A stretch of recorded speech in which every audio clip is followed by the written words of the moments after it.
Chapter 400, Call of Treasure. Your shadow grows stronger. Sonny stared at the place where the coin used to be, then blinked. What just happened? He dropped the coin on the altar. It was illuminated by the moonlight and disappeared. And then he received a shadow fragment. No way. Holding back excitement, Sonny summoned the runes and read. Shadow fragments 198-2000. The last time he checked, there was only 197. He had definitely, without a doubt, just received a shadow fragment from the strange golden coin. So it wasn't an ordinary coin, after all. A satisfied smile appeared on his lips. Not only was the coin special, it was even not cursed. On the contrary, it was blessed. Well, that was the easiest shadow fragment I have ever received. Suddenly, his eyes widened. Wait. Weren't there more coins he had left behind on the Iron Hand Island? 3 more at least had been swallowed by the dead monstrosity. Before the thought fully formed in his mind, Sonny was already leaving the altar island. There are two things. The first one was that other coins could potentially turn out the same as the first one and reward him with free fragments. The second one was that where there were 3, there could be more, much more. The fallen demon he had discovered could have come from a place where a whole treasure trove of miraculous coins was hidden. A whole mountain of them, even. If Sonny was right and managed to somehow trace the path the creature took before dying. Who knew how much more powerful he would become? Trying to suppress the giddy feeling of discovering a huge and tantalizing secret, Sonny left the sanctuary and headed toward the edge of the island. As the sound of waterfalls grew louder and the first drops of rain fell to the ground, a dark silhouette suddenly took a step towards him. It was one of the watchmen. Sonny, right? Are you really going to go out in that weather? Most of the watchmen here in the sanctuary already knew that he was comfortable in the dark, so their initial surprise about seeing someone leave the citadel at night had more or less disappeared by now.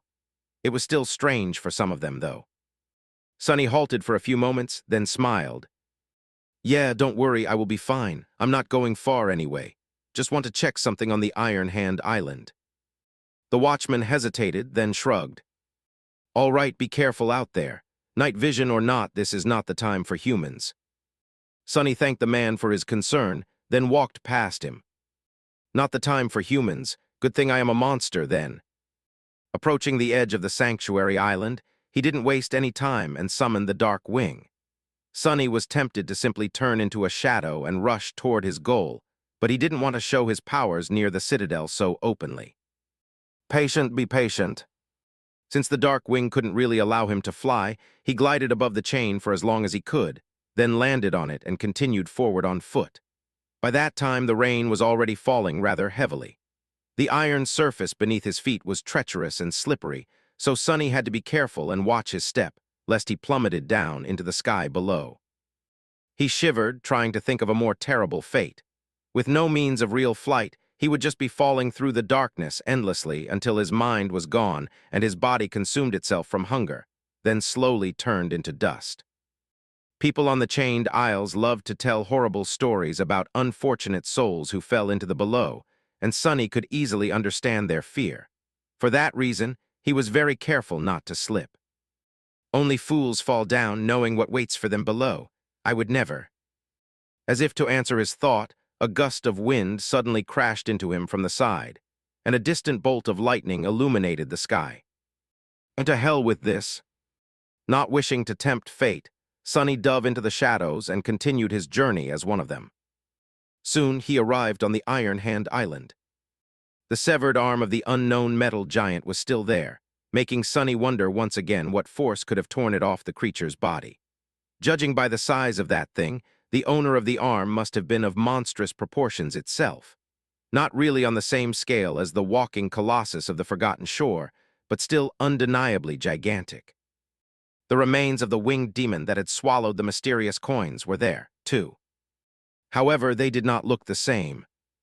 By now, only the bones of the fearsome abomination remained, all its flesh long devoured by the gluttonous scavengers of the nightmare world.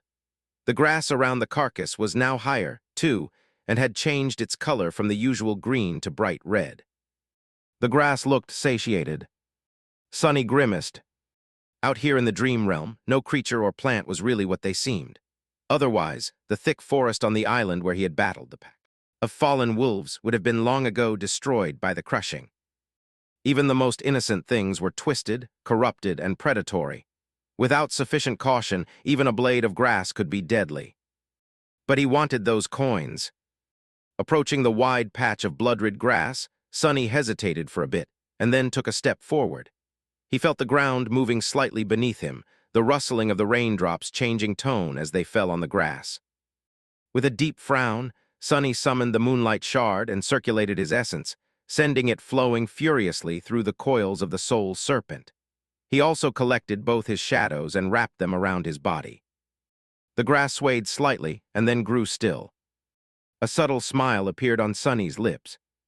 Indeed, everything in the dream realm was dangerous and deadly, including humans. In fact, awakened were perhaps one of the most fearsome tribes of creatures in this world, if not in terms of raw power, then at least due to their cunning, wickedness, and unpredictability. For something as weak as a blade of grass, it was wise to avoid angering one of the awakened, especially one as dreadful as Sonny. Ah, it feels nice to be feared. With nothing threatening him anymore, he walked over to the spot where he had seen the coins last and bent down, trying to find the alluring golden discs. They were just where he had left them. Chapter 401, Clueless. Chapter 401, Clueless. The acid stored in the demon's stomach had melted the grass, but now new blades were already rising from the ground, taller than before. It took Sonny some time to find the coins between them. The rain did not help either, but in the end he discovered all three. The coins were identical to the first one. They were cast from gold and heavy. A beautiful wooden ship with a tree growing around its mast depicted on one side and the face of the mysterious stranger on the other. Hiding the coins in his pack, Sonny wiped the rainwater off his face and looked at the remains of the winged demon. In a flash of lightning, he saw the whole creature, red grass growing through its white bones, darkness nesting in the empty eye sockets, terrifying fangs crowding the massive, powerful jaws. Even in death, the creature looked frightening. "Where have you come from, ugly?" With a sigh, Sonny looked at the sky, allowing rain to pelt him in the face for a while. Whatever little chance he had of tracking the flying abomination by following the trail of its blood was now gone. What else could he do? Closing his eyes for a moment, Sonny walked a few steps and retrieved a piece of gnawed wood from the mud. Just as he had remembered, it resembled a broken corner of a chest, with a strip of metal reinforcing the seam. Both the strip of metal and the wood itself had been violently torn from the rest of the chest, it seemed, by the bite of the dead demon. Which meant one thing: there had to be at least one chest full of mysterious coins somewhere out there, probably. But how was Sonny supposed to find it? The Chained Isles was a vast land, full of numerous dangers and hidden places. All he knew about the creature was that it had been mortally wounded by the dwellers of the dark side and then succumbed to the crushing. Speaking of the crushing, the rattling of chains thundered in the distance, announcing that the Iron Hand Island was entering the ascent phase. Sonny had to leave this place quickly. The next time he returned, the bones of the demon would most likely already be turned to dust. Gritting his teeth, Sonny walked over to the skull of the abomination and dislodged one of its fangs with a powerful kick. Picking up the jagged bone dagger, he studied it for a few moments and then put it in his pack. If all else failed, he would try to find an awakened with affinity to revelations and convince them to perform a divination upon the fang. There was one person capable of something like that on the Chained Isles, at least. But Sonny wasn't really willing to request help from that particular seer, not unless there was no other choice at all. We're not there yet. Banishing the dark thoughts out of his mind, Sonny threw a last glance at the dead demon and the surrounding area, trying to see if he had missed a clue. However, there was nothing. With a troubled look on his face, he dissipated into the shadows and hurried back to the sanctuary. By the time he returned to the sanctuary, dawn was not that far away. Sonny snuck on the altar island and placed 2 of the 3 coins on the cold surface of the stone monolith, then waited for a bit.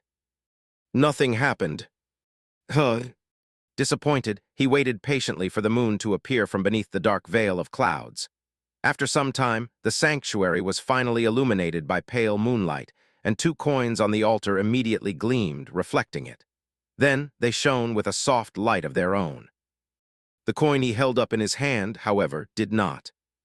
A moment later, the spell wisp read, its voice entwined with the rustle of the leaves and the murmur of flowing water. Your shadow grows stronger. Your shadow grows stronger. Sunny smiled. So both the altar and the moon are needed. Hurriedly, he placed the third coin on the altar, and soon heard the spell repeat itself for the third time. Your shadow grows stronger. That should bring me to 201. And also, was he seeing things, or had the obsidian dagger moved ever so slightly? With a skeptical frown, Sunny tried to lift the damned knife, but just as before, nothing he did had any effect on it. Whatever. His recent discovery was enough of a reward in and of itself. He had received 4 shadow fragments, the equivalent of killing a fallen monster, without having to risk his life one bit. On its own, this amount was not that considerable, but what if he found 1,000 or even a few hundred of these miraculous coins? What if he reached the treasury, where the chest bitten into by the winged demon was hidden? That would change a lot. The problem was, Sunny had no idea where to look. Pacing back and forth, he thought for a while, and then said to himself, I should probably find an expert on all things chained isles. Somebody who might know about this type of nightmare creature, their behavior, and usual haunts. Somebody who had spent long years in this region of the dream realm and was friendly enough to talk to Sunny. Now who do I know who fits into all these criteria? Sunny stopped pacing, lingered for a few moments, and then turned his head to the ring of massive menhirs. A strange expression appeared on his face. In the early morning, a lone figure approached the hallway leading to the White Feather clan's residence. St. Tyrus and her people occupied the northern part of the sanctuary's interior. Sunny had no idea what went on there, since he had never been invited, but he knew that both entrances to their compound were usually guarded. Today was not an exception. Before Sunny could step foot inside the hallway, a young warrior in a cuirass decorated with etchings of hawk feathers appeared from an alcove and glanced at him with a vigilant expression. State your business, awakened. Sunny stared at the young man with an earnest expression, then smiled. Oh, I am here to see Master Roan. He once told me to come find him if I need anything. So, here I am, in need of something. Can you fetch him really quick? The guard blinked a couple of times, then frowned. What is this about exactly? Sunny grinned, lingered for a few moments, and then said honestly, A demon hunting. Chapter 402, Chain Worm. Chapter 402, Chain Worm. Sunny had no idea if Master Roan was currently in the sanctuary, but judging by the fact that the guard did not immediately send him away, he probably was. The young awakened gave Sunny an evaluating look, then whistled softly and returned to his alcove. Nothing seemed to happen for a few minutes, but then Sunny heard the sound of approaching footsteps. A young woman wearing a simple white garment appeared from behind the curve of the corridor and glanced at him, then gestured for him to follow. Sunny shifted slightly, then moved forward, walking behind the girl. What would you know? I am walking into the lair of a legacy clan of my own free will. Never say never, I guess. He had really never expected himself to do something like this anytime soon. Instead of walking further into the compound, they entered a narrow staircase and ascended to the very top of the sanctuary. There, massive stone monoliths lay flat on top of the menhirs, creating an almost uninterrupted surface. There was a whole separate world above the citadel, as it turned out. Grass and moss covered the expansive stone circle which stretched far into the distance. Sunny could see guards standing at the outer edge of it, keeping watch on the neighboring islands. Here and there, siege weapons were placed at irregular intervals, aimed at the sky. Right above the White Feather residence, a graceful structure was built on top of the ring of menhirs. With tall windows and beautiful ivy climbing its walls, it resembled a large stone chateau. The walls of the mansion were still wet from rain and shone softly in the light of the rising sun. A path led from its door to an airy pavilion at the edge of the stone monolith, with a round table standing in its center.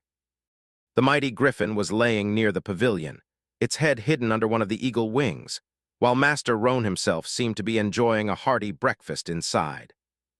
The young woman gestured for Sunny to go forward and walk toward the mansion, soon disappearing behind its door. I guess this is how saints live. For a moment, Sunny was full of envy. The chateau on top of the sanctuary seemed so beautiful, simple, and peaceful, the complete opposite of the noisy, overcrowded, and poisoned world where humans came from. Of course, that peace was a lie, the dream realm I'd have seemed like a paradise sometimes, but that paradise was dire and twisted, hiding all kinds of horrors that were ready to descend upon you at any moment. Whatever, my house is much better anyway. It is all a man can need, and then some. I bet they don't even have designer lamps here. Pitiful, really. Entering the pavilion, Sunny greeted Master Roan with all respect he could muster. The older man smiled and invited Sunny to seat with a relaxed gesture. Good morning, Sunless. I must admit I didn't expect you to seek me out so soon. Did something happen? Sunny sat down, smiled politely, then shook his head. Nothing that I would want to concern you with. You see, I am not here to talk about something that happened, but more about something that might happen. Master Roan raised an eyebrow and laughed. Don't tell me, wait, are you here with a business proposal? Am I about to become a customer of Sunny's brilliant emporium? Sunny choked. No, what? Where did you hear about that? The handsome master grinned. I hear things. What are those bastards saying behind my back? Sunny forced out a smile, then shook his head. No, I'm not here as a highly respected, rich, and famous entrepreneur. Nor am I here as a well-regarded member of the wilderness survival faculty of the Awakened Academy. I am actually here as an advanced scout of the sanctuary of Noctis. Master Roan grew serious. Oh, continue. Sunny nodded, then hesitated for a bit and finally said, After we parted 2 days ago, I returned to the sanctuary. On my way back, however, I rested for a while on the Iron Hand Island. And there, well, I found the remains of a nightmare creature there. The older man frowned slightly. That's not unheard of. Iron Hand is usually safe, but you know how chained isles are. Nightmare creatures migrate, sometimes naturally, sometimes to avoid the crushing. Sunny scratched the back of his head. That's true. However, the abomination was a fallen demon. It is strange to see one that close to the sanctuary, and especially so because I have never seen or even heard about that type of creature. It was rather scary. Roan's frown deepened. A fallen demon on the Iron Hand Island? That is indeed strange. You've done well to bring me this information, Sunless. Did you get a good look at it by any chance? Sunny sighed. Well, you see, it was in the depths of night. Then he smiled. But luckily I can see perfectly in the dark, so yes, I got a very good look. Let me describe it. He described the demon to the best of his ability, not sparing any detail. He even remembered every wound and injury on the abomination's body, hoping that their nature can shine a light on what exactly had killed the bastard. The longer Sunny talked, the darker Master Roan's face became. Finishing his report, Sunny glanced at the older man and asked, So what type of a demon was that exactly, and why have I never encountered one before? Master Roan shook his head. You are lucky to have never met one of these fiends, kid. They are a very rare and vicious breed of nightmare creatures known as chain worms. Luckily, it was already dead. Otherwise, I doubt that we would be having this conversation right now. Even I am reluctant to face a demon such as this alone. No offense, Sunless, but if that thing was alive, you would have ended up as its dinner. Sunny hesitated for a bit, then asked cautiously, Chain worms, why are they called that? The older man sighed, then looked at the breathtaking vista of the chained isles in front of them. After a while, he said, It is because these creatures feed on metal. Once one of the heavenly chains is weakened, they appear from the dark side to feast on it. Steel weapons are useless against these abominable things, so fighting one, let alone many, is almost an impossible task. Master Roan stared into the distance with a bleak expression, and then added darkly, I've seen whole islands crumble into the below because of their hunger. Chapter 403 Sky Tide. Chapter 403 Sky Tide. Master Roan grew silent for a few moments, then smiled after noticing Sunny's troubled expression. The heavenly chains near the sanctuary are all fine, though, so you have nothing to worry about. That's not what I am worried about. Sonny had already received a piece of valuable information that could help him find the mysterious treasure, but he wanted to know more. Before he could ask another question, however, a sudden shadow shrouded the pavilion, the stone chateau, and the expanse of weathered stone surrounding it, as though a cloud moved across the sun, hiding it. The sleeping griffin stirred and raised its head, its vertical pupils narrowing. Just a moment later, the shadow disappeared as suddenly as it had appeared. Simultaneously, a strange sound reached Sonny's ears.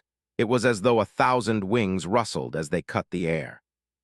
Then a woman was suddenly standing at the edge of the stone ring, her silhouette outlined against the rising sun by a bright halo. It seemed as though she had always been there, but Sonny could swear that there was no one near them just a second ago. Oh!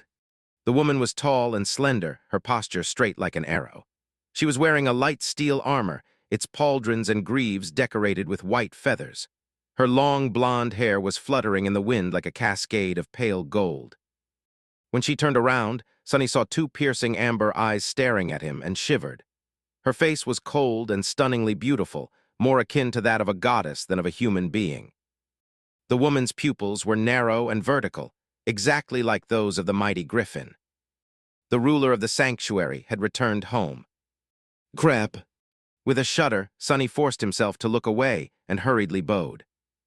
This was his second time meeting Tyrus of the White Feather clan, also known by her true name, Sky Tide, one of the few saints of the human race, the demigod in charge of the Chained Island.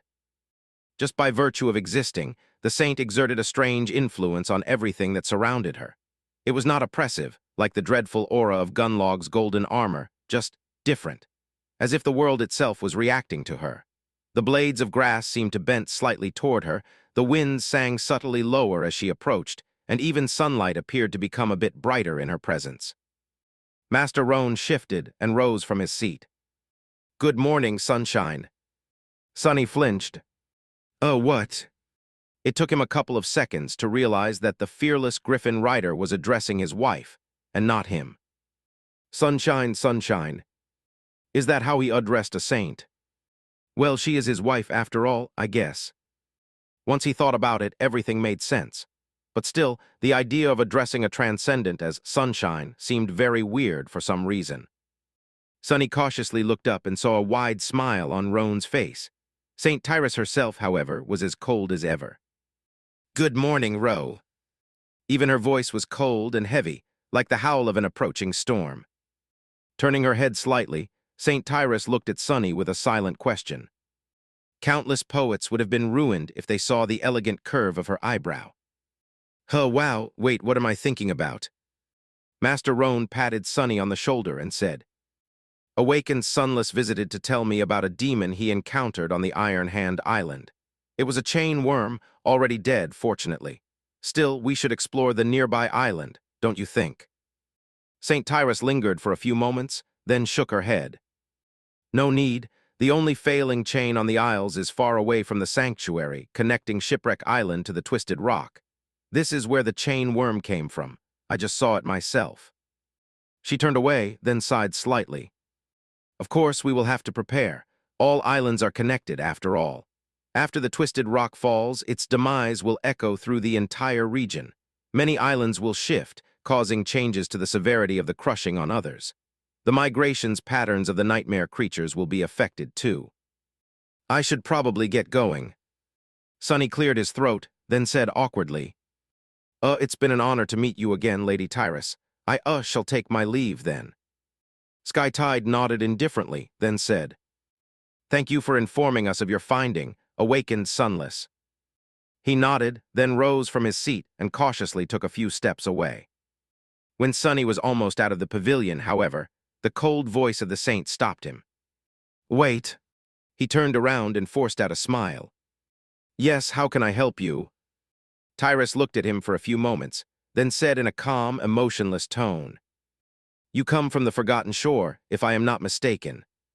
Sonny nodded. "Yeah, what about it?" The beautiful saint lingered for a second, then asked, "Song of the Fallen, do you know her?" "Cassie, why bring her up?" Sonny smiled. "Yes, we've met, why?"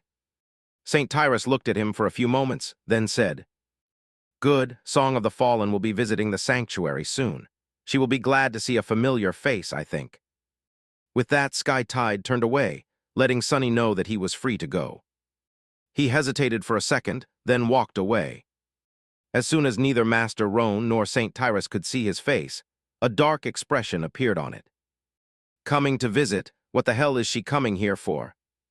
Indeed, just like Sunny, Cassie had chosen Chained Isles as the region to anchor herself to. Their reason was most likely also the same, the proximity of the isles to the Hollow Mountains.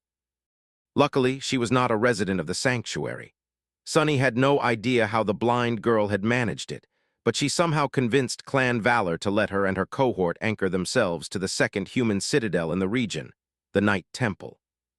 While Sanctuary was closer to the southern border of the region, Night Temple was situated far to the north, Alma, and on the outskirts of the Misty Death Zone. For that reason, the two of them had been comfortably separated and had not seen each other even once in the past months. But now that was about to change. Exiting the White Feather residence, Sunny grimaced. "Glad to see a familiar face? Hell, I doubt it." Chapter 404, Soft Life. Chapter 404, Soft Life. The sanctuary was slowly waking up. Now that the sun had risen, groups of awakened were preparing to venture outside, while those who had stuff to do in the citadel itself were going about their business. A few of them greeted Sunny as he walked toward the altar island. By now, he should have been able to return to the real world. After everything he had discovered during the night, there was a flame burning inside his chest that demanded action. His eyes gleamed when he thought about the mysterious treasure hidden somewhere out there in the darkness. But although Sunny was a very rapacious person, he knew how to keep his avarice in check well, most of the time. Shipwreck Island. Sunny had never been that far away from the sanctuary, but he had heard about that deadly place. The Shipwreck Island was situated almost at the center of the Chained Isles, far removed from both human sea idadals. The nightmare creatures there were especially ferocious, and the islands themselves were far more bizarre and dangerous than those closer to the edges of the region. If one could somehow survive the crushing and look upon the Chained Isles from above, they would see that there was a vast empty space at the very heart of this shattered land. Some people assumed that this was where the ivory tower had once been chained, before all 7 of its anchors were broken. After that, the islands bordering the tier slowly fell into the sky below one after another, making it grow wider and wider. The hole at the heart of the Chained Isles was slowly expanding, and one day, thousands of years from now, it was probably going to devour the whole region. But Sunny had no interest in that remote future. What concerned him right now was that the Shipwreck Island was on the very edge of the tier, and as such, presented a lot of danger for a young awakened like him. If Sunny wanted to venture out that far, he would have to study and thoroughly prepare for a long and perilous expedition. And in the meantime, he had to hurry to the real world. Even though he felt the call of treasure with every fiber of his being, desperate to reduce the gap between himself and Nephis, the things he had to do back in reality were crucial. "Calm down, it's nothing serious, really." Approaching the white altar, he glanced at the obsidian dagger suspiciously, then placed his hand on the cold marble. "There's no reason to worry so." The lid of the steel sarcophagus silently opened, letting out beams of light and clouds of cool mist. Sunny yawned and climbed out of the sleeping pod, then stretched with a satisfied smile on his lips. His body felt refreshed and energized, as if he just had a long, perfectly comfortable sleep, not at all like what he had to endure in the past 2 months while using cheaper academy pods. Now that is what I call money well spent. Indeed, the luxurious machine might have been the best purchase he had ever made, not counting the mantle of the underworld, of course.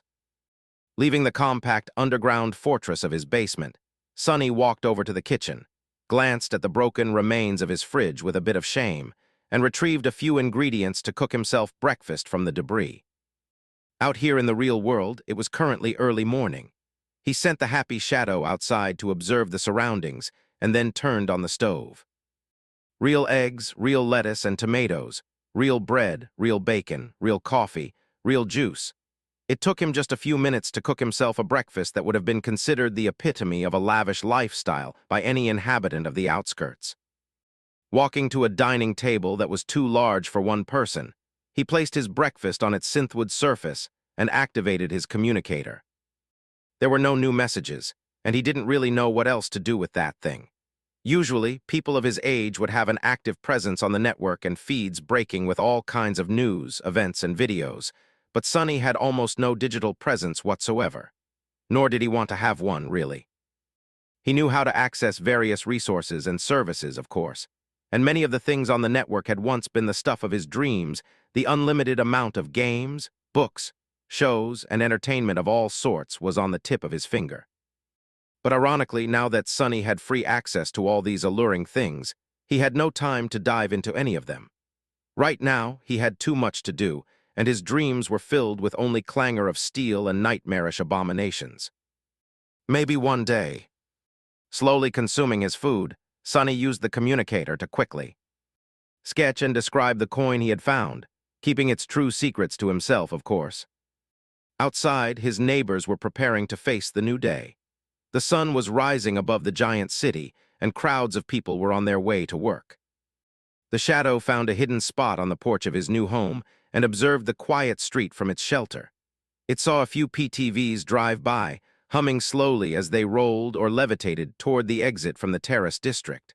Several well-dressed adults walked by, heading for the public transport terminal.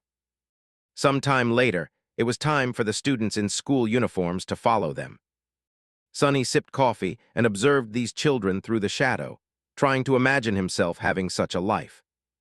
Waking up in a safe home, eating the delicious food a parent had prepared for you, not having to think about where your next meal would come from. Going to a place where an unlimited amount of knowledge and mentorship was available to you, completely free, having no real worries and no real fears. Just living. What a strange existence that would be. He stared at the students with a complicated expression. They were so soft. Their clothes were soft, their eyes were soft, and their lives, too, were soft. How were these children going to survive the real world? The real world was hard, cruel, and unforgiving, just like Sonny himself was. A person like him had a much better chance of surviving in such a world. Not to mention the hellscapes of the dream realm. Finally, the stream of students grew thin.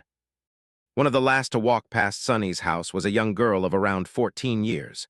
She was about as tall as him, with pale skin and black hair. The girl seemed to be a bit uncomfortable in her own body, like all teenagers tended to be, and the school uniform did no favors to her slender physique. Her dark eyes, however, were very sharp and clear. Luckily, unlike her brother, Rain seemed to have taken after their mother, who was a rather attractive young woman from what Sonny remembered. Even though she was still just a child, he could already see that one day, the teenage girl walking past his home was going to become a real beauty. Finishing his coffee, Sonny placed the empty cup on the table and sighed. "I found you." Chapter 405, Going Back to School. Chapter 405, Going Back to School. Indeed, the awkward 14-year-old girl was his little sister, Rain. And indeed, it wasn't a coincidence that Sonny had bought this exact house in this exact district of the city. While the terrace neighborhood was nice and charming, the real reason he had chosen this home, in particular, was because it stood next to the place where Rain lived. It was on this street, a year and a few months ago, that he had watched from the shadows as she was having dinner with her adopted family. Their warm and happy life displayed for him to see through the wide window of their brightly illuminated living room. Well, now Sonny had a living room and a wide window of his own, even though there was usually only darkness behind it. Back then, he had become painfully aware that his fantasy of saving his little sister was empty and misguided.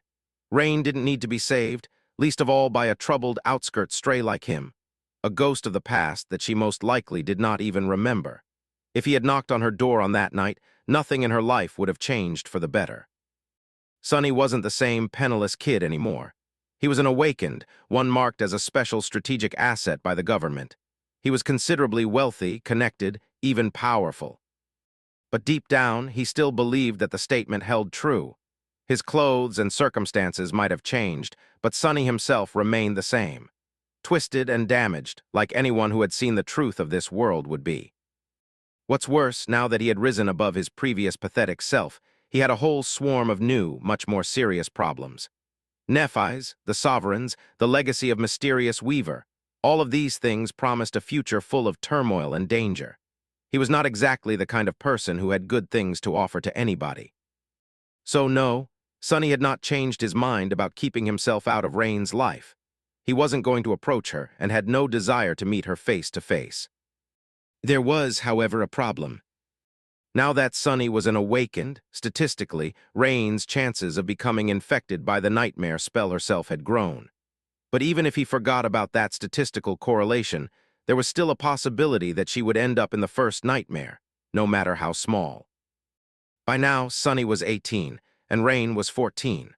Almost every person infected by the spell had fallen victim to it while being older than 16 and younger than 19, which meant that there were about 2 years left before Rain would be in real danger, and about 4 before she would be out of it.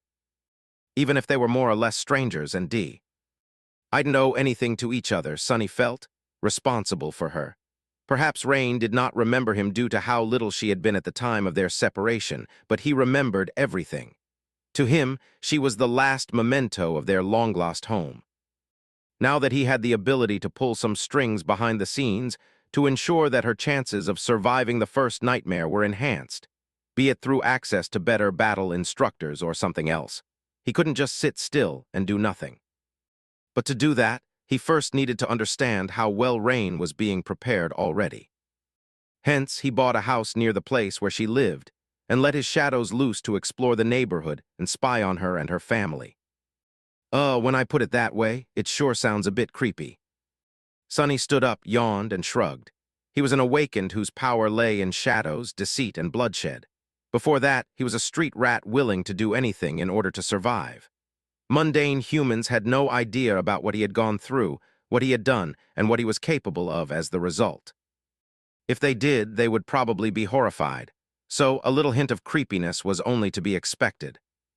Putting on a warm hoodie, he walked outside, hid his hands in his pockets, and headed toward the public transport terminal at a slow pace. His shadow was a few hundred meters ahead, stealthily following Rain and keeping an eye on her. No one was the wiser to its presence. Sonny sighed and looked at the cloudy sky. Time to go to school, I guess.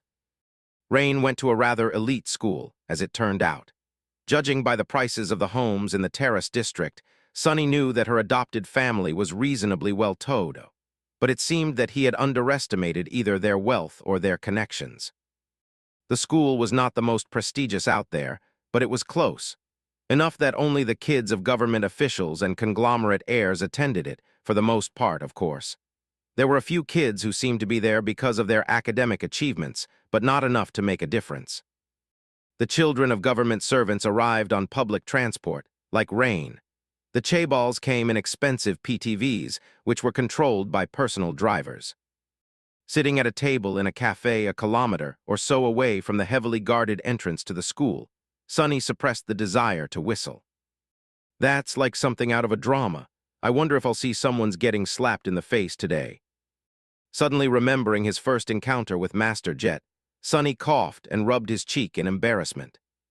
The happy shadow was still following Rain, stealthily moving from one shadowy patch to another. Then, it waited for a good opportunity and dove inside the shadow of one of the kids walking toward the same classroom as her. Sonny got comfortable and ordered a few pastries and a pot of tea. He couldn't quite believe that he was going to waste time attending school, of all things, even if it was in that very strange manner. He hadn't been to school in a dozen years already, not counting the months spent in the academy. Well, this should be interesting. Chapter 406, Educated Guess. Chapter 406, Educated Guess. A couple of hours later, Sonny was ready to claw his eyes out. Not because the lessons taught to Rain in school were boring, but because he had to watch a bunch of entitled kids exist in an enclosed space and make it as hard for everyone to learn anything as possible. The elite school seemed like a place of learning, but in fact, it was more like a battlefield. The hidden politics among the students and the hierarchy of numerous cliques they formed were more complex than the ruthless strife between the factions in the bright castle, and judging by their behavior, just as dire. But it was not. No one's life was at stake. No one was going to be exiled and starved to death if they did a wrong thing. All of this was simply about prestige, vanity, and standing. It was utterly stupid. However, once Sonny thought about it a bit more, he realized that it was not. Not to them, and maybe not at all. These kids were put under immense pressure, assigned a numerical value, and forced to compete with each other. As the result, they inevitably developed a fierce sense of resentment toward their rivals, which was only made deeper by the deep sense of insecurity this system instilled in them. No wonder they were at each other's throats. The school was, in fact, not only meant to teach the kids the skills necessary to survive and thrive in the real world, but also to destroy the very same softness Sonny had pondered about a few hours earlier. It wasn't hard to imagine that, at the end of it all, the best and most resilient students would become harsh and jaded, while the rest would simply be broken and discarded. A wasteful system, and one of very questionable effectiveness. Sipping tea in the quiet cafe, Sonny shook his head. Rich people. Lou. See Kylie for him, Rain seemed to be unaffected by the vitriol her classmates seemed to be more interested in than the actual studying.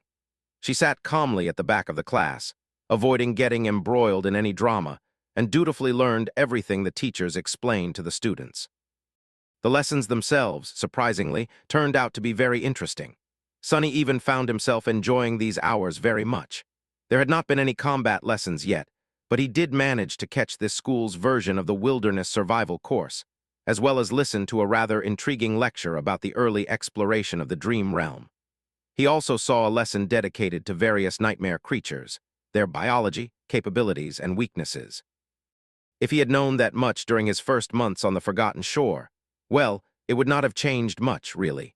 No matter how much a person knew about these things, no sleeper was meant to face challenges of that magnitude. And yet he couldn't help but feel a bit wistful.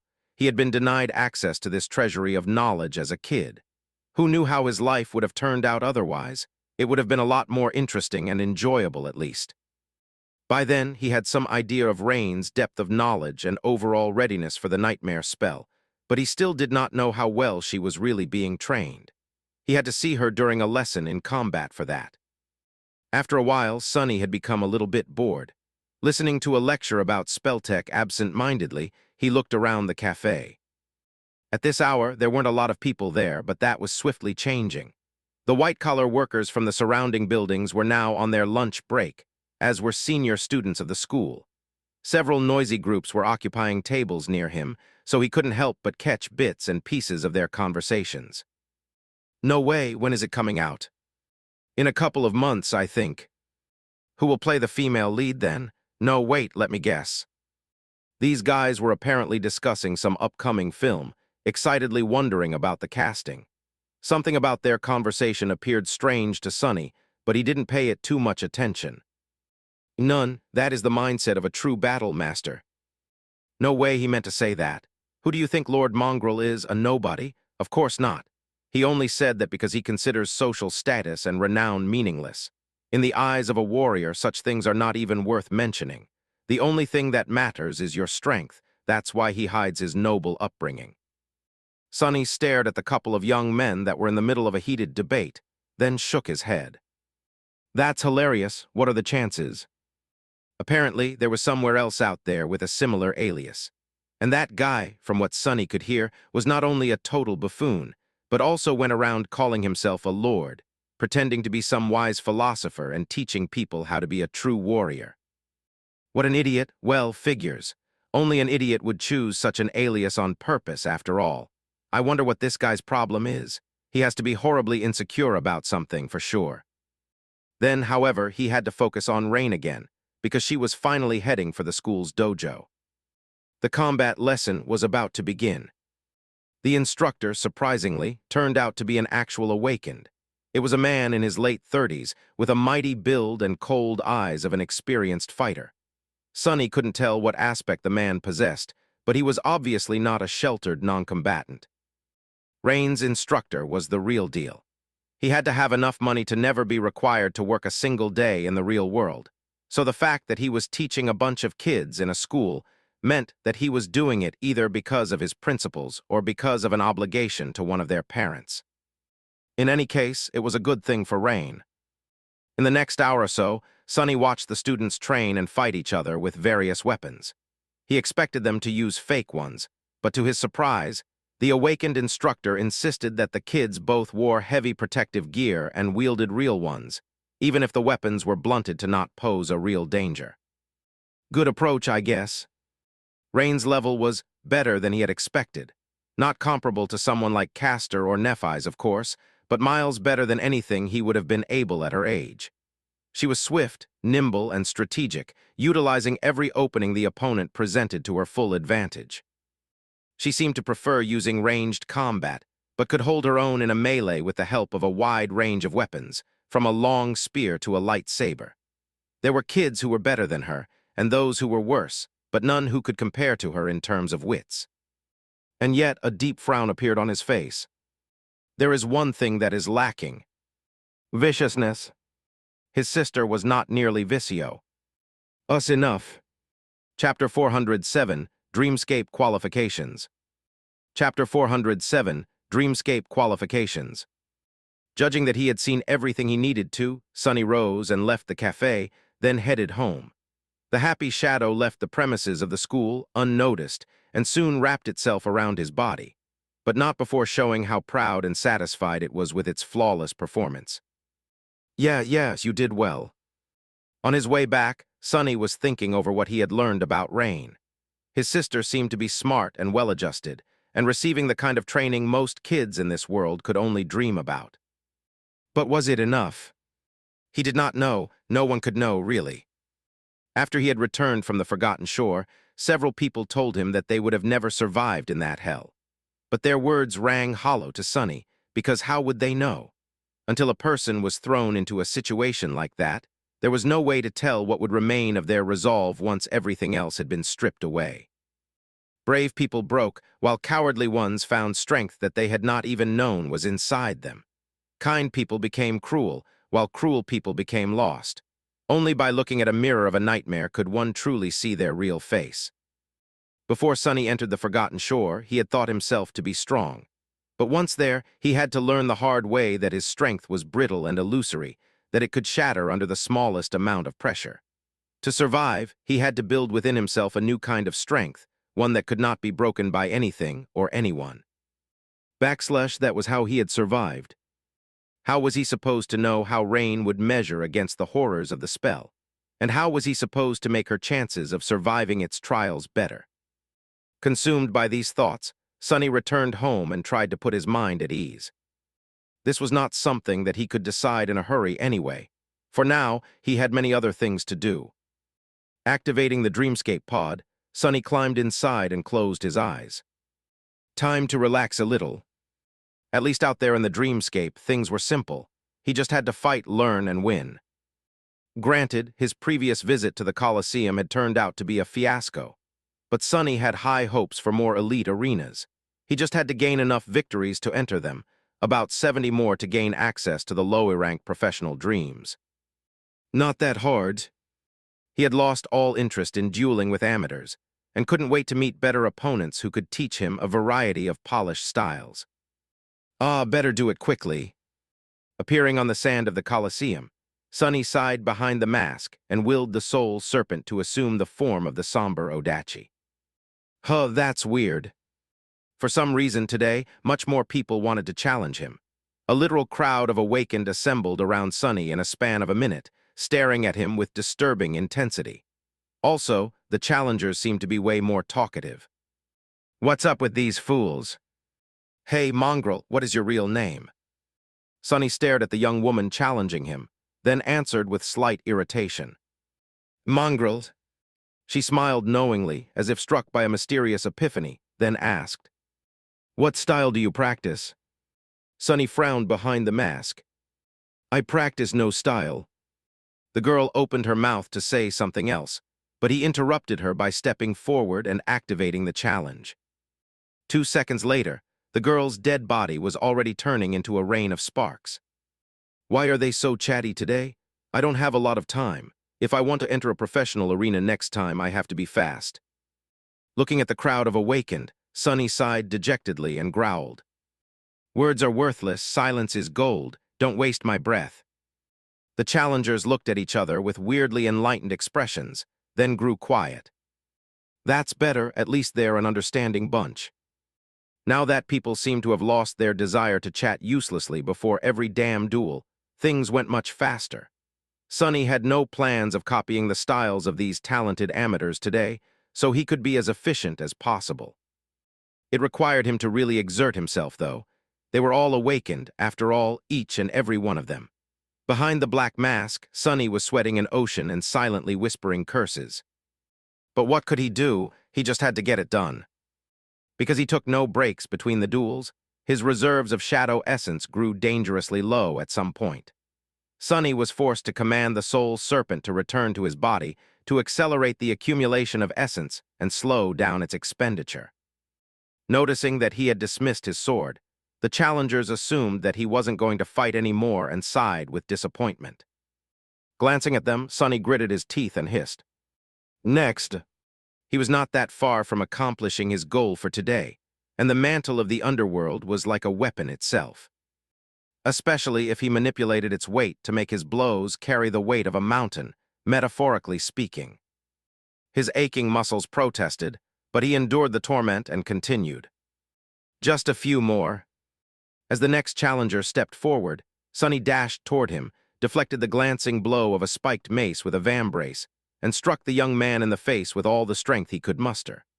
The black onyx gauntlet grew terribly heavy as it flew through the air, connected solidly, and caused the young man's skull to explode, more or less. Sonny secretly panted and cursed. I can't keep this up much longer. Luckily, he only had a few more duels to win. About an hour after he had entered the Colosseum, Sonny finally reached enough victories to qualify for a better arena. By then, he was so tired that he felt like throwing up. Gotta admit, that was incredibly tough, all in days' work, I guess. Throwing one last glance at the crowd of silent awakened, Sonny shook his head. What a bunch of weirdos. With that, he gave the dreamscape the command and left the illusion, both exhausted and satisfied with his progress. Left alone on the sand of the Colosseum, the challengers remained quiet for a few minutes. After a while, one of them said. He shook his head. Another awakened sighed heavily, then said in a solemn tone, Yes, we are not worthy enough. Chapter 408, oh no. Chapter 408, oh no. Sonny crawled out of the simulation pod and lay on the cold floor for a while, breathing heavily. How come an illusory arena is so exhausting? The designers of the dreamscape were really weird. The people who frequented the Colosseum were even weirder, though. Sonny couldn't even begin to understand the quirks of their behavior. That's how subcultures are, I guess. After a while, he stood up and went upstairs to make himself some food and replenish all the energy he had spent during this intense and taxing hour. Sonny made himself a light dinner, devoured it with wolfish hunger, and then relaxed in a chair while drinking a cup of delicious tea. As he rested, his communicator buzzed. He took a sip of tea, then opened the message Effie had sent him. Hey doofus, have you seen this? I think I found a new boyfriend for your girlfriend. The message ended with a winking emote and an attached video link. Perplexed, Sonny clicked on the link and spit out all of his tea. Forgetting to wipe his chin, he stared at the holographic screen in front of him with wide eyes. What the hell is this? The video was of him. Of his duel in the dreamscape, to be precise. Caught in stunning quality, the recording of his short duel against the young man in azure armor was playing on a loop, set to menacing and epic music. The caption read, Mongrel Victorious. Sonny stared at it for a while, then slowly lowered his gaze and looked at the view count beneath the video. S770s. Was that Leo Stryker guy someone famous? Sonny only came to his senses because of the pressure of his flaw. Gritting his teeth, he sent Effie a short message. I have not seen this. What the hell is happening? Feeling apprehensive, he went on the network and typed Mongrel Dreamscape in the search bar. Immediately, thousands upon thousands of results showed, all featuring the fearsome image of Weaver's mask. Sonny gulped. Oh no, oh no. He opened the first link and almost spat blood. Mongrel defeats Leo Stryker, Taoist Safer, and the Fool in 3 strikes. The short montage of a bunch of his duels played. This one had even more views. That doesn't even make sense. Were those 2 famous as well? What 3 strikes? I hit the second guy twice. Feeling an approaching headache and a bit of panic, Sonny scrolled through the feed, growing paler and paler with each second. There were countless videos, captions, and discussions. Thousands of people were fervently debating his duels, his identity, and the hidden meaning of his words. It seemed as if they had somehow become convinced that he was some sort of a profound sage, going around spouting words of enlightened wisdom.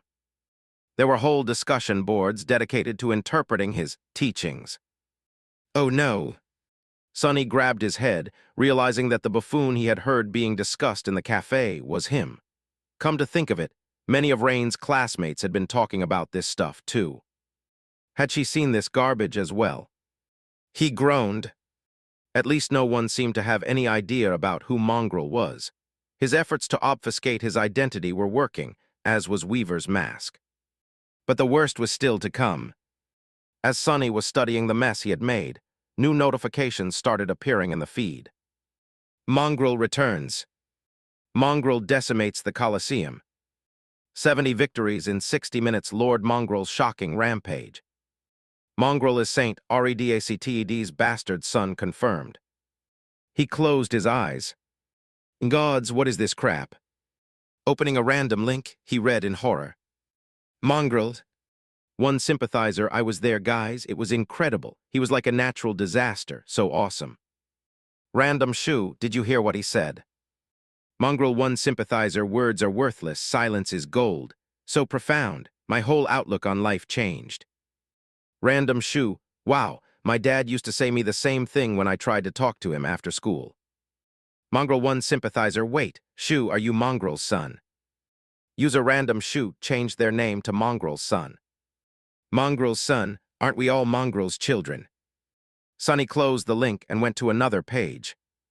Silence is gold. One strike of a sword is worth more than 1,000 words, an in-depth analysis of the post-neonihilist philosophy of Mongrel. Post-neo what? Stupefied, he opened another link. Reacting to Mongrel's 70 wins, you gasp, you lose. And another. Mongrel does not believe in styles. Styles only separate men. And another. I spent a night with Mongrel, a candid confession of a former idle trainee. Deactivating the communicator, he sat quietly for a while and then groaned again. Oh no! The new recording of Mongrel's stunning performance in the Colosseum flew around the globe in no time at all. Starved for new information about the mysterious demonic fighter, people became glued to the screens of their communicators. They were not disappointed by what they saw, to say the least. Mongrel's already considerable renown, or infamy, depending on who you asked, became even more widespread. Sonny had grown up in the outskirts, so he had never been really exposed both to the network culture and to the peculiar fanbase of the dreamscape. That was why he had severely underestimated the effect his recent visit to the amateur arena would have on the people interested in these things. He had only wanted to reach the number of victories required to access the professional duels as fast as possible, but failed to take into account how outstanding the feat of defeating 70 opponents in just 1 hour would look from the side. Especially considering the fact that he had killed the last half a dozen or so with his bare hands, not even bothering to use a weapon. These last few duels looked especially striking, impressive, and gruesome. If before people called Mongrel a sword demon, now he had become just a demon in their eyes. What's worse, even though it took all of his power and lots of effort for Sonny to achieve these victories, due to the fact that his face was always hidden behind the fearsome mask, he appeared to be completely calm and indifferent, as if defeating so many people in a row was nothing to him. A walk in the park. Added to the fact that he had dismissed his sword near the end of the hour and then left after shaking his head, it seemed as though Mongrel was not only a demon, but also held all the rest of the duelists in utter contempt. Mongrel was disappointed in them. That disappointment ignited a fire in the hearts of many duelists of the dreamscape, pushing them to train harder, reach higher, become stronger. Mongrel's status was always in front of them, reminding these young men and women what they were striving to achieve. Mongrel. Victories 100. Defeats. And of course, all of them continued to wonder about his true identity. Very soon, someone made a logical connection. An incredibly talented young warrior appeared in the dreamscape soon after the 100 survivors of the Forgotten Shore returned to the real world, putting every awakened there to shame. Obviously, Mongrel was one of these 100 heroes. But which one? It didn't take people a lot of time to solve the mystery. On one of the discussion boards on the network, an anonymous user wrote, "Guys, isn't it obvious? Who is among the best of the Forgotten Shore warriors, and also has a big reason to keep his identity a secret?" Another answered, Wait, you're right. It was right in front of us the whole time." And then the shocking piece of news spread through the network as wildfire. Mongrel's true identity is Kai of Nightingale. Chapter 409, Treasure Hunt. Chapter 409, Treasure Hunt. Night and Gale Representative Agency publishes an official statement. Popular idol and fashion icon, Night, is not the controversial dreamscape sensation, nor has he ever participated in any scandalous activities under the alias Mongrel. Sonny read the latest news title on the screen of his communicator and covered his face with a hand. Oh gods! How did poor Kai end up being involved in this mess? Had the world gone completely insane? He stared at the message icon at the bottom of the screen nervously, half expecting to receive an angry message from his friend. Or was it up to Sonny to apologize in advance? Kai had seen him purchasing the mantle of the underworld, after all. Even though the onyx armor did not look the same as it had before being repaired and turning from pure stone to the strange stone-like metal, there was a possibility that he would recognize it. Wiesel. Ife so hard. Sonny shook his head resentfully and stared at the ceiling. And then there was the issue of rain. Sonny had watched her walk home through the eyes of the shadow and was once again consumed by uncertainty. Did he need to intervene? What was the best way to help her? Did she even require his help? There was no easy answer to any of these questions. He turned off the communicator, sat in the darkness for a while, then stood up and went to the kitchen. Retrieving all the things that could spoil quickly from the ruined refrigerator, Sonny cooked himself a decadent dinner and ate in tense silence. To hell with this. I'll deal with all these problems after returning from the shipwreck island. It shouldn't take me that long to reach it, investigate, and come back anyway. A week at most. Why waste time on all this nonsense when there was a treasure waiting for him in the dream realm? Sonny had already retrieved all the pertinent information he could find from the Academy database. All awakened had some level of access to the base of shared knowledge about the dream realm and the nightmare creatures. And due to his position as the research assistant assigned to the wilderness survival faculty, he had more than most. It wasn't really enough to venture on such a dangerous expedition, but at least gave him a basic understanding of what to expect. The rest he was going to have to learn from the people in the sanctuary who had actual experience of traversing those parts of the chained isles. And then there was also Cassie. She could help him even more. With a dark grimace, Sonny washed the plates, spent a few moments admiring their design and craftsmanship, then went about preparing himself for a long stay in the dream realm. Soon, he entered the basement, activated the maximum level of security measures, and climbed into the steel coffin of the sleeping pod. As the lid of the sarcophagus closed, he sighed and thought, 1 week, I bet everyone will forget all about this mongrel idiocy in a week. His gloomy shadow dejectedly shook its head. It took Sonny a whole day to talk to everyone he needed to talk to and gather enough information about the shipwreck island and the routes he could take to reach it. As it turned out, the journey promised to be even more perilous than he had expected. Awakened did not usually go that far into the wilderness of the chained isles alone, and even established cohorts were reluctant to venture this close to the tier. The nightmare creatures out there were ferocious and powerful, and the islands themselves presented more danger than here on the edges of the region. Those people did not have his aspect, though.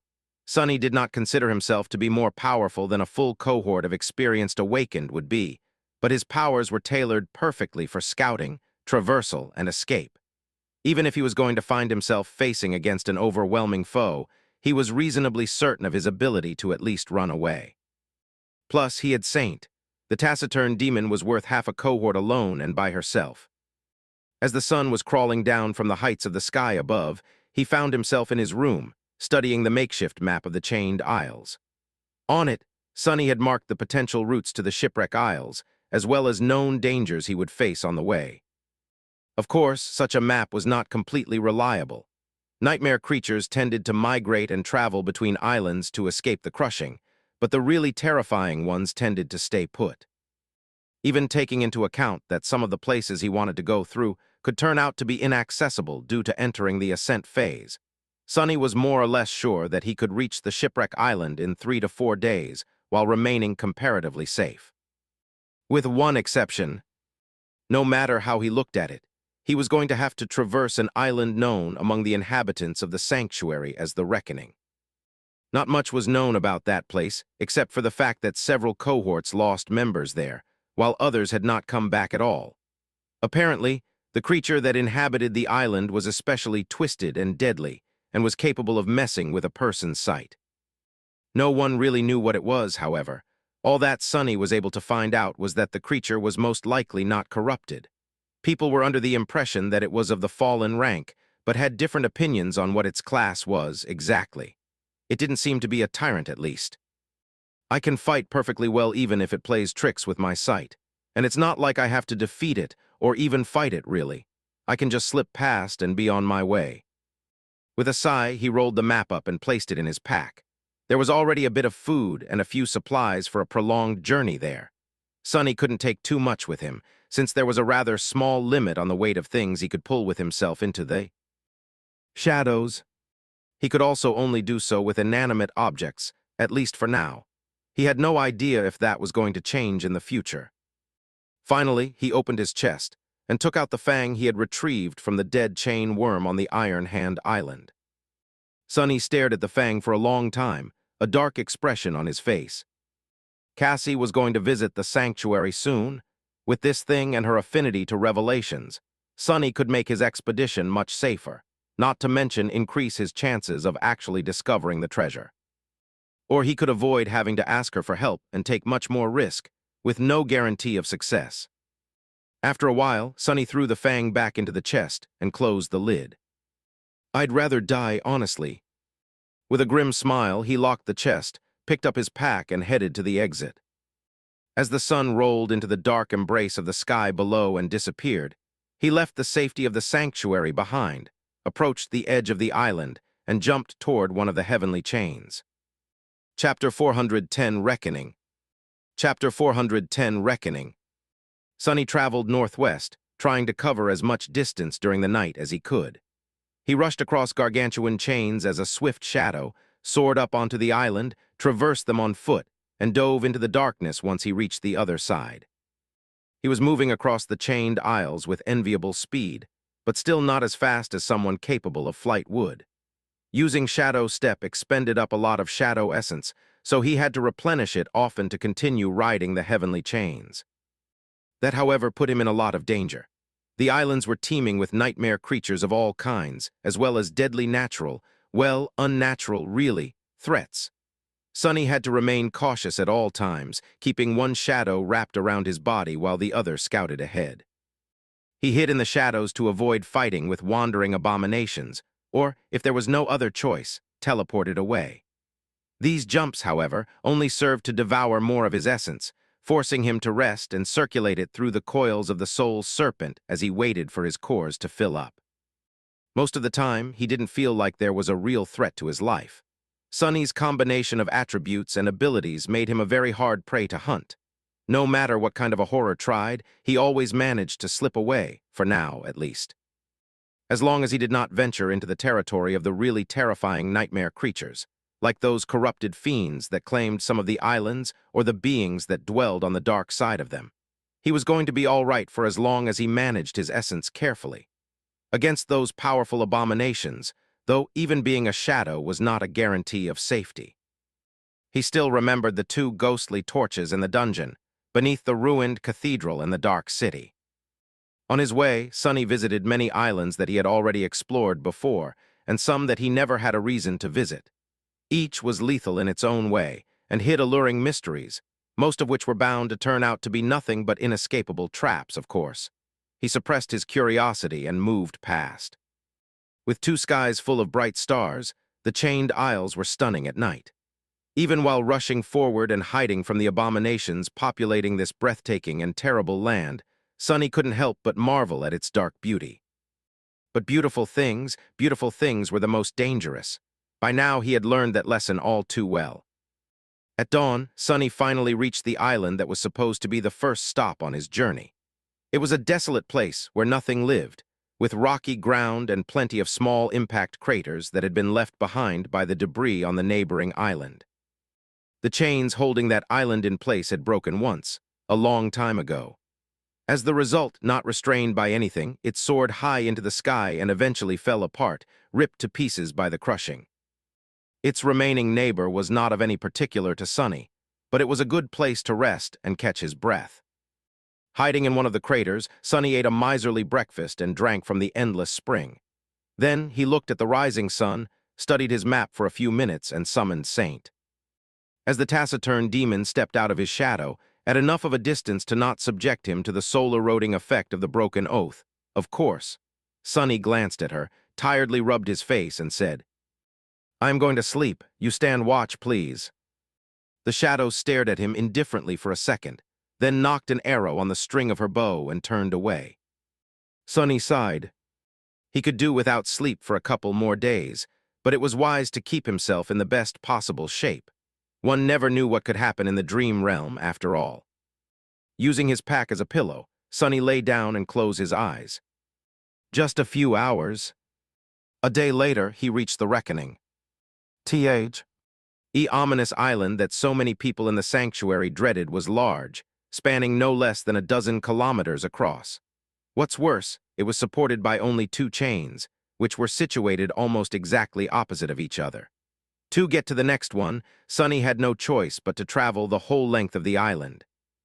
There was grass covering the ground, with a forest of tall evergreen trees visible in the distance.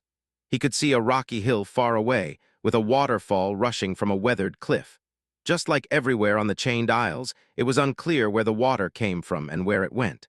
Sonny was already used to the strangeness of this land to pay it any attention. The reckoning seemed like a beautiful and tranquil place, idyllic even.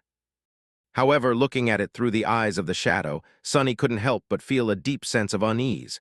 Something was very wrong with this place. It was very picturesque, however. He couldn't see or hear any living beings on the island. There was no sound other than the rustle of the wind, no movement other than the slow swaying of the trees. There were no beasts, no insects, no anything. Not a single nightmare creature could be seen wandering the expanse of the peaceful island. What could be so terrible that even nightmare creatures did not dare to come to this place? Or had they been slaughtered by the owner of the island? If so, where were the bones, or bone dust at least? "I don't like this." Initially, Sonny thought of traversing the reckoning in his usual manner, on foot. But now, he changed his mind. It was better to waste an additional amount of shadow essence than to risk meeting the ruler of this ominous place face to face. If it had a face. With a frown, Sonny used Shadow Step to leave the heavenly chain and appear on the surface of the island, near the shadow he had sent to take a look at it. Sonny did not assume physical form, preferring to remain incorporeal. That way, he would be able to reach the other side of the reckoning unseen. Where is that terrible creature, anyway? He couldn't see any hint of it anywhere. Full of grim apprehension, he slowly moved through the deep shadows that were cast by the tall trees of the evergreen forest. No matter how hard Sonny looked, he didn't notice any movement near him. It was as though the fallen abomination that gave the island its name, Reckoning, had simply disappeared. Maybe it can't be seen. Sonny cut off his vision and concentrated on the shadow sense. His perception of shadows came into focus, reaching far and wide. And there, what was that?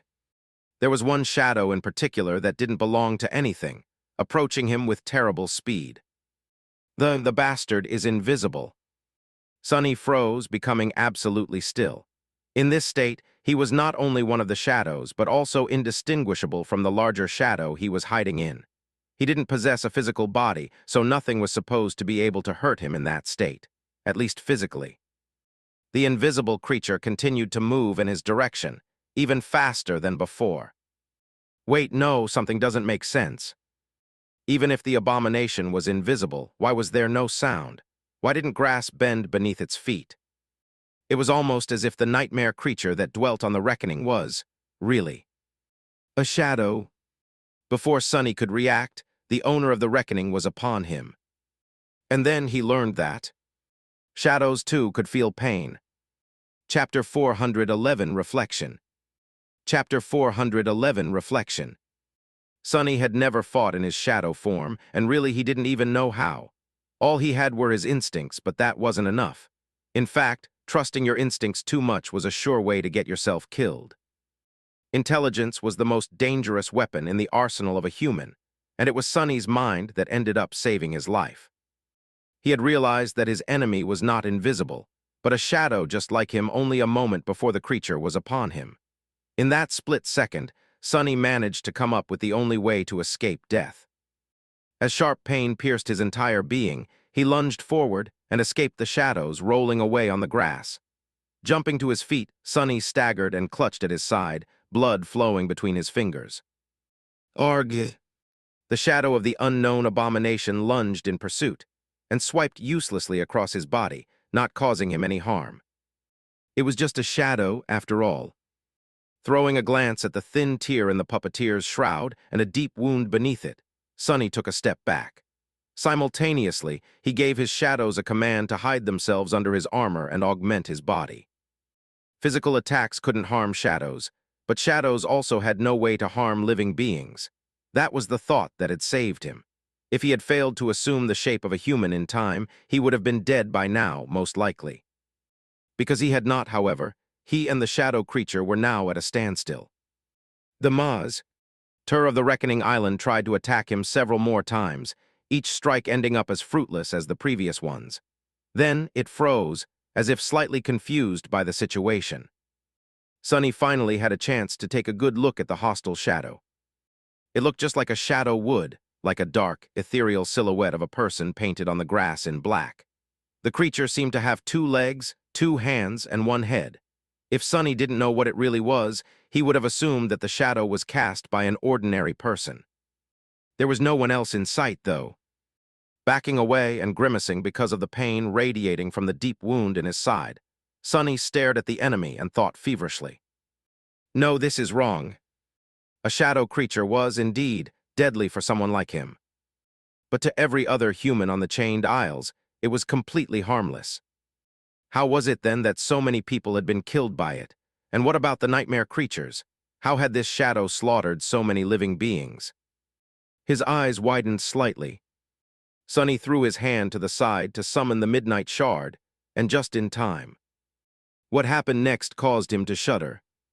The creature moved once again, and then 2 dark flames appeared in its darkness. A moment later, a human figure stepped out of the shadow.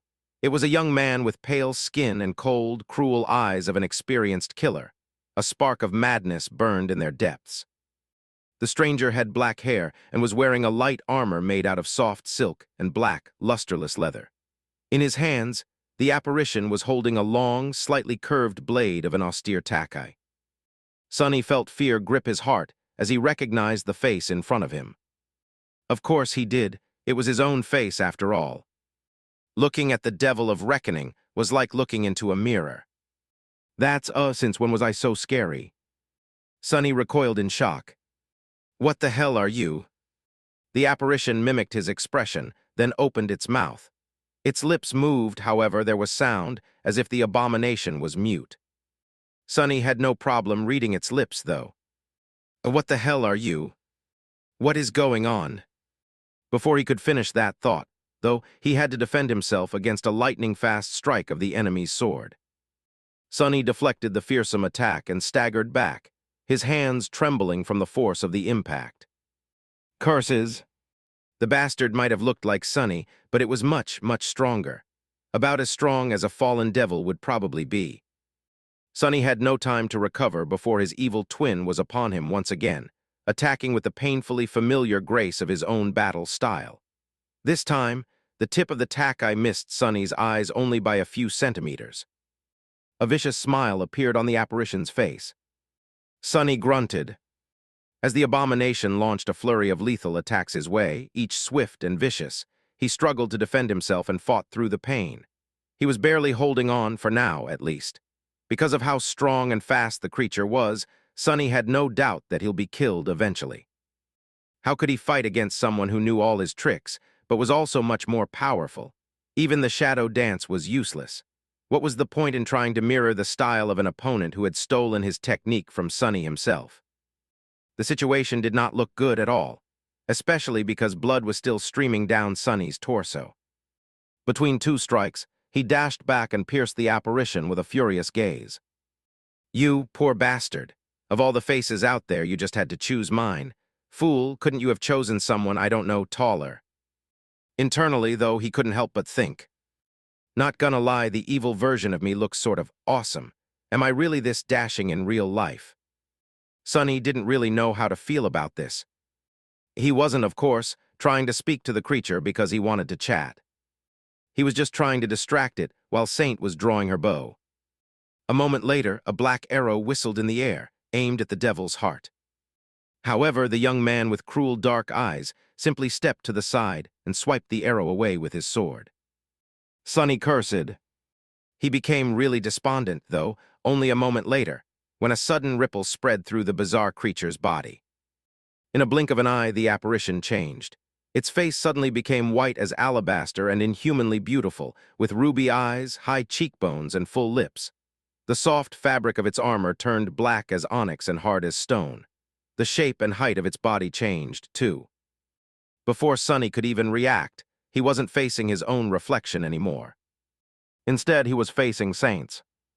Crap.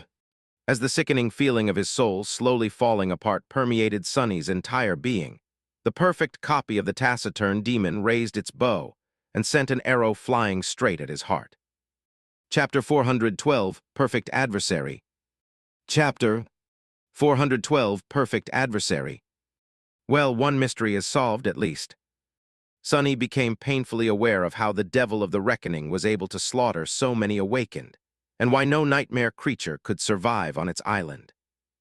If the bastard was able to turn into a copy of any enemy while remaining as powerful as a fallen devil, then very few things could ever hope to escape from it alive.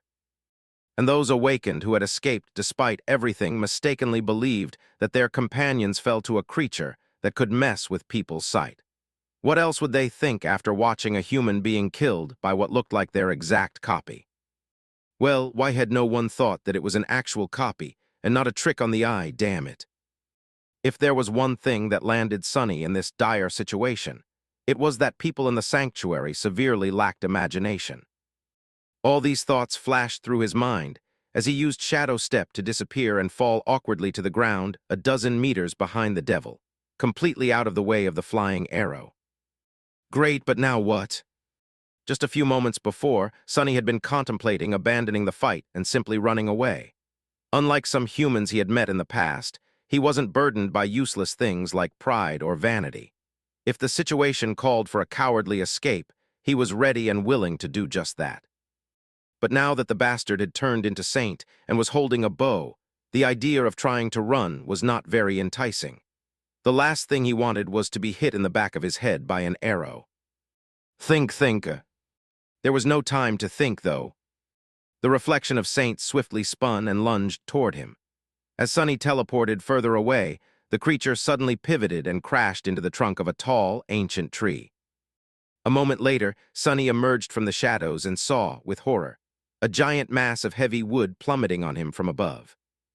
Desperately burning through his essence, he filled his body with as much strength as possible and raised his hands, trying to catch the falling tree.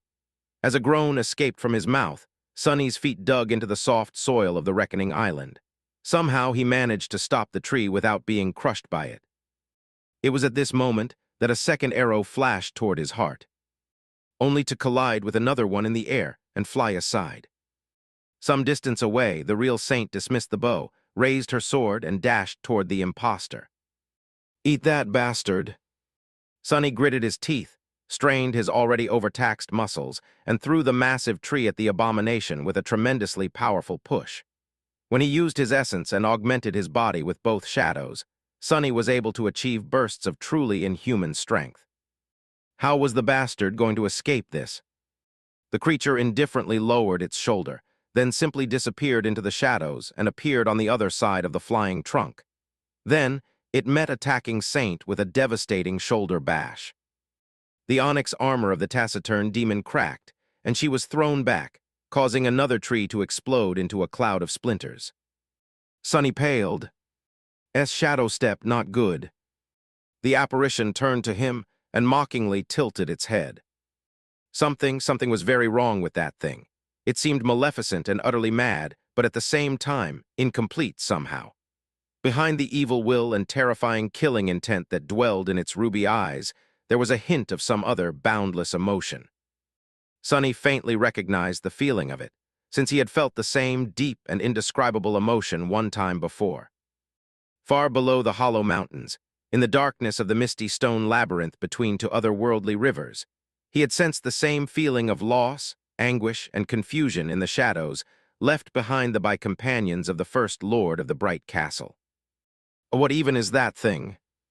He had no time to ponder about its nature, though, because the creature had once again turned into a pale young man with dark eyes and was lunging at him, a vicious smile frozen on its lips. Feeling a cold shiver running down his spine, Sonny realized that he would not win this fight, nor was he capable of escaping from the reckoning alive.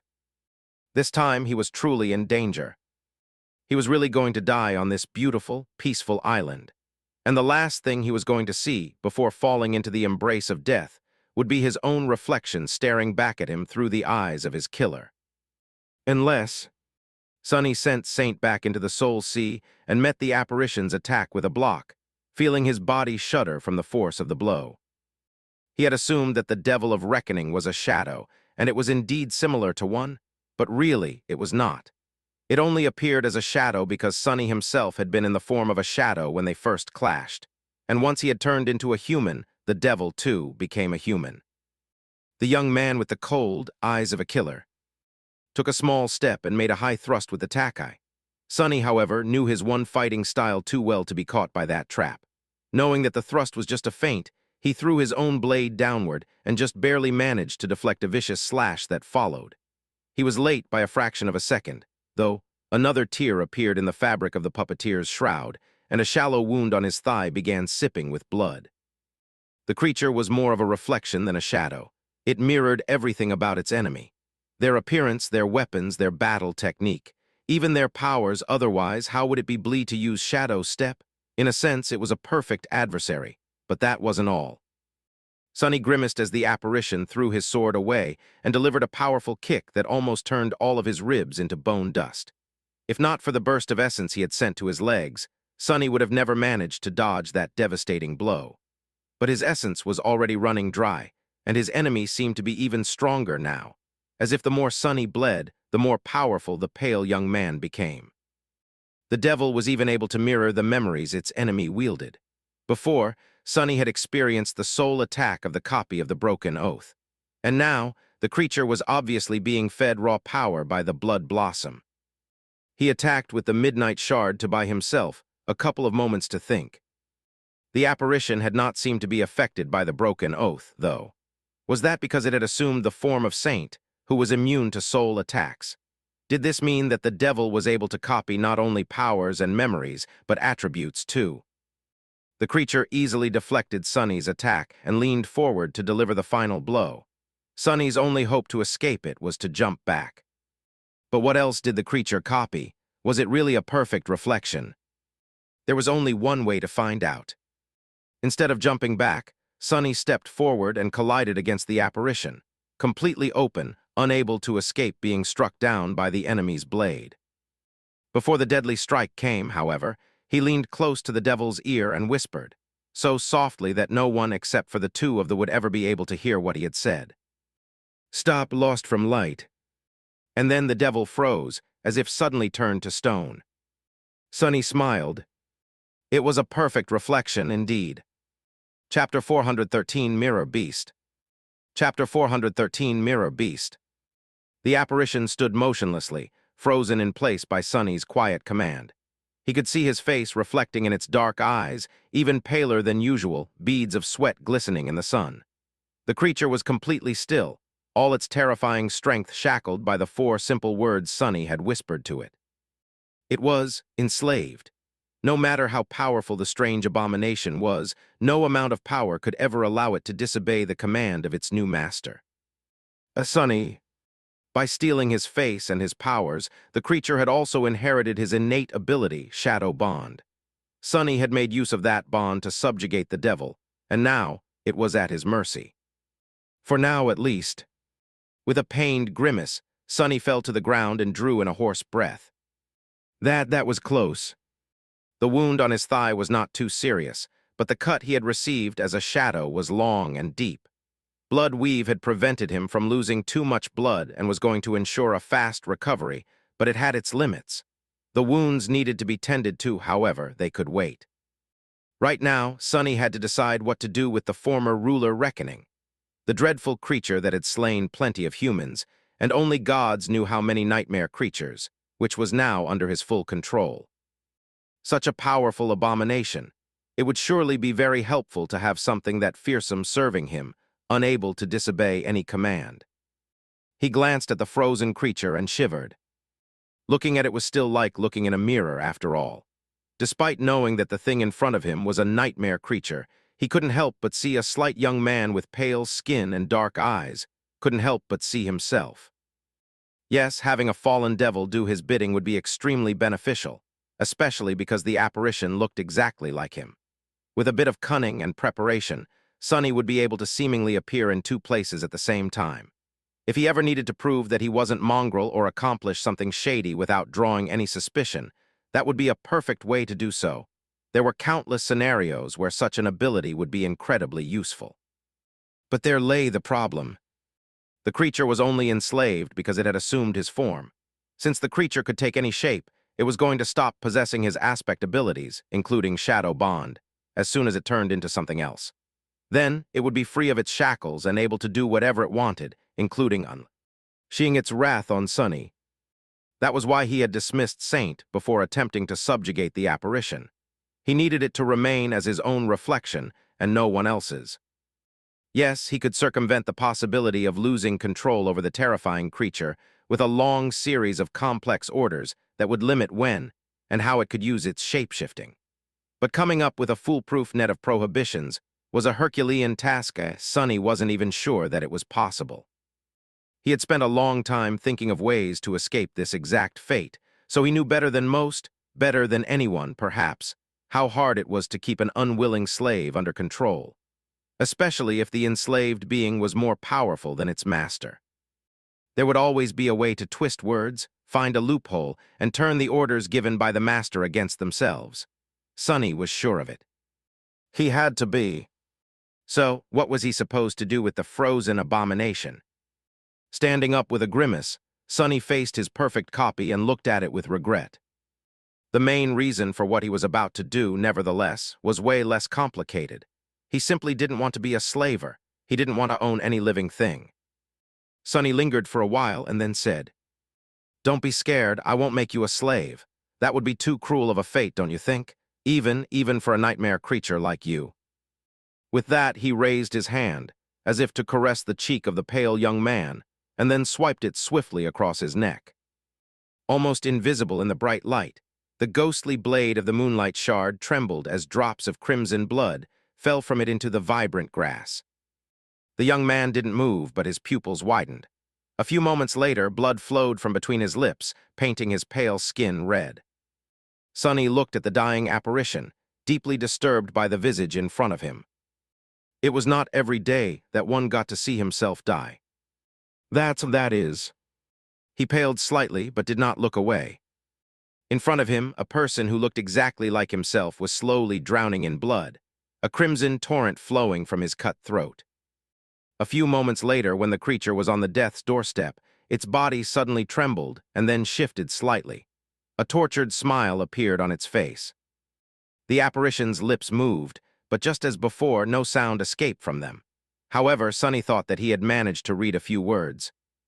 "We never searching." That was what the apparition had tried to say. Then the light in its eyes extinguished. A strange ripple spread over the young man's body, and a moment later, thin cracks appeared on his skin. After a second or two, the creature shattered into a rain of silver glass, which then turned into a stream of light and disappeared. Only one jagged mirror shard remained laying in the grass, reflecting nothing but cold darkness. As Sonny stared at all this in bewilderment, the spell whispered, "You have slain an ascended reflection, mirror beast." Sonny blinked. Wait, what did it just say? The spell, however, wasn't done speaking. You have received a memory. Chapter 414 Mystery of the Dark Mirror. Chapter 414 Mystery of the Dark Mirror. Sonny stared at the ground, confused. What just happened? Why did the spell call that thing an ascended reflection? What was a reflection? And why was it ascended instead of fallen? How could a nightmare creature be ascended? He frowned. Was it not a nightmare creature? How is that possible? The apparition was definitely not a human, so what else could it be if not one of the dream realm's abominations? And one more thing. The spell did not say that his shadow had grown stronger, did it? To make sure, Sonny checked the number of his shadow fragments. Just as he had suspected, it didn't change. He even dove into the soul sea and saw that there was no new shadow among the rows of the creatures he had slain. This is very, very strange. What the hell had he just killed? With a deep frown on his face, Sonny bent down and cautiously picked up the jagged mirror shard that the apparition had left behind. No matter how he looked at it, the shard resembled a perfectly mundane piece of glass, with a thin layer of silver painted over its reverse side. The only strange thing about it was that no matter how Sonny turned the shard, it refused to reflect anything except for an impenetrable veil of darkness. There was also an inscription on its reverse. Sonny's frown deepened when he realized that the inscription was not made with runes. Instead, what he saw were the familiar letters of the human alphabet. They were clumsy and awkward, as if written by a child's hand. There was only one word written on the mirror shard. Beastie. What the hell is that supposed to mean? The mystery of the mirror beast was so strange that for a time, Sonny even forgot about the burning pain in his side. Eventually, he whispered, "Is an echo." Echoes did not possess souls, so he expect. That slaying one would not reward him with any shadow fragments, just like what had happened after Mirror Beast's death. The apparition, however, was obviously not an echo. It was too independent, sentient, and had too much individuality to be a simple copy of a dead nightmare creature. Not to mention that it had been ruling the reckoning for the past few years, with no human master in sight. There was, however, a type of being that it resembled. Sonny threw a dark look at the remains of a tree that had been shattered by Saint's body. In many ways, the strange reflection resembled a shadow. Was the mirror beast a type of echo created by someone's aspect? Its creator must have been incredibly powerful then. If so, where were they? What had happened to them, and why was their reflection wandering the chained aisles in a feral state? There were no answers. It was just a theory anyway. Sonny had no proof whatsoever to substantiate it. Maybe his new memory would give him some answers. He was about to summon the runes, but a sudden pulse of pain reminded him that he was, in fact, still wounded. With a hiss, Sonny clutched at his side and looked around, searching for shelter. He was going to have to tend to his wounds and rest after the fight with Mirror Beast. The memory could wait until after he wasn't bleeding so much. Wrapping the strange mirror shard in a piece of fabric and placing it into his pack, Sonny used some of his last remaining reserve of shadow essence to step through the shadows and appear near the rocky hill in the center of the island. His shadow had noticed a shallow cave there, which was situated, obviously, behind the foaming wall of the picturesque waterfall. Walking on a narrow stone ledge that led behind the waterfall, Sonny checked that the cave was empty and then entered its cool shade. The cave wasn't very big, but due to its location and hidden nature, there was no better shelter on the entire island. Rather happy with this discovery, Sonny groaned and lowered himself to the ground.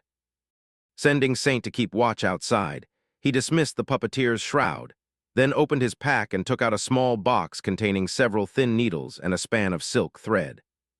Staring at the needles with a deadpan expression, Sonny sighed. "I hate this part." Due to his awakened body and the nature of blood weave, Sonny could recover from most injuries much faster than any mundane human, or even one of his peers, would be able to. However, if he wanted to be able to travel again by tomorrow, he still had to take measures. With another sigh, the threaded one of the needles gritted his teeth and began suturing the edges of the long cut on his side together. The process was not very pleasant, to say the least, so the cave was full of the sounds of heavy breathing and suppressed curses for a while. Finally, Sonny was done. Washing the dried blood off his body with the help of the endless spring, he grimaced and looked around. Now that he had time to take a better look at the cave, he noticed that it had apparently been used as shelter by another human at some point in the past. There was a circle of stones built to contain a fire, with a bunch of firewood arranged neatly by its side. By now, the wood had long rotten, letting Sonny know that the cave remained empty for many years. There was a pack much like his own laying on the cold stones near the fire pit. He limped toward it and took a look inside. There was nothing of particular interest there, just the usual supplies a traveling awakened would take with them on a long expedition, most of them ruined by the humidity inside the cave and the passage of time. He did, however, retrieve a rolled-up map and studied it for some time. The map had been drawn on a piece of monster hide, so the humid air did it no favors. Most of it was unreadable, with only a few small pieces remaining intact. Sonny judged that the person who had left it behind was much more knowledgeable about the chained isles than he was. Sadly, none of that knowledge had been preserved. The only legible word he could easily read was written near the edge of the tier. It read, "I hope." Sonny sighed. The stranger whose map he was studying had most likely been killed by the mirror beast. For a moment, he entertained the idea that the map had actually been left behind by the creator of the strange reflection, but that theory made little sense. Why would such a powerful person leave not only his things, but also his creation behind? Putting the map back into the rotted pack, Sonny glanced at the fire pit and said after a long pause, "I'm sorry that your hopes had been for naught, whoever you were. Now your nightmare is over." With that, he hesitated for a few moments, and then finally summoned the runes. It was time to take a look at the memory he had received for slaying the terrifying creature that the spell had called the Mirror Beast. A few seconds later, Sonny's eyes widened. Weapon, it is a weapon. Chapter 415, Cruel Sight. Chapter 415, Cruel Sight. Sonny stared at the shimmering runes, excitement rising in his heart. This was what he had been waiting for. Memory Cruel Sight. Memory rank ascended. Memory tier IV. Memory type weapon. A weapon. Sonny had been searching for a new weapon for a long time. He was very fond of the Midnight Shard, since that was the sword he had carried through the darkest time of his life, and which he had fought his way out of the hell of the Forgotten Shore. It was a very powerful memory, too, one whose enchantment had saved his life on several occasions. However, Sonny felt that he had outgrown the austere Takai, or rather, the obstacles he was facing these days had. Many of the nightmare creatures on the chain's isles were of the fallen rank, and their tough hides presented a lot of resistance to the sharp blade of the awakened sword. Not to mention those corrupted horrors that Sonny avoided to the best of his ability, for now, but was inevitably bound to encounter one day.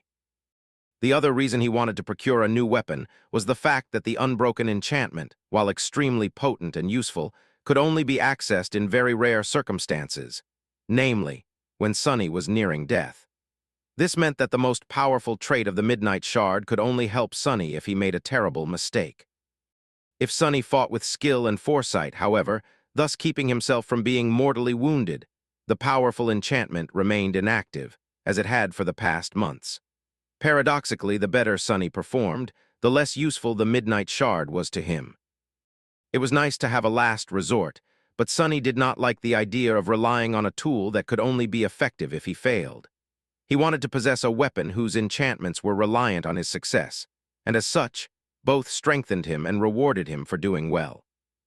Hopefully, this was one such weapon. It was an ascended memory of the 4th tier, equivalent to a memory he would have received from a fallen devil. That was already a tremendous start. His most powerful weapon right now, the Moonlight Shard, had come from a mere fallen beast. Trying to control his expectations, Sonny trembled in anticipation and read further. Memory description. Full of pride, the noble knight made a deal with the dream spawn. Years later, the knight had defeated all his enemies and became a mighty king. On the day that his son uttered the first word, the dream spawn came to the king and demanded his pay. He left the kingdom with the child and disappeared, never to be seen again. Much later, the young prince returned and stood beneath his father's throne. He expected to be met with joy and warmth, but was met with fear and suspicion instead. Sonny frowned. Huh, what the hell does that mean? The description mentioned a dream spawn, or rather the dream spawn. That was the name of an attribute Nephis had, which she possessed because of being born from a hollow mother. Were there other people with the same attribute among the human race? There had to be, and judging by this strange tale, they had been feared even here in the dream realm. No, that didn't make any sense. Nephis was described as being born of two worlds, so how could a native of the dream realm possess the same attribute? Very strange, many the name is just a conscience. Sonny shrugged, then concentrated on the runes. Tell me what you can do. Memory enchantments shapeshifter, light eater ghost blade dark mirror. 4 of them. His eyes gleamed. Shapeshifter enchantment description. This weapon can shift form between a sword and a spear. Sonny hesitated for a moment, then turned away from the runes and summoned the cruel sight. He just had to see this. A tenebrous mist shrouded his hand, and then an elegant sword appeared in it. It was much shorter than the midnight shard, with a leaf-shaped blade that was about as long as the distance between Sonny's elbow and the tip of his middle finger. The blade seemed to be forged out of polished silver and served as a perfectly clear mirror. Looking into it, Sonny could see the reflection of his pale face and the wall of the cave behind him. The hilt of the short sword was made out of polished black wood, which was encased in intricately engraved silver near the guard and at the pommel. The cruel sight was light and swift. Sonny slashed the air several times and smiled. It was going to take some time to get used to using a single-handed sword, but he liked it. It already felt like an extension of his hand. It was much more suited for stealth attacks, too. The sword was also double-edged, which gave him more freedom in how to use it. But that wasn't all. Following a mental command, the hilt of the sword suddenly began to extend. A second later, Sonny was holding a long, graceful spear. The black shaft contrasted against the silver blade, creating a beautiful and somber image. The blade itself kept its length, so Sonny could perform not only thrusting attacks, but also cuts and slashes. He stared at the somber, elegant spear for a bit, then commanded it to turn back into the sword. This was going to be a challenge. Sonny wasn't really proficient with polearms, but he had seen how versatile, unpredictable, and deadly they could be in the hands of a master. Not to mention that he had wished to have more distance between himself and the nightmare creatures he fought on numerous occasions. This weapon was a perfect combination of mobility and reach, allowing him to effortlessly switch between a nimble short sword and a devastating long spear. It gave him access to the best of both worlds. His smile widened. Perfect, this is perfect. What else could it do? There were 3 enchantments left. Light Eater enchantment description. The blade of this weapon can reflect, absorb, and expel light. That would be useful to control shadows, as well as potentially blinding the opponents. Ghost Blade enchantment description. This weapon can strike at incorporeal targets. An incredible ability that would give Sonny the ability to fight against some of the most dangerous creatures in the dream realm. Those wraiths that were immune to physical damage. Dark Mirror enchantment description. Each attack of this weapon can be augmented with elemental damage. It can be charged with any element the wielder has been damaged by. Current charge none. Sonny gasped. A permanent elemental augmentation. This is incredible. Chapter 416, Hanged Man. Chapter 416, Hanged Man. Sonny stared at the emptiness for some time, thinking. His new weapon was an ascended one of the 4th rank, which already made it much more formidable than anything else in his arsenal. It was adamantine and sharp as a razor, which would allow him to cut through fallen creatures as if they were made of butter. Well, not exactly, but rather close. Added to that were the considerable reach of its spear form and the incredible swiftness of its sword form. But there was more. The cruel sight was capable of augmenting its attacks with elemental damage. That meant that each wound Sonny would deliver to his enemies would be more dire, not only that, But the nature of the augmentation could be changed, which meant that if given enough time to prepare, he would be able to exploit the weaknesses of his opponents with the element they were most vulnerable to. He just had to get himself wounded by that same element. Ouch! Everything that was worth it had to hurt a little. Sonny had learned it many years ago. Speaking of which, he sighed, then summoned the cruel sight and held it in his hands for a bit. Then he stood up and walked toward the exit from the cave. As the sound of the waterfall grew louder and louder, he prepared himself. A second later, Sonny entered the field of soul erosion emanated from Saint's armor. Instantly, he felt weak and in pain, as though the very essence of his self was being dissolved by a terrible force. Arge curses. No matter how many times he was subjected to the effect of the broken oath, it was a vile feeling every time. The only good thing about it was that souls, just like bodies, could heal with time, and as long as he did not spend too much time being damaged by the evil memory, he would be able to recover in a day or two. Gritting his teeth, Sonny summoned the runes describing the cruel sight and simultaneously send essence into its silver blade, activating the dark mirror enchantment. As his contorted face reflected in the polished silver of the elegant sword, nothing about it changed. However, the cruel sight suddenly seemed different, as if an invisible, cold, and sharp aura surrounded its edges. Sonny looked at the description of the dark mirror. Current charge soul. With a relieved sigh, he took a few steps back and escaped the radius of the broken oath. The sensation of his soul being slowly destroyed swiftly disappeared. The runes, however, did not change. Sonny had to feed the memory with a small amount of shadow essence to activate the augmenting enchantment, but its blade would remain entwined with the element of his choice until he charged it with another. A cruel smile appeared on his lips. Just like that, Sonny now possessed a weapon capable of dealing soul damage, the rarest and most insidious type of damage he knew of, one that very few beings out there had any resistance to. In a span of one day, his lethality had grown manyfold. Dismissing the somber sword, Sonny turned around and walked back into the cave. I guess I am the true harbinger of reckoning now. His gloomy shadow lingered for a bit, then scratched the back of its head. For once, it had nothing to add. 2 days later, Sonny was finally approaching Shipwreck Island.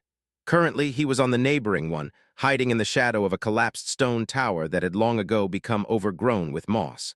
Somewhere behind him, the body of a giant worm-like creature lay on the ground, its body sipping with foul black blood.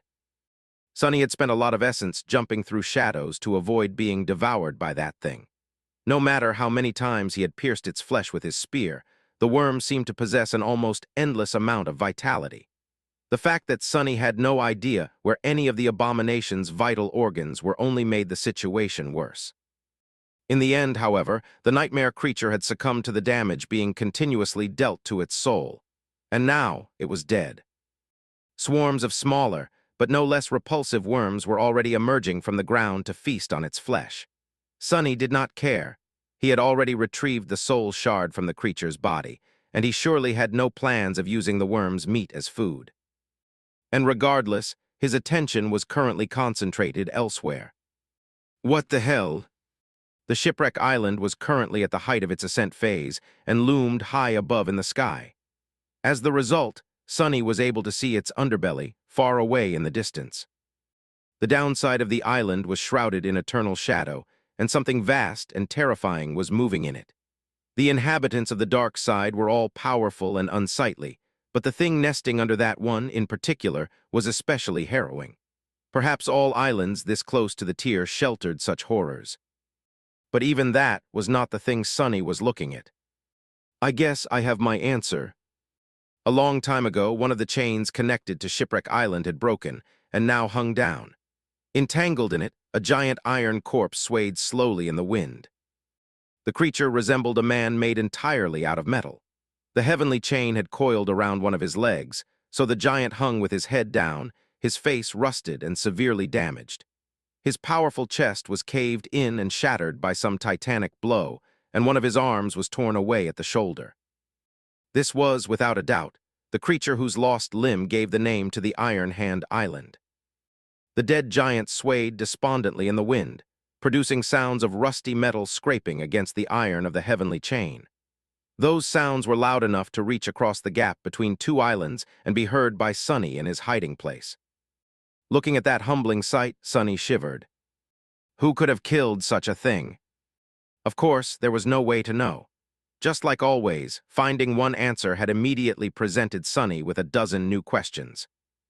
Nervously shifting his gaze between the hanged giant and the swarm of worms ravenously devouring their elder, Sonny remained hidden in the shadows and waited. Soon, the rattling of chains announced that the shipwreck island was starting to descend. Sonny tensed. It's time. Chapter 417, Shipwreck. Chapter 417, Shipwreck.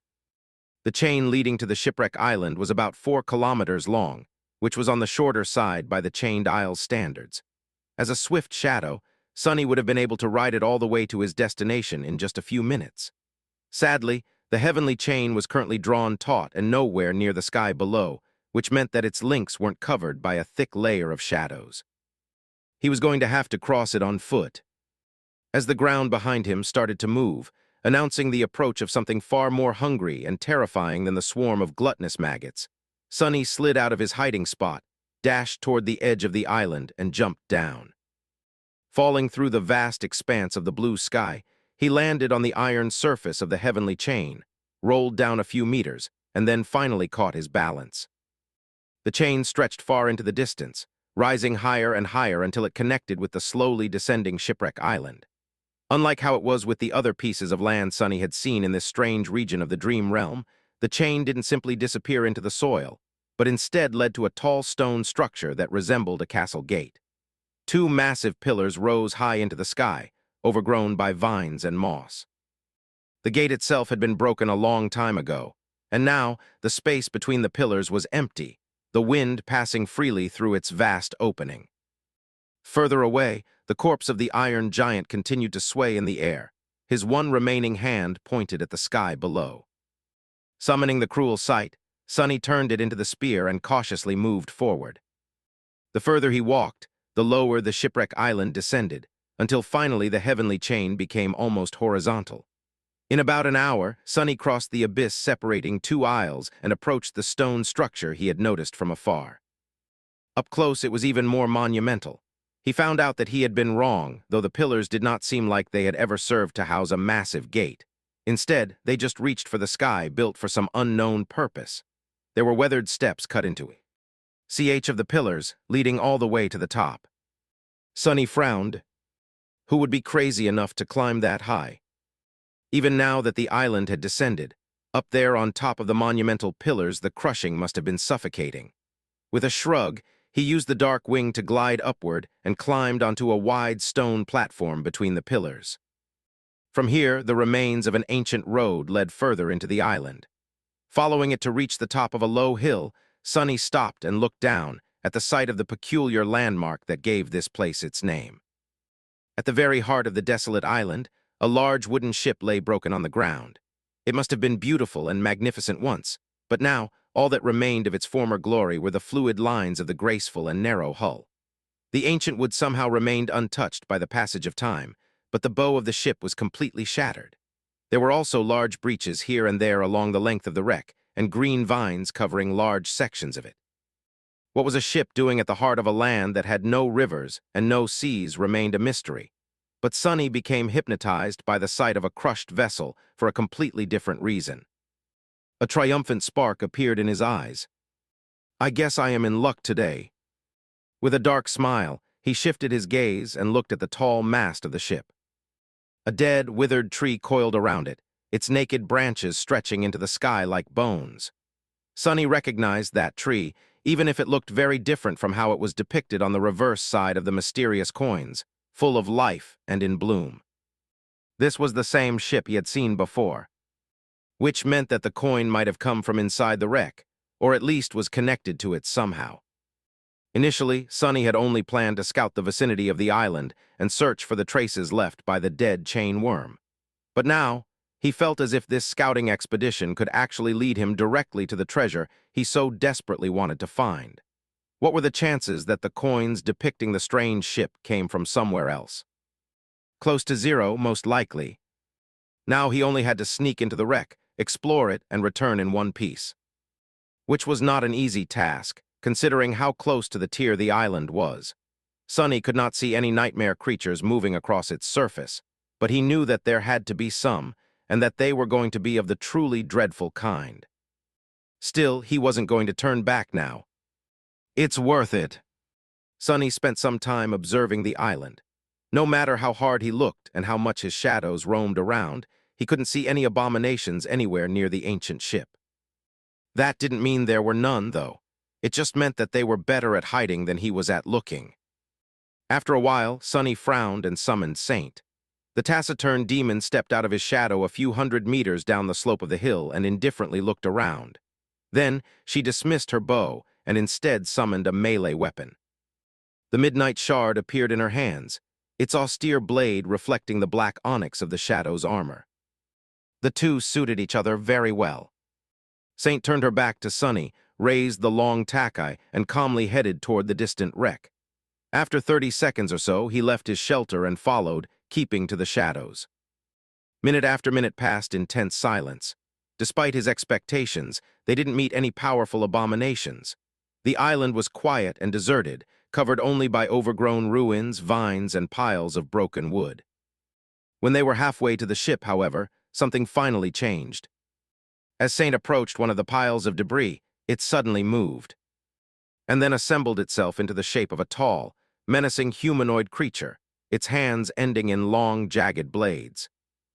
As countless similar piles of splintered wood began to move all around them, Sonny breathed out a curse.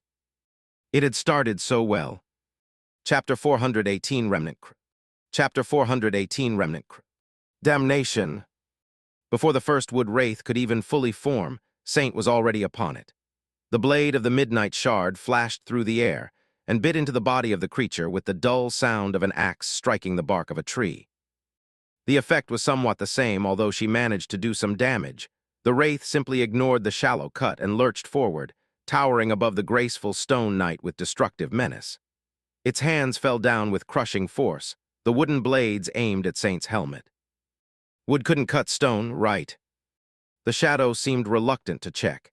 She easily sidestepped the creature's attack and thrust upward, driving the tip of the midnight shard into the enemy's neck. Augmented by one of Sonny's shadows, the sword went deep into the adamantine wood. A moment later, the second shadow wrapped itself around the body of the taciturn demon, causing her skin to shine with dark radiance. The coral gem of the broken oath glowed brightly on her black breastplate. Saint twisted her blade and pushed it sideways, causing half of the wood wraith's neck to explode into a rain of splinters. The creature staggered and lashed out with another strike, but it was too late. The shadow calmly shifted her weight from one leg to another and delivered a devastating slash, beheading her enemy.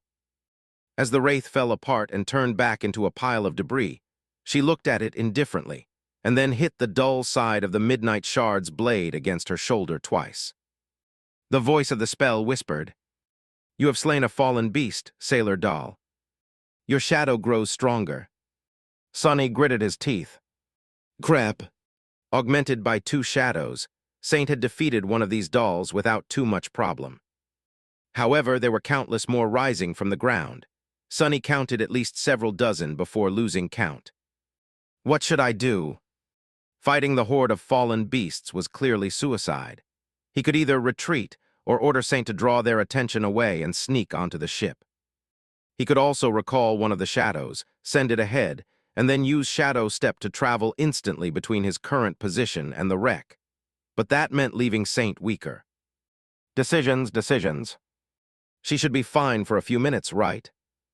Throwing a glance at the taciturn demon, Sonny sighed and dashed toward the ship. Have fun, you three.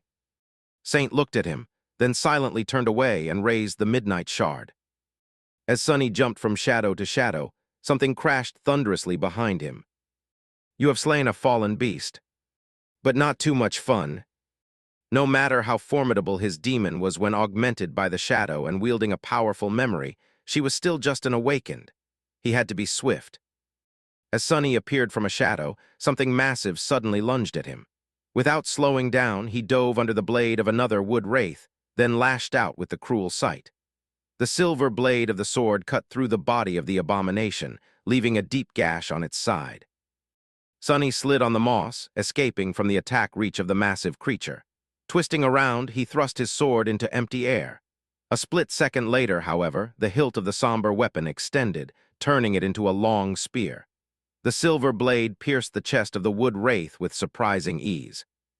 The sailor doll was still alive, but its soul was damaged. It staggered and took a step forward, driving the spear deeper into its flesh. Sonny tilted his head, then dissolved into shadows and appeared behind the creature. A moment later, the moonlight shard pierced its head. "You have slain a fallen beast, sailor doll. Your shadow grows stronger." Sonny retrieved his weapons. "You have slain." Saint was busy, too. Glancing back, he saw that she was close to being surrounded by a mass of menacing wooden creatures. Not good. Not wasting any more time, Sonny turned away and continued moving toward the wreck. A few minutes later, Sonny reached the broken ship, dove into one of the breaches in its hull, and hid in the shadows. Then he immediately dismissed Saint. Making sure that nothing posed an immediate threat to him, he then quickly checked on the taciturn demon in the Soul Sea. The shadow had received several wounds in the fight against the swarm of wraiths, but none of them was too serious. She was going to have to spend some time restoring herself in the nurturing black flames of the shadow core still. "Rest well, Saint, you deserve it." Sonny hesitated for a few moments, then retrieved the memories he had entrusted to her. Who knew what he was going to encounter inside the ancient ship? It was better to be safe than sorry. Looking around, he studied the interior of a small room he had found himself in. Sonny had no knowledge whatsoever of what the insides of a ship were supposed to look like, let alone of an archaic wooden vessel like this one. That was why he couldn't even guess what purpose this cabin had been intended for. All he saw were piles of debris, absolutely mundane, for a change, and thick brown vines covering the walls. The air was stale and murky. It smelled a little sweet. "Oh crap, here we go again." With a subtle shudder, Sonny stared at the strange reddish-brown vines. Those things, without a doubt, were alive. They were also the source of the sweet smell permeating the air that Sonny was currently breathing. What was even worse, they were obviously just a small part of some much, much larger organism. As a strange feeling appeared in his lungs, Sonny sighed, took a piece of cloth from his pack, and wrapped it tightly around the lower part of his face. Blood weaved to the rescue. Let's see what's inside. He only took a few steps when something gleamed on the floor in front of him. Bending down, Sonny picked up the small object and stared at it with a complicated expression. A heavy golden coin rested in his palm. Chapter 419, Eureka. Chapter 419, Eureka. Grasping the coin in his fist, Sonny took a step forward, then cautiously walked around a thick vine sprawled across the floor of the small cabin. Or was it a wall? Since the ancient ship was laying on its side, and at an angle, it was hard to differentiate the floor from the ceiling. The surface beneath Sonny's feet was skewed, forcing him to bend to be able to keep balance. The piles of debris and the vines weren't making things any easier for him. By now, Sonny was almost sure that the vines were a part of a larger creature. His suspicion only grew when he climbed through the narrow doorway and left the cabin. Finding himself in a wide corridor, Sonny felt that the sweet smell permeating the murky air became much stronger. Here, everything was covered by a thick layer of reddish moss, with twisted vines growing through it as they stretched in every direction. Sonny could help but feel as though he was now inside some giant being, with the wooden carcass of the ancient ship serving as its bones, the moss representing its flesh, and the vines being its veins. The warm breeze that blew through the wreck at rhythmic intervals reminded him of slow breathing of a slumbering giant. It came from somewhere deeper in the ship, bringing with it the sickeningly sweet smell, and then disappeared for a dozen seconds, only to appear again. Let's, not do anything to awaken that thing, then. Sonny thought for a few moments, and then decided to keep both shadows wrapped around his body instead of sending them to explore the ship. In situations where a confrontation with an unknown enemy could happen at any moment, having them close by was of paramount importance. At least that approach had saved his life many times in the past. Taking a step forward, he felt the moss spring under his foot and then swayed. His vision blurred slightly. Arg. His worst expectations did not come true. Unlike the blood blossom, the tiny grains of pollen or spores, or whatever it was that he had breathed in, had not tried to take root in his lungs and grow through his flesh. Instead, they simply poisoned him. The poison had entered his lungs, then traveled to his bloodstream, and was now spreading through his body. Sonny could easily see himself losing consciousness and falling to the ground, his body then becoming overgrown by the reddish moss, slowly digested by it, turned into nourishment for the creature that had usurped the wreck of the ancient ship. But he wasn't going to. As soon as the poison entered his bloodstream, Bloodweave went into a frenzy. It seemed to really dislike anything alien invading its territory. Slowly but surely, it went about destroying the toxin. Sonny just had to endure the pain. Summoning the cruel sight, he used the shaft of the spear to help himself keep balance and waited for his vision to become clear again. After a minute or two, Sonny slowly exhaled and continued on his way. A few minutes later, still suffering from pain and weakness, he picked up a second coin from the moss and stared at it for a second. The beautiful person with a crescent moon drawn on their foreheads smiled at him with a carefree expression. Sonny frowned in response. "What are you so happy about, fool?" Turning away, he noticed another coin gleaming in the moss a couple of meters further down the corridor. It was almost as if someone left these coins here like breadcrumbs to lead an unsuspecting treasure hunter to their prize. A very convenient. Full of unease, Sonny walked over to the third coin, picked it up, hid it in his pack, and then cautiously moved deeper into the wreck. Soon he approached a wall with a massive gate barring it. The wooden surface of the wall had cracked and was bent outward, as if something was pressing heavily on it from the other side. The vines out here were especially thick and vernicose, shining in the beams of sunlight that fell through a wide hole in the hull of the ship right above. The sweet smell in the air was almost overwhelming. Sonny stared at the warped wall, a grim expression on his face. Although he could not see through it, he could feel the shapes of shadows on the other side. Hidden from him by the thick bulkhead was a much larger, vast, and open space. He judged it to be the main cargo hold of the ancient ship, and in it, something massive was moving, slowly expanding and contracting. Brown vines that had devoured the wreck all originated from that place. The sickening breeze that blew through the ancient ship from time to time came simultaneously with the contracting of the massive shadow. Sonny lingered for a while, then decided that he had no desire to disturb the slumber of that being. Instead of trying to open the door, he jumped up, grabbed the edges of the hole above him, and climbed onto the exterior of the ship's hull. He was reasonably sure that a treasure such as miraculous coins would not have been stored in the main hold with the rest of the mundane cargo anyway. Unless he was absolutely certain that he had no other choice, he was not going to enter it. Sonny was of a rather high opinion about his abilities, but not so high as to forget all fear. That thing inside was not for him to fight, at least not yet.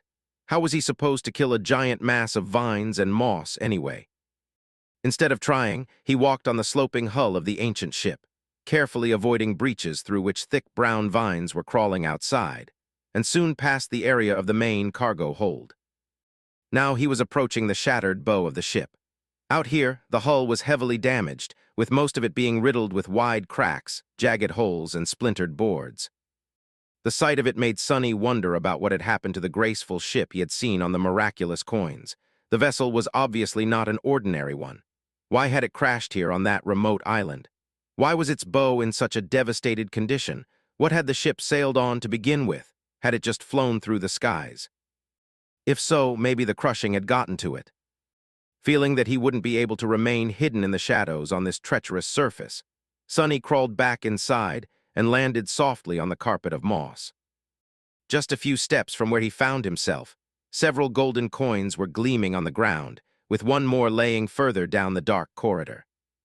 Sonny cautiously gathered them, then moved deeper into the wreck. It wasn't long before he found the compartment that must have served as the ship's treasury. He knew that there was something special about it instantly, simply for the fact that the floorboards around the heavy door were the only place on the entire ancient ship that was completely free of the reddish moss, the vernicose vines, and the air near it was void of the sickeningly sweet smell of the poisonous spores. Standing in front of the door, Sonny smiled. "A Eureka!" Chapter 420, Amazing Chest Ahead. Chapter 420, Amazing Chest Ahead. Sonny approached the heavily reinforced door and tried to sense if something was moving on the other side of it. There was nothing. It didn't feel as though something dangerous waited for him inside the treasury.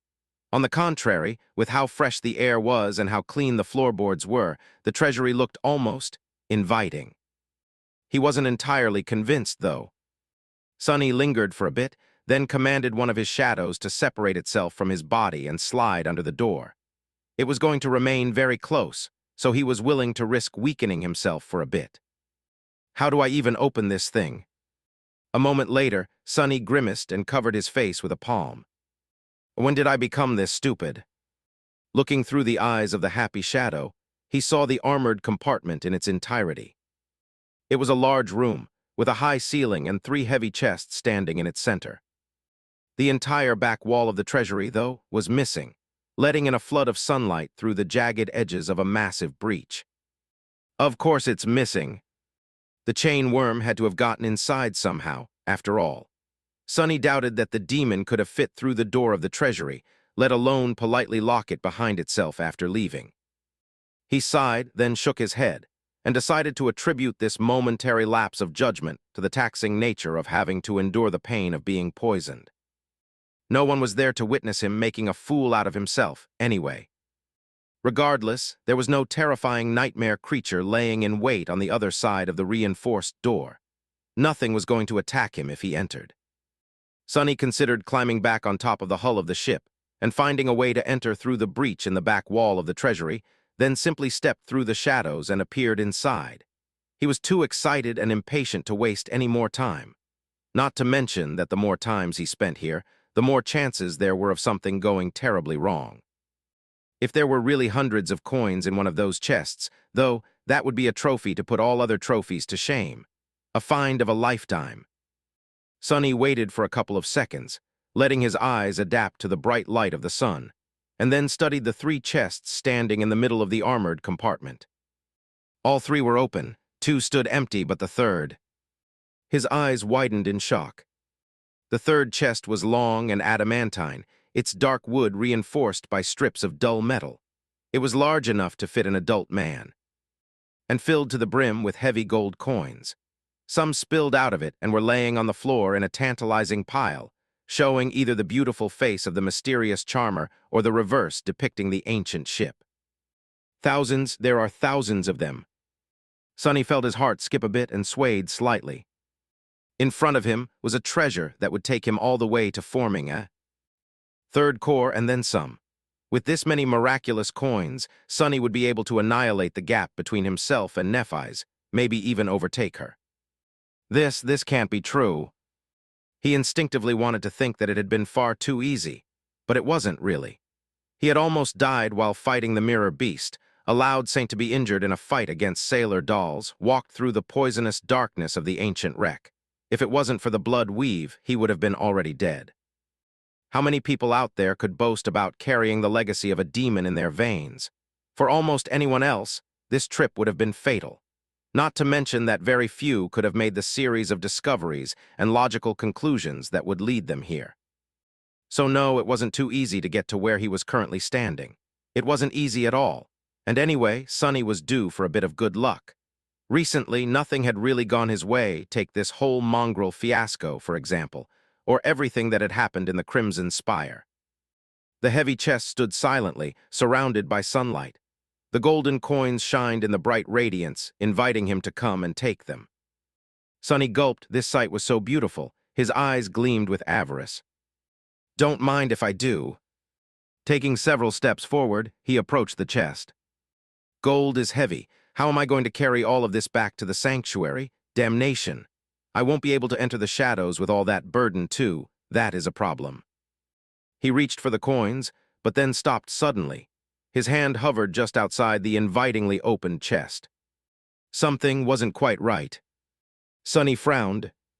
What is it? Maybe I can bury the chest and make several trips. Wait, no, what's wrong here? His frown deepened. There was no danger inside the treasury, nor was there anything moving outside of it. The terrifying creature that had been slumbering in the cargo hold of the ancient ship was still asleep. There were no sailor dolls wandering nearby, too, so what was disturbing him? The chain worm. The chain worm had swallowed several coins. He also had a piece of the chest in its stomach, the wood splintered, the strips of metal torn. Sonny had even thought how lucky he was that the demon decided to feast on the metal reinforcing the chest and bit a chunk out of it, swallowing the coins in the process. So if he had torn a piece from the chest, why wasn't the chest missing a piece? And what had mortally wounded the chain worm anyway? Confused, Sonny glanced at the two empty chests. They were perfectly whole, with no parts missing. Then he looked back at the large, heavy chest in front of him, his hand still hovering a few centimeters away from the pile of gold inside. The chest had all its corners, too. One of them, though, was of a slightly different color, like a patch of new skin that had grown over a wound and didn't quite match all the rest. Since when were chests capable of healing? What the H?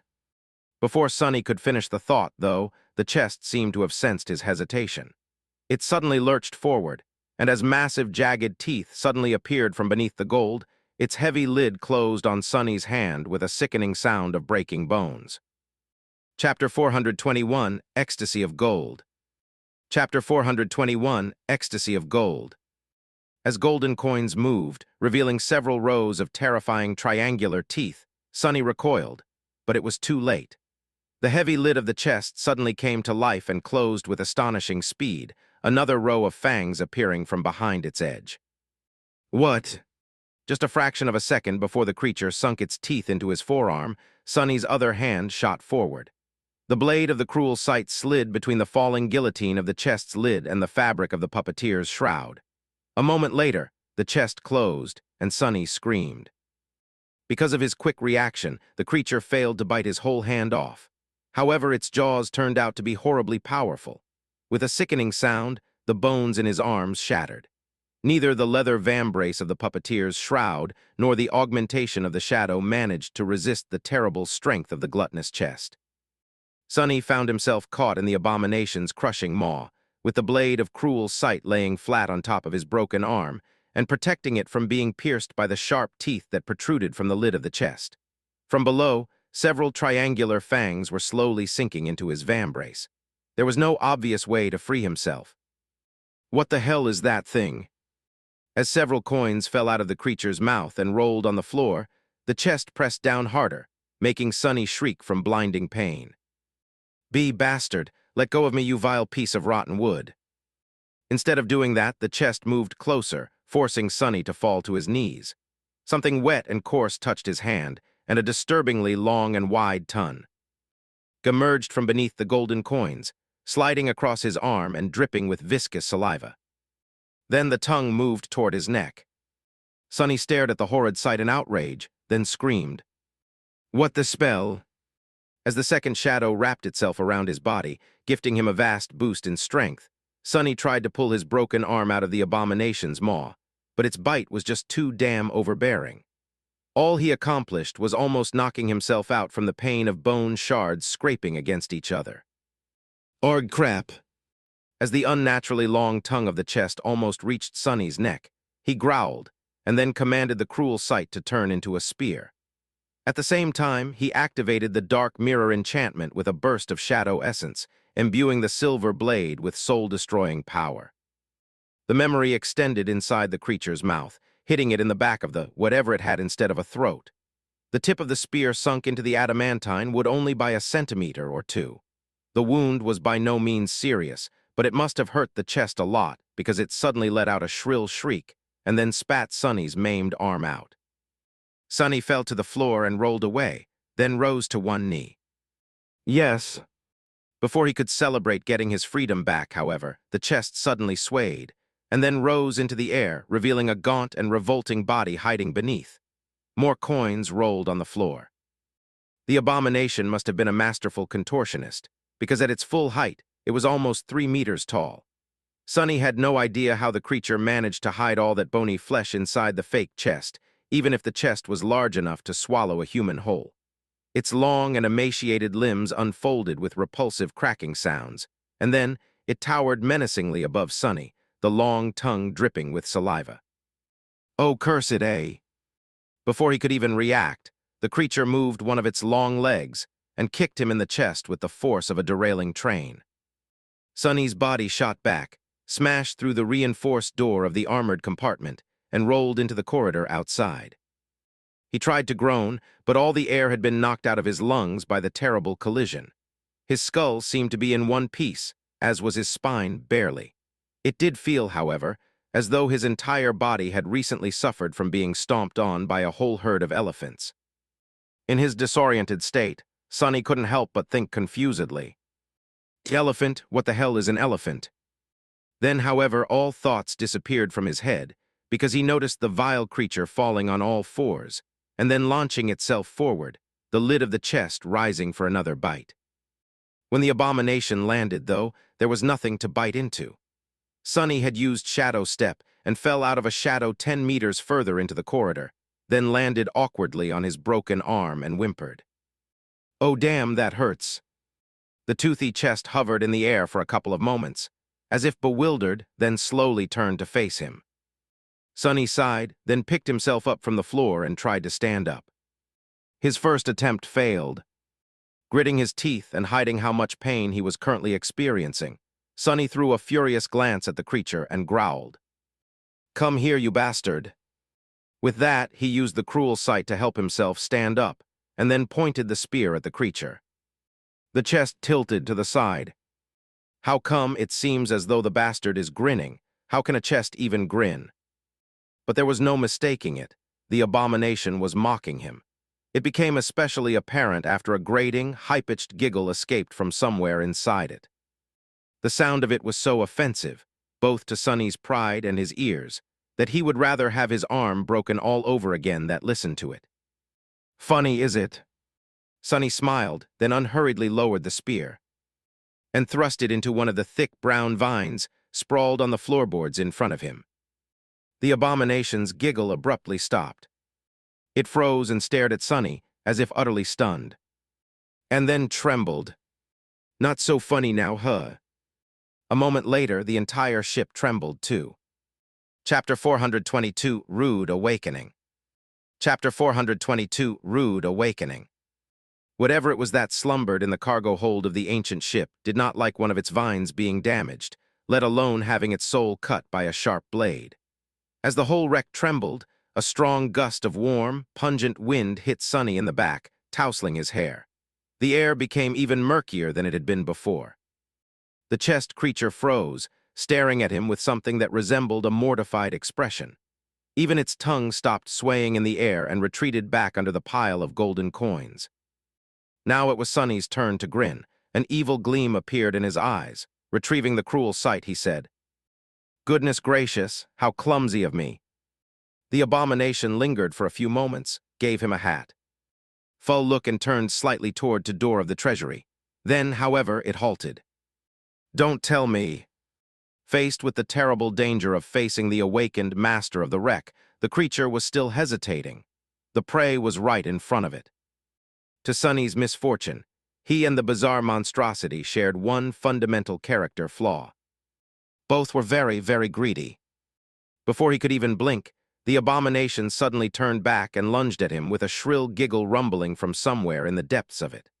All Sonny could do was spend more essence and use Shadow Step again, appearing on the spot where the creature had been a second ago. As he slipped on the debris of the shattered door and fell, the abomination shot through the air and crushed into the wall of the corridor, pulverizing the wooden boards and getting entangled in the vines covering them. It huffed and puffed, then tried to extricate itself from the mess of glistening vines. However, they wouldn't let go. In fact, as Sonny watched in horror, the whole corridor moved. The reddish-brown mass that it was overgrown with rippled, and the thick vines crawled toward the trapped creature, long thorns suddenly appearing on their vernicose surface. The abomination giggled again, this time nervously, and doubled its efforts to free itself, slashing at the vines with its talons and biting into them with its terrifying teeth. As sickeningly pungent juice flowed into its maw, the creature shuddered. "Crap, crap, crap." Turning on his stomach, Sonny lunged himself forward and rolled into the treasury. Here, there were no vines and no moss, only two empty chests and a scattering of gold coins gleaming on the floor. As he hesitated, thinking of what to do next, something crashed with a deafening noise in the corridor behind him, and a moment later, the tall silhouette of the gaunt monstrosity appeared in the doorway. Sonny's eyes widened, and he brandished the cruel sight, preparing to defend himself. The abomination, however, did not pay him any attention anymore. Jumping over Sonny, it landed in the middle of the armored compartment, and then ran as fast as it could toward the breach in the back wall. Without stopping even for a second, it reached the breach and dove through it, escaping the awakening wreck. Sonny followed its escape with his eyes and then blinked. It hung. Then his gaze fell on the floor of the treasury. The coins were still there, glinting in the bright sunlight. They didn't disappear or dissipate after the creature had run away. The coins were real. They're real. As the ancient ship shook and trembled, and the mass of vines crawled toward the treasury, Sonny gritted his teeth and lunged toward the coins, grabbing them and pushing them into his pack. Real, they're real. He was in such a hurry to gather all the coins that he even cut himself slightly on the piece of mirror that was still stored in the pack. Ouch. If these coins are real, then the rest of them inside that damned chest are real too. Perhaps there weren't as many as he had thought, since the chest turned out to have a false everything. But just the top layer that was visible to the naked eyes had to contain 1,000 or more coins at least. As Sonny hunted down the last shiny golden disc left in the treasury, his attention was elsewhere. It was concentrated on his shadow, the one he had hidden in the abomination's own shade when it jumped over him.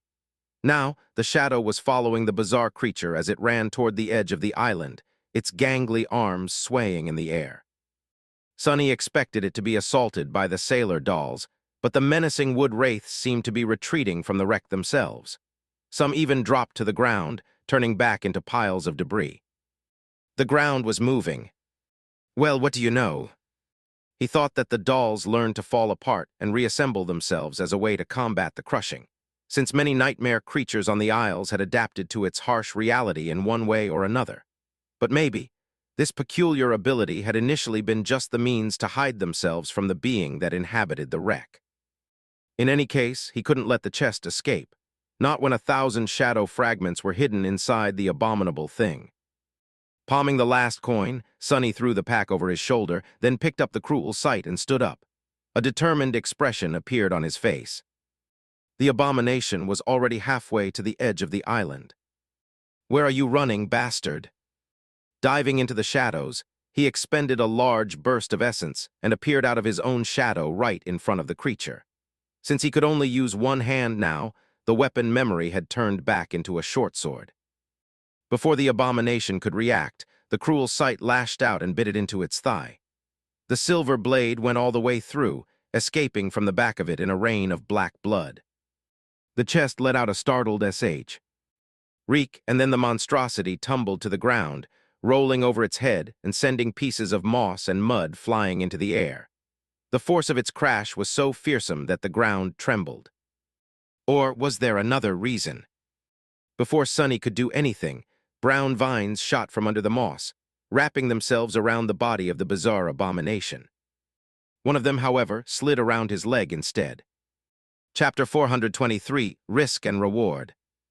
Chapter 423, Risk and Reward. Not good.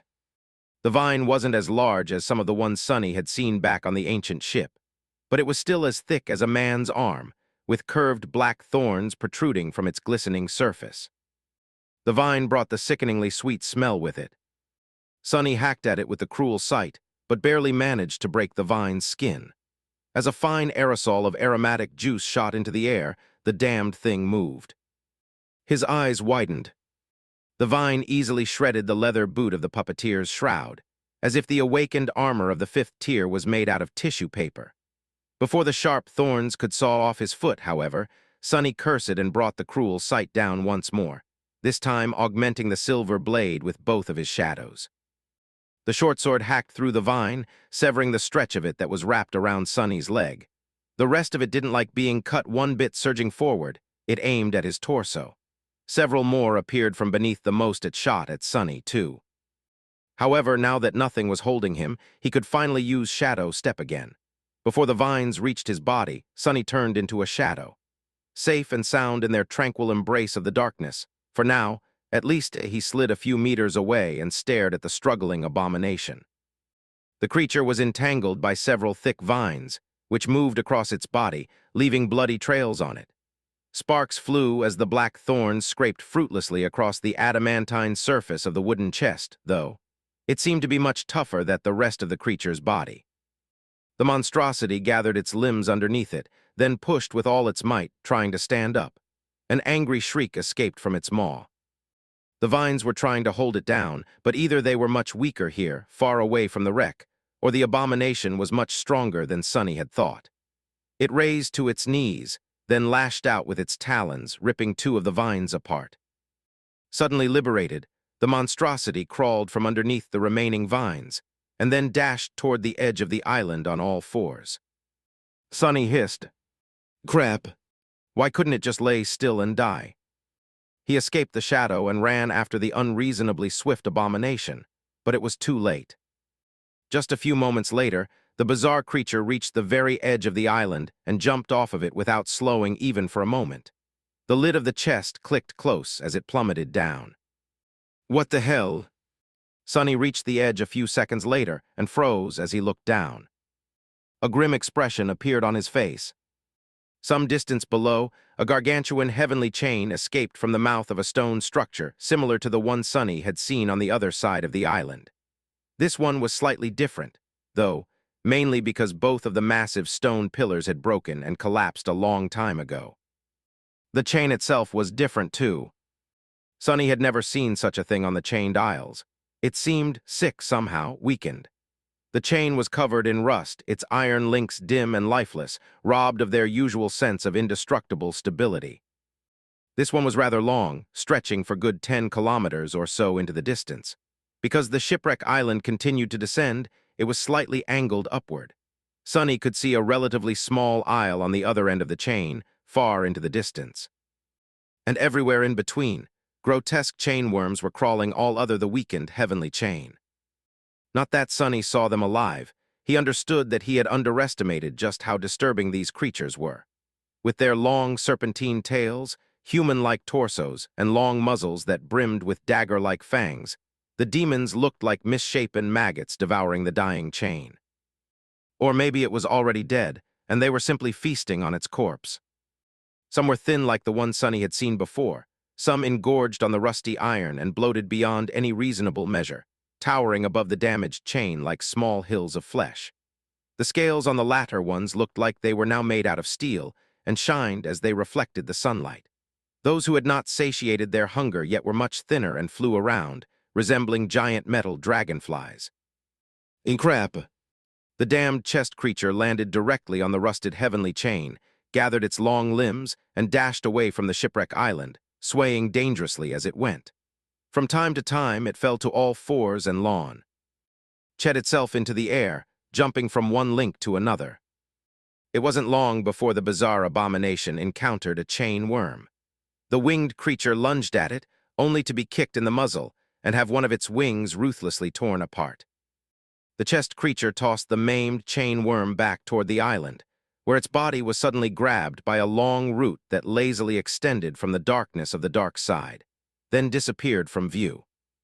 The abomination took in the terrible sight, giggled, then turned around and continued running away. Sonny hesitated. His prize was getting away, but the small island he could see in the distance had to be the Twisted Rock, the isle directly bordering the tier. There would be no more land to escape to if he went there. And the only chain that connected Twisted Rock to the chained isles was currently being devoured by the demonic worms. It didn't seem to be on the verge of collapse just yet, however. How would Sonny know? It's not like he had seen a heavenly chain break before. Perhaps it was time to give up on his pursuit and turn back. He lingered on the very edge of the island, sensing brown vines crawling closer and closer. Risk it all or retreat, and lose the chance to get his hands on the miraculous treasure forever. Nephis was about to become a devil in just a few days. No matter what decision he was going to make, he had to make it right now.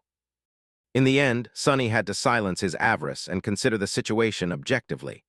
Going after the bizarre abomination posed a huge risk, but it also promised a huge reward. In the end, what made him decide was not greed, emotions, or even rational thought. It was his intuition. For whatever reason, Sonny felt a strong aversion to the idea of turning back. It was as though Twisted Rock exerted an invisible pull on him, drawing him closer. He had never experienced something like this, at least not to this degree. He knew that his intuition was not a simple thing. It was connected to the fated attribute and the special properties his eyes had inherited from Weaver. Somehow, Sonny was capable of perceiving the trembling of the strings of fate around him from time to time. Considering how strong his intuition was pushing him toward the Twisted Rock, something out there had to be of utmost importance to his fate, or at least have a connection to it. Fine, let's get those coins.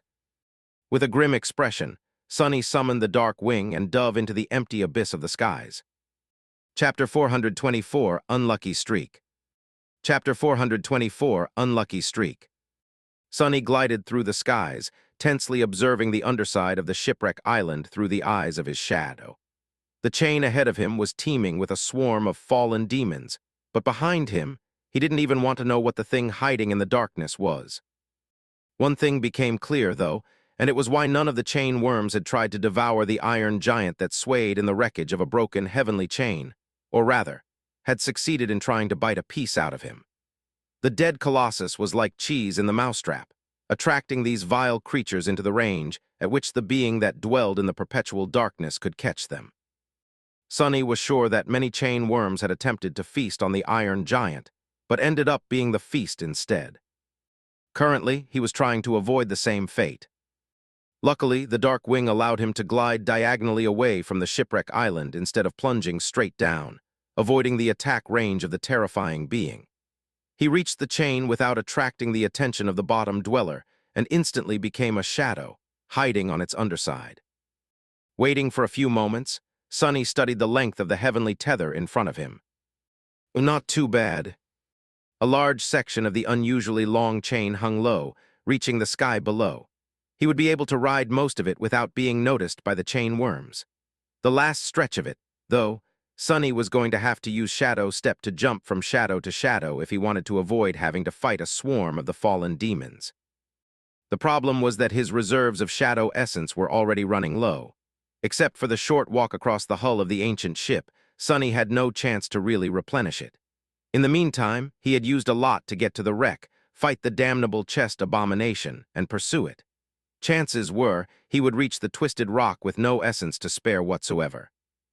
How was he even going to kill the vile chest, especially with one of his arms broken? He hesitated for a bit, then rushed forward, swiftly reaching the section of the chain submerged into the sky below and continuing to fly through the darkness once there.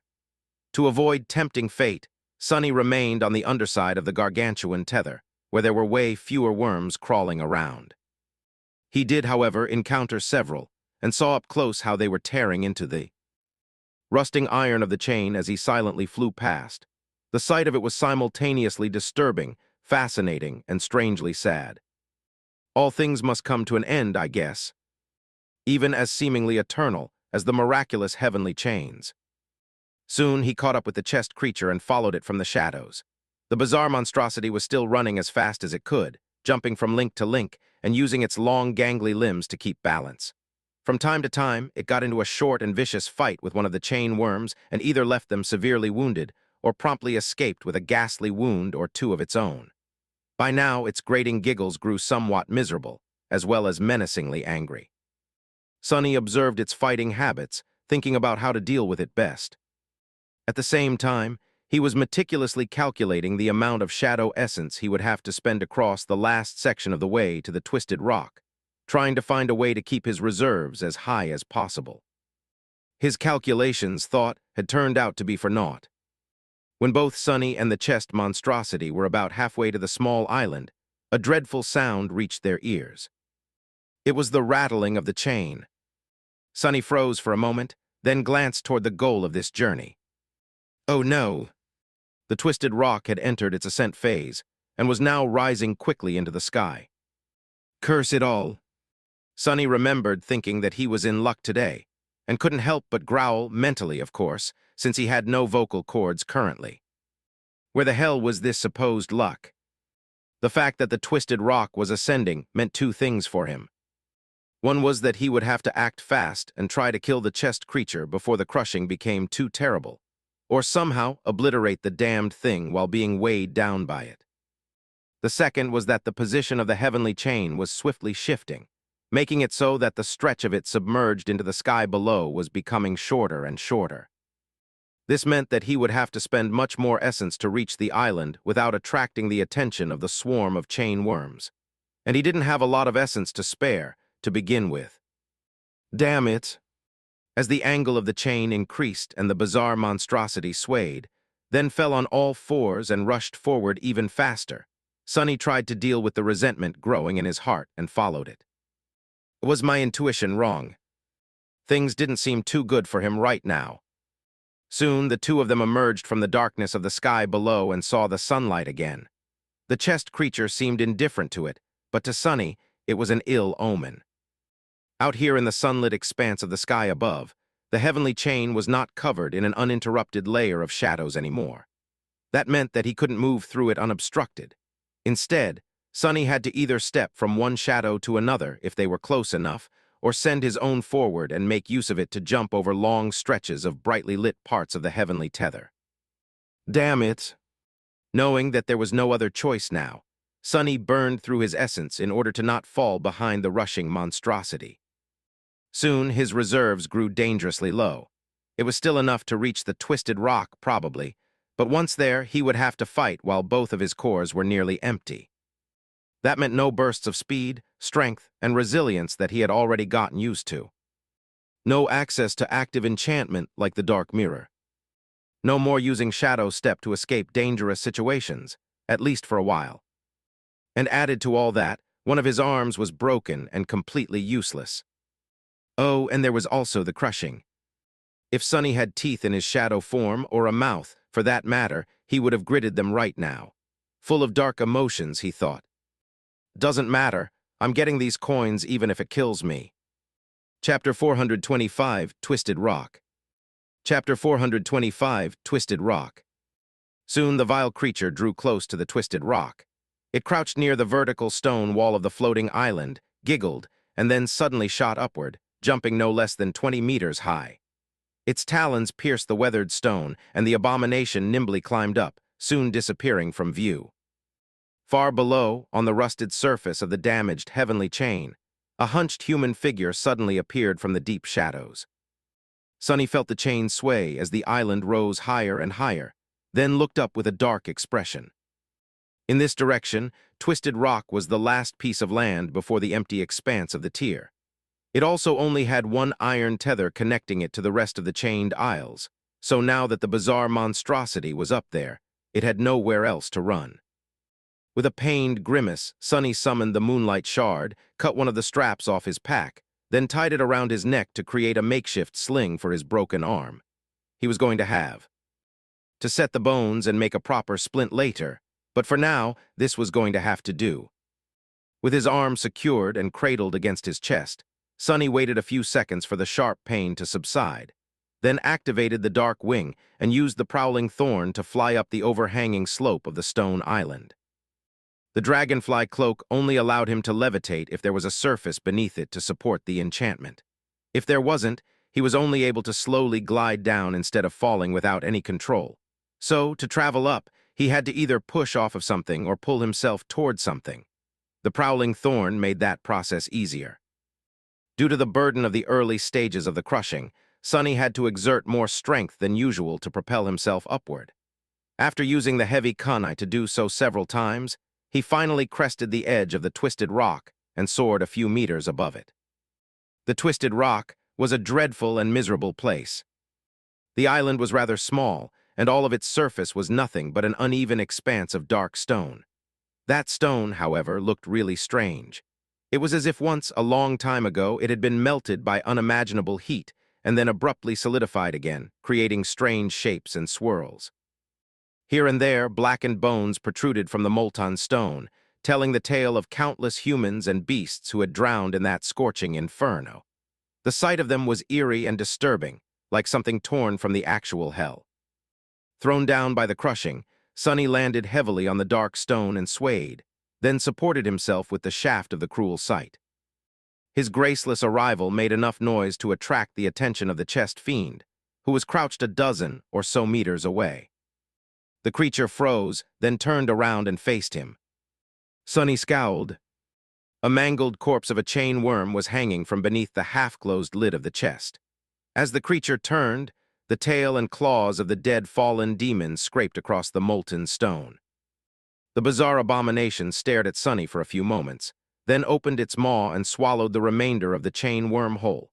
Despite the fact that the demon was at least 5 times bigger than the chest that served the fiend as the head, it somehow disappeared inside without leaving a trace. The creature licked the blood off its sharp teeth and giggled. This time its laugh sounded rather hateful. A cold smile appeared on Sonny's lips. "Right back at you, bastard." As the fiend rose to its feet, towering above Sonny menacingly at full 3 meters of height, the cruel sight shifted and turned into a somber shortsword. Its silver blade gleamed, seemingly absorbing the bright sunlight. The heavenly chain rattled below, and as its rusted links scraped against each other, the twisted rock continued to ascend. The smile disappeared from Sonny's face. Staring at the gluttonous abomination, he couldn't help but feel a bit of fear. The thing was tall, fast, and incredibly strong, much stronger than he was, especially now that his reserves of shadow essence were almost completely drained. Despite the fact that it was heavily wounded, both by his sword and by the claws of the chain worms, it still appeared agile, vigorous, and full of murderous spite. However, this fight was not going to be as suicidal as it might have seemed. There were 3 main reasons why Sonny felt confident in his chances of defeating the bizarre abomination. The first one was hanging on a thread tied around his neck. It was a beautiful amulet in the form of a crimson flower, the blood blossom. The fiend was bleeding heavily from the deep cut on its thigh, which had been left there by the sharp blade of the cruel sight, and from a multitude of ugly wounds delivered to the gaunt body of the monstrosity by the chain worms it had fought while traversing the heavenly chain. The more black blood flowed from those wounds, the more the morbid charm memory enhanced both the puppeteer's shroud and the cruel sight, as well as any other memory Sonny would want to use. The second reason was rather simple, and it was the fundamental difference between the two of them. The abomination might have been stronger and faster than Sonny, but it lacked his combat skill and insight. As long as the gap in power was not absolutely overwhelming, a polished technique could turn the tide of any battle. More than that, fighting things that were bigger and more powerful than him was more or less Sonny's specialty by now. However, the third reason was the most important, and the one he hoped to exploit the most. Yes, the fiend was stronger than Sonny, but it was also much, much larger and heavier than him. That meant that it was going to be affected by the crushing much more. No matter how bad it was going to get for Sonny, it was going to be many times worse for the towering abomination. Out here on the chained isles, being small and lithe was sometimes a great advantage.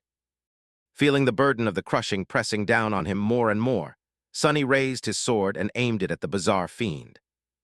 Let's see which one of us is going to break first. Chapter 426, Most Terrible Battle. Chapter 426, Most Terrible Battle. The fiend shifted its weight, then lunged forward with a shrill giggle. It was terrifyingly powerful and fast, but because its movements were clearly telegraphed, Sonny had plenty of time to react. Diving under the long arm of the abomination, he narrowly avoided being torn apart by the sharp talons and lashed out with the cruel sight. As the silver blade bit into the abdomen of the creature, piercing its tough skin just under the ribs, he continued forward and spun. Just a split second later, Sonny was already behind the enemy. However, he wasn't safe. Without pausing ever for a moment, the bizarre monstrosity pressed its hands against the ground and then kicked back with both legs. There was enough power in that strike to shatter a small hill, but Sonny was already moving, getting out of range. He had not observed how the fiend fought against the chained worms for nothing. He knew that the wretched thing could use all 4 of its limbs to attack, and that its joints seemed to be able to bend in any direction. Not only did he know what the abomination was capable of, he also knew what it liked and tended to do. He also knew where it was most vulnerable, and where none of his weapons would be able to do any harm. That's why he had aimed for its gaunt body instead of the much larger and obvious target, the chest itself. Sonny had always been very perceptive, and practicing shadow dance only sharpened his ability to observe and understand such things. Maybe it was thanks to that he had managed to learn so much about the fiend so fast. As the soles of his boots scraped against the dark stone, a fleeting thought passed through his mind. How would it feel to shadow a nightmare creature, I wonder? Then he had no more time for unnecessary thoughts. Crushing through blackened bones, the abomination bent its joints in the opposite direction of where they were supposed to turn, spun, and lunged at him once again. This time, it was moving on all fours, the lid of the chest serving as its lower jaw. That made it almost impossible for him to dodge out of the way. Sonny had no idea why the golden coins weren't spilling out, but luckily, they seemed to be held in place by some strange force. Unable to use his maimed arm to help himself keep balance, he had no choice but to jump down and roll under the attacking fiend. The cruel sight flashed again, leaving a deep cut on the leg of the creature. At the same time, a pulse of sharp pain radiated through Sonny's entire body. Even though he took care to protect his broken bones, he couldn't keep them from scraping against one another completely. But the worst pain was still to come. That is going to hurt.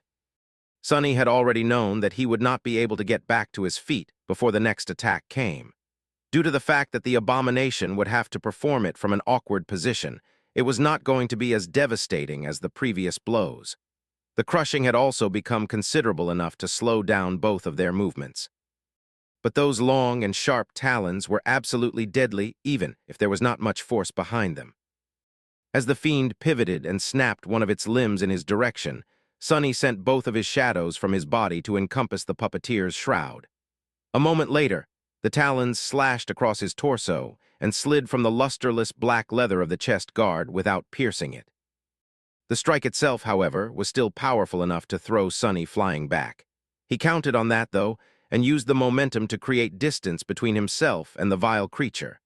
Landing on his feet, Sonny suppressed a groan and brandished the cruel sight once again. As the heavenly chain rattled, twisted rock rose even higher, and the burden of the crushing suddenly pressed him down even more. Some time later, Sonny was on the verge of passing out from exhaustion and pain. "Arg, curse you!" He staggered back and hunched over, using the shaft of the cruel sight to keep himself standing upright. His breath was ragged and pained, and drops of both sweat and blood were rolling down his face. Things were not going great. For the both of them, actually. The ferocious clash between himself and the vile, giggling fiend had gone for much longer than either of them had ever expected. After the first few minutes, it had become apparent that neither one could easily kill the other. Sonny was too devious and slippery to be caught by the bizarre creature, and the damned chest monster was too vigorous and resilient to succumb to the dozens of shallow wounds that Sonny had delivered to it. What's worse, all of its vital organs seemed to be hidden inside the chest, which was nearly indestructible. It was the most terrible battle of all. A battle between two cockroaches. As the result, their fight lasted for a simply stupid amount of time. By now, both were in rough shape. Sonny was almost dead from exhaustion, bleeding from several ugly wounds, and in a world of pain. The abomination looked even worse. Its gaunt body seemed to have gone through a meat grinder, and its long tongue was hanging lifelessly over the edge of the chest, not even trying to move. Neither was ready to give up, though.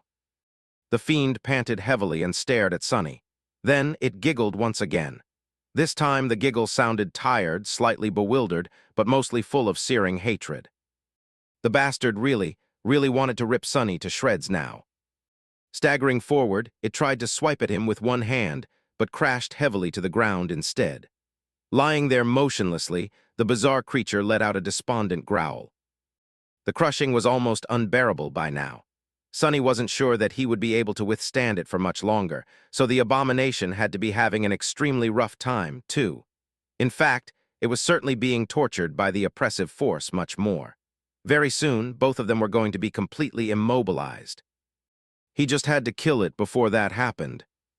Not sure that he would be able to take another step, Sonny extended the cruel sight to its full length and thrust it forward. The silver blade pierced the skin of the fiend, causing more black blood to seep out. Good, bleed to death, you piece of crap. He could feel the enhancement of the blood blossom become a tiny bit stronger, but at this point, it was already meaningless. The charm was just an awakened memory of the second tier, after all. Whatever boost it could provide was not that substantial when dealing with fallen nightmare creatures and ascended weapons, especially past the point where the incremental increases in its potency were truly substantial. The abomination tried to dodge the attack, but failed to move fast enough due to the merciless pressure of the crushing. It tried to stand up, but failed. A grim smile appeared on Sonny's face. Got you. His enemy, it seemed, was now completely helpless, but Sonny could still move, he could still attack. He had not even used any of the shadow essence that had been accumulating in his cores this whole time.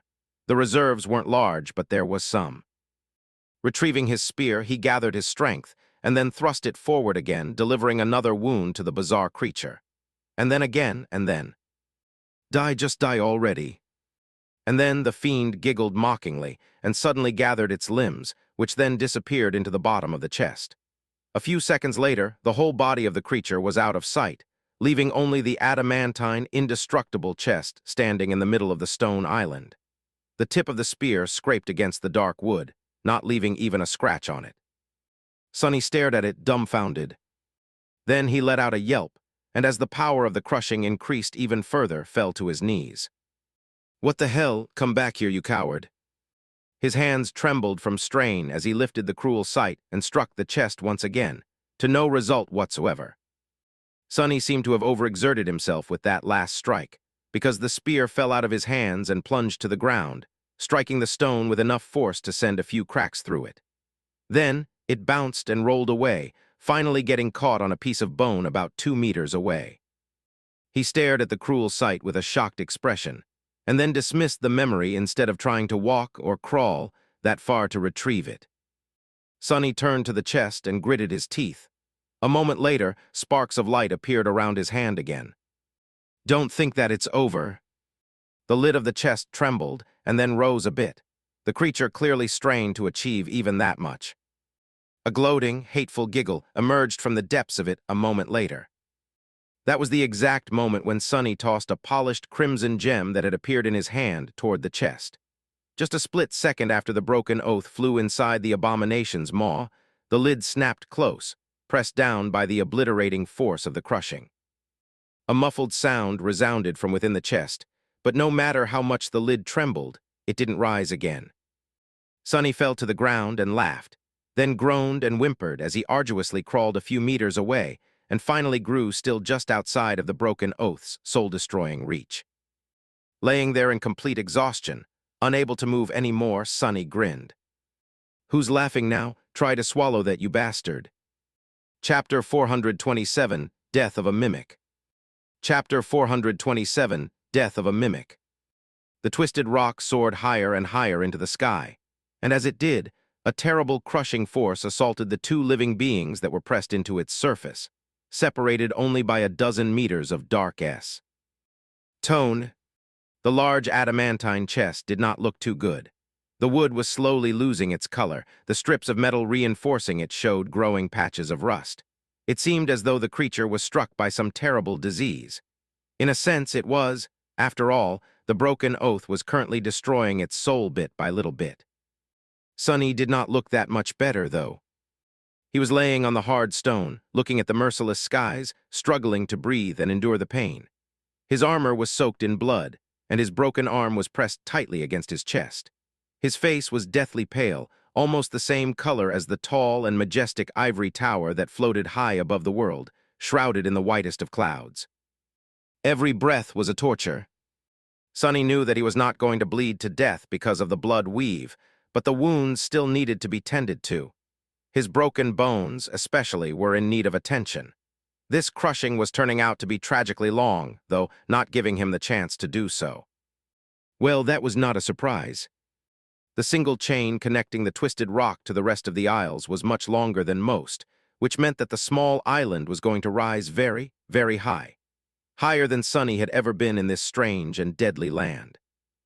The crushing was not only going to last longer, but would also be vastly more terrible than the few previous times he had experienced it. By now, the hours of hardship he had endured together with Master Roan several days ago seemed like a pleasant walk in the park. Now it seemed as though he was being slowly crushed under the weight of the entirety of heaven. Sonny was only alive because he didn't have to hide his powers anymore and could use all of his abilities without restraint. Unlike on the day he had met the dashing Griffin Rider, both shadows were now tightly wrapped around his body, augmenting its resilience threefold. For that reason, he had not turned into a puddle of bloody goo yet, although it certainly felt as though he was getting close. If things became really unbearable, he could still escape into the shadows and either wait out the worst part of the crushing or try to escape back to the heavenly chain before his shadow essence ran out. Since he had spent this whole time patiently circulating it through the coils of the soul serpent, there was a considerable amount flowing through his cores by now. He had also spent this whole time waiting for the damn chest fiend to finally die, as well as considering his options on how to transport the gold coins back to the sanctuary of Noctis. Since it had turned out that only the upper layer of the treasure pile was real, he now had much more options. However, all of them required him to burn through a lot of essence to cross back through the swarm of chain worms. The problem was confounded by the fact that Twisted Rock was going to be destroyed soon, which meant that he could not risk making several trips to the Citadel and back. He had to carry his spoils away while the island was still attached to the rest of the chained isles.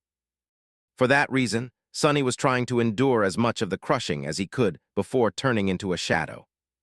He also did not forget about the strange way his intuition had reacted to the dying island.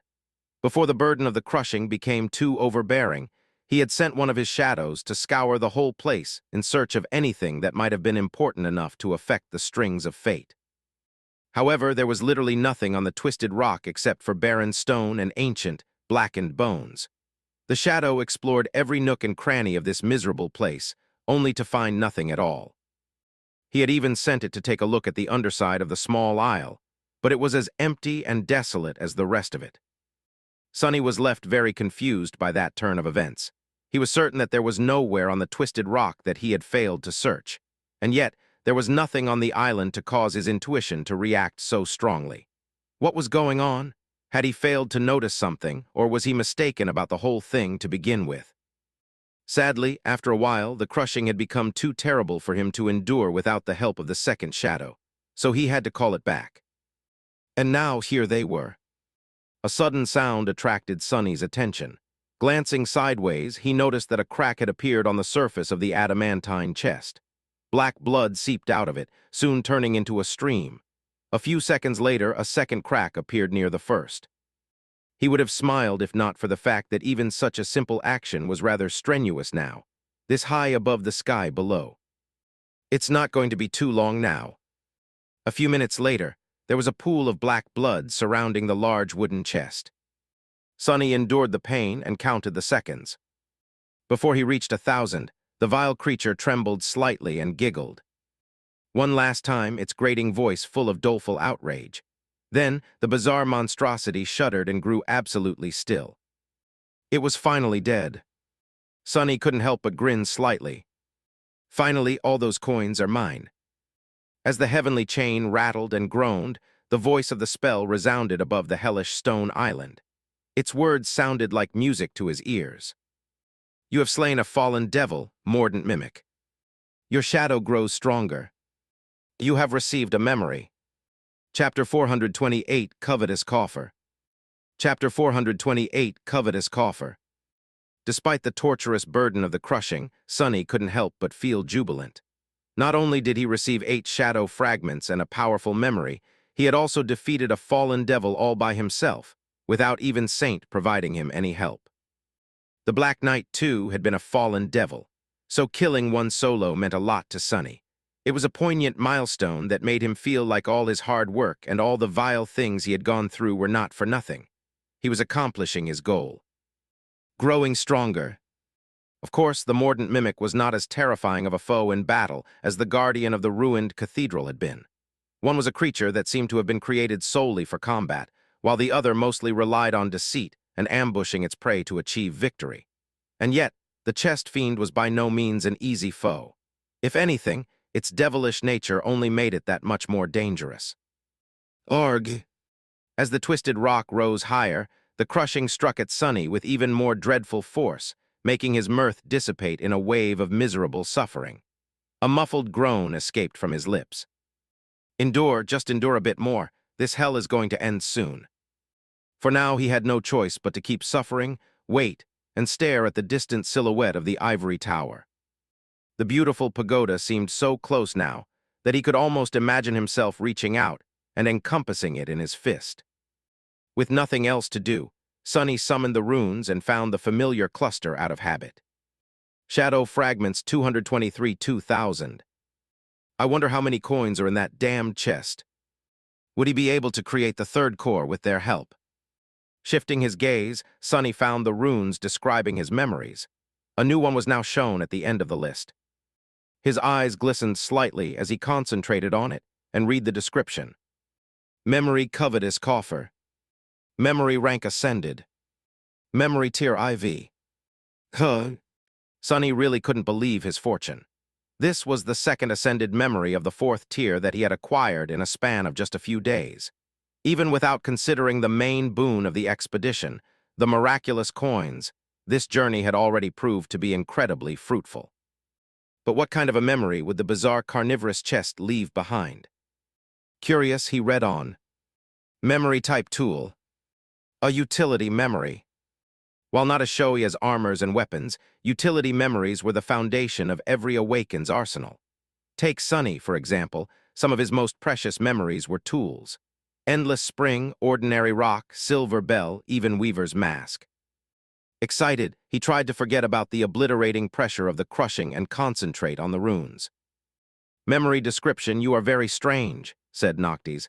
Why was his new friend so deathly afraid of chests? Why was he so timid and pale? Don't be afraid, these are just my treasure chests. They won't bite, well, except for this one. This one will eat you alive. Sonny blinked. That is interesting. So Noctis of the Sanctuary of Noctis was a person, after all. What's more, he or she had apparently been in possession of several treasure chests, including one that could eat people alive. Had the mordant mimic once been a pet of this Noctis? If so, what kind of a person would keep a fallen devil as a pet? Suddenly full of dread, Sonny continued to read. Memory Enchantment's Mendacious Coffer, Capacious Chest, Locomotive Chiffonier, Lurid Trunk. Sonny stared at the runes with a deadpan expression. What do all these words even mean? Struggling to understand the names of the enchantments, he wondered if the spell was having a stroke and shifted his gaze to the descriptions. Mendacious Coffer Enchantment Description. This memory can mimic the form of any inanimate object. The size and intricacy of the simulacrum are dependent on the wielder's soul core capacity. Makes sense. I am sure that the mimic only assumed the form of a chest instead of being born created as one. I wonder what kind of a shape I can currently manage, though. He studied the runes again. Capacious Chest Enchantment Description. This memory is bigger on the inside. It can be summoned and dismissed while storing inanimate items. The size of the storage space, as well as the maximum weight of stored items, are dependent on the wielder's soul core capacity. Sonny suppressed the desire to grin. Yes, this was exactly what he needed right now, this enchantment Elved the exact problem he was facing, the need to carry all the gold coins away before Twisted Rock was destroyed. Once again, luck was on his side. But that wasn't all. The ability to store items in the Covetous Coffer and then store the coffer in his soul sea opened up a sea of possibilities. In a sense, it was just like Effie's incredible bag, but better, the bag had to be carried around if there was anything inside of it, while the coffer could be stashed away until needed. And if so, could Sonny bring items from the dream realm to the real world with its help? He couldn't wait to find out. Thinking of all the money he would make, Sonny turned his attention to the remaining enchantments. Locomotive Chiffonier Enchantment. Description: this memory can move around and follow its wielder. Nice, that will solve the problem of having to carry all the items if I store too much inside. They are still going to weigh a ton after all. Lurid Trunk Enchantment Description. This memory will protect itself against potential thieves by eating them. Sonny blinked. That is a bit scary. I better remain on the good side of this bizarre memory, huh? Overall, he was incredibly happy with the covetous coffer. This new utility memory of his was simply fantastic. Not only was it capable of solving his current predicament, it would also make his future ventures into the dream realm much more comfortable and efficient. Not to mention the possibility of being able to bring soul shards into the real world with its help, and selling them there at a high price. Soul shards meant money, and money meant being able to purchase memories. With more memories at his disposal, Sonny would be able to bring Saint to 200 shadow fragments faster, which would hopefully make the two of them vastly more powerful. Now, he just had to survive the crushing. He was almost ready to give up and turn into a shadow when the heavenly chain finally drew taut, stopping the rise of the twisted rock. One more deafening rattle rolled through the air, and then everything grew quiet. The crushing was at its peak now. Sonny was hurting terribly, but still able to withstand it. He just had to endure until the island entered the descent phase, and the pressure would slowly start to reduce. Sonny strained his chest and drew in a hoarse breath. Thank gods. However, before he could feel any relief, the whole island suddenly shuddered, and a strange, piercing noise assaulted his ears. It sounded like the sound of metal being torn apart. Sonny's pupils widened. What was that? Chapter 429, Schism. Chapter 429, Schism. A moment later, a deafening roar of massive iron links being torn apart rolled over the entire island, which then lurched up by a few meters and suddenly came to an abrupt stop. Sonny yelped, feeling the crushing assault him with even more obliterating force. The chain is failing. Why did it happen so soon? For a few moments, he felt nothing but pure bestial panic. Then, he forced himself to regain control over his mind and threw a desperate glance toward the not-so-distant edge of the twisted rock. Would he be able to escape in time? He lingered for a moment, then gritted his teeth and commanded one of the shadows to slide off his body onto the ground. As soon as it did, a muffled scream escaped from his lips. It felt as though a giant hammer struck his body, making every bone in it shudder and groan. Sonny turned his head to the side and spat a mouthful of blood. Curse it all! The shadow flew to the edge of the island and slid over its edge, desperately trying to reach the dying chain. But it was too late. As Sonny watched in horror, one of the links of the heavenly tether broke. Only one, the weakest of them all, but that was all it took. No! The chain that connected Twisted Rock to the rest of the chained isles snapped in two, and as 10 kilometers of gargantuan iron links slowly fell toward the sky below, the island suddenly shot upward. Since it was still in the ascent phase, and now unrestrained by anything, the speed of its rise was simply terrifying. No, no, no! The crushing struck at Sonny with such fury that he couldn't even scream. He felt himself being slowly broken, and feverishly tried to come up with a solution. Step through the shadows, jump down, and try to glide to the shipwreck island. No, that would never work. There were more than 10 kilometers separating these isles from one another, which was far outside the Dark Wing's capabilities. He could try to chase after the piece of the chain still connected to the shipwreck island, but chances of catching up with it were close to zero. The length of the heavenly tether was falling deceitfully slow, but it was just an illusion caused by its colossal size. In truth, the torn end of it was flying through the air at tremendous speed, moving both down and away from the twisted rock. The repulsive silhouettes of the gluttonous chain woe. RMS were growing smaller by the second. Sonny was already late to rush in pursuit of it, and every moment that passed made the probability of success lower. Great, goddamn great, you fool! You finally let your greed kill you. Sonny growled, full of fury at himself, but then suddenly stopped. No, that didn't make any sense. He was not on this island because of greed. Even though Sonny had made several risky decisions in order to get to the miraculous coins, at the end of it, standing on the edge of the shipwreck island, he put his avarice aside and made a sober choice. He came here because his intuition had told him that something on the twisted rock was very important to his future. But what was it? There was nothing but stone and bones in this damned place. What was he supposed to do? How was he supposed to survive? Sonny tried to calm down and think. He summoned his shadow back and briefly regained the ability to breathe. It wasn't going to be for long, though. The crushing was already overwhelming his physical ability to resist its lethal pressure. Sonny had a few dozen seconds at most before he would be forced to retreat into the shadows or die. Think, there has to be a way out. Hide inside the dead mimic or the covetous coffer. No, the items inside the memory maintain their weight, which means that they too will be affected by the crushing. And even if not, what's the point? Even if the chest survives until the twisted rock itself is torn apart and plunges down into the sky below, I'll just be falling forever inside of a box instead of on my own. That's like dying inside of a coffin. And the twisted rock was going to be destroyed by the crushing, inevitably and without a doubt. As it rose higher and higher, it was going to start to fall apart. When enough of it was destroyed to obliterate the mysterious force that kept the isles afloat, the remaining debris was going to fall down and eventually disappear into the sky below, alongside what was going to remain of Sonny. He lay motionlessly for a few seconds, then for a few seconds more. Another crack appeared on the corpse of the mordant mimic. Then the stone beneath it cracked too. Sonny did not move at all.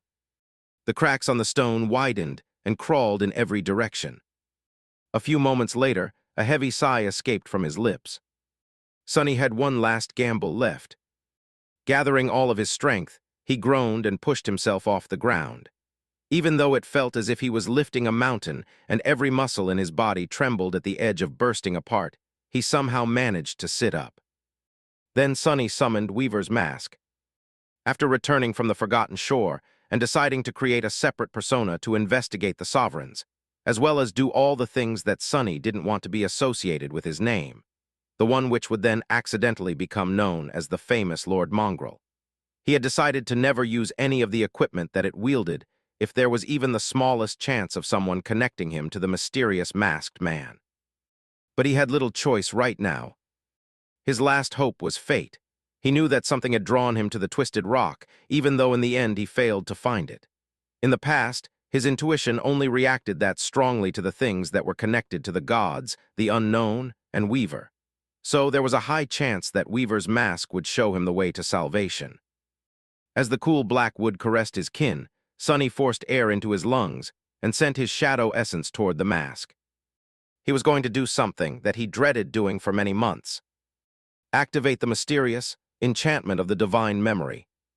When the power of his soul poured into the Weaver's mask, Sonny froze for a moment, and then let out a horrible, inhuman scream. Chapter 430 Tapestry of Fate. Chapter 430 Tapestry of Fate.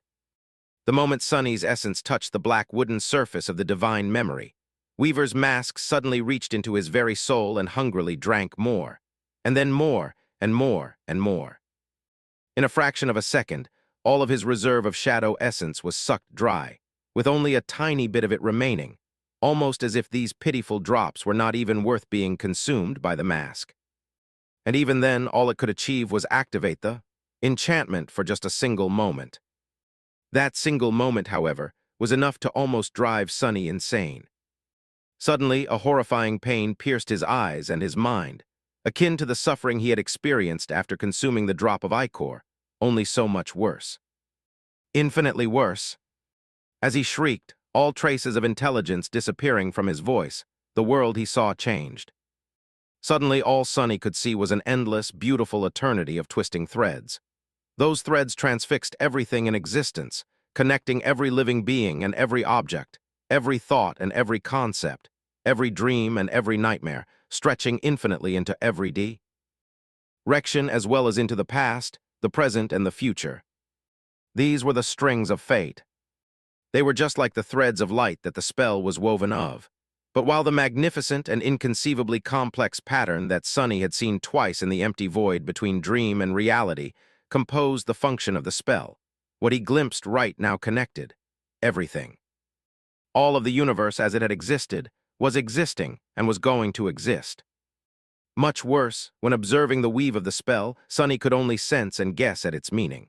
But the terrifying enchantment of Weaver's mask not only allowed him to see the tapestry of fate, but also forced the understanding of it onto him.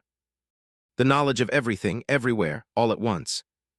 Of course, such knowledge was too much for any human to endure. Just the tiniest, infinitesimal amount of it was enough to instantly destroy any living being, except maybe for a god. Or a demon. As blood streamed out of Sonny's nose, eyes, and mouth, and a silent scream died on his lips, he instinctively did the only thing that could save him from being obliterated by the sight of the strings of fate. He dissipated into the shadows. This was, perhaps, the reason why his eyes did not turn into smoldering embers, and his head did not just explode right there on the spot. Shadows had no eyes and no skulls, after all. However, falling into the embrace of darkness, Sonny realized with cold horror that Weaver's mask, somehow, was still resting on his face. When he turned into a shadow, it had turned into one, too. His vision shifted from that of a human to the colorless sight of a shadow, but he could still see the eternity of strings of fate. There were especially many of them near him. The infinite threads were tightly wrapped around his body, as well as around his soul, encompassing and piercing it. It looked almost as if he was strung on them like a small marionette. And among those threads, two shone much brighter than the rest. One was made out of pure white flame and stretched far away into the distance, leading north toward the hollow mountains. The other was made out of beautiful golden light and led down. Down and away from both the shipwreck island and the twisted rock, diving into the tier and disappearing into the boundless darkness of the sky below. Although it seemed as though eons had passed, in reality, it was no more than a fraction of a second. Sonny's head did not explode because he had turned into a shadow, but his mind was still on the verge of utter, irrevocable destruction. A fraction more, and it was going to be wiped out from existence by the divine knowledge of fate. But what can I do? The mask is a shadow now.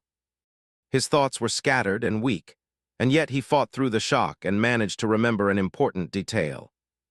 He could dismiss the memory, but that would be too slow.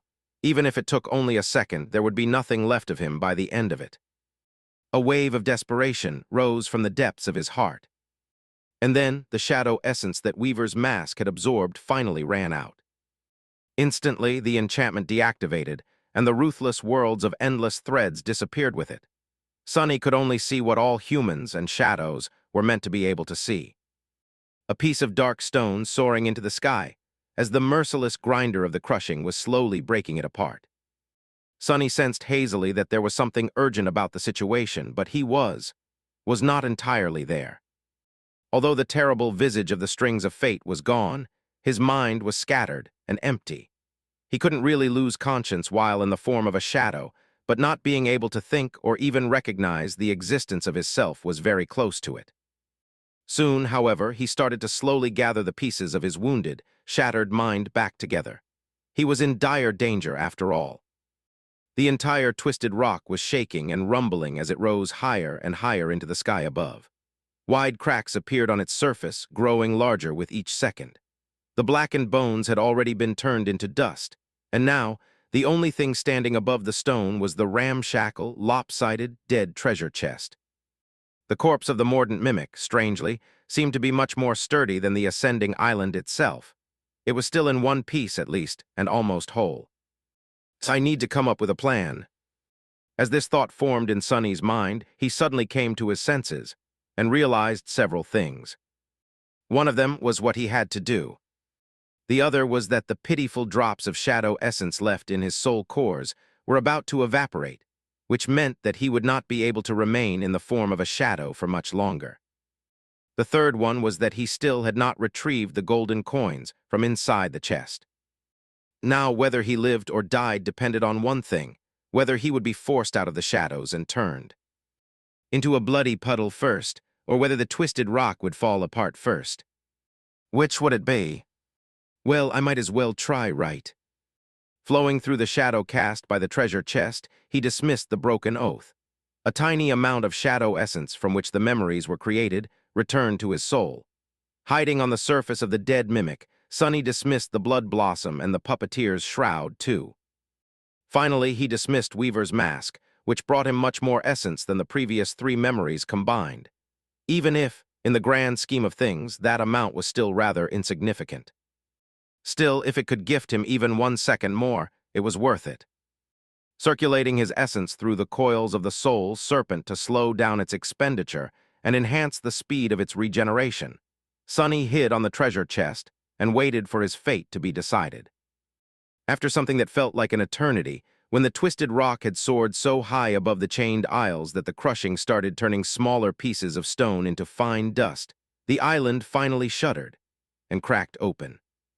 One of the rifts that opened in the blackened stone was directly beneath Sunny and the dead mimic. The whole section of the aisle suddenly broke off, separating from it in a rain of rock shards. Sunny caught a glimpse of petrified bones encased in the solidified stone, and then the chest he was hiding on floated up. For a few seconds, all of it, the remaining core of the island, the sea of stone debris, and the dead mimic, continued to rise higher and higher. Larger pieces of rock were crushed into smaller ones and then turned into dust. A deafening thunder filled the air. But then, as if an invisible switch had been turned, the mysterious force that had kept the twisted rock floating between two skies for thousands of years was no more. Suddenly, everything that was too heavy to be carried away by wind slowed in its ascent, froze in the air for a few moments, and fell down. The cracked treasure chest tumbled down too, falling toward the sky below. Sunny, who was still just a shadow adhered on its side, saw the world spin around. The last drops of his shadow essence were about to disappear. But that was fine. They would last him long enough to reach the altitude where the crushing wasn't immediately lethal anymore. When it finally happened, Sunny suddenly appeared on the surface of the chest and held onto it for dear life. The pressure of the crushing first threw him against the wood hard enough to break a few ribs, then tried to rip him away. But Sunny would not let go. His damned coins were in that damned chest. Together, he and the dead mimic fell lower and lower, until, finally, the crushing weakened enough to allow Sunny to move. Summoning the dark wing, he commanded it to turn into a blur and change the direction of their fall. However, he was not trying to move toward the distant silhouette of the shipwreck island out of desperation. Instead, he was guiding the chest in the opposite direction, aiming it into the vast, empty expanse of the tier. Chapter 430, One Fall from Grace. Chapter 430, One Fall from Grace. As Sunny and the treasure chest plunged through the skies into the boundless black abyss, pieces of the shattered island pursued them. The crushing was slowly growing weaker, but it was still strong enough to kill most awakened. If not for the power of his shadows, Sunny would have been long dead, and even with it, he was much closer to becoming a corpse than he would have wished to be. His whole body was bruised, bloodied, and in pain, which he could see very clearly because, in addition to being terribly banged up, Sunny was also currently completely naked. What a glorious sight, damn it! He had dismissed the puppeteer's shroud to absorb the shadow essence spent on its summoning, and had none of it left to manifest the armor again. The last drops had been spent to summon the dark wing. As the result, Sunny found himself falling into the sky below atop a lopsided treasure chest while wearing nothing but his pack and the strip of leather holding his broken arm in place. His only hope right now was that neither Master Roan nor St. Tyrus would suddenly appear to save the day and see him in this state. He would rather plunge into the tier than live through that embarrassment. Well, not really. I take it back. Both of them can descend from the clouds and carry me away in their arms. I won't mind. No, really. But no one came to his rescue. Dodging the heavy slabs of shattered stone and desperately trying to glide through the field of debris, Sunny slowly pushed the chest toward the empty expanse of the tier and prayed that nothing would damage his fragile cloak. It was having enough trouble obeying his commands already. The dark wing wasn't really designed to carry heavy weights. It could barely support just Sunny himself, and that was in normal conditions. Now that Sunny was refusing to let go of the dead mimic, and with both of them being affected by the crushing, the enchanted cloak was on the verge of breaking apart. Instead of gliding smoothly away from the falling rocks, Sunny and the treasure chest were more or less just falling between them at a slight angle. Needless to say, dodging the debris of the destroyed island in these circumstances was not easy. But somehow, Sunny managed to protect both himself and the dark wing for long enough to escape the danger zone in one piece. By then, the crushing had become almost bearable. Sitting on the lid of the treasure chest and feeling the terrible pressure grow weaker and weaker with each second, Sunny grimaced from pain, then let out a relieved sigh. The cool breeze was softly touching his burning face as well as his. Well, everything. All things considered, the fall was not unpleasant. But then a sudden thought appeared in his mind. "What are you feeling relieved about, idiot?" Oh, right. Looking down, Sunny saw nothing but the swiftly approaching, boundless dark expanse of the sky below. The endless abyss that stretched downward forever and from which there was no escape, not unless one knew how to fly. That was where he was headed. Except for the golden string of fate Sunny had seen disappearing into the depth of the tier, he had no reason whatsoever to believe that he would survive the fall into the sky below, let alone ever be able to return to the sanctuary and the real world. Most likely, he was going to go mad and either be devoured by some terrifying abyssal titan or die of hunger. His life, almost literally, was hanging by a thread. But right now, he didn't care. All he cared about was the physical relief of not being pressed down upon by the crushing. He was still wounded all over and in pain, but experiencing just the normal amount of it was almost euphoric. It's the small things that matter. Like not being constantly crushed by an invisible, murderous magical force, or resting comfortably on a wide lid of a treasure chest instead of having your limbs being crushed in its jaws. Simple stuff like that. Now that the crushing was almost gone, Sunny used the dark wing to push the dead mimic deeper into the tier, as well as keep it level in the air. The treasure chest was wide and long, and its lid was flat. In a sense, it was almost like a firm, narrow cot. There were worse ways to fall into an endless abyss, really. Sunny stared at the wide sweep of the tier, trying to burn the memory of the golden string of light into his mind. The tier was situated in the center of the chained aisles, and was both vast and absolutely empty. Some people believed that the ivory tower had once stood in its middle, and was the first island to break free of its chains. Over thousands of years, islands that had bordered it were slowly destroyed one after another, causing the tier to grow. By now, it was a couple of 100 kilometers across, and from what Sunny could tell, the string of fate led to somewhere in its very center. The question was, how deep in there was the thing on the other end of the string? The longest someone had flown down into the sky below before turning back was a week. Was the mysterious object hidden in an even deeper part of the abyss? And what was that object? Sunny could not even guess. The only thing he knew was that his intuition had pushed him toward the twisted rock because of it.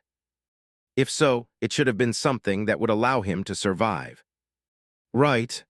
Of course, his fate might have been to just die there. Fate didn't really discriminate against any type of occurrence, including fatal ones. Regardless, Sunny was going to find out. It's not like he had a choice now. Feeling the air get colder, he shivered and watched the sky around him grow darker and darker. Soon, there was no light left in it at all. Sunny had fallen into the sky below. Chapter 432, First Day of Nothing. Chapter 432, First Day of Nothing. This is sort of grim.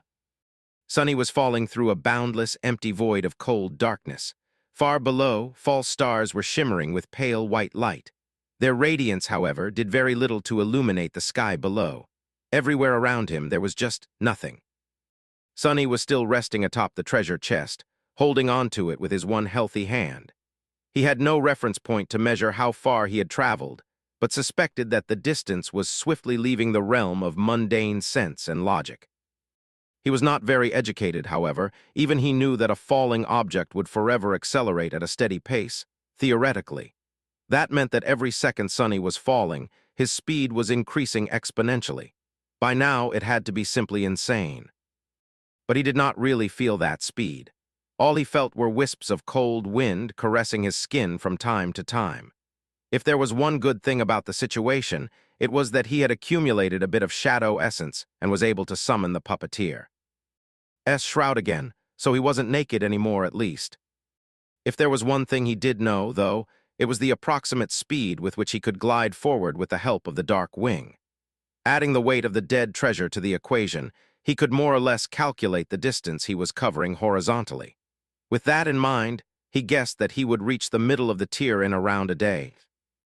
Problem was, he had no reliable way to measure time as well. There were some clues he could try to use, like the rate of shadow essence regeneration or the state of his wounds, but they were not exactly reliable. In heroic stories, characters often found themselves in similar situations. Every time that happened, the hero somehow managed to measure the passage of time by the state of their facial hair. Sadly, despite being 18, Sonny could not grow even the most pitiful of beards. That was a real shame. I guess I'm not hero material. With a bitter sigh, he stared at the lid of the treasure chest and tried to assess his physical state. Things weren't good, but they also weren't very bad. He had sustained minor internal damage due to the crushing, as well as several rather ugly wounds in the battle against Mimic. The half-healed cuts left on his body by the mirror beast had also opened at some point, and were now hurting once again. The worst injury was, of course, his broken arm. His mental state was also somewhat in shambles after being ravaged by the visage of the strings of fate. Luckily, there seemed to be no long-lasting effects. Even the splitting headache was already growing fainter. Sonny also could not remember the exact details of what he had seen, as if his mind completely erased them from his memory to protect itself. The only thing that remained was the fragment of the memory that he had preserved on purpose, the image of the thread of golden light leading deep into the tear. Sonny stared at the black nothingness, waited for a while, then slowly exhaled. Great, now what? There was no answer. After a while, Sonny had no idea how long. He got tired of waiting for something to happen and decided to act. Might as well. The first thing he did was summon the covetous coffer. Sonny expected that an identical chest would appear near the dead one, but instead, what he saw was a miniature version of it. A box made of dark wood, with strips of iron reinforcing it, appeared on the lid of the treasure chest. It was about the size of a jewelry box, but not at all elegant. In fact, the covetous coffer looked more mean than graceful somehow. As Sonny stared at it, the lid of the box raised slightly, revealing rows of sharp iron teeth.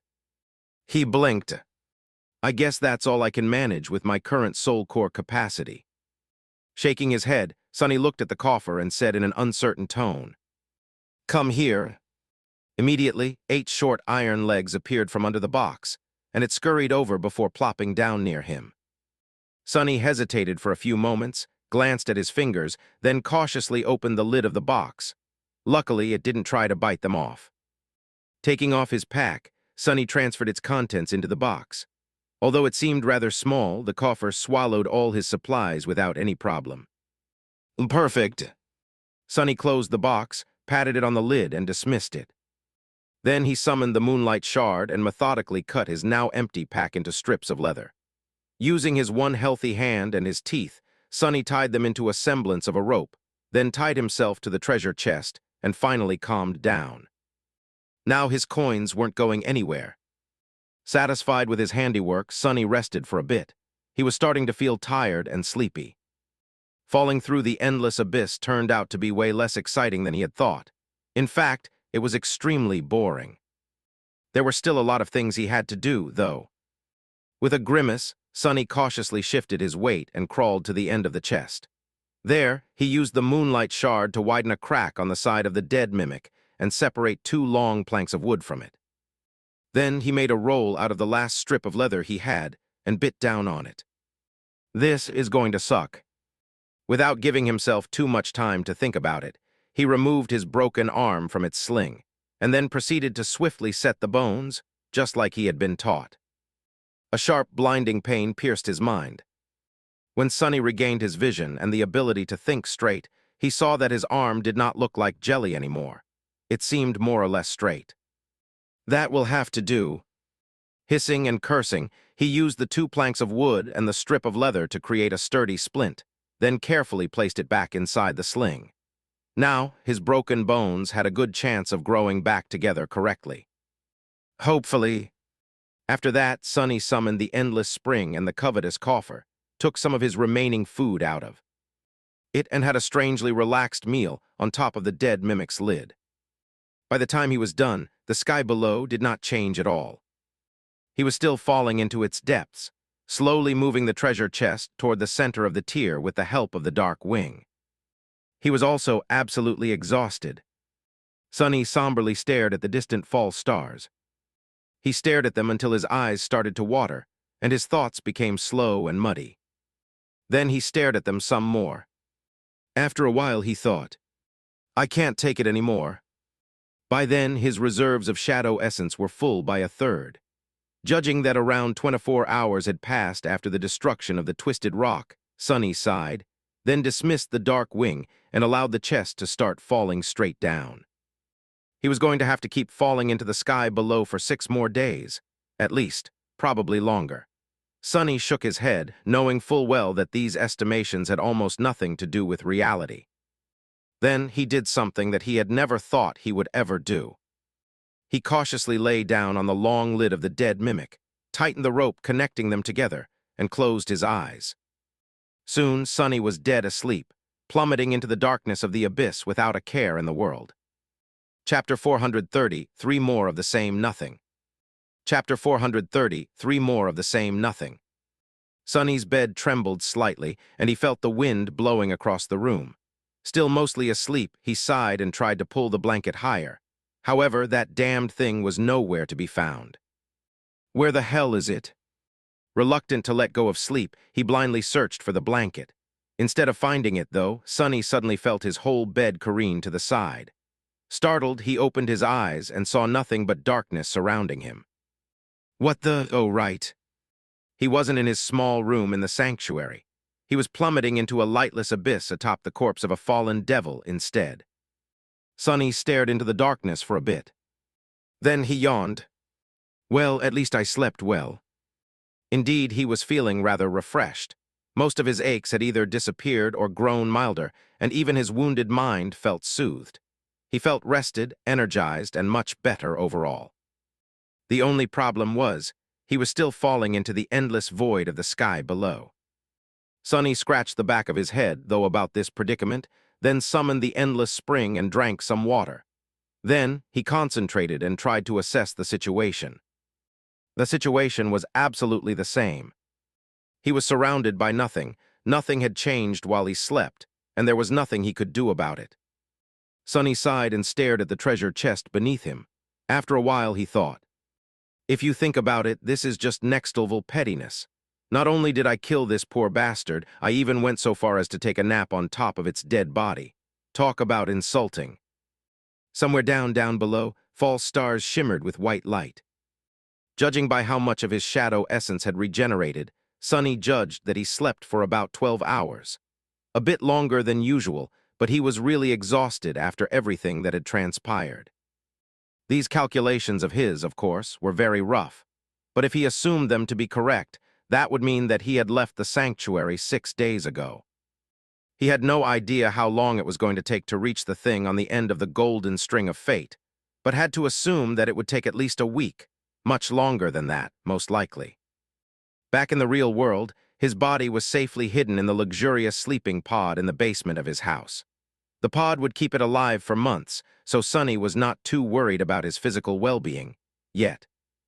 Would anyone miss him? Probably not. Kai and Effie were used to his long ventures into the dream realm, and even if none of them had been as long as this one was going to be, they would just assume that he was too lazy to answer their messages and go about their business. They were famous heroes now, after all, with packed schedules and plenty of problems of their own. Teacher Julius didn't expect any reports from him, too. The lookouts in the sanctuary were not in the habit of keeping a detailed record of who went in and out of the citadel. The most anyone was going to think about him would be when Cassie arrived from the Night Temple, and he wasn't there to help St. Tyrus receive her. But she would just think that he was avoiding her, as he had done before. Sitting on the lid of the dead treasure chest in boundless darkness, Sonny realized that no one was really going to care that he was gone. So many things had changed, but even more remained just the same. Throwing a long look at the beautiful glass bottle in his hand, Sonny remained motionless for a while, then dismissed it and knocked on the lid of the dead mimic. Whatever, I have my coins at least. Sometime later, he was performing a strange aerial dance, holding onto the rope connecting him to the dead mimic with his one functioning hand. Sonny summoned the dark wing, then cautiously climbed onto the side of the big chest and tried to balance it so that the heavy thing didn't flip. Because of the fact that both of them were plummeting down with incredible speed, his body felt pleasantly light. Sonny thought about it for a while, then frowned. How did that even make any sense? Yesterday, he had thought that the speed of his fall was going to increase exponentially, which meant that at some point his body was bound to be simply torn apart, probably. But now he realized that his assumption was wrong. Since he could breathe in the sky below and felt the wind, or rather, the air moving past him as he fell through it, it meant that the speed of his fall had a limit dictated by the air resistance. He did not, however, feel that resistance too much. By all accounts, he should have been hearing the roaring of the wind and feeling it assault his body, instead of falling through the emptiness in something that resembled comfort. Common sense didn't seem to be working the sky below. Better not think about it too much. What was the point of trying to understand the laws of a place that simply denied all logic? He had far more practical things to do. Trusting the leather rope to hold his weight, Sonny let go of it and summoned the moonlight shard. Then, perched precariously on the side of the treasure chest, he inserted the narrow blade of the ghostly stiletto between its lip and the lid and tried to pry it open. The task turned out to be far more difficult than Sonny had anticipated. Not only did he have to do everything with only one hand, he also had to balance the chest to prevent it from spinning in the empty void, as well as keep an eye on the rope, hoping nervously that it would not break. After some time and plenty of exasperated curses, however, he finally managed to pry the jaws of the dead devil open. Inside its maw, a pile of golden coins was waiting for him to claim them. A dark smile appeared on Sonny's face. Then he let out a shaky, slightly unhinged laugh. Ah, it feels nice to be rich. Chapter 430, For a Lot of Nothing. Chapter 430, For a Lot of Nothing. Summoning the covetous coffer, he commanded the toothy box to climb inside the bigger, toothier box and open its lid. Then, he started whistling a light-hearted melody while throwing the heavy coins inside. 1, 2, 3, 4, ah, what a day to be alive, 5, 6. One after another, the miraculous golden discs disappeared into the coffer. After a while, Sonny shifted his weight slightly, got more comfortable, and continued gathering his spoils. In the end, he had recovered almost 1,400 coins from inside the dead devil. Just as Sonny had expected, the entire top layer of the treasure pile had turned out to be real. That was an incredible, astonishing boon. Suddenly, everything that had happened seemed worth it. Almost. Glancing at the lightless void around him, Sonny sighed. Who knows if I will even be able to return to the sanctuary? Without the altar, these coins are just dead weight. Somewhat disheartened, he lingered for a few moments, then turned his gaze back to the open treasure chest. The top layer of the treasure pile that he had successfully plundered was indeed real, but beneath it. Sonny struggled to keep the contents of his stomach inside. Beneath the treasure, the limbs and organs of the mimic were tightly packed together, taking up most of the chest's volume. The whole thing was soaked in black blood and producing a sickening stench, not to mention looking like a butcher's nightmare. Disgusting, so disgusting. Thinking about how repulsive the sight in front of him was, Sonny used the moonlight shard to cut through the terrible sludge and fished out 4 large soul shards with a wide smile on his face. After cleaning them up a little, he placed the alluring crystals inside the covetous coffer and dismissed the memory with a feeling of great satisfaction. After that, Sonny stared inside the treasure chest with a dubious expression on his face. The thing was, he only had around 3 days' worth of provisions left, stored neatly inside the covetous coffer. If he rationed his food, it would probably last him for about a week. After that, Sonny scratched the back of his head, then shuddered and closed the lid of the chest with a loud thud.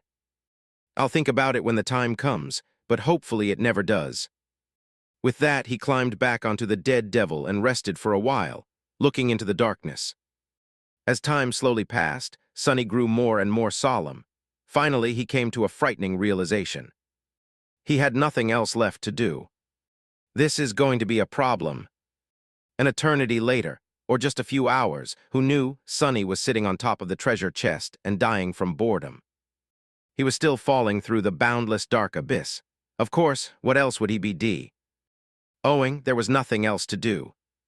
The cruel sight was in his hand, the silver blade shining with a bright radiance.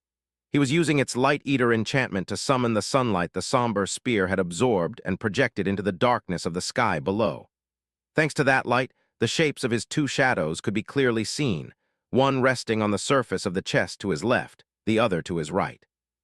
Sonny shook his head, then said, I am dying of boredom here. I have never been this bored. How are we going to survive weeks of this crap? What do you guys think? The happy shadow to his right hesitated, then raised a fist encouragingly. Its sentiment was quite clear. You got this. The gloomy shadow to his left stared at him grimly, then simply shook its head.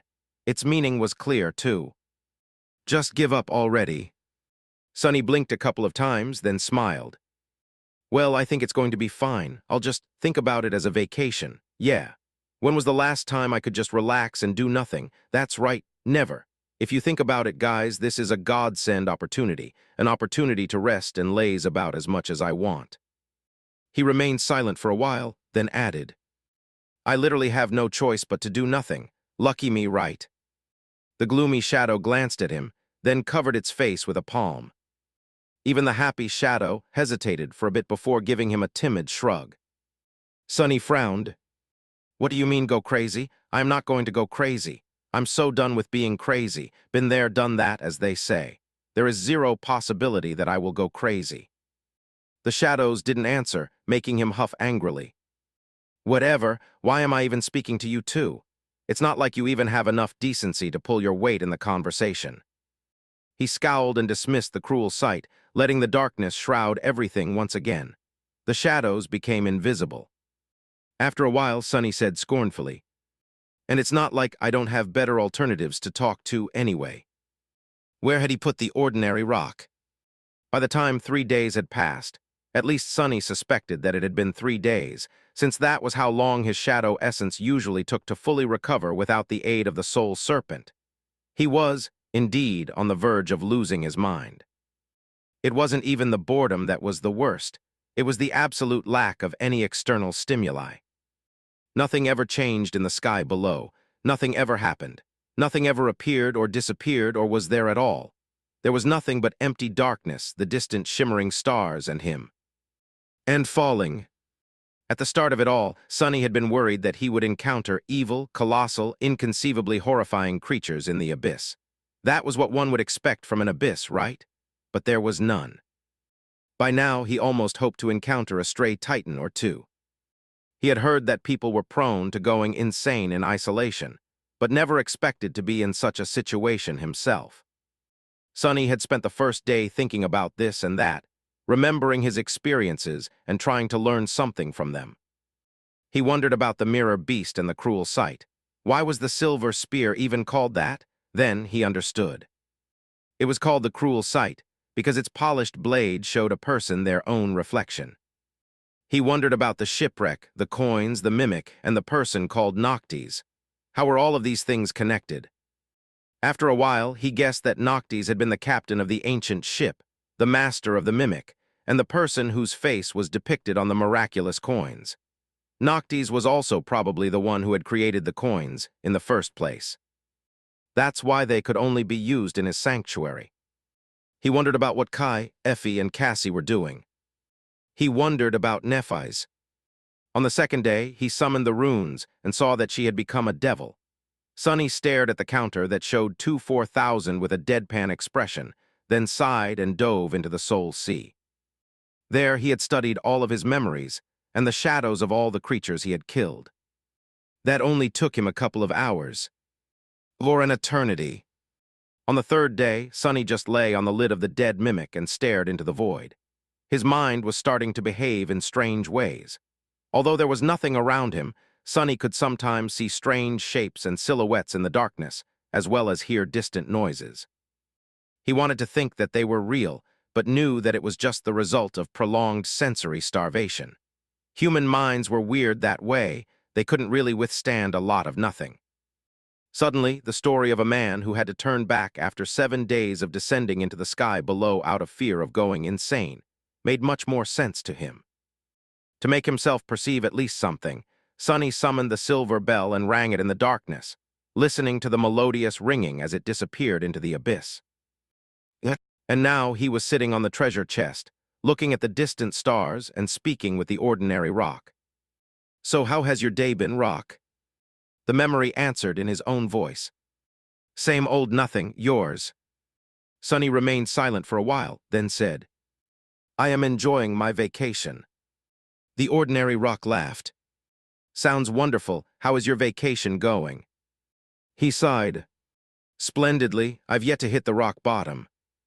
For a while there was nothing but silence. Then a new question came. Why is it so dark? Sonny smiled weakly. Why wouldn't it be dark? This is the sky below after all. But then he froze. In what? The voice that asked the question had not come from the ordinary rock. That voice was not his own. Chapter 435, Listening to Nothing. Chapter 435, Listening to Nothing. Sonny shuddered. The voice he heard was not his own. It sounded pleasant and calm and seemed to have come from the darkness of the sky below itself. Have I finally lost it? His first thought was that he had gone crazy again and was now hearing things. His second thought was much less comforting. Damnation! Had he summoned some unholy titan from the depths of the sky below, after all? Sonny outstretched one hand, ready to manifest the cruel sight, but then hesitated. If the owner of the voice was not a figment of his imagination, but some harrowing being of the void, was it really wise to agitate it? Would the silver blade even do anything against it? Calm down, calm down. Maybe you just imagined the whole thing. As if to answer his thoughts, the void laughed softly. My apologies. I seem to have startled you. Sonny gulped. The pleasant voice seemed to belong to a young man, but no matter how hard he looked into the darkness, he couldn't see anyone or anything nearby. He was reminded of his first meeting with Kai, only this time. This time, things were much more frightening. And no worries, I just didn't expect to hear another human's voice here. You are a human, right? The void was silent for a while, then answered in a neutral tone. A human? I used to be a human once, I guess. Sonny realized that he couldn't even pinpoint the direction from which the voice was coming. It was just there somehow, everywhere, around him. He tensed, then asked cautiously, Used to, then what are you now? The voice disappeared for a few moments, then sighed. Finally it answered. Lost. Sonny blinked. What the hell does he mean?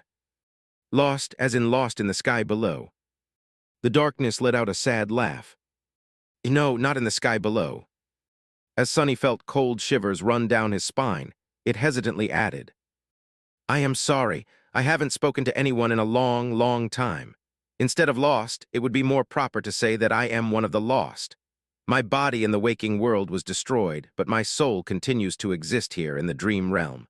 I hope that explanation is more clear. One of the lost?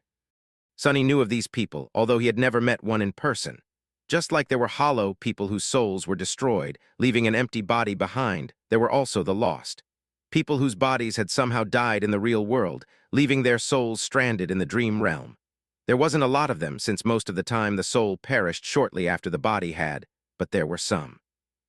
Knowing that the owner of the voice was one of these lost souls made Sonny relax a little, not that he had any reason to believe that the stranger was telling him the truth. He could have been a nightmare creature still. Or something worse. But even if he was lost, that didn't explain how they were able to converse. The lost, from what Sonny knew, were just like any other awakened in the dream realm. It was just that they couldn't return to the real world. What they certainly were not were disembodied voices coming from the void. He shifted his weight slightly, ready to do something to protect himself if need be, and asked, Sorry to hear that, but how is it that I am able to hear your voice but can't see you? The voice lingered for some time, that answered with a bit of amusement. That is a good question. Sonny waited patiently for him to expand on that answer, but that seemed to be it. A bit irritated, he said, Well, aren't you going to explain? Instead, the voice suddenly asked, Why are you descending into the sky below? This is a very dangerous place. Sonny blinked a couple of times, then coughed. Well, you see, I am not so much descending into the sky below as I am falling into it. I got stuck on an island because of the crushing, and sadly that island broke off its chain. So I had to jump off, and here I am. Then he frowned. Wait, dangerous place? Why is it dangerous? I haven't seen anything dangerous anywhere in this dreadful pit. The voice lingered for a while, then sighed with regret. You'll see, when you reach the stars, then you will see. Then it disappeared. Sonny stared into the door. Ness, a bit disturbed, a deep frown appeared on his face. What do you mean? What will happen when I reach the stars? But there was no answer. No matter how long Sonny waited, the voice did not speak to him again. The void was silent and empty, just as it had been before. In the end, he just massaged his temples and cursed.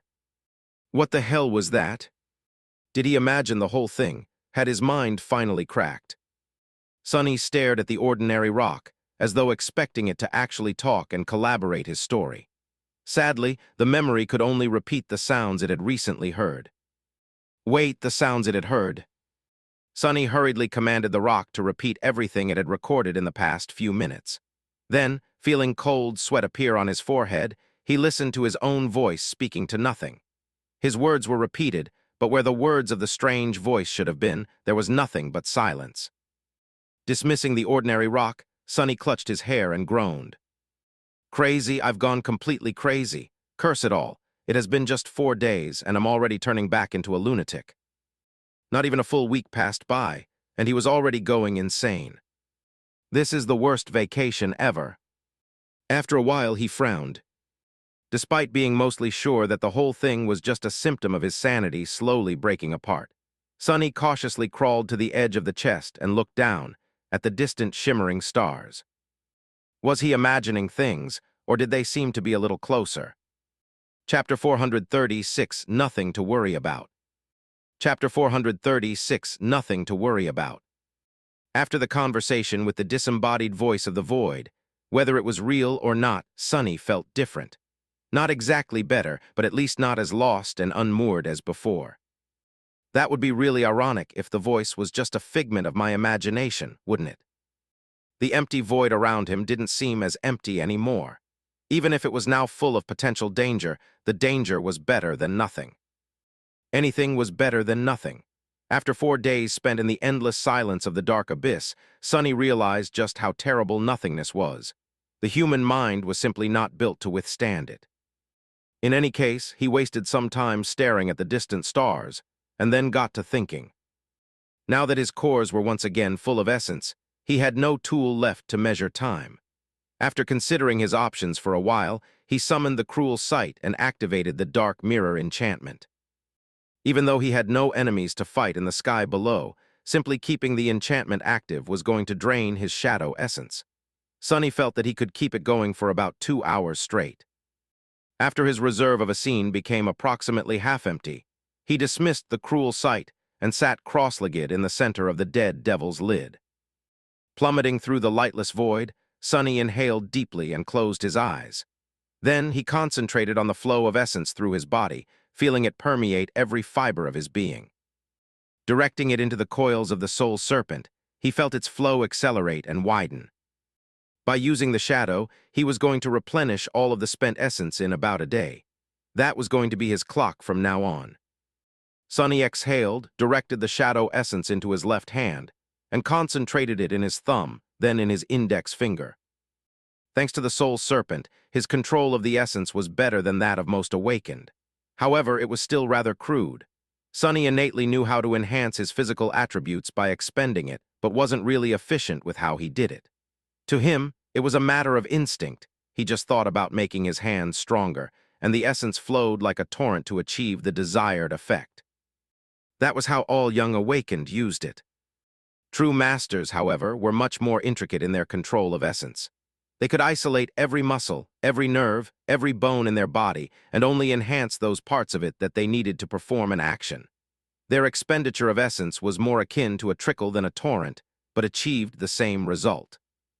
That's why between two awakened with similar soul core capacity, one could be able to fight at his peak physical prowess for much longer.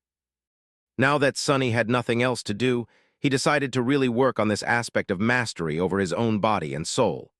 He had practiced essence control before, of course, but between the constant need to hunt down nightmare creatures and the fact that Soul Serpent served as an effective replacement for months of training, not as much as he could and should have.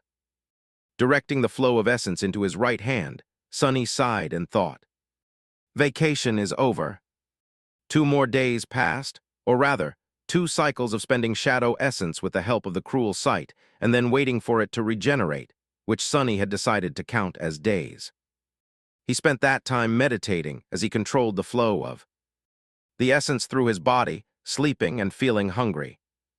Now that Sonny was rationing his food, the feeling of hunger that he had forgotten ever since becoming infected by the nightmare spell returned.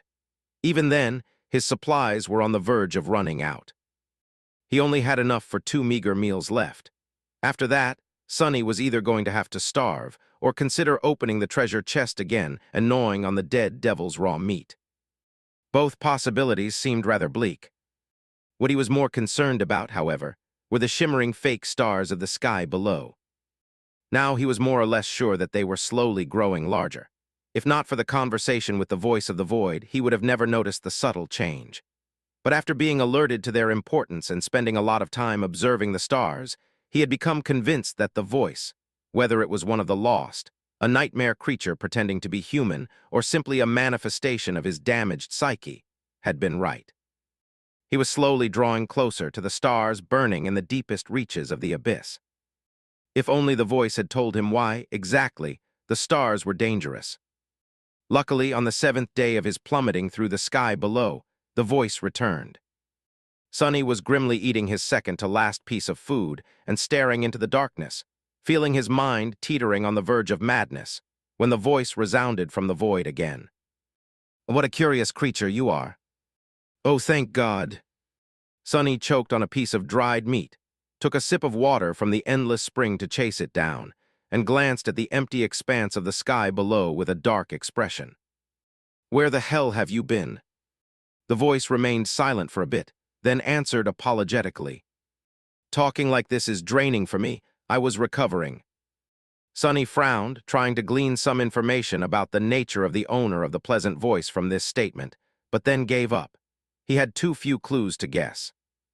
"Well, if you are about to disappear for a few days again, at least tell me what's the deal with these stars first. Why are they so dangerous?" The void hesitated. "You don't know." Sonny blinked. "Of course I don't know. Why would I ask if I knew?" When the void answered in a few moments, it sounded slightly surprised. "Well, those lights are not really stars. They are actually remnant conflagrations of the divine flame." Sonny thought about what he just heard, then tilted his head to the side. "Divine flame? What? Why would divine flame burn in the depths of the sky below?" The voice chuckled. Then it said with a bit of amusement, "How do you think the sky below came to be? A long time ago, this was a beautiful and prosperous land, you know." The amusement drained from its voice, replaced with something much darker. "But then its prideful ruler provoked the wrath of the Lord of Light. The Lord? Ah, you probably only know him as Sun God, brought down his heavenly flame upon the lands, shattering the earth and burying an unquenchable fire beneath it." The void grew silent and then sighed. "Over the ages, that fire devoured everything, the earth, the land, even reality itself. All that is left is this empty abyss, and the remnant fragments of the divine flame still burning deep below.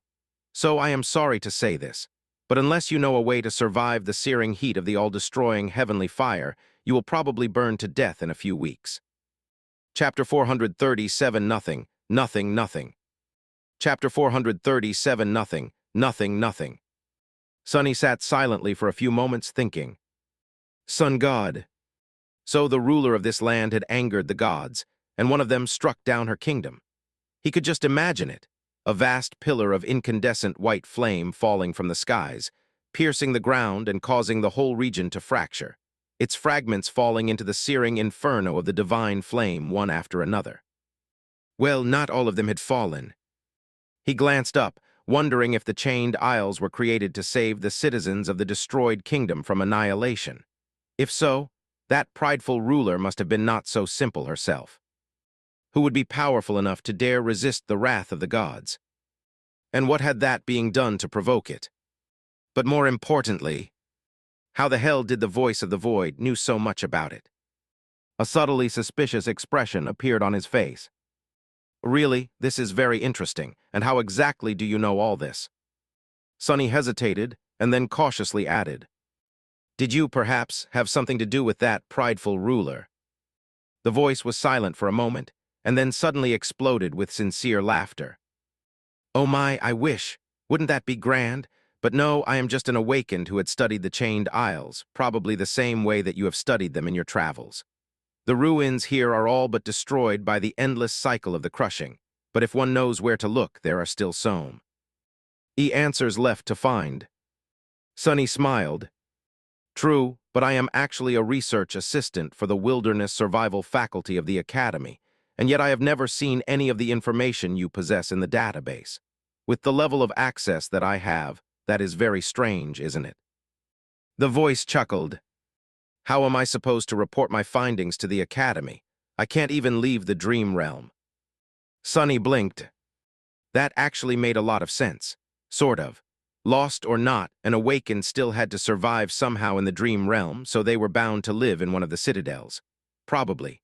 So it wasn't like they had no contact at all with the real world, even if it was only through the other inhabitants of their citadel. Unless the owner of the voice was not a usual lost, or was lying to Sonny, or was just a figment of his imagination. He frowned. "By the way, where are you, exactly? I haven't heard a voice like yours anywhere in the sanctuary, and I have spoken to most of the awakened there at least once." The voice lingered for a while, then answered. "I am not in the sanctuary." What was that supposed to mean? There was another citadel on the Chained Isles, the Night Temple, but only those serving valor were allowed to anchor there. Well, excluding Cassie and her cohort. Did the owner of the voice have something to do with the great clan Valor? Sonny raised an eyebrow. "Are you from the Night Temple, then?" But there was no response. It seemed that the mysterious young man Sonny had been speaking with, if he was even real, had once again reached his limit, thus ending their conversation. Sonny sighed. "I swear to gods, this is even more annoying than when Effie leaves me on read." Who knew that a voice of the void could be more irritating than someone who had been almost literally raised by wild wolves? No manners, no decorum. Soon, Sonny regretted not asking the voice necessary questions. He would have to be more strategic with his words in the future. "Survive heavenly fire, survive heavenly fire." Sonny glanced at the stars and felt that they had drawn even closer. How was he supposed to withstand the searing heat of the divine flame? Could that flame burn shadows? He didn't really have an answer, but felt that it would be at least damaging to him, even in his shadow form. And then there was a more looming problem. The voice said that it would take Sonny a few weeks to reach the layer of the abyss containing the false stars, which meant that he was going to be very, very hungry by the time he did.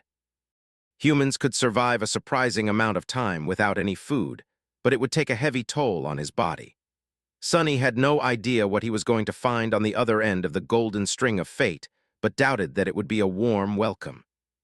He had to be ready to confront danger, and becoming starved and weak was not really an option. Sonny lingered for a while, then stared down at the lid of the treasure chest.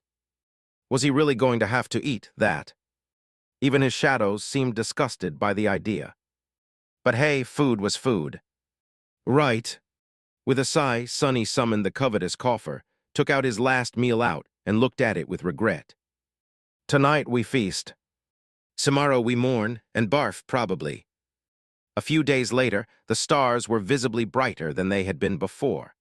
The sight of the black void littered with shimmering lights would have been beautiful if not for the terrible danger they represented. Sonny was sitting in the center of the plummeting treasure chest with an extremely miserable expression on his face. It was deathly pale, and his chin was covered with drying black blood. Raising a piece of raw devil meat to his mouth, he tore a piece of it with his teeth and forced himself to chew. "Disgusting, this is so disgusting. Who knew I would miss the taste of synth paste one day? Maybe I should just starve after all."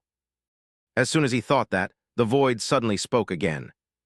"Oh gods, you are actually eating that." Sonny stared into the darkness with hatred, swallowed the piece of mimic meat, and said evenly, "Sure, want a bite?" The voice hesitated for several seconds, then asked, "You're eating it raw?" Sonny gritted his teeth. "Of course I am eating it raw, you fool. How else am I supposed to eat it? I don't exactly have a kitchen here." Then with a furious determination, he tore another piece of meat and chewed on it. As it turned out, His face had not reached its maximum paleness before. Now it seemed not only white, but also a little green. The void sighed, then it asked curiously, "Are you not afraid of poisoning yourself?" Sonny snarled, "I have a strong stomach." He had indeed considered the possibility of catching a severe case of food poisoning from eating the corrupted meat of the vile devil. As an awakened, however, his digestive system was much stronger than that of mundane humans, and on top of that there was blood weave, so he judged that his chances of dying from eating the mimic were rather low. No matter how poetic it would have been, choking to death on the flesh of a devil you killed would be, too. How funny. Sonny swallowed the disgusting meat and took a sip from the endless spring. A few moments later, the voice asked, "Have you thought of a way to survive the divine flames?" He stared at his broken arm, then shrugged. "I considered a few." The voice seemed to be pleased to hear that. "Good, I have thought about it as well." Chapter 430, 8 Prince of Nothing. Chapter 430, 8 Prince of Nothing. Sonny stared into the void suspiciously. "Yeah, and how come you are so concerned about my well-being?" The voice remained silent for a bit, then answered wistfully, "I haven't really spoken to anyone in a long, long time. It would be a shame to finally find someone to talk to, only for them to die soon, don't you think? That guy is definitely not just a simple lost. What is his deal, really? Is he actually a human or only pretends to be one?" Sonny thought for a bit, then said, "I guess, and since we're on the topic, how is it exactly that we are able to talk?" He expected the voice to change the subject or ignore the question, but to his surprise, it actually answered. "I am not really sure. This has never happened to me before, either."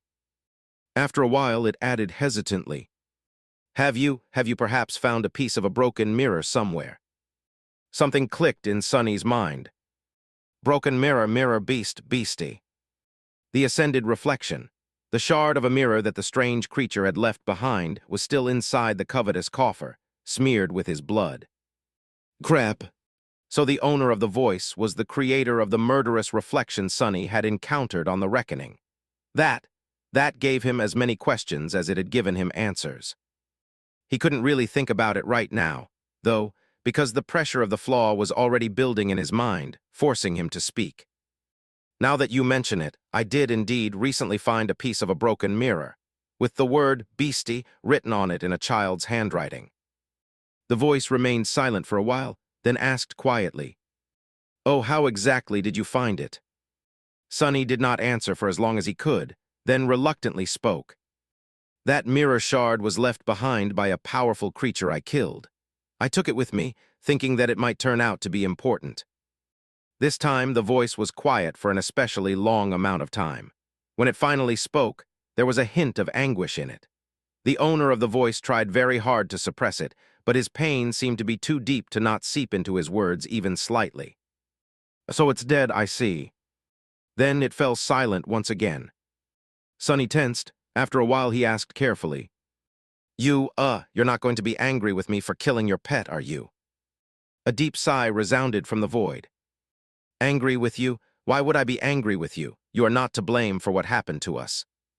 Sonny shivered, suspecting that whoever or whatever it was that had been responsible for the mirror beast becoming separated from its creator, and eventually dying by his hand, was extremely lucky that the owner of the voice had become one of the lost.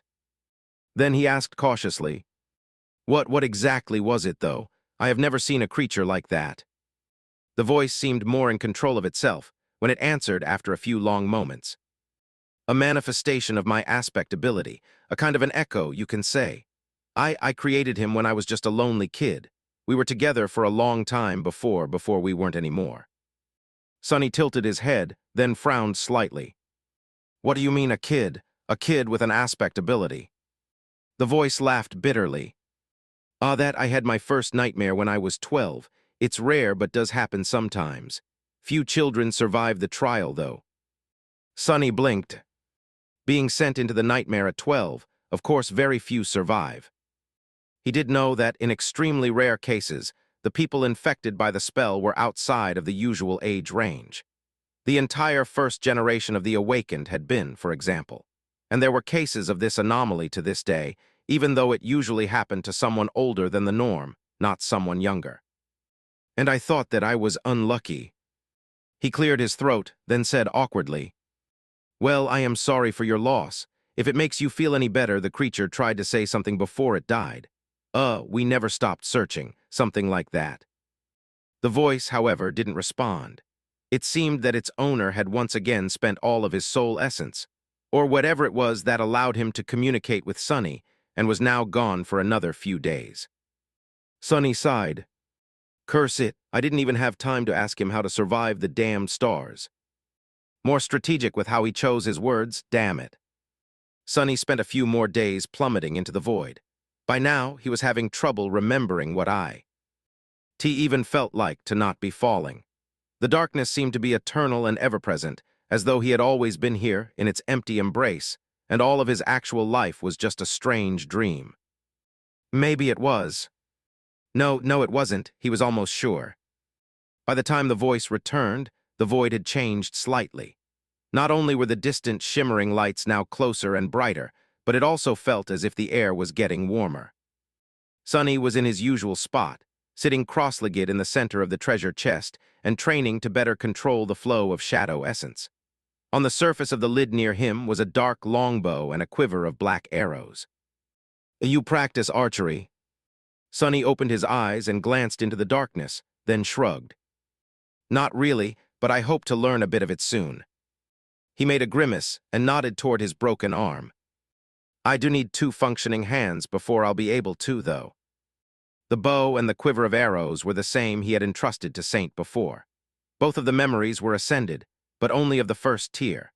The bow's enchantments made it incredibly strong and sturdy, while the only enchantment that the arrows possessed was that they came as a whole quiver instead of a single one. His broken arm, meanwhile, was healing. He could already move his fingers, but the process was far from over. He was halfway there, though.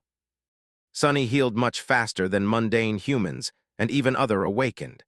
He was sure that in another week or so, he would be able to take off the splint and draw the black bow. The voice lingered, then said, We had no time to discuss the divine flames last time. Sonny nodded. Indeed. Then he remembered something and asked, Oh, by the way, what do I call you? Do you have a name? It's a bit awkward to keep thinking of you simply as the voice. The voice laughed. A name? I used to have a name, I guess. Sonny sighed. Yeah, well, what is it? The void lingered for a while, then answered with amusement. Mordred, or rather, Prince Mordred, I guess. Sonny opened and closed his mouth a couple of times, then asked with suspicion in his voice. Prince, what are you the prince of? Mordred laughed. Nothing, I'm a prince of nothing, nothing at all.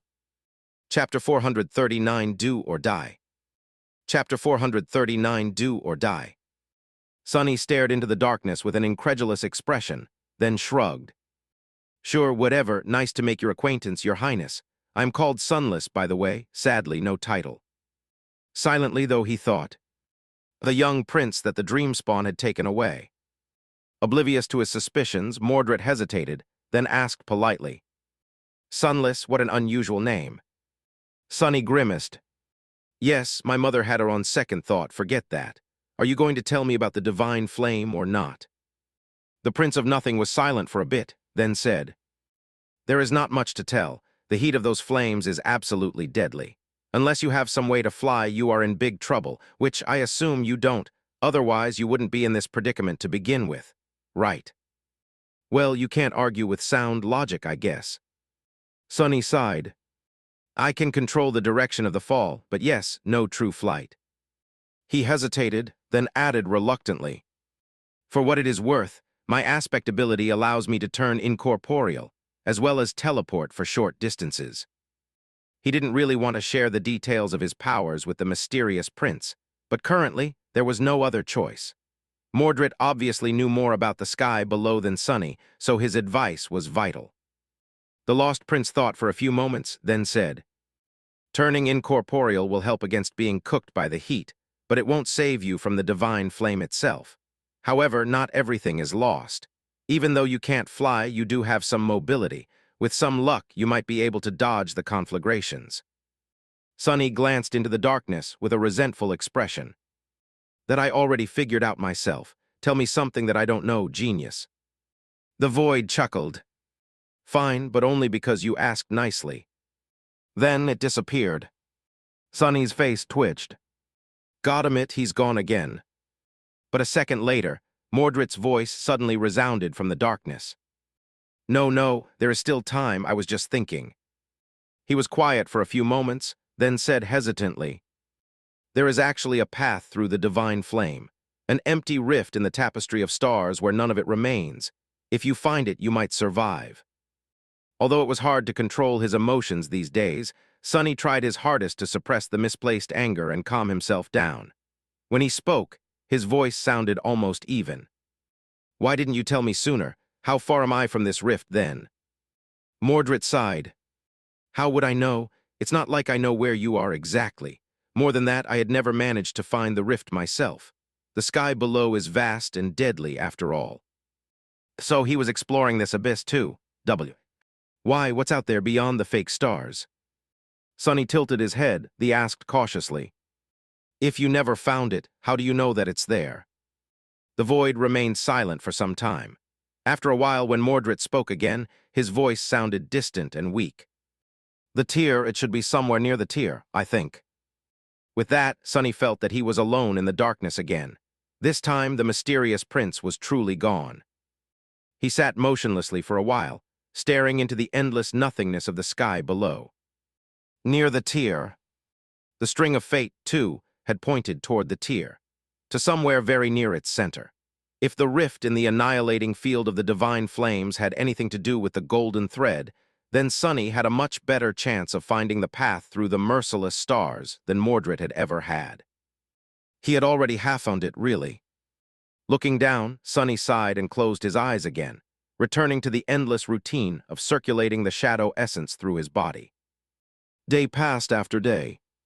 The closer Sunny drew to the obliterating stars, the calmer he became. Now that mortal danger was getting near, his mind had no time and reason to slowly destroy itself. The absolute nothingness of the void that had assaulted it, too, was much less empty now. Not only was it full of threat, but also of heat and light. And shadows. Sunny had dismissed the leather elements of the puppeteer's shroud and undid the bands of its upper garment. Stripped to the waist, he meditated in the darkness, the soul serpent coiling around his pale and lithe body. Because of the rough diet of only eating the poisonous meat of a dead devil, he had practically no fat left. His skin looked a bit feverish and was drawn tautly across his lean muscles, making for a sight that was both splendid and a little disturbing. His broken arm had almost healed, so he removed the splint and spent some time every day doing simple exercises to bring it back to its former strength. He had to be cautious not to overexert it too soon, though. The plan of how to survive the field of stars was slowly forming in his mind.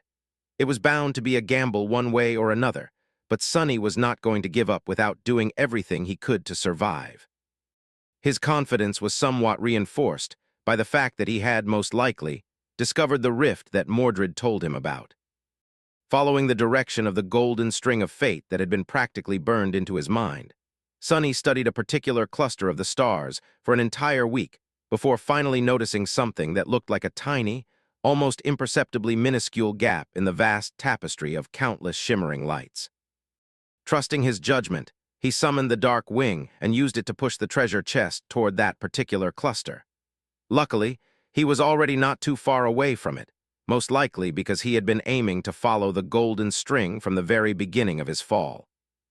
As a few more days went by and the stars grew even larger, Sunny became more or less certain that the tiny gap was indeed there. It had grown slightly bigger, too. What he was uncertain about, however, was his ability to reach the rift without being incinerated by the annihilating heat of the divine flame. The field of false stars was vast, and the rift was tiny in comparison. At the speed that he was falling, missing it would be far too easy. But what choice did he have? Do or die? Well, when had it ever been any different? Chapter 440 Merciless Stars. Chapter 440 Merciless Stars. After more than 3 weeks of falling into the sky below, at least Sunny thought that it had been that long, he sighed and stood up, balancing on the dangerously swaying treasure chest. His hair was wet with sweat, and his skin glistened in the piercing white light of approaching stars. By now, they did not resemble white dots in the boundless darkness of the abyss. Instead, each was the size of a fist, surrounded by a furious, blinding halo. The heat permeating the void was suffocating. Sonny stared down at the ocean of white flames beneath him. If this was what remained of the inferno of heavenly fire after thousands of years of burning in an empty void, he shuddered to imagine what it must have looked like right after the hammer of divine punishment had fallen on the ancient land. His gaze was locked on a small, empty space between several radiant stars. The rift. This was his goal. As Sonny stared darkly at the tiny patch of emptiness amid the vast field of flame, the void suddenly spoke. "Have you, Is that what a large tattoo you have?" Sonny glanced at the darkness, then shrugged. "What about it?" Mordred lingered for a few moments, as though not sure what to say, then asked with amusement. "Sunless, are you sure that you are a research assistant?" Sonny grinned. "Of course I am. Do you know how many contribution points they give me every month? I scribbled a few words about this in. That and that bought me a house. An entire house. Maybe being a researcher is not as swell as being a prince, but it's still a sweet gig with all due respect, of course. Your Highness." The void laughed. "You are such an interesting person." Sonny stared into the void with an incredulous expression. "You are a bit of an enigma yourself, are you not?" Mordred remained silent for a bit, then asked, "Are you ready for what is about to come?" Instead of answering, Sonny pointed to the ocean of merciless stars. "Look there." When the lost prince spoke, his voice was strangely regretful. "I can't really see that well. What is it?" "Oh, right." Sonny hesitated for a few seconds, then said, "I think I found the rift you told me about." Mordred asked with surprise in his voice, "Oh, really, you found it?" Sonny shrugged. "We'll see. You said that it should be somewhere under the tier, right? Since I fell right into the tier, there's a chance that I'm right." The void lingered, then said in a somber tone, "What if you're not?" Sonny smiled. "Then it has been nice knowing you. Anyway, anything else you want to tell me before you go? I doubt that we'll have the opportunity to speak again before I reach the stars." Mordred thought for a few seconds, then said, "I might not be able to reach you at all after that, so good luck." Sonny raised an eyebrow. "Really?" The voice of the void answered after a long pause. "Yes, why?" He shook his head. "Nothing really. I just thought that you are stuck somewhere out there beyond the stars." Mordred chuckled. "No, I am stuck somewhere else." His voice grew strangely distant. Then an almost inaudible whisper reached Sonny's ears. "I hope survive Sunless." Then the lost prince was gone, leaving Sonny alone in the darkness once again. He sighed. "Me too, I hope I'll survive too." After Mordred disappeared, Sonny waited for a bit, and then broke the rule he had set for himself for a second time since starting this expedition. He summoned another memory that should have been tied only to Mongrel. The mantle of the underworld. The intricate onyx armor weaved itself from sparks of darkness and covered him from head to toe. Sonny was not accustomed to wearing its closed helmet, since he was usually using Weaver's mask instead, but it was not uncomfortable. His field of vision, however, became slightly constricted. "Hopefully, no one will be able to see me this far into the abyss." Out here in the sky below, he felt as though no one, not even those who were attuned to revelations, could peer into his secrets and glean anything about them. The only exception to the rule was the Prince of Nothing himself, but he was gone now. The mantle possessed two enchantments that would most likely prove themselves to be extremely helpful soon. The stalwart trait of the armor imbued it with high resistance against various types of elemental damage, including fire. Just seconds after donning it, Sonny felt the suffocating heat retreat, replaced by a pleasant coolness. How long would that coolness last, he did not know. The living stone enchantment, on the other hand, allowed the mantle of the underworld to repair itself while being worn. This trait would come into play later, helping Sonny protect himself even after the divine flame became intense enough to damage the onyx armor. After that, Sonny summoned the dark longbow and the quiver of black arrows. By now, his hand had recovered enough for him to be able to draw the mighty bow. He just hoped that he would not need to. Finally, he summoned the cruel sight and attached it to his belt. All preparations were now done. Looking down through the narrow slit of the visor, Sonny sighed. Now everything depended on his resilience, luck, and how deep his reserves of shadow essence were. In the stark darkness of the empty void, deeper than even the memories of a blue sky could reach, a cracked treasure chest was plummeting toward an ocean of searing white flames. Its underside was bathed in the furious light, while its lid was drowning in the deepest of shadows. Wisps of smoke were slowly rising from its smoldering wood, and the strips of iron reinforcing it were slowly starting to glow as they turned orange. Sonny, who had become a shadow and was once again hiding on the lid of the dead devil, felt fine for now. Until the treasure chest was destroyed, he was protected from directly touching the light of the divine flame. But how long would the corpse of the mimic last? He was thinking about something else, though, something far more dreadful. The rift, the damned rift, I'm going to miss it. Chapter 440, One Ocean of Flame. Chapter 440, One Ocean of Flame. Sonny almost managed to direct his endless fall toward the tiny gap between the remnant conflagrations of the divine flame. But on that incredible scale, even the smallest mistake was bound to take him many kilometers away from the goal. A mistake that he had inevitably made, since there were no lessons on N. Navigating eternal voids, especially without any tools except for his own two eyes. Damn it! Right below him, swiftly approaching, was an ocean of obliterating light, heat, and fire. The conflagrations themselves were rather small, no larger than a dozen meters in diameter, and chaotically scattered in the void at a considerable distance from one another. Each looked like a furious, undulant orb of dancing white flames.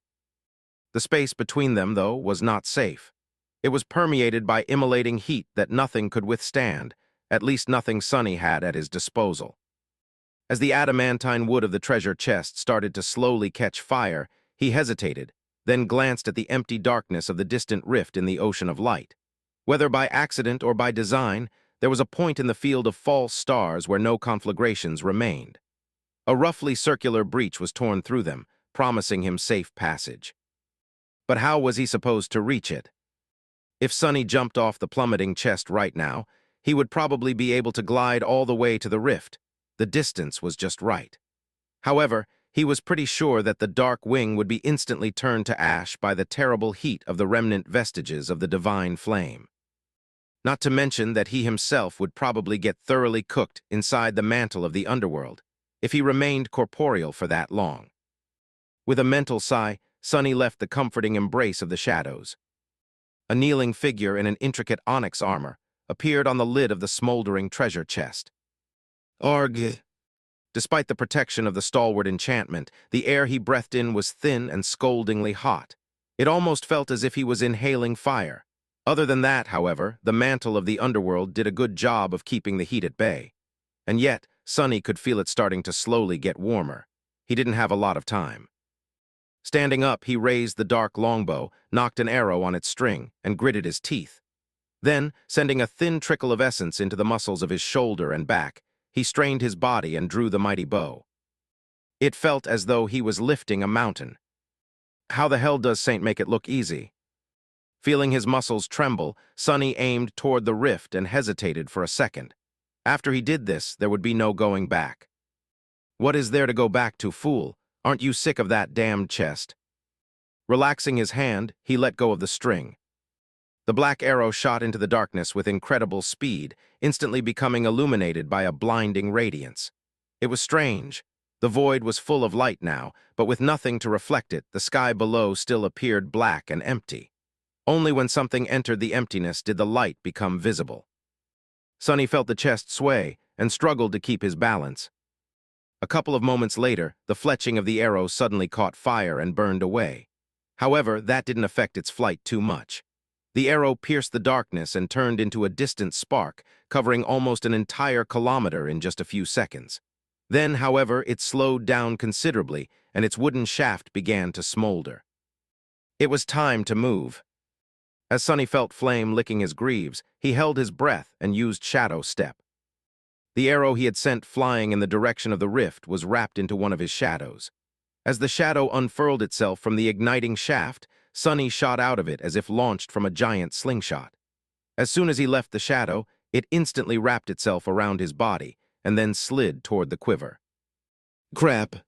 Sonny found himself flying through the darkness with nothing to support or shield him from being directly exposed to the immolating radiance. The mantle of the underworld suddenly shone in the torrent of light, instantly growing considerably warmer. It wasn't burning his skin yet, but he suspected that there was not much time left before that happened. Especially because his momentum was not only horizontal, but also vertical, and was becoming more so with each moment. He was still plummeting toward the ocean of flames, approaching it with terrifying speed. The closer he got, the more obliterating the heat would become. Twisting as he fell to orient himself in the void, Sonny knocked another arrow and drew the bow again. This time it was considerably harder, since he had nothing to stand on and had to rely solely on the strength of his arms and shoulders. Just in the few seconds it had taken him to draw the bow, the heat became much more destructive. Another arrow flew into the darkness, and several seconds later he used shadow step again, appearing almost 2 kilometers closer to the rift. It was still decently far away, though. Curses! Sonny flew through the obliterating darkness and struggled to knock another arrow. The glossy black surface of the mantle of the underworld was starting to glow, slowly turning incandescent. He was still fine inside, though, for now, if a little hot. Another arrow disappeared into the darkness, and Sonny jumped through the shadows again. This time, the jump devoured pretty much all of his remaining shadow essence. Whatever little there was left would not have been enough to repeat the process the 4th time. However, maybe, just maybe, he wasn't going to have to. After using shadow step 3 times in a row, and turning some of his vertical momentum into horizontal one with each jump, Sonny was now plummeting diagonally through the void, seemingly toward the very edge of the rift. I am going to make it. Am I going to make it? Even if he would, it was going to be very, very close. The string of the bow suddenly caught fire and broke with a loud ring. Dismissing the bow and the quiver, Sonny sent both of his shadows to reinforce the mantle of the underworld and threw his hands and legs to the sides. He was trying to create as much surface area as possible to utilize the resistance of the air in his favor. He was well-versed in all kinds of falling and gliding thanks to using the dark wings so often, so this was not something new to him. Granted, he had never done it in a heavy armor. Speaking of which, Sonny hesitated, then directed some of his remaining essence into the mantle of the underworld to activate the Feather of Truth enchantment and make the armor as light as possible. Then all he could do was endure the growing heat and wait, and watch as both the obliterating ocean of flames and the circle of saving darkness approached him at tremendous speed. His life now depended solely on which of the two was going to swallow him first. Chapter 442, Burning Heaven. Chapter 442, Burning Heaven. Surrounded by a radiant halo, Sonny plummeted into the darkness. His breath was ragged and hoarse, and his eyes were blinded by the piercing shine of the immolating ocean of white flames beneath him. Fearing that his eyes would be permanently blinded by it, he closed them, which helped a little. Hot, it's so hot. He was drawing closer and closer to the remains of the divine inferno, and as he did, the stone-like metal of the mantle of the underworld was growing hotter and hotter. Soon, its outer layer turned bright red. Then, it started to melt. Damn! Sonny directed more of his remaining essence through the coils of the soul serpent, activating the living stone enchantment of the underworld armor. As the onyx melted and cracked, causing him excruciating pain, the mantle began to repair itself. Before anything could fully breach the surface of the incandescent onyx, the damage was undone. For now, the enchanted armor could heal itself faster than it was being destroyed, in large part due to being augmented by both of his shadows, perhaps. Sonny encountered another problem, though. It was getting harder and harder to breathe, not even because the air was scalding and hot, but because there was not enough of it. Fire fed on oxygen, after all. Luckily, Sonny was no stranger to being deprived of it. What's more, thanks to the blood weave, he could get by without breathing for much longer than most awakened, and he suspected that he would have to do just that very soon. Hopefully, he would be able to reach the rift shortly after that. And speaking of the rift, he carefully opened his eyes a little and glanced into the blinding inferno beneath, trying to judge whether or not he was going to make it. For now, it seemed that he would easily pass the field of fire and enter the dark emptiness, but that was just an illusion. Sonny had to factor in that his forward momentum was constantly growing weaker, which meant that his trajectory would become more and more vertical the longer he fell through the searing abyss. It was too hard to tell whether or not he was going to make it. Gritting his teeth, he shifted his weight and lowered one hand, grabbing the hilt of the cruel sight. Then he raised the silver blade to his chest, threw a cursory glance at his warped reflection, and activated the Light Eater enchantment of the somber sword. Instantly, the mirror blade began to absorb the merciless light of the false stars, growing white-hot and incandescent. Sonny, however, found himself able to see once again. He even felt a little cooler, although it might have been just wishful thinking. Surrounded by a strange bubble of darkness left behind by the devoured light, Sonny plummeted toward the obliterating stars. I'm almost there. By then, the conflagrations of the divine flame were so close that it seemed as though he could reach out and touch them. No matter how hard Sonny tried, he couldn't draw in even a little bit of air into his lungs. The rift was so close. But in the end, it turned out to be just a little bit too far. Sonny reached the very edge of the field of flames. He only had to fly past one last cluster of conflagrations. However, his fall took him straight into the embrace of fire instead. Sonny would age. Ave screamed if there was any air in his lungs. Moving at a terrible speed, he pierced right through one of the seething orbs and emerged from the other side of it, wreathed in white flame. A terrible pain enveloped his whole being. But it wasn't physical pain. It was the similar kind of pain he had experienced while using the broken oath, only magnified 100-fold. Shadows, my shadows. His shadows were wrapped around the mantle of the underworld, and so they had been badly damaged by the divine fire. The armor itself had caught a flame and was now quickly disintegrating. The fire was spreading, too, threatening to envelop him whole. Half-blind from pain, Sonny did the only thing that could save him now. He dismissed the onyx armor. The mantle of the underworld fell into countless sparks of darkness, which then disappeared, causing the fire to be extinguished. Naked and hurting, Sonny fell into the darkness and saw the cruel sight crack, the silver of its blade becoming dull and tarnished. Following an instinct, he activated the dark mirror enchantment, and then dismissed that memory too. Finally, he wrapped the wounded shadows around himself and circulated what little shadow essence he had left through his entire body, spending all of it to make himself more resilient. And then he felt cool wind touch his blistering skin. Sonny fought through the terrible pain and opened his eyes. Behind him, there was a wall of ruthless radiance. But in front of him, there was nothing but darkness. He had reached the rift. Hurts, everything hurts. Crap, this is so unfair. Sonny flew deeper into the rift, creating more distance between himself and the conflagrations of the divine flame. Of course, they were too close for him to feel comfortable, but at least he could breathe again and wasn't being cooked alive. Well, at least not very fast. Before being badly hurt by the divine flame, Sonny had hoped that somehow, miraculously, he would turn out to be immune to it. He was technically a shadow of a sun god's descendant, after all. Why wouldn't he be immune to the manifestation of his master's domain? Well, his master's indirect ancestor's domain, to be precise. Plus, he was not just any shadow, but a divine one left behind by Shadow God himself. Light and shadows were two sides of the same coin, weren't they? As it turned out, the divine flame didn't care. Arg. Currently, Sonny was falling through the rift. He had reached its center and dove straight down, hoping to stay as far away from the surrounding stars as possible. It was as though there was a tunnel of empty darkness torn through the very heart of the field of flames, and he was following it down. Down, down, down. It was hard to even conceive of a world where he wasn't constantly falling down. Now that he had no mantle of the underworld to protect him from the blaze, Sonny was suffering a lot. Rift or not, the air was still permeated by the unbearable heat. His skin was red, with patches of it blistering.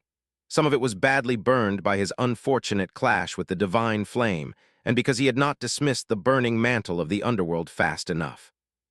It was not life-threatening, though. Yet, come on, end Godamit. But the field of flames showed no signs of ever ending. Until it did. After a while, when Sonny was on the verge of losing conscience from the constant heat, he noticed that the scattering of the immolating stars around him became a bit thinner. And then even more so. And then, suddenly and without any warning, he fell out of the field of divine flame and found himself surrounded by nothing, but blessed nothing once again. The radiant inferno was now above him, growing further away with each second. It looked as if heaven was on fire. And beneath him, Sonny looked down and shivered. What's how? His eyes widened in shock. Chapter 440, 3 Secrets of the Void. Chapter 440, 3 Secrets of the Void. Out there in the empty darkness of the void, something even darker loomed, hidden from the radiant light of the ocean of flame above. Sonny peered at the distant black silhouette and shivered. What the hell? What is it doing here? Far below him, a small island cut from dark stone floated in the endless emptiness, surrounded by drifting slabs of shattered obsidian. A tall and magnificent pagoda stood in its center, built of a flawlessly black material that was neither wood nor stone. Its lusterless walls seemed to devour any light that touched them. It was the perfect replica of the ivory tower, but at the same time its opposite. The two pagodas were so alike that for a moment, Sonny even thought that he had somehow found himself high up in the sky above.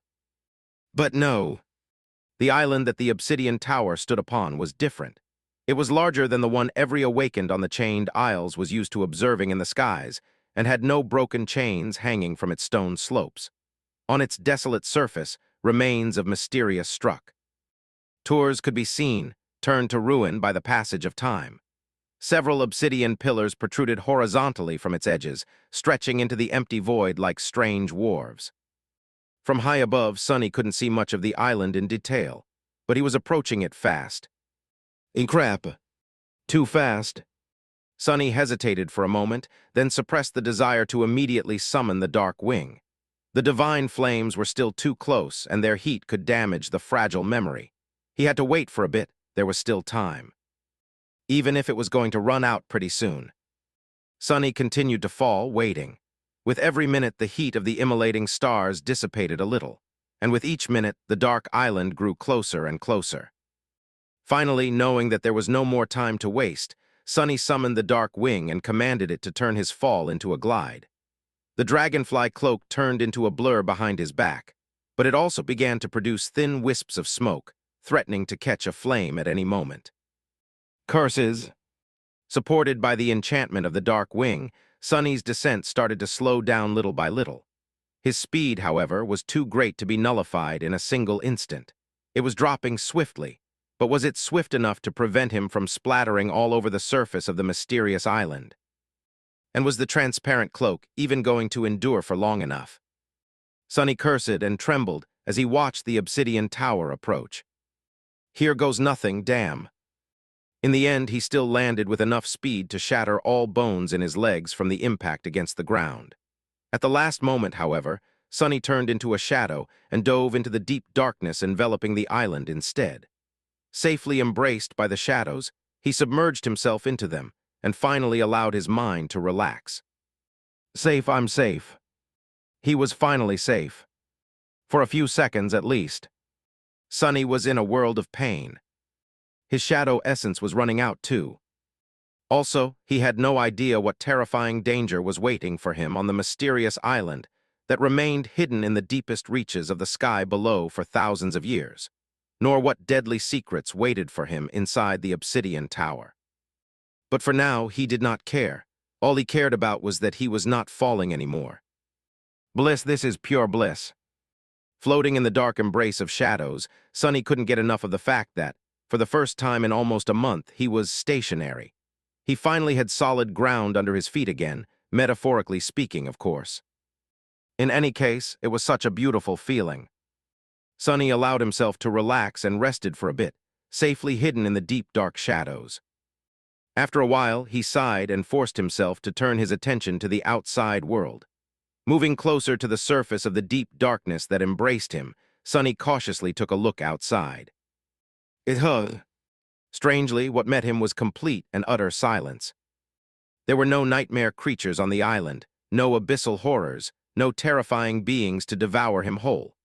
Not even a single unholy titan slumbered nearby, ready to wake up at the slightest disturbance. The island seemed empty, which was very fortunate, considering that Sonny was running very low on shadow essence and was going to have to assume his physical form soon. He hesitated for a few moments, then took stock of his equipment and himself. His soul was seriously wounded, but not beyond its ability to heal itself in time.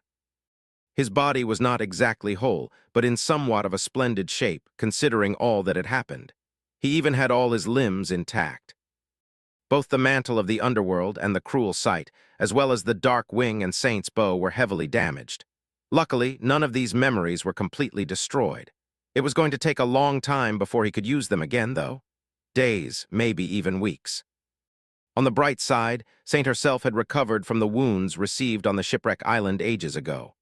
Sonny actually could have summoned her at any point during his journey through the sky below, but there was no real reason to. Plus, the treasure chest would not have accommodated both of them, especially considering how much the living statue weighed. The dark mirror enchantment of the cruel sight now also had 2 elemental augmentations for Sonny to choose from. Its runes showed: current charge Divine Flame, latent charges Soul, Divine Flame Well, if there was one benefit from being burned by the damn thing, it was that now he would be able to cause similar pain to others. So it was totally worth it in the end. No doubt about it. I guess we will have to see. And lastly, Sonny was now completely sure that the thing on the other end of the golden string of fate was the obsidian tower. His intuition was calm and silent. That told him that he had arrived at his destination. Somewhere inside, a thing that was deeply connected to his fate waited. Glancing at the magnificent silhouette of the black pagoda, Sonny sighed, and left the safety of the shadows, emerging from them to step onto the surface of the island that no other human had visited in thousands of years. If ever. Chapter 444, Obsidian Tower. Chapter 444, Obsidian Tower. Sonny stood naked on the rocky surface of the dark island. He grimaced and looked at his body, which was a map of burns, some more severe than others, then summoned the puppeteer's shroud. Not wishing for the soft fabric to touch the worst of his wounds, he left it the way it had been during the latter stages of his journey through the sky below, with the leather elements gone and the upper garment undone and tied around his waist. This time, his body was wrapped in shadows and appeared black, as if cut from the same obsidian that the dark island consisted of. The coils of the soul serpent seemed to shimmer as the essence flowed through them. A moment later, Saint stepped from behind him and moved forward, summoning the midnight shard as she walked. Knowing how badly his soul was damaged, Sonny decided to keep the broken oath locked away for a while, so the shadow was not surrounded by the destructive aura anymore. He was also not in any shape to fight himself, at least not very effectively, and that was why the austere Takai was currently in the hands of the taciturn demon. If push came to shove, Sonny would either use the moonlight shard or command the soul serpent to assume the Odachi form. With a heavy sigh, he summoned the endless spring and greedily drank the cold water from it, then leaned forward and poured some on his head. After that, he finally felt like a human once again. All in all, things weren't that bad. He was alive and in one piece, suffering from neither thirst nor hunger. Here on the dark island, the air was pleasantly warm. Bright stars burned in the empty void high above, making for a beautiful view. Right in front of them, the graceful silhouette of the obsidian tower rose from the ground like a black rift in reality. It turned out to be much larger than Sonny had thought, but nowhere near the scale of the Crimson Spire. That cursed thing seemed to be too gargantuan to even exist, while the ancient pagoda was more or less fit to have been built for humans. Well, maybe for extremely tall humans, or tiny giants. As Sonny studied the obsidian tower, Saint tilted her head and stared at the black pagoda, too, her ruby eyes reflecting some strange emotion. Was it recognition? Why would his shadow recognize a tower hidden in the depths of the abyss below the chained islands? Strange. Sonny frowned, then dismissed the endless spring.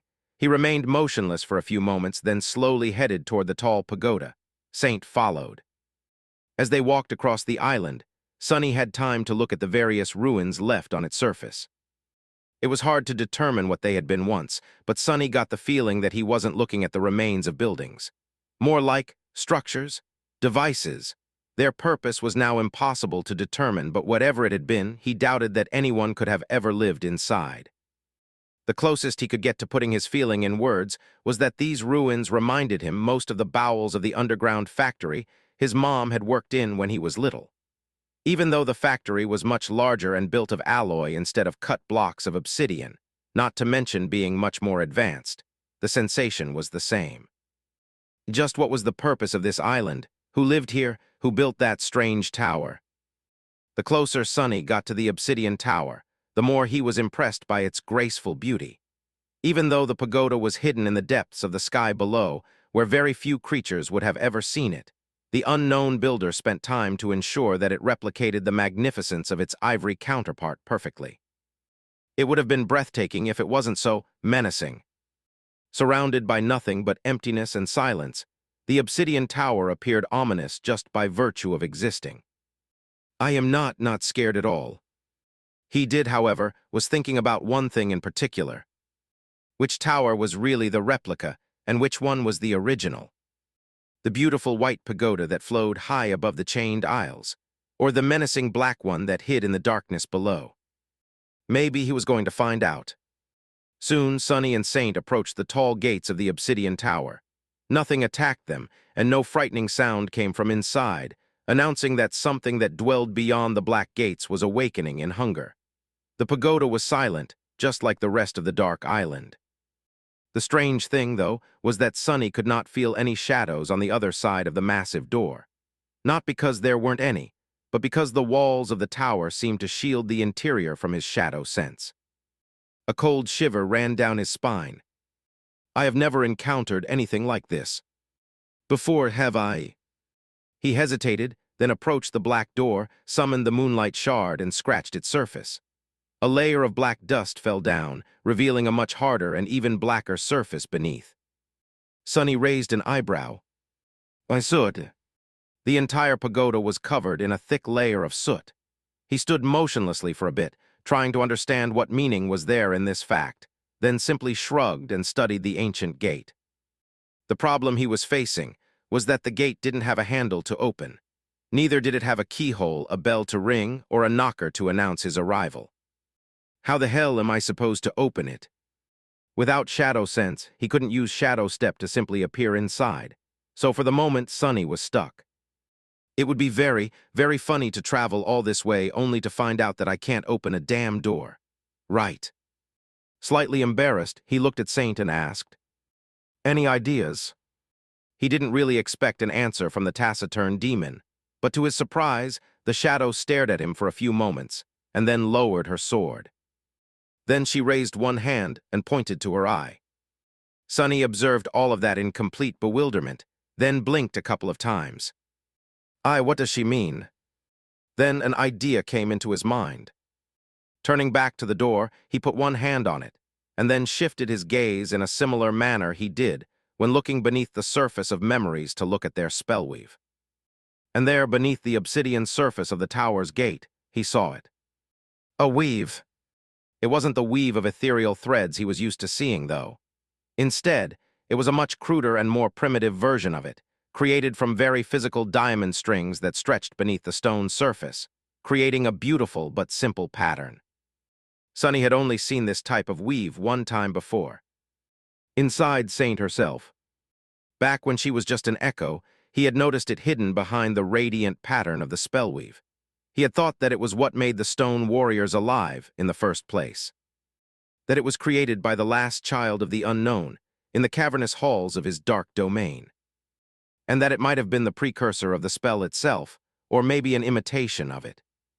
Was this tower built by the Lord of the Underworld too, then?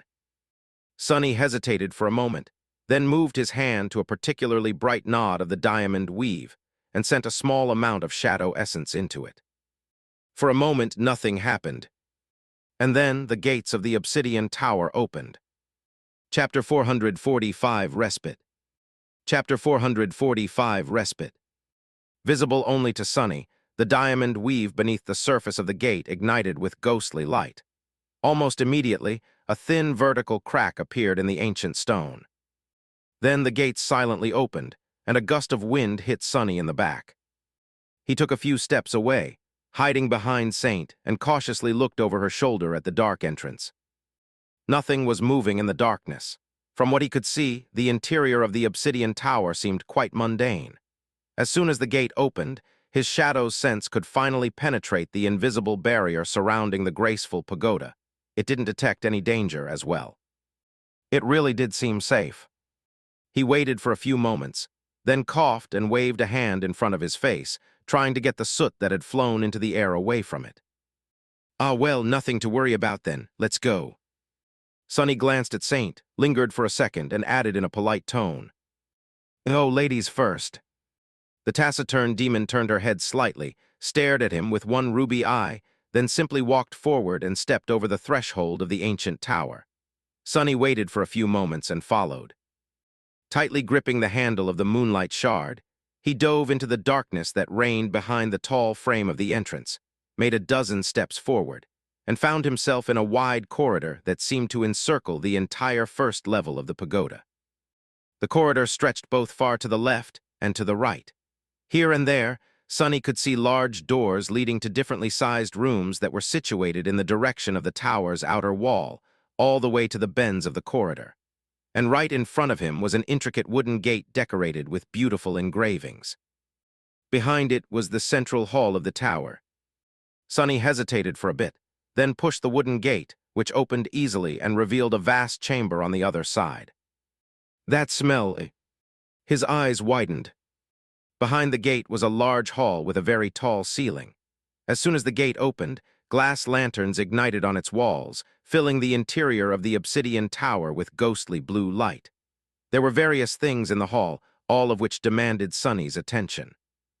There was a stand holding smith's tools and implements, all masterfully crafted from black obsidian and silver. A badly burned work table with a scattering of beautiful soul crystals. On its black surface, a stone wall with mysterious schematics cut into it, the cuts themselves so smooth and deep that he couldn't even begin to imagine what had left them behind, let alone what the schematics described. There were strange devices forged from silver and black steel, some of which reminded him of astronomical instruments, but also very mundane things, like chairs, tables, and even something that resembled a very long bed.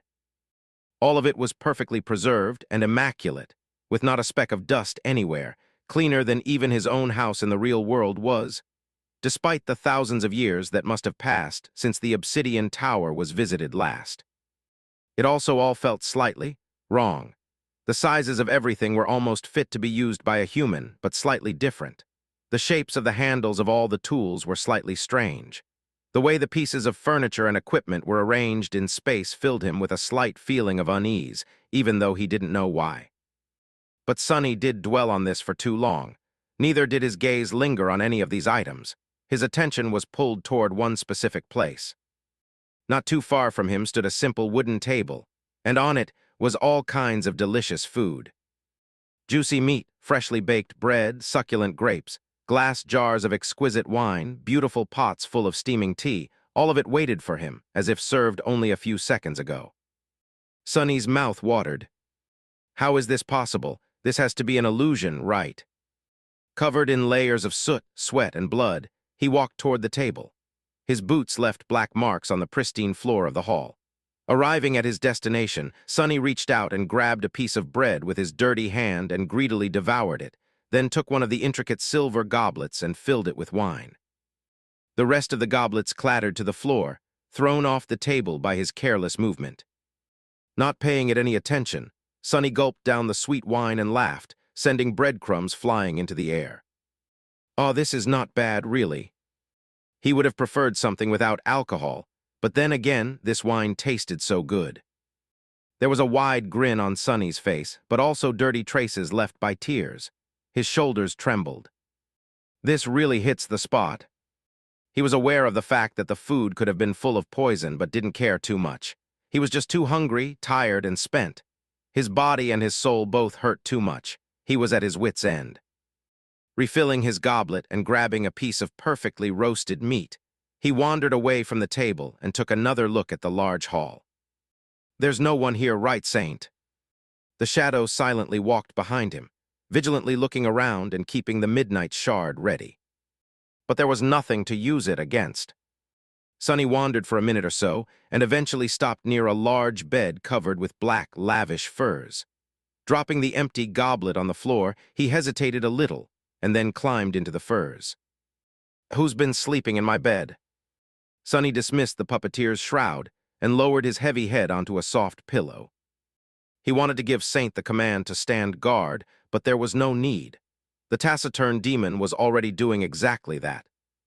Before Sonny could think about something else, the exhaustion of the past few weeks took over his mind, and offering almost no resistance, it slipped easily into the embrace of darkness. The first thing Sonny ended up doing after discovering the obsidian tower and finding his way inside was falling on a bed and going to sleep. He slept well. Chapter 446, Relentless Destroyer. Chapter 446, Relentless Destroyer.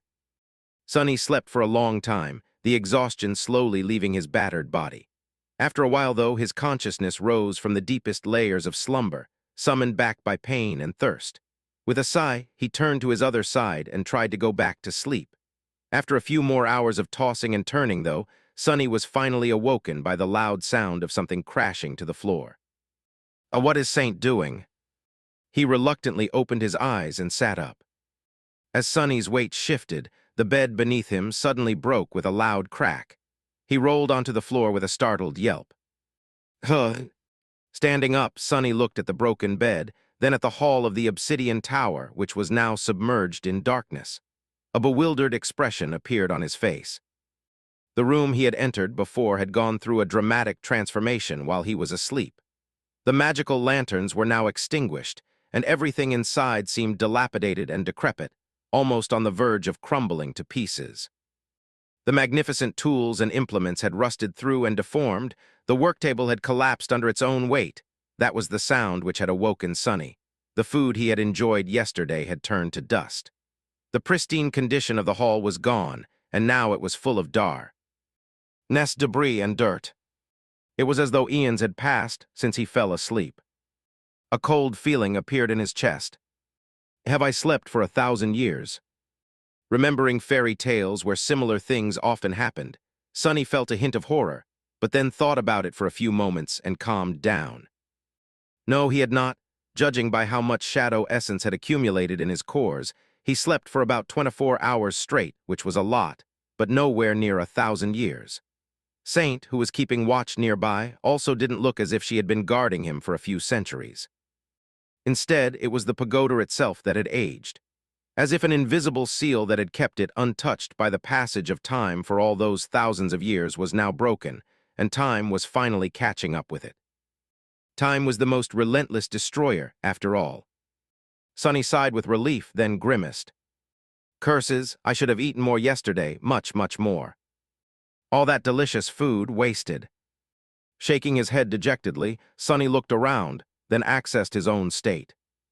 His wounds were already much better than they had been the day before. The burns were still rather painful, but within his capacity to endure without being slowed down in battle, too much. A couple more days of rest, and he would be close to being fully functional again. He was really hungry, though. But that was going to have to wait. Summoning the moonlight shard, Sonny gave Saint a command to follow and went to explore the obsidian tower. It took Sonny about an hour to fully explore the first level of the ancient pagoda. Some of the doors in the outer corridor had collapsed and turned to dust. Some remained standing and required him to use a tiny bit of shadow essence to unlock them. Behind the doors were all kinds of rooms. Most of them were empty, suggesting that the master of the tower had moved away a long time ago, taking all the valuable things with him, while some contained weathered debris and dust. Sonny spent a lot of time trying to understand what all these things had once been. By the damage done by the accelerated time was too extensive to even guess. Such a shame. Feeling strangely disappointed, Sonny decided that it was time to move on to other levels of the tower. He still had to find the thing that had pulled him toward this place, as well as, hopefully, some means of returning either to the chained isles or to the real world. The idea of being stuck on this island forever did not seem very appealing, especially now that there was no food anywhere around. Not finding anything interesting on the first level, Sonny decided to explore further. From the outside, it had seemed as though the obsidian tower had 6 levels, which really surprised Sonny. He had expected there to be 7.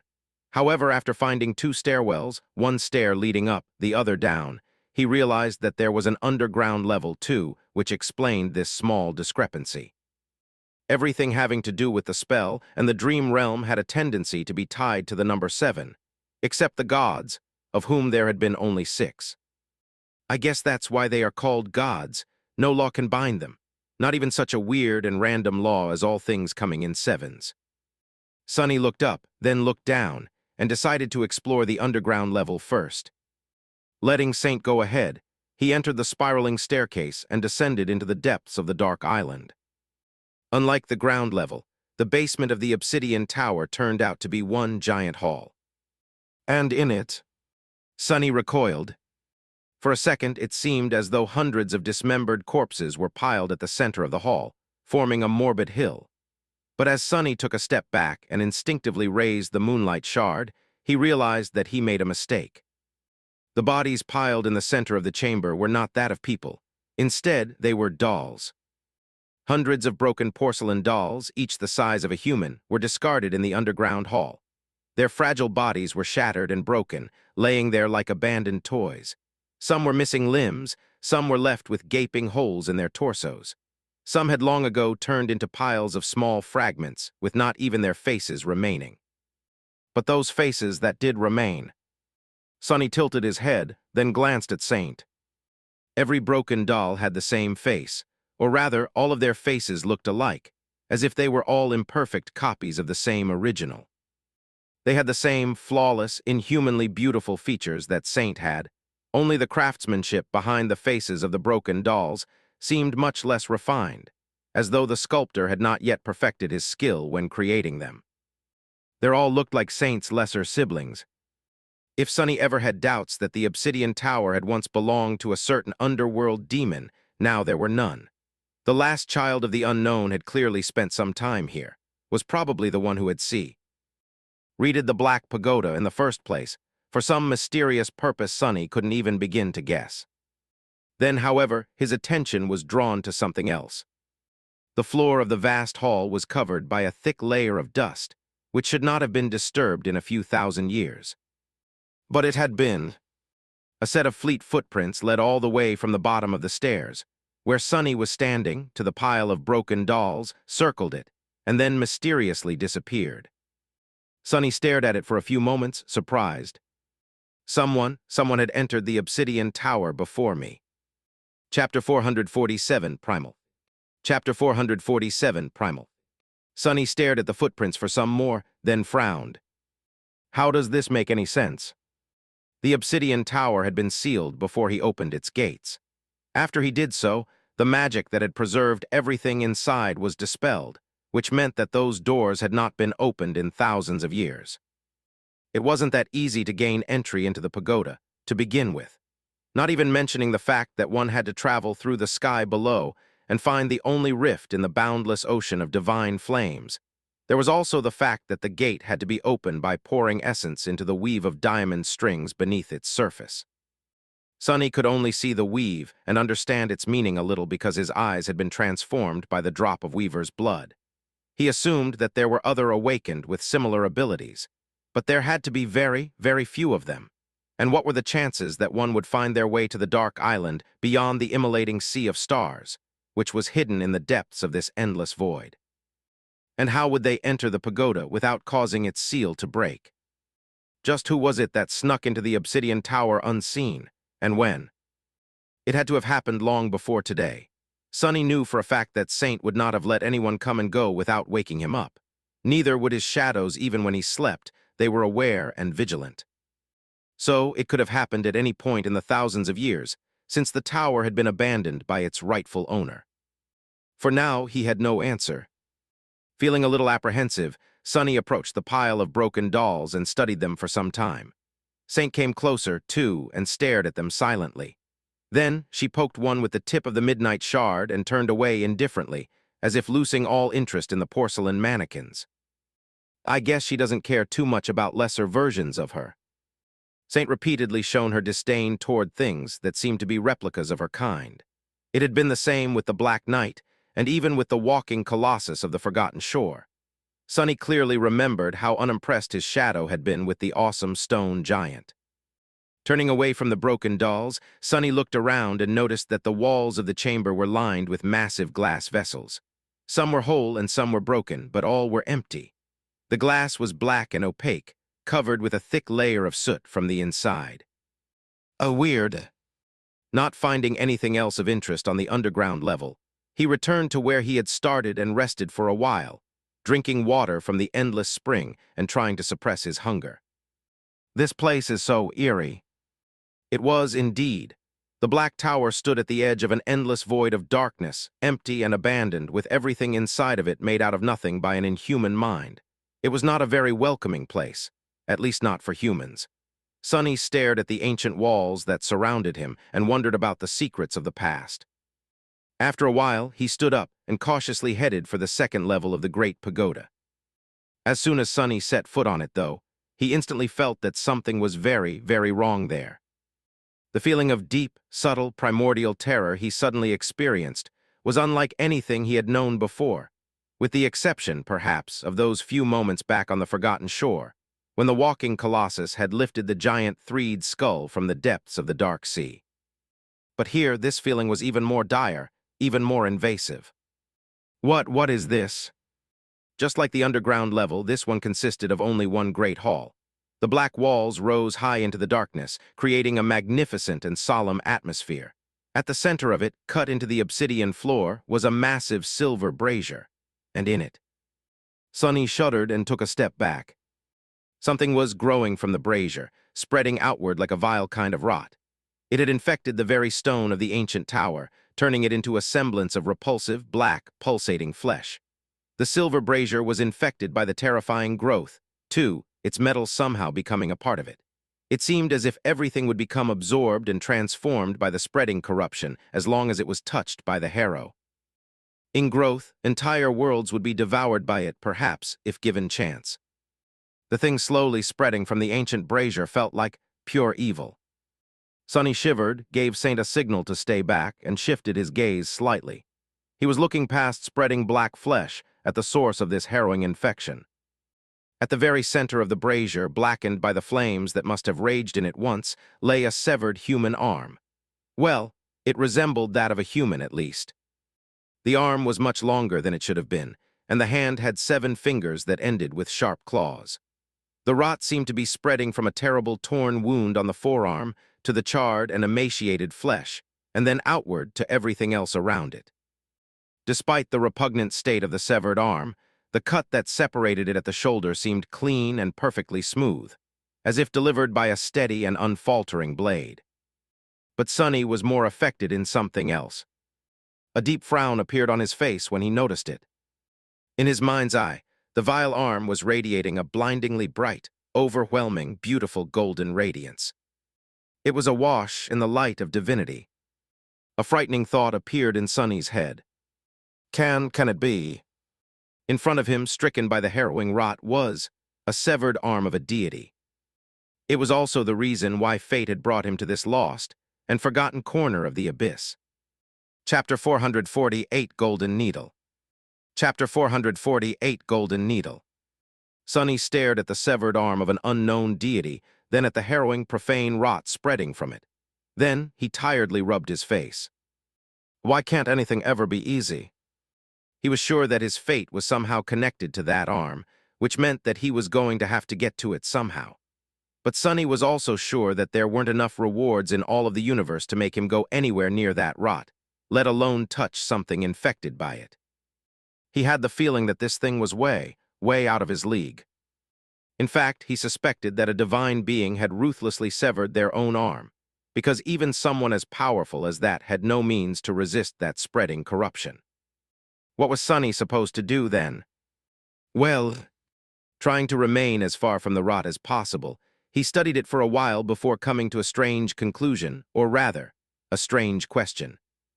If the corruption was so terrible, then why had it not spread through the entire tower? Why had it only managed to crawl a few meters out of the silver brazier, turning a small portion of the second level of the pagoda into its flesh? Scratch that, why didn't the whole island become one giant chunk of rotten black, whatever the hell that thing is? The answer was not hard to guess. It was because the rot, just like everything else inside the tower, had been sealed away from time for thousands of years. And now that Sonny had broken that seal, his frown deepened as he glanced at the silver hearth that was overgrown and had become a part of the spreading rot. Now there were only two possibilities. Time was going to catch up to the devouring corruption, and it was either going to slowly consume everything or starve and die. Could that thing last for thousands of years with nothing to feed on except for cold stone? Did it need to feed on flesh and souls, or would anything do? I guess I am going to find out. Keeping an eye on the patch of harrowing rot, Sonny tried to suppress his fear and took a step forward. It didn't seem like the rot was spreading, at least not yet. In any case, he wasn't going to get closer to it, but he also knew that if the worst happened, he had no tool at his disposal that would save him.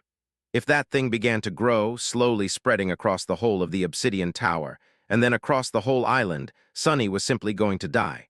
Probably jump down into nothingness to avoid becoming a part of that thing. There was nowhere else to retreat to in the sky below, after all, and he doubted that he would be able to find a second secret island out there in the void. So his only hope was to find something inside the pagoda to save him. He had to explore further. Plus, there was a possibility that the rot would swiftly wither and die. Not that Sonny would bet on it. Pressing his back against the cold obsidian, Sonny dismissed Saint and skirted around the outer wall of the great hall until he reached the staircase that led higher, to the third level. There, he summoned the taciturn demon again, hesitated for a bit, and then left one of his shadows to keep an eye on the devouring rot. Feeling irrational panic at the thought of turning his back to the silver brazier, Sonny gritted his teeth and then cautiously ascended the spiraling stairs. As soon as the terrible thing disappeared from view, he let out a relieved sigh and realized that his entire body was covered in a cold sweat. Raising a trembling hand, Sonny wiped his face and then continued to climb high. Saint being by his side gave him a little confidence, at least. The shadow seemed absolutely unperturbed by the horrific visage they had left behind. I bet fear can't even fit into that stone head of hers. Do shadows have the ability to be afraid? He didn't know whether or not Saint could feel fear, but the gloomy shadow certainly could. In fact, behind its haughty exterior, it was rather cowardly. He was sure that the bastard would have been trembling all over if not for the fact that it was currently wrapped around his body. Trying to distract himself with these thoughts, Sonny entered the third level of the obsidian tower and froze, dumbfounded by what he saw there. I see. Wait, no, what the hell am I looking at? The chamber he found himself in was smaller than the previous 3 halls he had explored, mostly because the pagoda narrowed the higher it went, but also because the level was separated into several chambers. And in that chamber in particular, dozens of porcelain's arms floated in the air, each at a different level of being disassembled into tiny parts. It was as though someone had stolen them from the pile of broken dolls in the basement of the obsidian tower, and then brought them here to do what, exactly? Sonny stared at the floating garden of disassembled arms and then walked closer. He felt as though he was in some bizarre anatomy museum. As it turns out, the porcelain dolls were much more complex than he had thought. In their disassembled state, their limbs showed how intricate the design was, and how many moving parts went into making each one as functional and articulated as that of a human.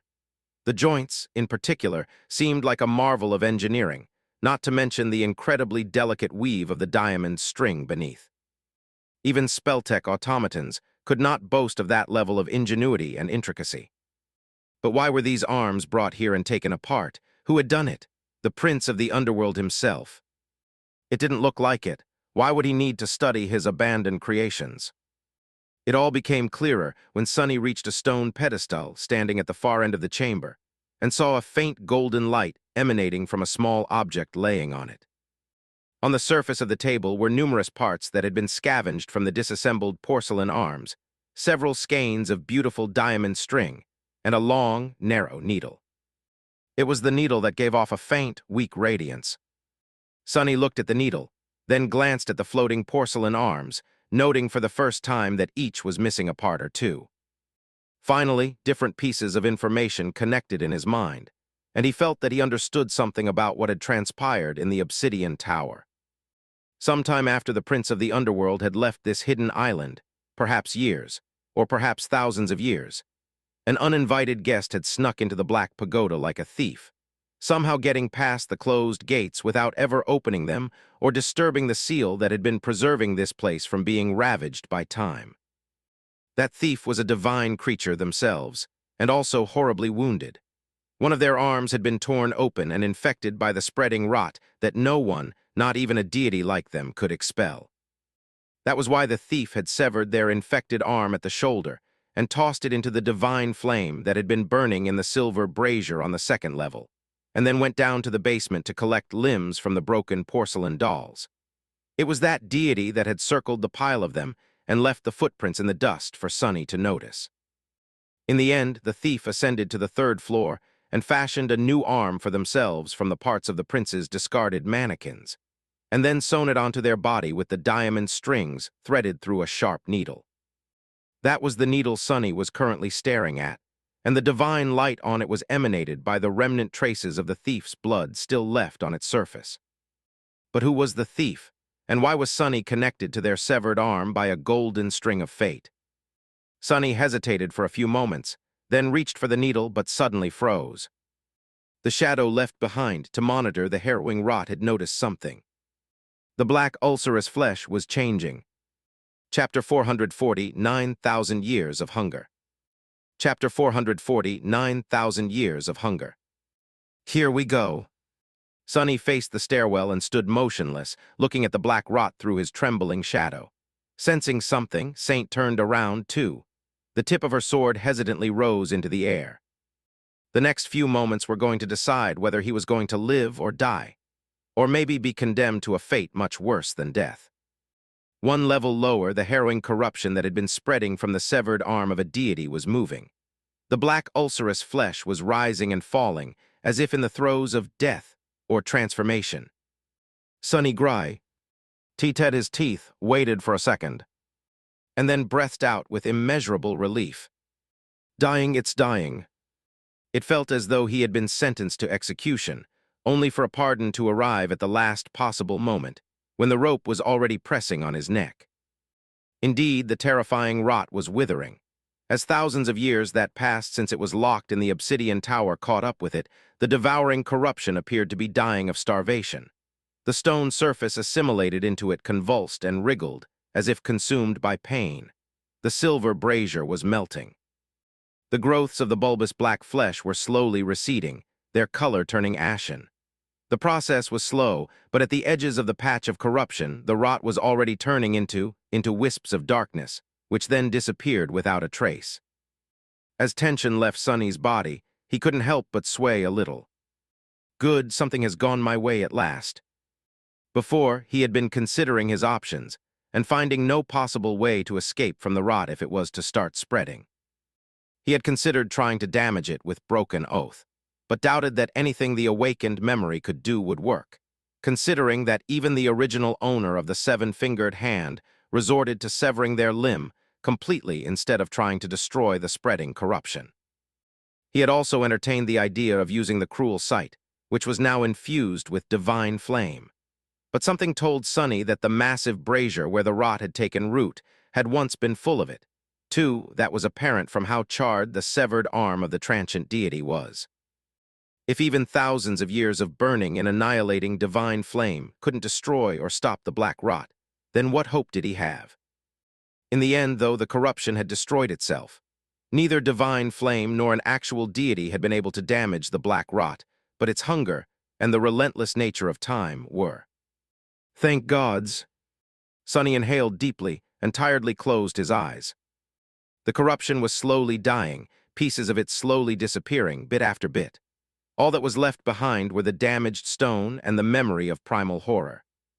He grimaced, but also, damn the gods, why would they allow for such a thing to exist? Shaking his head, Sonny wiped the sweat off his face, then turned around and walked back to the stone pedestal. Reaching with one hand, he picked up the long, sharp needle and stared at it for some time. The needle seemed to have been made out of polished iron, but due to the traces of divine blood absorbed by it, the cold metal had assumed a faint golden shine. Sonny looked at it for a long time, trying to understand if this was a mundane item or some mystical artifact. In the end, he had to admit that he had no clue. The needle did not turn into a memory like Weaver's mask had. He didn't see any spellweave inside of it either. However, the needle also didn't feel like a simple object. It was strange. He thought for a bit, then summoned the covetous coffer and carefully placed the needle inside. The skeins of diamond string also went in, easily disappearing into the gluttonous box. I will have time to study it later. With that, Sonny hesitated for a bit, then reluctantly headed back toward the second level of the great pagoda. He was going to watch the harrowing rot die, and then try to approach the severed hand of the mysterious deity. Some time later, Sonny was sitting on the lowest step of the stairs leading to the great hall, staring at the massive brazier in its center. What was left of it, to be precise. The devouring corruption took its sweet time dying. Even the hunger of thousands of years could not destroy it so easily, it seemed. The black flesh writhed and pulsated, disappearing little by little. Several times, veins of rot tried to spread outward, clearly sensing the presence of a living being nearby and lusting to absorb it. Him. But the profane infestation was too weak to overcome the entropic power of starvation. The silver brazier, which had long ago become a part of the horrid corruption, melted and fell apart, then disappeared into wisps of pure darkness. Soon, it was clear that the rot was not long for this world. All that remained from its vile flesh were a few growths infused into the severed arm itself.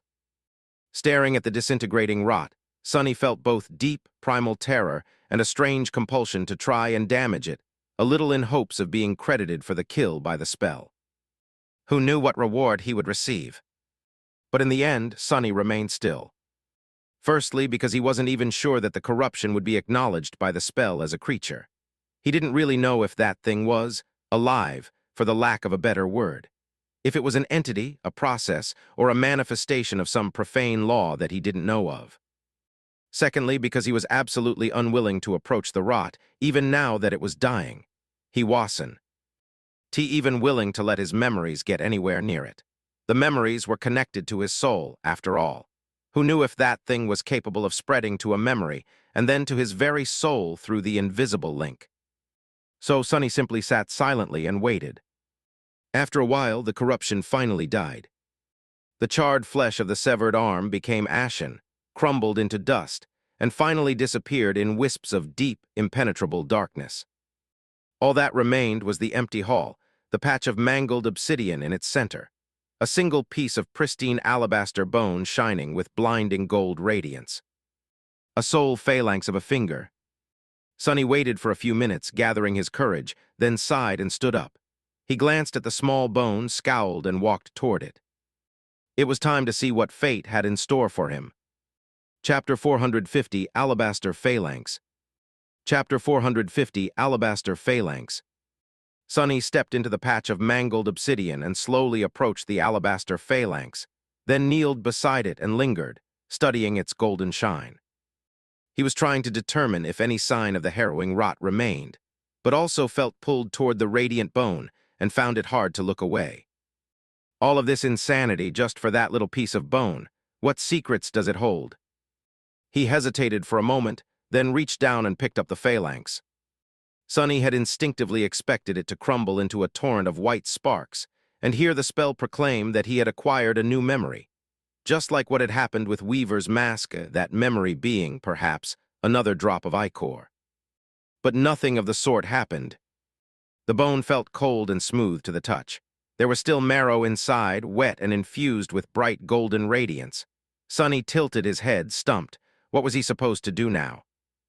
In hindsight, the fact that the phalanx was not going to turn into a memory was rather sensible, obvious, even. After all, memories were simply copies of real items recreated by the spell, just like echoes were copies of actual creatures, or items conjured by it from scratch following some unknown principle. This was the real deal. The alabaster bone had nothing to do with the spell.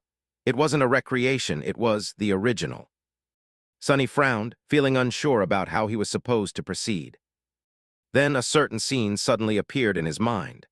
Back in the ruined cathedral of the Dark City, Saint stood above the rusted remains of the Black Knight, holding a black gem in her hand.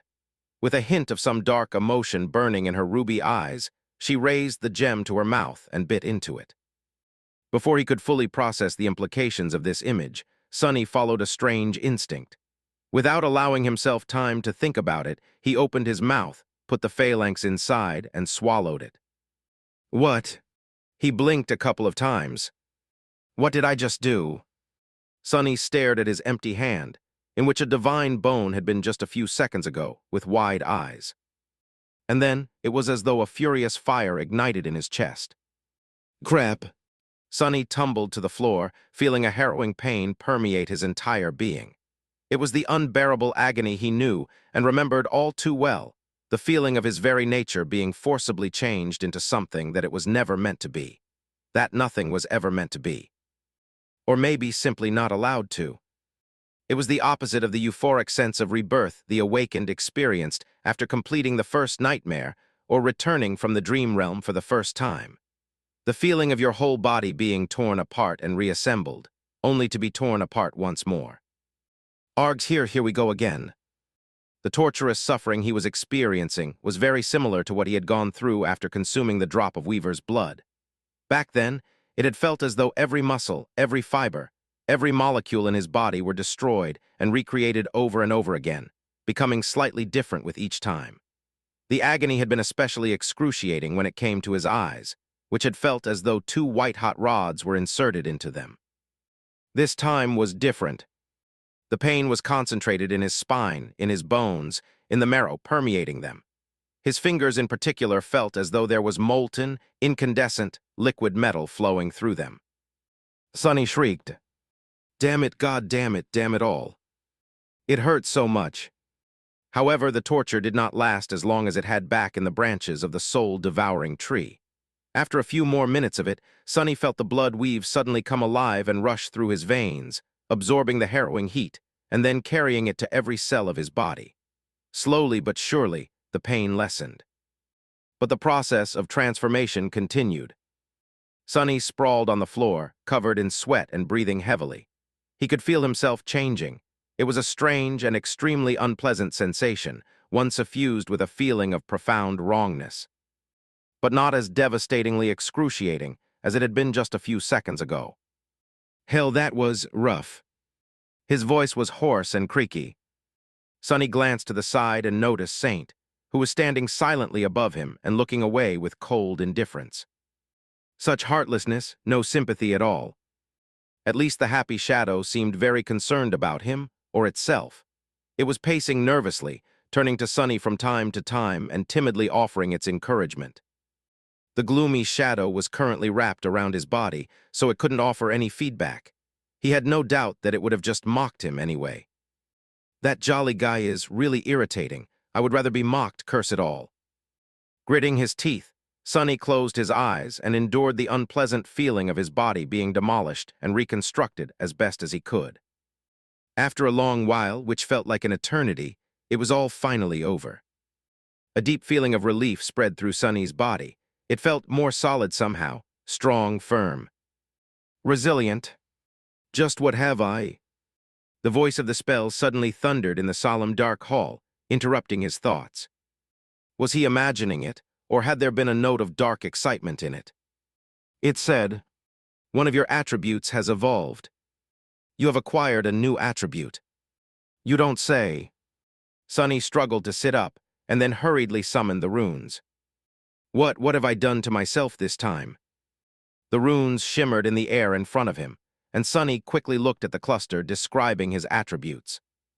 Attributes faded, Ember of Divinity. Wait, Ember. This was new. He concentrated on the ember of divinity and studied the string of runes. Attribute description deep within your soul. An ember of divinity shines, almost ready to erupt into a radiant flame. So I have an even higher affinity to divinity now. Makes sense. He had just swallowed a phalanx of an actual deity, after all. Impatient, Sonny turned back to the list of attributes, where 3 more remained. The first 2 he knew all too well. Child of Shadows, Blood Weave. But the third one was new. At the very end of the list, several new runes appeared. Sonny held his breath and read. Attribute Bone Weave. Chapter 451, Bone Weave. Chapter 451, Bone Weave. Bone Weave. Sonny let the sound of it echo in his mind, overwhelmed by a feeling of savage joy. He didn't know what that attribute gifted him yet, but was certain that it would be something special. The Blood Weave had saved his life so many times, after all. And after his encounter with the mordant mimic, he learned that having strong bones was as important as having tenacious blood. Shifting his gaze away from the runes, he stared at one of his hands, then made a fist.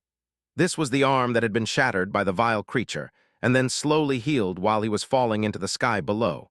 Even though Sonny had already been able to use it for the past few days, it used to feel weak, awkward, and slightly damaged. But now it was as good as new. More than that, actually, it was better than ever before. All of his bones felt much more durable and resilient, stronger. His joints seemed to be slightly more agile, too. His teeth felt as though they could crush stones and cut through metal. The strangest change, however, happened to his fingers. It wasn't very apparent, though. On the surface, it simply felt as though they had grown subtly more sensitive, the tactile feeling of touching things becoming deeper and richer. However, Sonny suspected that the true change was more profound. He just didn't know what it was exactly. Blood Weave had altered his eyes in a very fundamental way, so Bone Weave had to have a lot of promise. He ran his fingers across the soft surface of the puppeteer's shroud, vividly feeling the silken fabric slide against his skin. Onita. Then Sonny stretched his limbs, sensing their newfound agility. He was already weirdly limber due to practicing shadow dance, which demanded the utmost level of pliability from the practitioner's body. Now, however, it was even further enhanced. Satisfied, Sonny turned back to the runes and read. Attribute Bone Weave. Attribute description: you have inherited a part of Weaver's forbidden lineage. Your bones have been altered and imbued with steadfast temperance. He tilted his head, stunned by the somewhat expected, but still profoundly fascinating piece of information he just received. Weaver's legacy. So the severed arm had actually belonged to the mysterious demon of fate.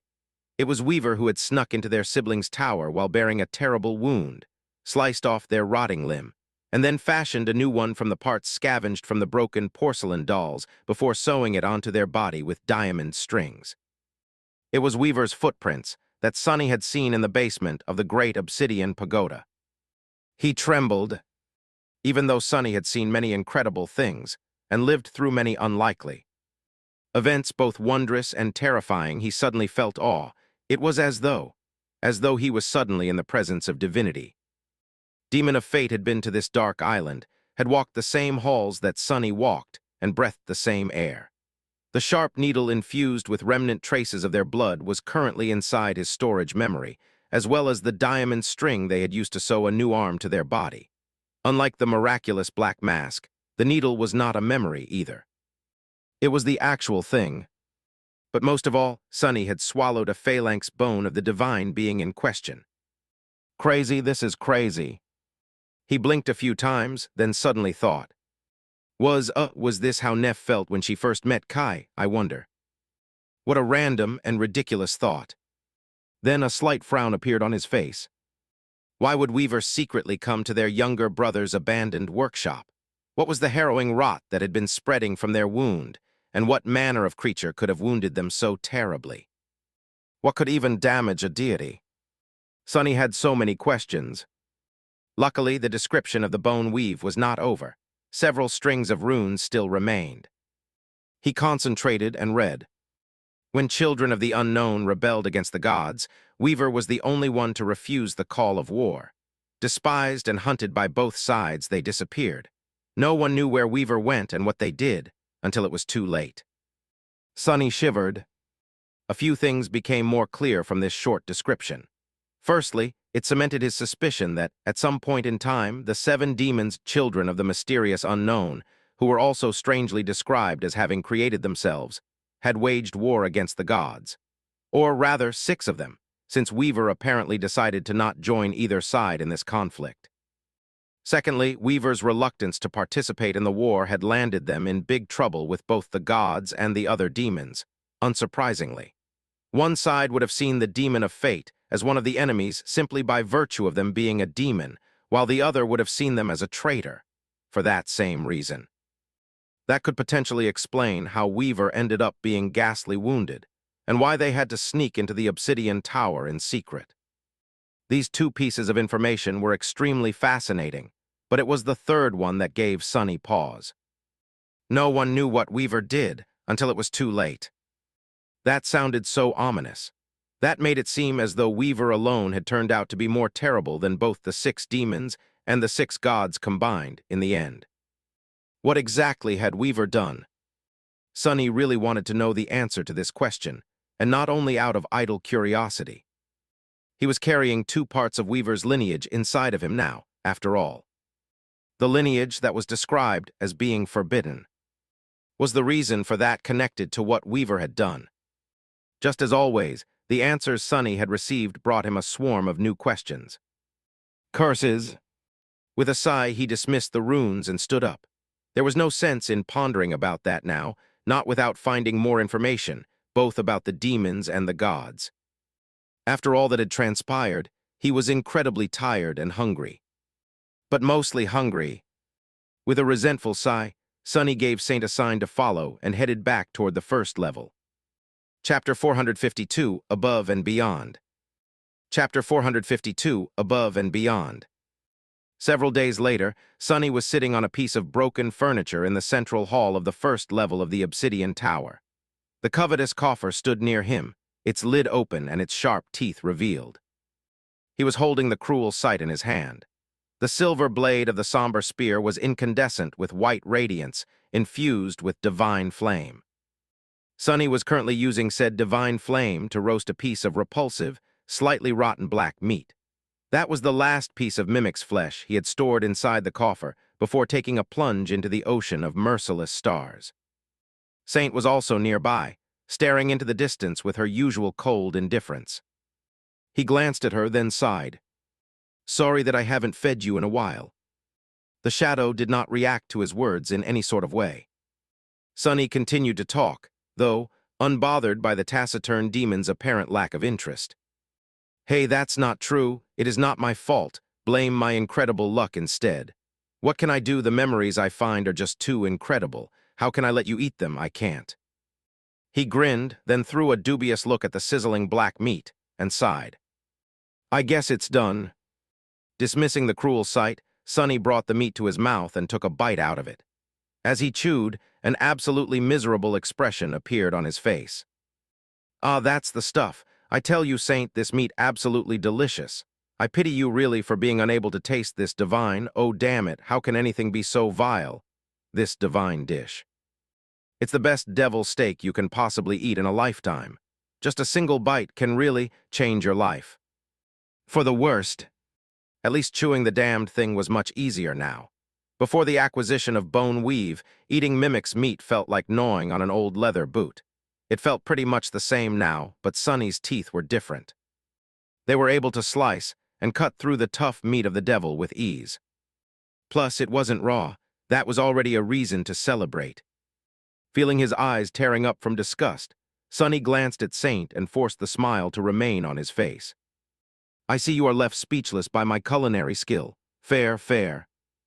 However, in the next moment, a voice suddenly resounded in the darkness of the obsidian tower. You actually survived. Sonny choked on a piece of the vile meat. For a second, he thought that his loyal shadow had only been pretending to be mute all this time, instead simply choosing not to speak to him. But no, he recognized the voice. Sadly, it wasn't Saint. It was Mordred, the Prince of Nothing, was back. Thank gods. Sonny had been burdened by being all alone on the dark island much more than he was willing to admit. Even though he didn't trust the mysterious voice, he felt relieved to hear it. Swallowing the meat, he took a sip from the endless spring, then looked around the hall and said, "As you can see, although being the honest-to-a-fault young man that I am, I have to admit that it wasn't easy or pleasant. In fact, I can hardly believe that I survived myself." He glanced at his body, which was still in a rather sorry state. His burns were healing, but much slower than they would have usually healed.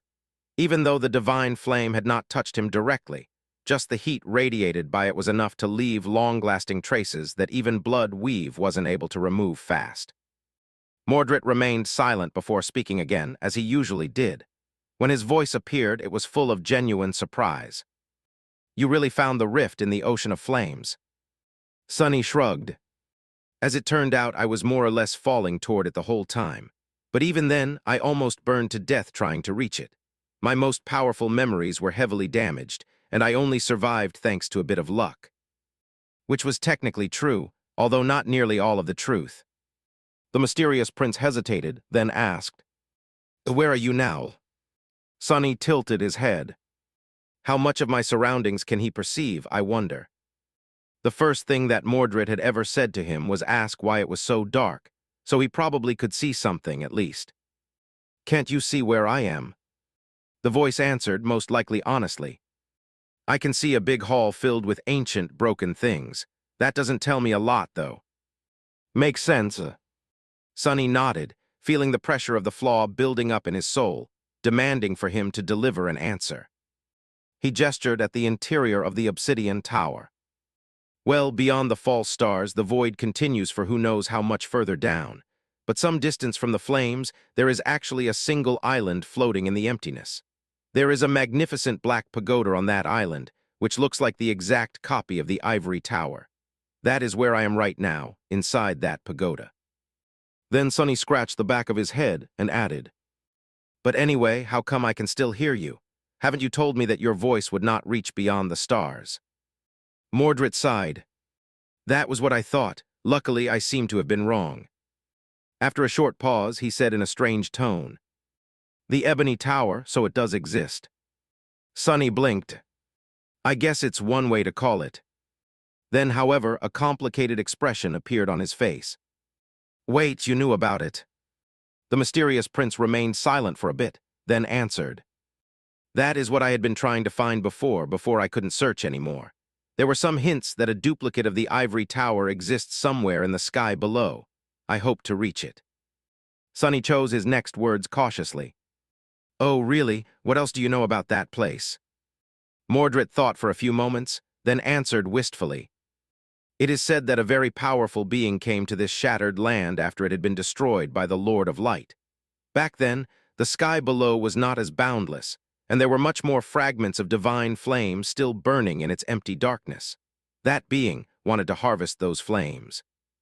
Suddenly, a lot of small details about the Dark Island and the Obsidian Tower became much clearer. Sonny already had suspicions about the true purpose of this place, but now they were confirmed. The ruined machines outside the pagoda, the blackened worktable, the massive glass vessels covered with soot from the inside, the silver brazier. The prince of the underworld had not truly lived in the magnificent pagoda. It was not his home, just a station he had built in the ocean of flame, which had been much larger back then to harvest some of the divine fire. Why he had need of it, Sonny did not know. But he suspected that the prideful demon had either succeeded in his purpose or failed, and that was why he eventually left and sealed the Obsidian Tower, which then stood abandoned for thousands of years. And at some point during that time, another child of the unknown had come here for a short while, although their purpose was very different. This revelation came and went. There was a question burning in his mind that had nothing to do with such distant past instead. It was much more pressing.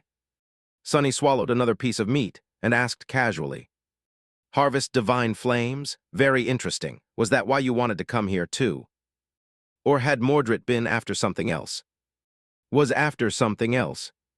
The Lost Prince laughed. "No, not really. In fact, I wasn't that interested in the Obsidian Tower itself to begin with." Sonny frowned. Why did you want to find it if you weren't interested in it? Mordred sighed. After a long pause, he answered, his voice dark and full of suppressed emotion. What I was interested in was not the copy, but the original, the ivory tower. The two are supposed to be connected somehow. If one finds that connection, they might just be able to reach past the crushing and step foot on the heavenly isle. Chapter 453, Shrine of Stars. Chapter 453, Shrine of Stars. Sunny remained silent for a while, thinking feverishly. A bridge between the two towers.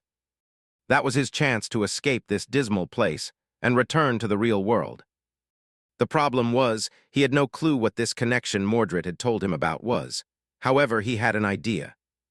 In the past several days, Sunny had explored the rest of the obsidian of the Ebony Tower. He had made a couple of fascinating discoveries, but most of it was now full of nothing except dust and rubble. Pretty much everything inside the pagoda disintegrated due to the onslaught of time after he had opened its gates. The most promising and mysterious of his finds, though, was situated on the last level of the tower, in a small circular hall that housed nothing except for a graceful stone arch, which stood lonesomely in its center and looked like a misplaced, empty doorframe. The most intriguing part about the arch was that it was surrounded by a circle of runes, almost like the gateway in the Crimson Spire had been. In fact, that was what Sunny assumed it to be, an inactive gateway. For that reason, he had spent these days trying to find a way to activate it. He had poured shadow essence into the arch itself, as well as every corner of the hall. He had studied the unfamiliar runes, hoping to either find a way to translate them or maybe discover a place where they had been damaged, thus rendering the arch useless. But nothing had worked yet. The information provided by Mordred instantly changed his perception of the arch, though. If what the lost prince had told him was true, then maybe it wasn't a gateway to the real world. Maybe it was an entrance to the magical bridge connecting the Ebony Tower to its ivory counterpart. Still, how was he supposed to make the damn thing work? With a deep scowl appeared on his face, Sunny asked, if this place is really connected to the ivory tower, then how would one go about using that connection? Do you have any ideas? There is something that looks like a portal here, but it doesn't work. I tried to open it 100 times to no avail. Mordred thought for a bit, then said uncertainly, have you tried saturating it with essence? Sunny grimaced. Of course, what am I, a fool? That was the first thing I attempted. He hesitated for a few moments, then voiced something that had been keeping him worried for a while. Maybe it requires some sort of a key to be opened.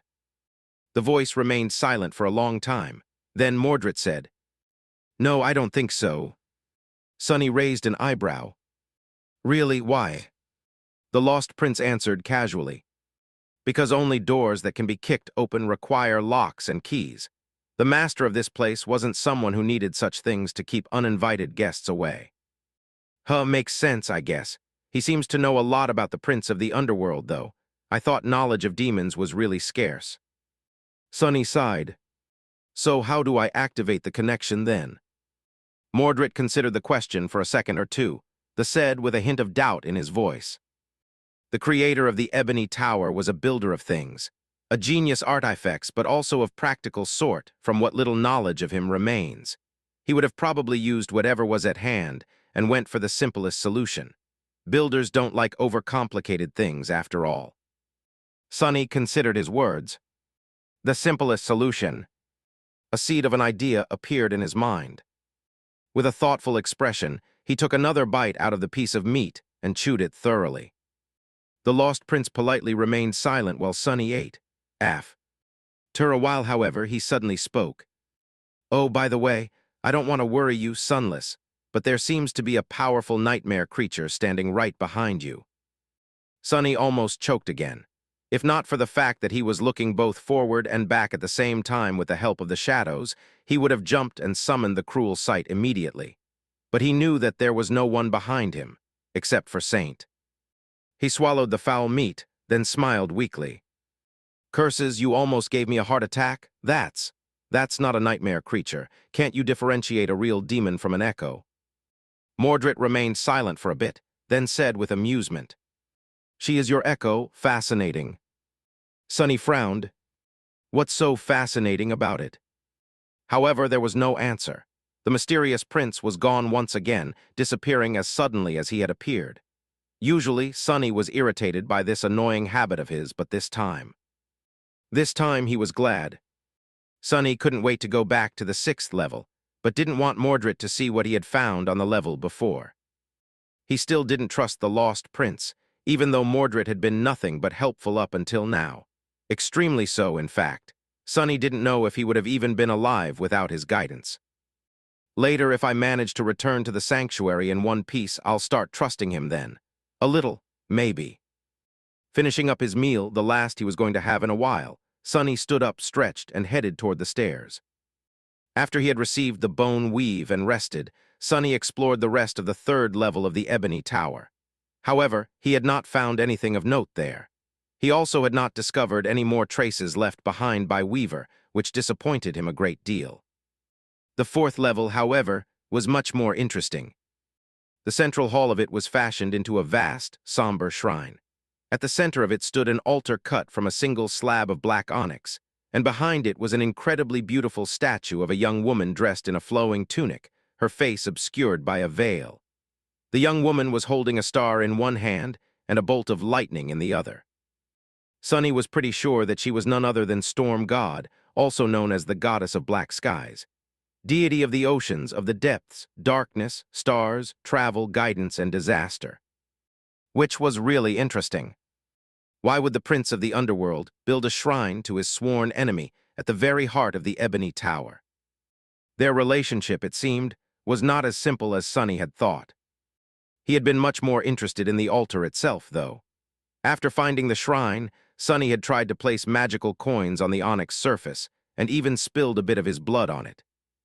But this time the gods had not answered. The coins, too, simply remained laying on the altar instead of turning into shadow essence. It seemed that the altar was not mystical at all. In fact, as far as altars went, this one appeared to be quite mundane. Sonny had quickly lost interest and continued exploring the great pagoda. And he had not been disappointed by that decision. Because there was something very, very important on the 5th level of the Ebony Tower. Chapter 454, Hope. Chapter 454, Hope. The 5th level of the Ebony Tower had almost killed Sonny. It was completely empty, its black walls drowning in darkness and unadorned. There was no dust, no ruined pieces of furniture, tools, or strange metal devices, not even lanterns. There were, however, countless runes carved into the walls themselves, and almost all of those runes were of the kind that radiated a sickening, dire sensation that made one feel as though their mind was breaking apart. The same mysterious runes that the spell used to describe the unknown, and that Sonny had seen written on the floor by the prisoner of the small cell that was hidden under the ruined cathedral in the dark city. Back then, looking at them dealt a heavy blow to Sonny, but he persisted and was eventually able to read a single phrase that the prisoner had written, unlike everything else, in a familiar script. Hail Weaver, demon of fate, firstborn of the unknown. On the second-to-last level of the Ebony Tower, however, there were much more of the terrible runes, and most of them seemed far more intense, far more powerful. When Sonny had first set foot into the dark hall, he yelped and jumped back, then rolled down the spiraling stairs all the way back to the shrine of the Storm God. Good thing his bones were now much more hardy. Eventually, however, he had returned to the Hall of Runes. Sonny knew that looking at the vile writings could destroy his sanity, maybe even outright kill him. So he had done so with his eyes closed and while leaving the shadows behind, so that they, too, could not see the ancient walls. Even then, he felt a terrible pressure constantly assaulting his mind. He was not going to leave without learning at least something from this chamber of secrets. Where else would he ever be able to study writing left behind by an actual demon? So he tried to limit the scope of what he saw and glance at the obsidian walls, one little section at a time. The experience was nothing short of horrid, but at least tolerable. And only when Sonny summoned Weaver's mask was he able to look at the portions of the hall without feeling like passing out or falling down in a fit of convulsions. The forbidden runes turned less dreadful but did not give up their secrets. He didn't know their language, after all. The spell, too, either refused or failed to translate them. His exploration, however, was not for naught. because while slowly moving around the dark hall, he discovered something extremely valuable. It was a map, or rather a strange semblance of one. Both the runes and the images constituting the map were cut into the stone, their lines smooth and deep. Sonny did not know what tool the prince of the underworld had wielded to leave these markings behind, but imagined him simply using his nail to cut into the indestructible stone that even divine fire couldn't destroy. At the center of the map, jagged mountains were depicted, shrouded by mist. Directly south of them, an island with a familiar silhouette of a graceful pagoda floated above flames. Even further south, separated from the mountains by a vast emptiness, was a mighty castle. Far to the west, a snowy peak stood near a fuming volcano, and nestled between them was an arched bridge. To the southwest, a strange ship floated on ghostly waves. Southeast of the mountains, divided from them by a long stretch of nothingness, a perfectly symmetrical pyramid was cut into the obsidian wall. And lastly, to the north, further away than any other image above all of them, was a familiar shape. A fearsome mask stared at Sonny, crowned with 3 horns. Weaver's mask. The map was strange, however, because the areas she depicted seemed disconnected somehow. There were no borders, no terrain, no measure of distance between them. The ideas of north, south, east, and west were only something Sonny had assigned to the map out of habit. Truly, it could have been the exact opposite, or impossible to apply to the logic of the map altogether. But at the same time, it fit with the geography of the dream realm as he knew it, somewhat. Each of the images had an inscription near them, written in a runic language that Sonny had trouble understanding. It was similar to the one used by the spell, but also different enough to make translation either impossible or difficult. But even without reading the inscriptions, he easily guessed what the images meant. The mountains depicted in the center of the map were, of course, the Hollow Mountains. Even if the image itself was only familiar, their closeness to the ivory tower cemented that conclusion. The ivory tower, of course, represented the Chained Isles. The castle to the south had to be Bastion. Although Sonny had never seen it with his own 2 eyes, he knew its silhouette and appearance from childhood, just like any other human in the real world. Its likeness was the stage for countless dramas, movies, and webtoons, after all. Similarly, he recognized the great stone bridge nestled between a snowy peak and a raging volcano. It was the road to Ravenheart, the great citadel ruled by Clan Song. Knowing the position of Bastion and Ravenheart, it wasn't hard to surmise that the ship sailing on the ghostly waves represented the Stormsea, where the citadel of the 3rd great clan, House of Night, was located.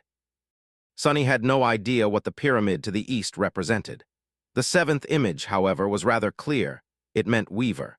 By knowing who it described, he was also able to translate the inscription near the depiction of the mask. It read, Fate. There was another symbol near it, though, which meant something akin to a question mark, an inquiry. So actually it was fate. Basically, even the prince of the underworld had no idea where his eldest sibling lived. And this was what the images were in Sonny's mind. They represented the 7 demons, or rather, their domains, which was nothing short of tantalizing in and of itself, but also meant several things. Firstly, that the 3 great clans had inherited their citadels from 3 demons, or at least built their strongholds in the regions of the dream realm where demons had once dwelt. Secondly, that the underworld, most likely, was situated beneath the Hollow Mountains. This death zone was the very dark and cavernous domain to which the prince of the underworld had retreated after his conflict with the gods of the black skies. And lastly, that the ruler of the beautiful and prosperous land that had invoked the wrath of Sun God and doomed their kingdom to destruction, and eventual transformation into the Chained Isles, was a demon as well. Coincidentally, the inscription cut in to the stone near the image of the ivory tower was the only one after that of Weaver's that Sonny was able to translate, since the runes closely resembled those usually used by the spell. It was desire. The other meaning of the runes, however, was hope. The ivory tower had once belonged to the demon of hope.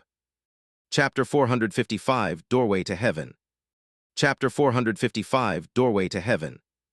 That revelation had given Sonny a lot to think about. The demon of hope, or desire, a demon whose power was most likely tied to souls and mind. What act could such a being have committed to cause Sun God to destroy their whole domain? And what had happened to that being after? Just as usual, there were no answers. Sonny was slowly learning more and more, though. For now, the pieces of information he had earned were scattered and disconnected. But if he continued to slowly accumulate knowledge, one day they were going to start clicking together. And then, what terrible and wondrous truths would he uncover? Enough to make up for a lifetime of lies, perhaps. Apart from inscriptions dedicated to Weaver and the Ivory Tower, Sonny failed to translate anything else. He had, however, memorized every little detail of the unfamiliar runes describing the Hollow Mountains, Bastion, Ravenhere, a ship sailing on the storm sea, and the mysterious pyramid to the east. I'll have to visit Teacher Julius when I'm back in the real world. He has to know something about this script, right?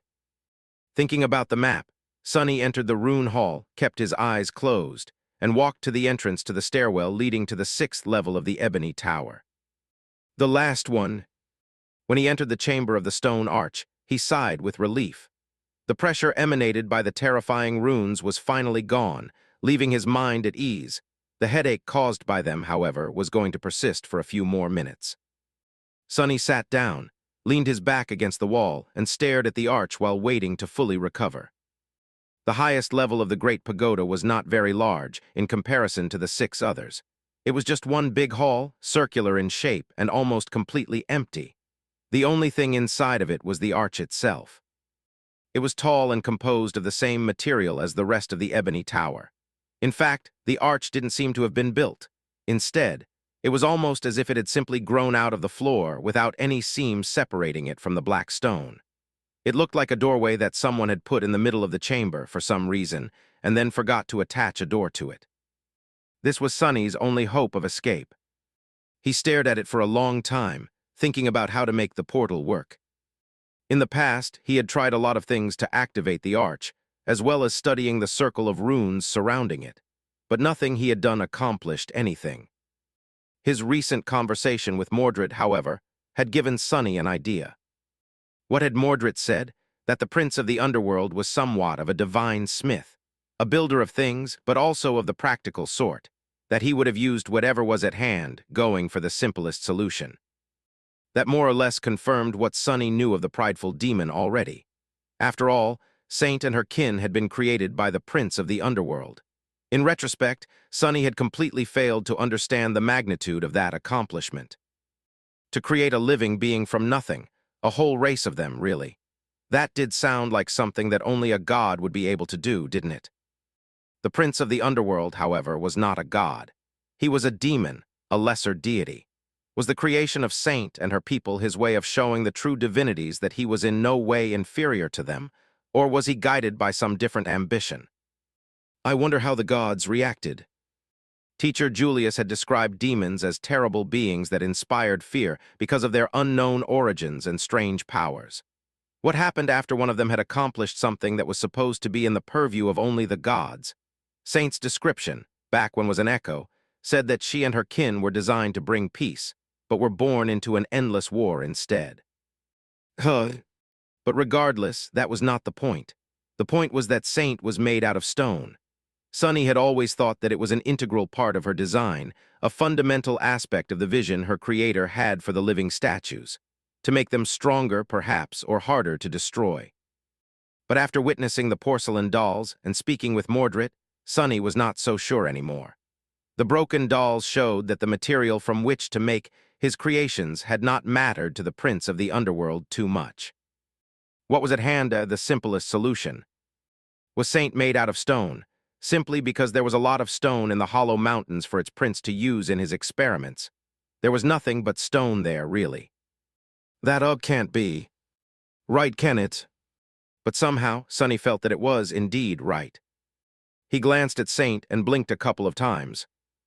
A lazy bastard. Sonny shivered, half expecting to be struck down for thinking about the mighty demon in such unflattering terms. When nothing happened, he shook his head and returned to his thoughts.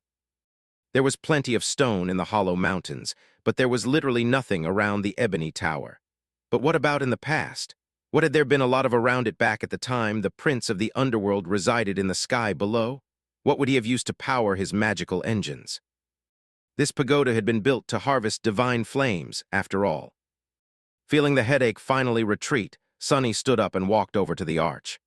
Then he summoned the cruel sight, activated the dark mirror enchantment, and poured his essence into it, watching the silver blade become infused with incandescent white light. Then he hesitated for a moment, and lightly pressed the tip of the somber spear against the cold, black stone. Immediately, it was as though the floodgates had been open in his soul. The shadow essence flowed into the cruel sight, and through it, the divine flame flowed into the arch. Sonny staggered. In just a few seconds, all of his essence was spent. However, the portal did not open. Something in the hall did change, though. The circle of runes surrounding the obsidian arch began to glow with weak, shimmering light. That light was dim and barely visible, but it was, without a doubt, there.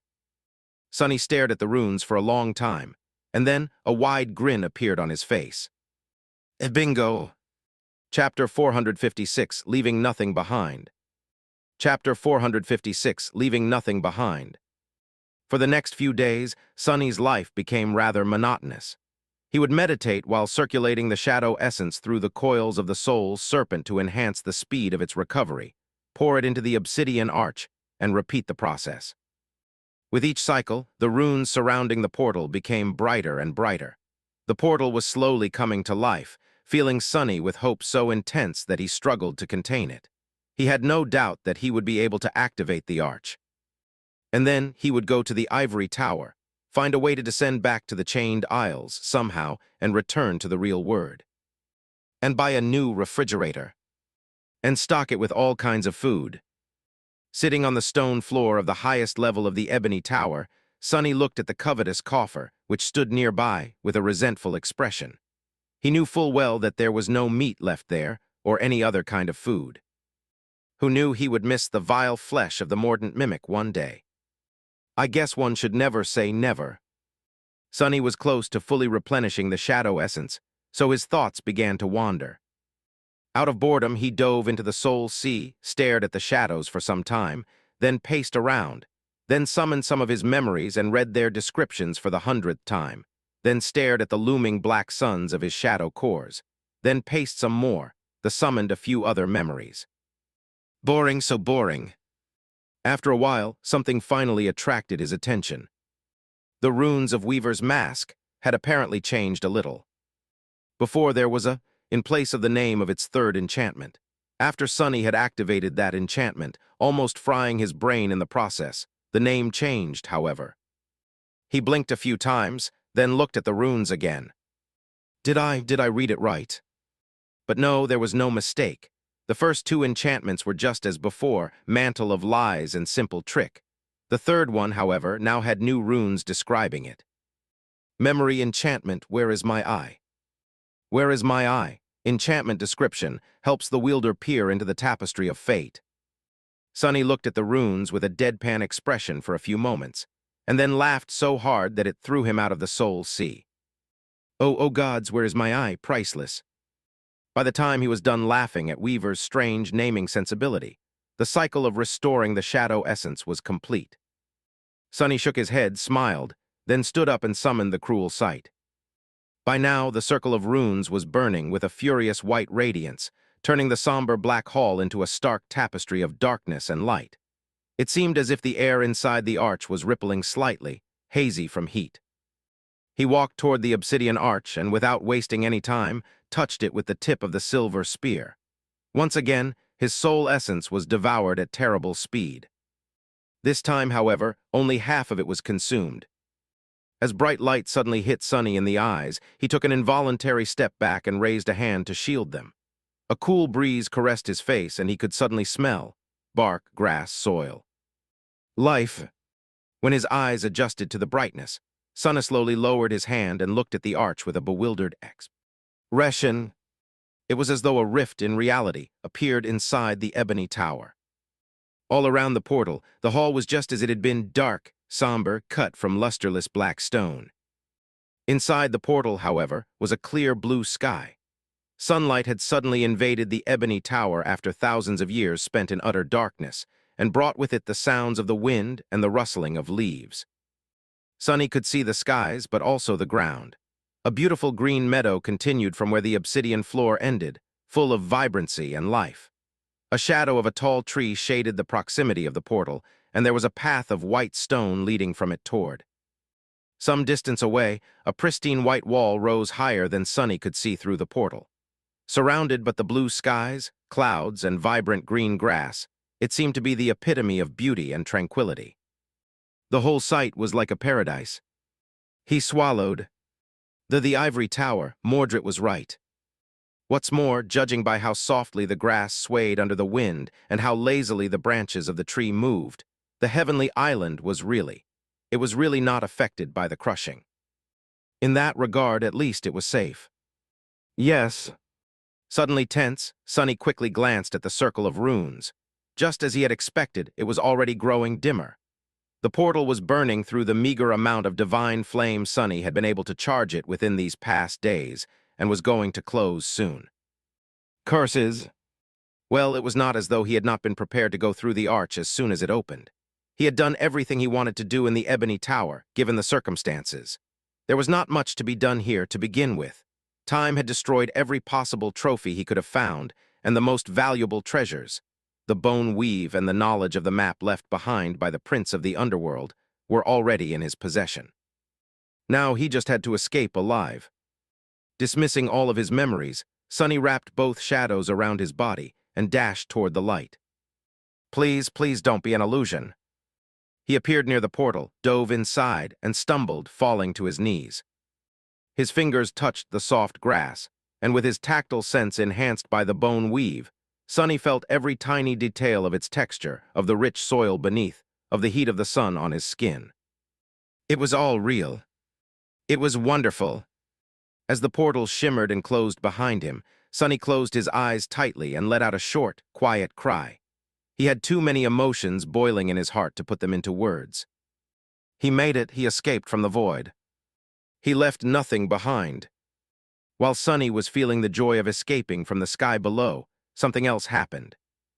Somewhere far away, or maybe close by, there was a room built of cold stone, full of deafening silence. It was dark and empty, arranged in the shape of a heptagon with 7 corners drowning in deep shadows. There were 7 mirrors standing at each of the 7 walls of the room, pointed at its center. There was nothing there. However, in each of the 7 mirrors, a figure of a young man reflected, sitting on the stone floor with his hands chained behind his back. The young man was still and motionless, almost as if he was just a statue and not a living being. But then something changed. A few moments after Sunny crossed the portal and appeared on the aisle of the ivory tower. One corner of the young man's lips curled upward slightly, forming a hint of a smile. Mordred was glad to see Sunny escape, too. Chapter 457, Ivory Tower. Chapter 457, Ivory Tower. Saint, come look at this. Sunny sat on the soft grass, enjoying the sunlight and the cool wind. He had not even known how much he missed them. Missed everything, really. Looking back, it was hard to imagine that he had endured more than a month of utter nothingness without losing his mind. His experiences in the dark city, it seemed, made him far more resilient. The shadow of the ivory tower was slowly moving closer as the evening approached, marking the passage of time. It was peaceful and quiet on the green meadow of the heavenly island. Answering his call, the taciturn demon appeared nearby and stood silently, observing the magnificent white tower. Her ruby eyes, however, did not show any emotion. He sighed. Well, I think it's lovely. The soaring island was not very large, so Sunny could more or less see its edge not too far away, surrounded by floating slates of shattered marble. There was a meadow on this side of it, a grove that rustles under the wind, and a graceful gazebo built of the same white material as the ivory tower itself. The stone arch inside of it was also white and empty. The portal was gone. Some distance away, connected to the gazebo by a stone path, stood the magnificent great pagoda that had once belonged to the Demon of Hope. If its copy in the sky below was somber and ominous, the original was the complete opposite. It was beautiful, graceful, and slightly surreal, as if too sublime to exist in the mortal realm. In a sense, it did not. Something about the ivory tower made Sunny uneasy, however. He couldn't quite describe the feeling, but it was as though he simultaneously felt pulled toward it and threatened by it. The sensation did not come from his intuition, but more so from the deepest corners of his soul. It was rather strong. And there was also something strange in the shape of the tower itself. There was a weird thing that went around the base of it, circling the whole perimeter of the great pagoda and disappearing from view. That thing was almost of the same color, but slightly less pristine, and made out of long and weathered sections. After looking at it for a while, Sonny finally realized what the thing was. Bone, wrapped around the tower, was what remained of the tail of some giant dead creature. He frowned. Good thing it's dead. I hope it remains this way. Sonny sighed, used the cruel sight to help himself stand up, and headed toward the edge of the island. Saint followed, putting the blade of the midnight shard on her shoulder. Reaching it, he cautiously looked down and saw the disjointed patchwork of the chained aisles far below. From this high, they looked like pieces of a beautiful mosaic that someone had laid out on the backdrop of velvety darkness, with a scattering of radiant stars shining in between. Sonny gazed down for a while, then picked up a rock from the ground and threw it over the edge. The rock fell for 100 meters or so without meeting any resistance. Then, however, it suddenly cracked and exploded into shards, which then became dust and were scattered in the wind. And curses! It seemed that the crushing was still there. It's just that the ivory tower itself was not affected by it, as well as the island it stood upon and a small area surrounding it. How was he going to come down? Sonny stood at the edge for some time with a resentful expression on his face, then turned around and walked deeper into the island, circling the ivory tower from the left. On the other side of the great pagoda was a clear lake, with streams of water flowing out of it and falling over the edge of the island. In the bright sunlight, it seemed as though the entire surface of the lake was shining with pure golden radiance. Sonny looked at his reflection in the water, then at an intricately engraved bench standing near it, cut from white stone. Finally, he walked further on and reached a vantage point from which the gate of the graceful tower could be seen. Oh! The gates looked very similar to those he had opened in the depths of the sky below, with the main difference being the color and the absence of soot. As well as that there were skeletal remains of a giant beast lying in front of them, its serpentine body wrapped around the tower, its massive skull resting right near the tall white doors. Each of the terrifying fangs of the great beast was as long as Sonny was tall, at least. Deep darkness nestled in its empty eyes. He shivered. Is that a dragon? Indeed it was. Right in front of Sonny were the weathered, snow-white bones of an actual dragon. The image of the mighty creature laying dead in front of the pristine tower was solemn, mysterious, and terrifying. What could have killed such a being? Thinking that he didn't wish to know, Sonny lingered for a while, then headed toward the remains of the dragon. He was desperately hoping that the great beast would not stir and come to life. If that happened, well, it was better to not even think about it. Reaching the white skull of the mighty creature, Sonny hesitated for a bit, then walked between the terrifying fangs and approached the gates. They were slightly ajar, so he didn't even need to use essence to unlock them. Sonny gathered his courage, raised his hand, and pushed the gates open. Suddenly, he felt a bit sleepy. What is this? Shaking his head to chase the sleepiness away, Sonny walked inside the tower and found himself in a great hall, bright light streaming through its tall windows. The air inside, however, was infused with a strange, shimmering darkness. And in its center there were chains. 7 chains sprawled from the pristine white floor, as if growing out of it, each ending in a broken shackle. The shackles were inscribed with a myriad of runes and marred, their metal torn. They were also the source of the strange shimmering, which rose from their surface in ethereal wisps. A chaotic, ever-changing mass of pure darkness pulsated in the very center of the great hall. No, it was not darkness. Rather, it seemed like a rift in the fabric of reality, one that could devour even light itself. Sonny tensed, then took a tentative step forward, hoping to see what was hidden behind the darkness. As soon as he did so, however, a familiar voice echoed in the silence of the great hall. Stop, Sunless. Turn back if you wish to live. See? Chapter 458, Shackles of Hope. Chapter 458, Shackles of Hope. Sonny froze, then took a careful step back and stared at the walls of the great hall. Mordred's timing this time around was impeccable. It was not like Sonny had planned to get too close to the mass of darkness, but he might have underestimated the danger it presented. To be honest, he felt that he wasn't thinking entirely straight. It was not like he had lost control, but the strange pull he felt outside the tower was much stronger here, exerting a subtle effect on his mind. Sonny tensed and glanced at the pulsating dark rift, then realized that the pull emanated from the shackles that were the source of it. "Why, what is that thing?" The lost prince remained silent for a few moments, then sighed. "I really can't make sense of you." Sonny blinked. That was not the answer he had expected. What is that supposed to mean?" Mordred answered with a bit of doubt in his voice. "Nothing, really. It's just that. Some things about you suggest a certain background, but then there are as many contradictions. Don't you know what a seed of nightmare looks like?" Sonny jumped back, then cautiously looked at the mass of shimmering darkness again. So that was a seed of nightmare, a vile manifestation of the spell that grew in the dream realm and eventually blossomed, opening a gate to the real world for the nightmare creatures to enter. The thing that awakened were supposed to seek out and destroy by challenging the nightmare contained within. No wonder it exerted a pull on him. He scowled, then said with annoyance, "How am I supposed to know what a seed of nightmare looks like? I only became an awakened a few months ago." Mordred spoke in his usual polite tone. "Have your clan elders not taught you anything?" Sonny opened his eyes wide, a shocked expression appearing on his face. "Clan? What clan? Do I look like a legacy to you?" The lost prince did not answer, letting Sonny boil with outrage in silence. Eventually, he slowly exhaled and asked dejectedly, "Anyway, are you sure that that's what it is?" Mordred lingered for a long time, then said quietly, I searched for it for a long time after all." Hearing these words, Sonny frowned. "In what? Wait, is that why you were trying to reach the ivory tower, to challenge a nightmare?"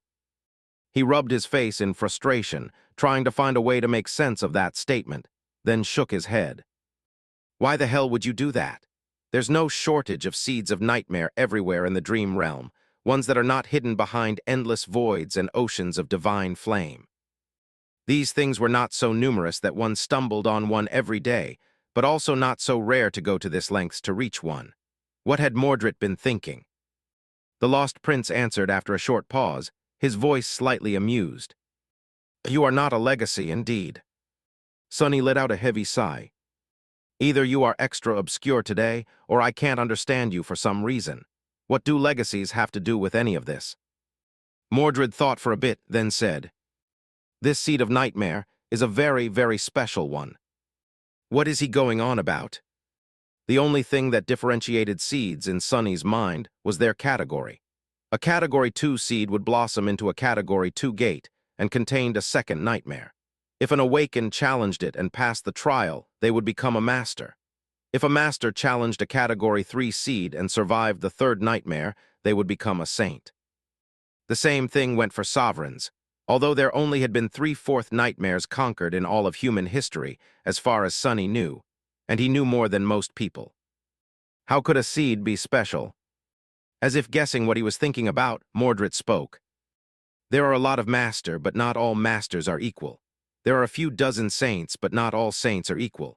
And similarly, there are numerous nightmares, but not all nightmares are equal." Sonny scowled.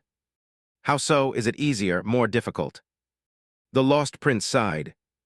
"Neither. As far as the difficulty of the trial is concerned, the spell is always fair in its own perverse way. However, that doesn't mean that the outcome is always the same.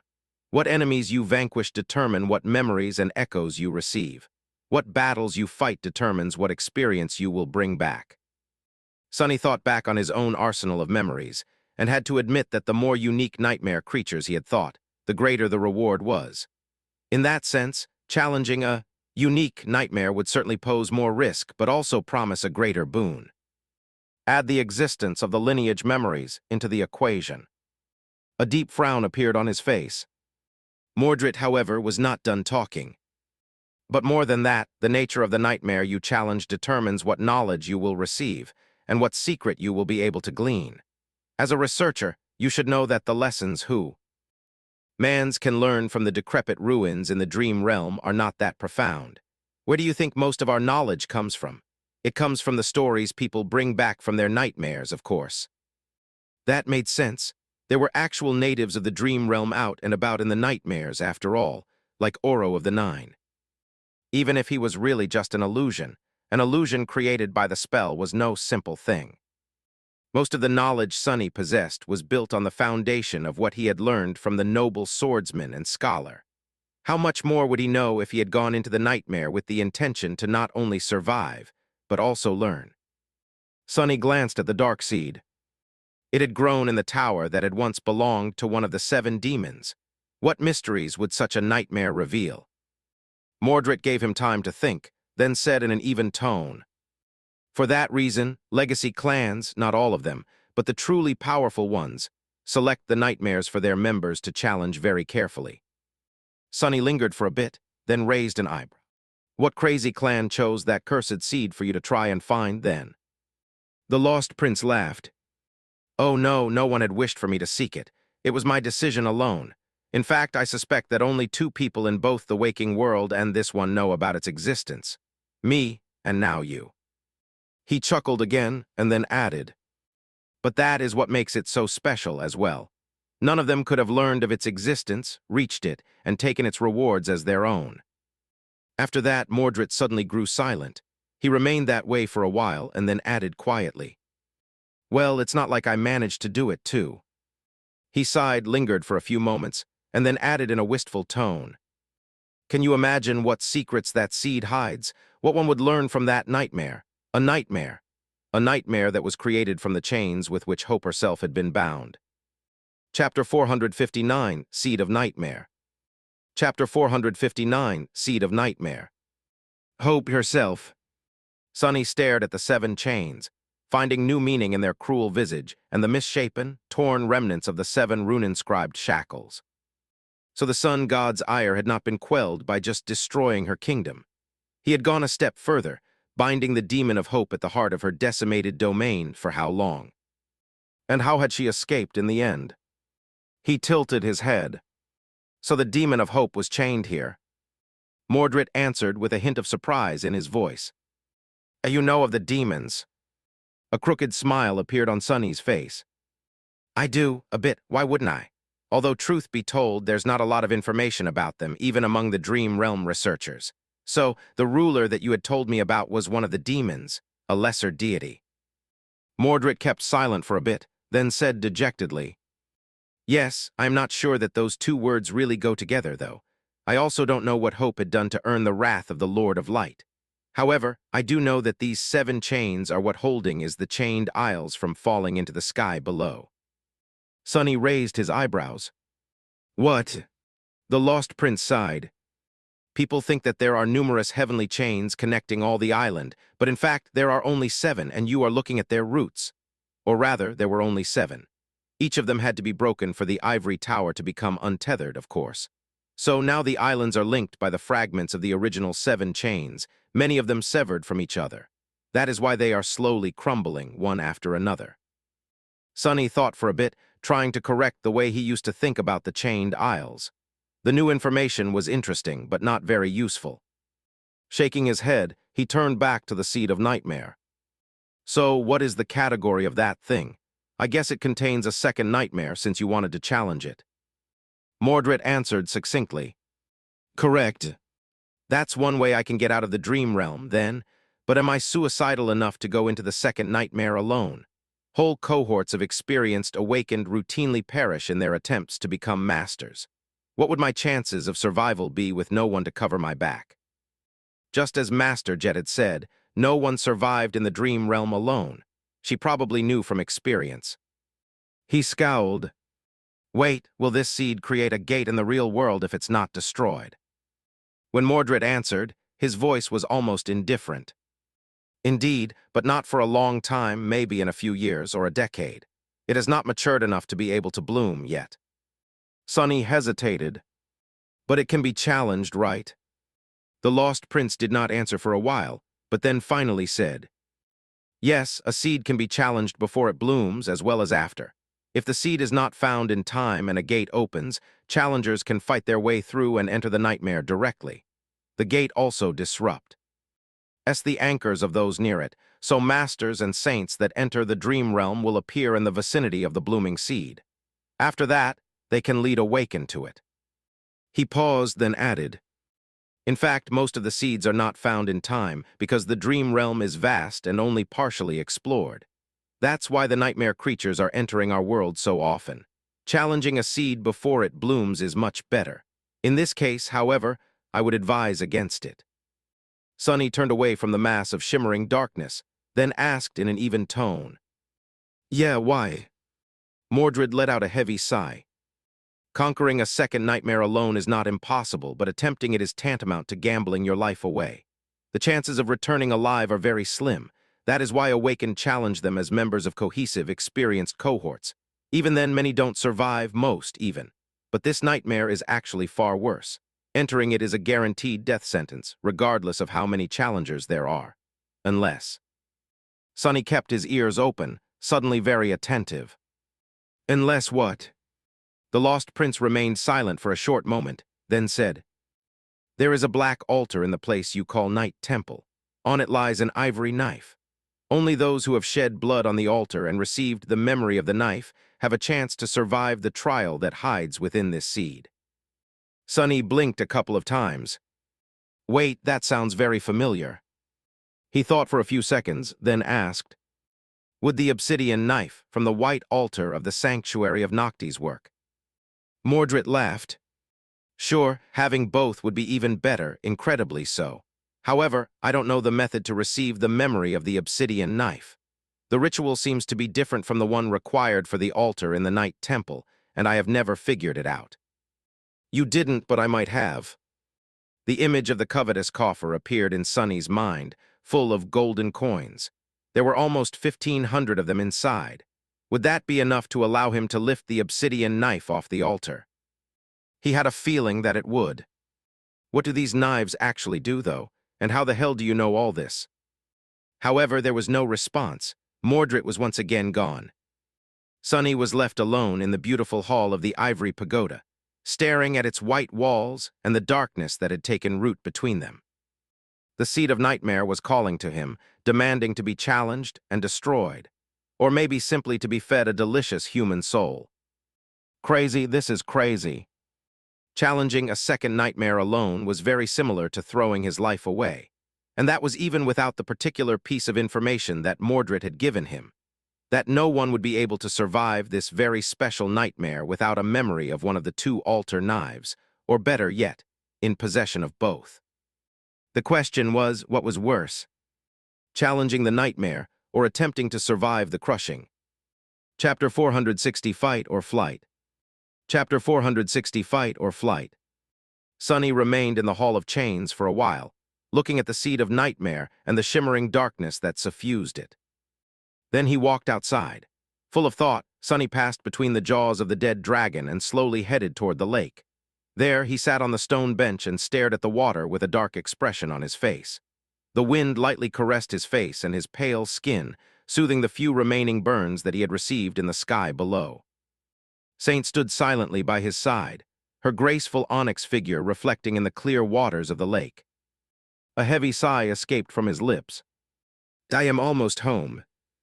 More than a month ago, he had ventured on an expedition to explore the shipwreck island and search for clues about the whereabouts of the treasure left behind by mysterious Noctis. He had only planned to be gone for a week. He had found the treasure, but also fought and defeated 2 devils, 1 fallen, and 1 ascended, receiving 2 powerful memories in the process. After that, he gazed at the tapestry of fate through the eyes of a divine mask and plunged into an endless abyss.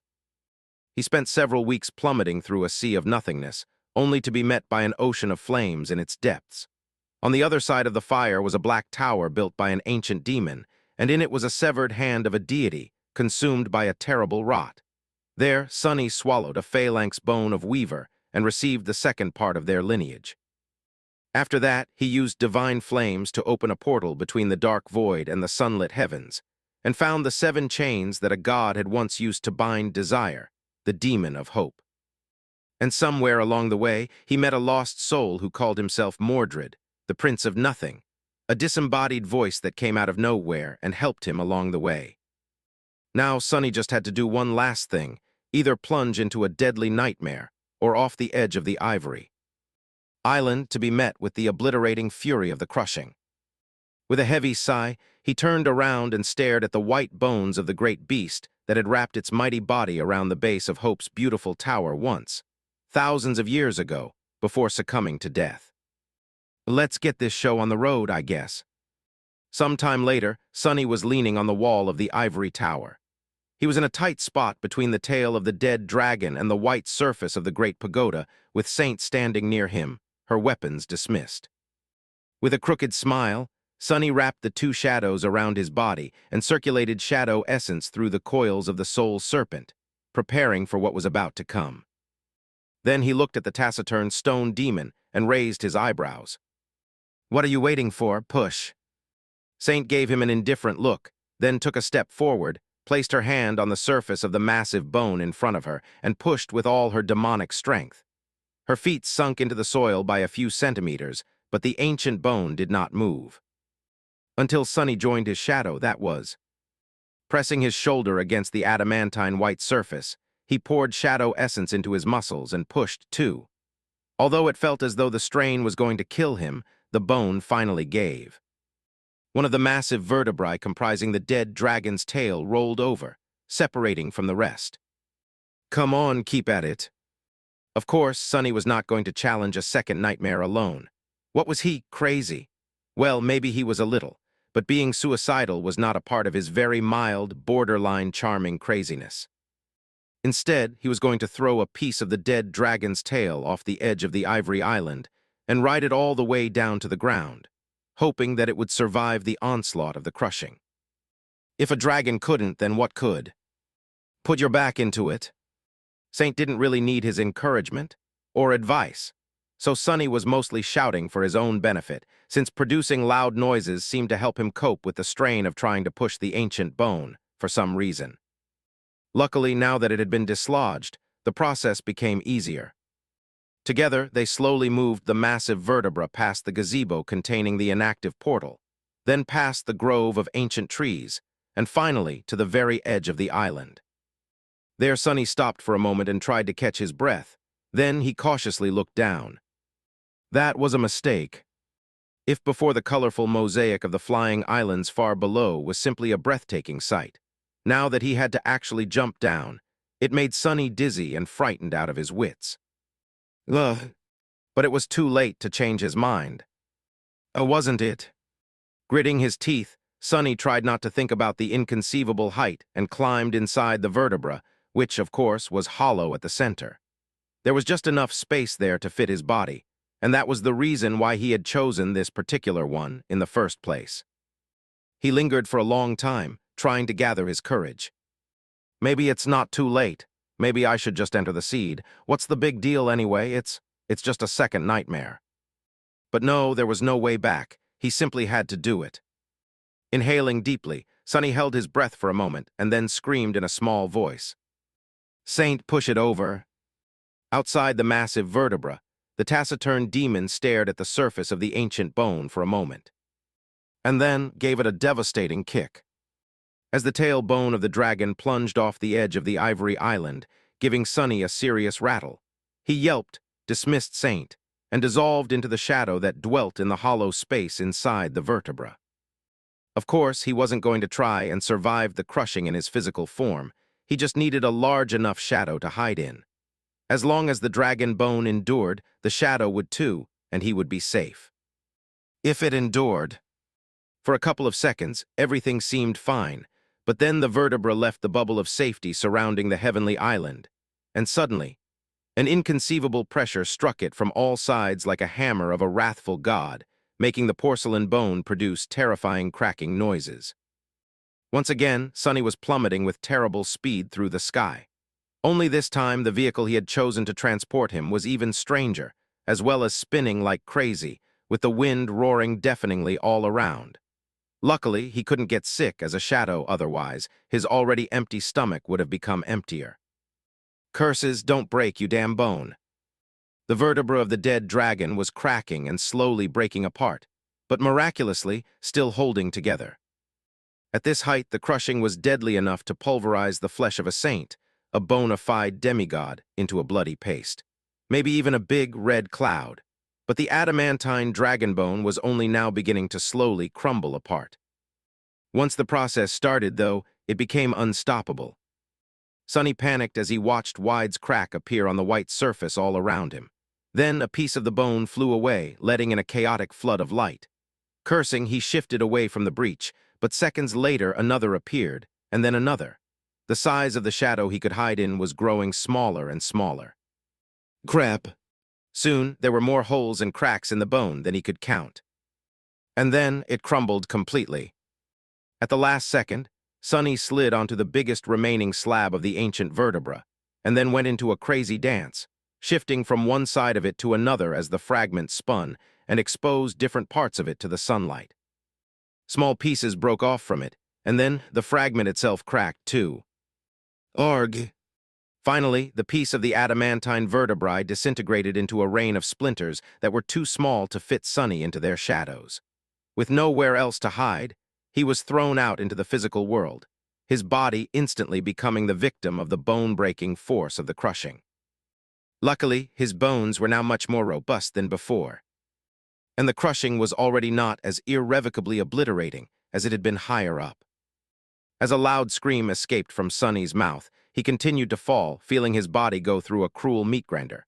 But with the help of 2 shadows and a generous outpour of shadow essence, it wasn't enough to kill him or even seriously wound him.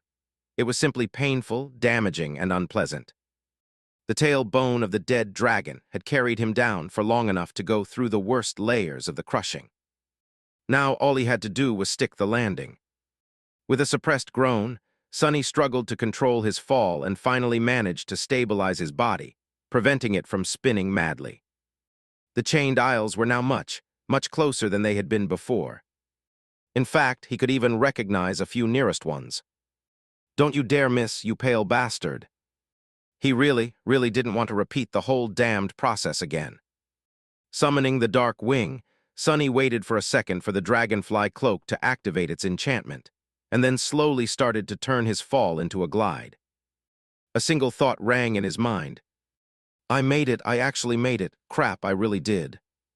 Sometime later, a figure of a young man fell from the skies and nimbly landed on the index finger of the giant iron hand that lay in the center of a peaceful, quiet island. The young man looked a bit strange. He was naked above the waist, with several half-healed burns covering his pale skin, and a menacing, intricate tattoo of a coiling black serpent covering his arms, as well as a large part of his torso. His black hair was wild and disheveled, and his dark eyes seemed a little crazy. Sonny swayed a little, caught his balance, and turned to a group of awakened who were sitting around a dancing campfire, staring at him with their mouths wide open. A bright smile appeared on his face. Ah, good day to you, fellow humans, say. As mad intensity appeared in his eyes, Sonny licked his lips and asked hoarsely, Is that food I see roasting over your fire? Chapter 461, Welcome Home. Chapter 461, Welcome Home. The heavy lid of the metal sarcophagus opened, letting out bluish light and wisps of cold mist. Soon, a pale hand emerged from inside. Jumping out of the sleeping pod, Sonny landed on the floor, felt the ceramic texture of the armored plates beneath his bare feet, and let out a low, satisfied sigh. I'm back, finally.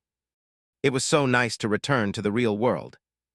After meeting the cohort of the sanctuary awakened on the Iron Hand Island, he traveled back to the Citadel with them. Some were curious about where he had been for more than a month, but most weren't even aware that Sonny had gone missing. He used the full scope of his formidable ability to bend the truth ever which way, and left them with the impression that his recent expedition had been long, but not very exciting. They did continue to give him strange looks the whole way back, though, for some reason. But Sonny wasn't too bothered by that. After entering the sanctuary, he went straight for the altar. Since it was the middle of the day and the moon was hidden behind the horizon, he couldn't use the coins immediately. So, instead, he simply touched the altar and left the dream realm. Home, I'm finally home. Even though Sonny had not spent a lot of time in his new house, the feeling of safety both its walls and the real world gave him was extremely comforting. Miraculously, even though he had been gone for many weeks, his body felt completely fine. It was as though he had only slept for a night. That's the magic of technology. Glancing at the extravagantly expensive sleeping pod, Sonny decided that he had spent his money well and headed for the exit out of the basement while whistling a cheerful tune. Then, however, he froze. What the hell? Something was not right. First of all, he had never used the lighting in the underground dojo, but now it was turned on, drowning everything with bright light. Secondly, the armored doors of the lift leading up were violently torn open. It was as though a massive nightmare creature had broken through the defense systems of the house and ripped them apart, bending the adamantine alloy like it was wax. Crap! Sonny jumped back and summoned the cruel sight. What could have come here? Did a gate open nearby? Full of tension and grim determination, he used the stairwell to climb to the ground floor and cautiously entered his living room. The first thing he saw there were dirty dishes, lots and lots of dirty dishes. The second thing he saw were two hazel eyes staring at him with scathing accusation. Have I gone really, really crazy? Somehow, Effie was in his living room, sitting in her wheelchair with a bowl of steaming cup noodles in one hand and chopsticks in the other. There was a very disgruntled expression on her face. What the hell is she doing here? What's going on? Staring at Sonny, Effie swallowed a mouthful of noodles and then said in a dark tone, "You're back, way to make your friends worry, asshole." As it turned, back when Sonny had been falling into the sky below and thinking about how no one would miss him, he was very, very wrong. In fact, the opposite had happened. About 2 weeks after he stopped answering their messages, both Effie and Kai got worried. Effie went to the academy to check on him, and that was when they learned that Sonny moved out of the dormitory. "Bastard, you could have told us that you bought yourself a house, you know. You owe me a housewarming party. Equals." Sonny blinked. "A what party? Is there really such a thing, or is she pulling my finger?" Not knowing where to find him, Kai used his connections to learn Sonny's new address. Since he was limited in where he could go without drawing the attention of the press, Effie went instead. And when she found the basement locked, well, My armored doors, it was you broke them." She sneered. "What are you crying about? Those armored doors of yours were pathetically easy to break anyway. Buy yourself better ones.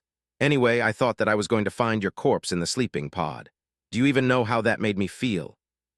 A heavy expression appeared on her face. That would have been a real tragedy. Sonny sighed.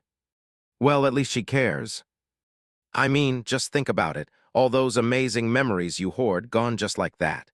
If you're going to die, at least give them to me before you do." I spoke too soon. After making sure that his life signs were stable inside the sleeping pod, Effie stayed to keep a watch on him, while both she and Kai tried to find out where Sonny was. Apparently, they went as far as contacting the representatives of the White Feather clan. "You didn't." Sonny grabbed his head, realizing that he had a lot of explaining to do once he was back in the sanctuary. A cohort of random awakened was one thing, but if Saint Tyrus herself was aware of his disappearance, things were going to get much harder for him. Effie snorted. "Of course we did. We also contacted Cassie and her fire keepers, since they have a cohort in that remote hellhole you are anchored at. But even she didn't know where the hell you have disappeared to." "Curses. They even brought Cassie into it." Sonny groaned. "But why would you do all this?" Effie gave him a long look, then shook her head dejectedly. "Doofus, can you stop being such a doofus?" He stared at her in bewilderment. "What is that supposed to mean?" She shook her head again and activated her communicator. "Ponder on it, and while you're at it, be quiet for a few minutes. I need to call Kai and tell him that you have turned up. Poor guy must have flown halfway to the Chained Isles by now." Sonny eyes grew wide. Flown what?" Effie gave him a pitying look. Then she said, "What part of be quiet did you not understand?" Chapter 462, An Epic Quest. Chapter 462, An Epic Quest. After Effie gave Kai a call and let him know that Sonny was alive and back in the real world, they spent a minute in awkward silence. Sonny looked around, taking in the sight of his once pristine and orderly living room. Now there were dirty dishes everywhere, as well as empty packets of takeout food.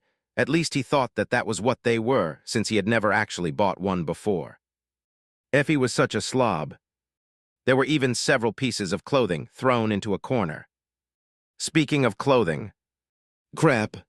By the way, Sonny, when did you get this badass tattoo? A big long snake, no less, makes a girl wonder. He sighed heavily, cursing the fact that he had not adjusted the puppeteer's shroud after summoning it back in the basement. There were no burns on his skin now, after all. It's not really a tattoo. It's a magical serpent that helps me control and regenerate sense faster.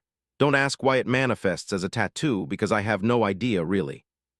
He hesitated for a bit, then asked, "So you've been just living here for these past few weeks?" Effie shrugged. "Sure, someone had to monitor your vital signs. Plus, my family, well, they deserved a break after taking care of my comatose body for 4 years and everything before that. So I bought a very nice place for us and then sort of moved out." Then an animated expression appeared on her face. "Don't worry, though. The stuff you keep in your bedroom remained a secret. I can't even go up the stairs, remember." Sonny stared at her in outrage. "What stuff? There's no stuff. I don't even use the bedroom. I can't really sleep, can I?" Effie laughed. "Right, makes sense. That you are not doing it on the bed kind of guy. Oh yeah, what happened to your fridge?" He glared, then looked away in embarrassment. "Oh, that I sort of broke it, by accident." Then a sudden smile appeared on his face. "Wanna go buy a new one?" Since Kai wanted to meet, Sonny and Effie decided to visit an elite shopping center in the center of the city, and then wait for him in a posh restaurant nearby. The former huntress also told Sonny that she would hold off on asking questions about his unexpected adventure until all three of them were together, so that he didn't have to repeat everything twice. Which suited him fine, since he needed time to decide what he wanted to tell his friends, and what would be better kept to himself. There was so much he needed to think about, and do. The journey into the sky below had not only disrupted his plans in the real world, but also added new things to his agenda. From training to wield a spear better to setting up a shop to sell the soul shards he had brought back with the help of the covetous coffer, there were just too many opportunities in front of him. He also had to decide what to do about Rain, and continue practicing shadow dance in the dreamscape. Everyone had forgotten about Mongrel by now, surely. No doubt about it. Adult life is hard. They reached the shopping center with the help of a passenger PTV, which seemed a bit too luxurious to Sonny, but was a necessity, considering that it would have been hard for Effie to move around in public transport. Not only because of her disability, but also because she was somewhat of a celebrity. He had noticed at least 3 propaganda posters depicting her, the way she looked in the dream realm, to be exact, on buildings as the PTV drove toward the heart of the city. Even he had to agree that Effie looked impressive, like a beautiful goddess of war that knew no fear or would never surrender to anything, not even the hopeless darkness of the forgotten shore. Triumph and perseverance, that was what people needed to see, considering how hard and dire life in the real world could seem sometimes, even if it was just a sweet, benevolent lie. It gave them hope, at least. A hope gave them strength. Noticing his gaze, Effie grinned. "Looking good, am I?" He had no choice but to tell the truth. "Oh, yeah." She giggled. "Do you remember how Scar and Park came up with a story to make me seem like some kind of a folk hero in the outer settlement, back when Gunlog's people were searching for me? Well, the government ran wild with it, as you can see. Plus the fact that I was in charge of the first line during the siege, they made me into a poster girl for the young generation of the awakened. Right after Nephis, of course." Her face suddenly grew dark and solemn. After a long pause, Effie added, "It's a shame that neither of them lived long enough to see their stupid story become a worldwide hit. Park would have been so full of himself now if he did. I can just about hear him boast." And that was the bitter truth that people didn't get to see. The terrible price of the triumph they celebrated was known only to those who had gone through it, and somehow emerged alive on the other side. The two of them spent some relaxing time in the shopping center, Effie resting in her wheelchair, Sonny pushing it from behind. From time to time, someone recognized her as the famous Raised by Wolves and politely expressed their respect and admiration. He, on the other hand, seemed almost invisible. Sonny didn't mind. It was better that way, really. Being invisible suited a shadow very well. More importantly, the act of buying a stupid refrigerator filled him with pure delight. He had been fantasizing about it for so long in the sky below, after all. In a sense, this whole thing had just been a giant obstacle on his epic quest to buy a fridge. And now, after overcoming countless dangers and hardships, that deadly quest was over. Sonny worked out the details about the delivery, and soon, it was time to meet up with Kai. He had never been to a posh restaurant before, but it seemed as though his outer appearance was decent enough to not look out of place. The mundane CL. Odds he wore had been chosen with the help of the charming fashion icon himself, after all. Or maybe it was Effie's presence that made everyone there extra polite and a little bit reverent. They entered a tastefully decorated space and saw a tall individual in a black cap and an ordinary face mask standing nearby. The weirdo was wearing sunglasses inside. Before Sonny could understand what was happening, the masked individual quickly approached and gave him a big hug. Does he really think that his disguise is fooling anyone? And why is he always trying to hug me? Of course it was Kai. No amount of masks and sunglasses could hide the glamorous aura of the enchanting nightingale. It only made him stand out even more. Sonny sighed. That dashing bastard. Chapter 463. Chapter 463. The three of them sat down and were presented with old-fashioned paper menus to make their choice from. Sonny stared at the word steak for a bit, then shuddered and shifted his gaze to the salad section. A few minutes later, a waiter approached to take their order. Effie spoke. I guess 3 portions of bibimbap, 3 portions of samgyeopsal, 3 bowls of jjajangmyeon, and 3 portions of tteokbokki. Then she turned to them, smiled innocently, and asked, So, and what about you guys? What are you going to order? Sonny almost choked on the water. He was drinking from a beautiful crystal glass. The waiter, though, somehow managed to keep a straight face. What a professional. Since they were seated in a private booth, Kai finally took off his cap and sunglasses, then smiled brilliantly. His voice sounded so sincere that it irked Sonny. A little. It's so nice to see you, Sonny. Effie and I were really worried. Sonny cleared his throat. That's thanks, I guess. I sort of assumed that you wouldn't notice that I was gone. Effie sighed. I am starting to wish that I didn't, you idiot. Anyway, what the hell happened? Why were you gone for an entire month? He hesitated, then said, Do you want to hear the long version or the short version? Kai gave him a curious look. Let's start with the short version, I think. Sonny scratched the back of his head. All right, well, in that case, it basically just wanted to find clues about a hidden treasure, but ended up almost being eaten by a treasure chest, falling into a bottomless abyss on top of a devil's corpse, and being burned by divine flames. Luckily, there is this voice I can hear in my head sometimes, and it helped me to only get burned a little. Effie tilted her head and gave him a strange look. Kai's smile paled a little. Sonny took a sip of water and continued in a carefree tone. Anyway, deep in the void, I found a black tower. There were some broken dolls and a rotting severed arm inside, which I, ate, sort of.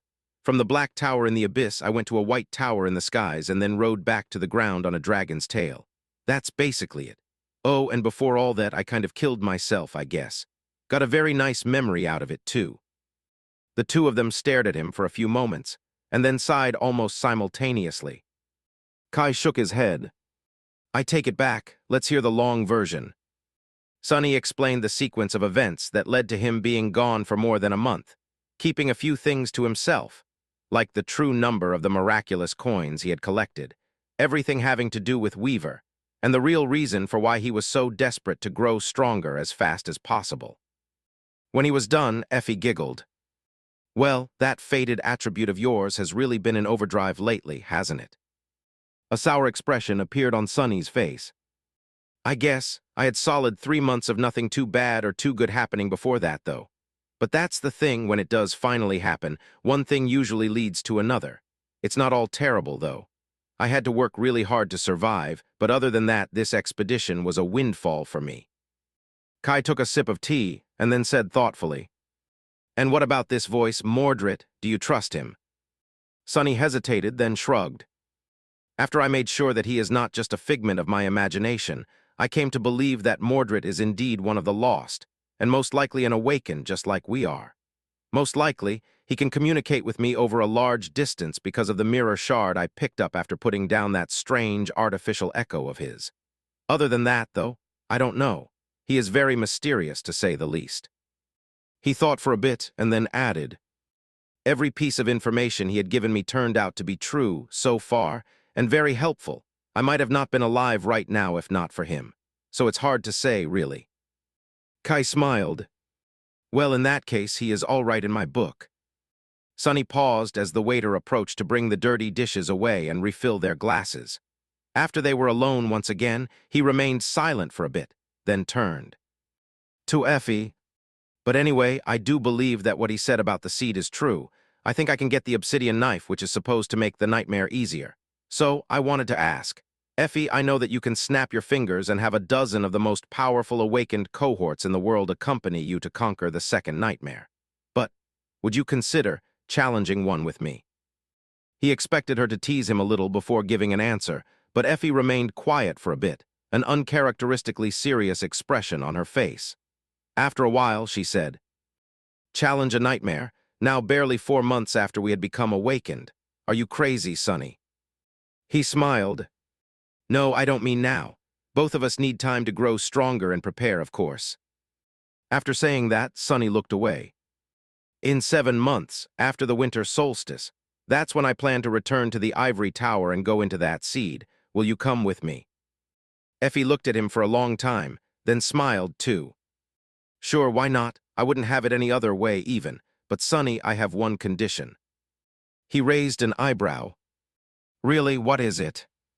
Effie glanced at Kai, then said calmly, you need to convince Cassie to join us too.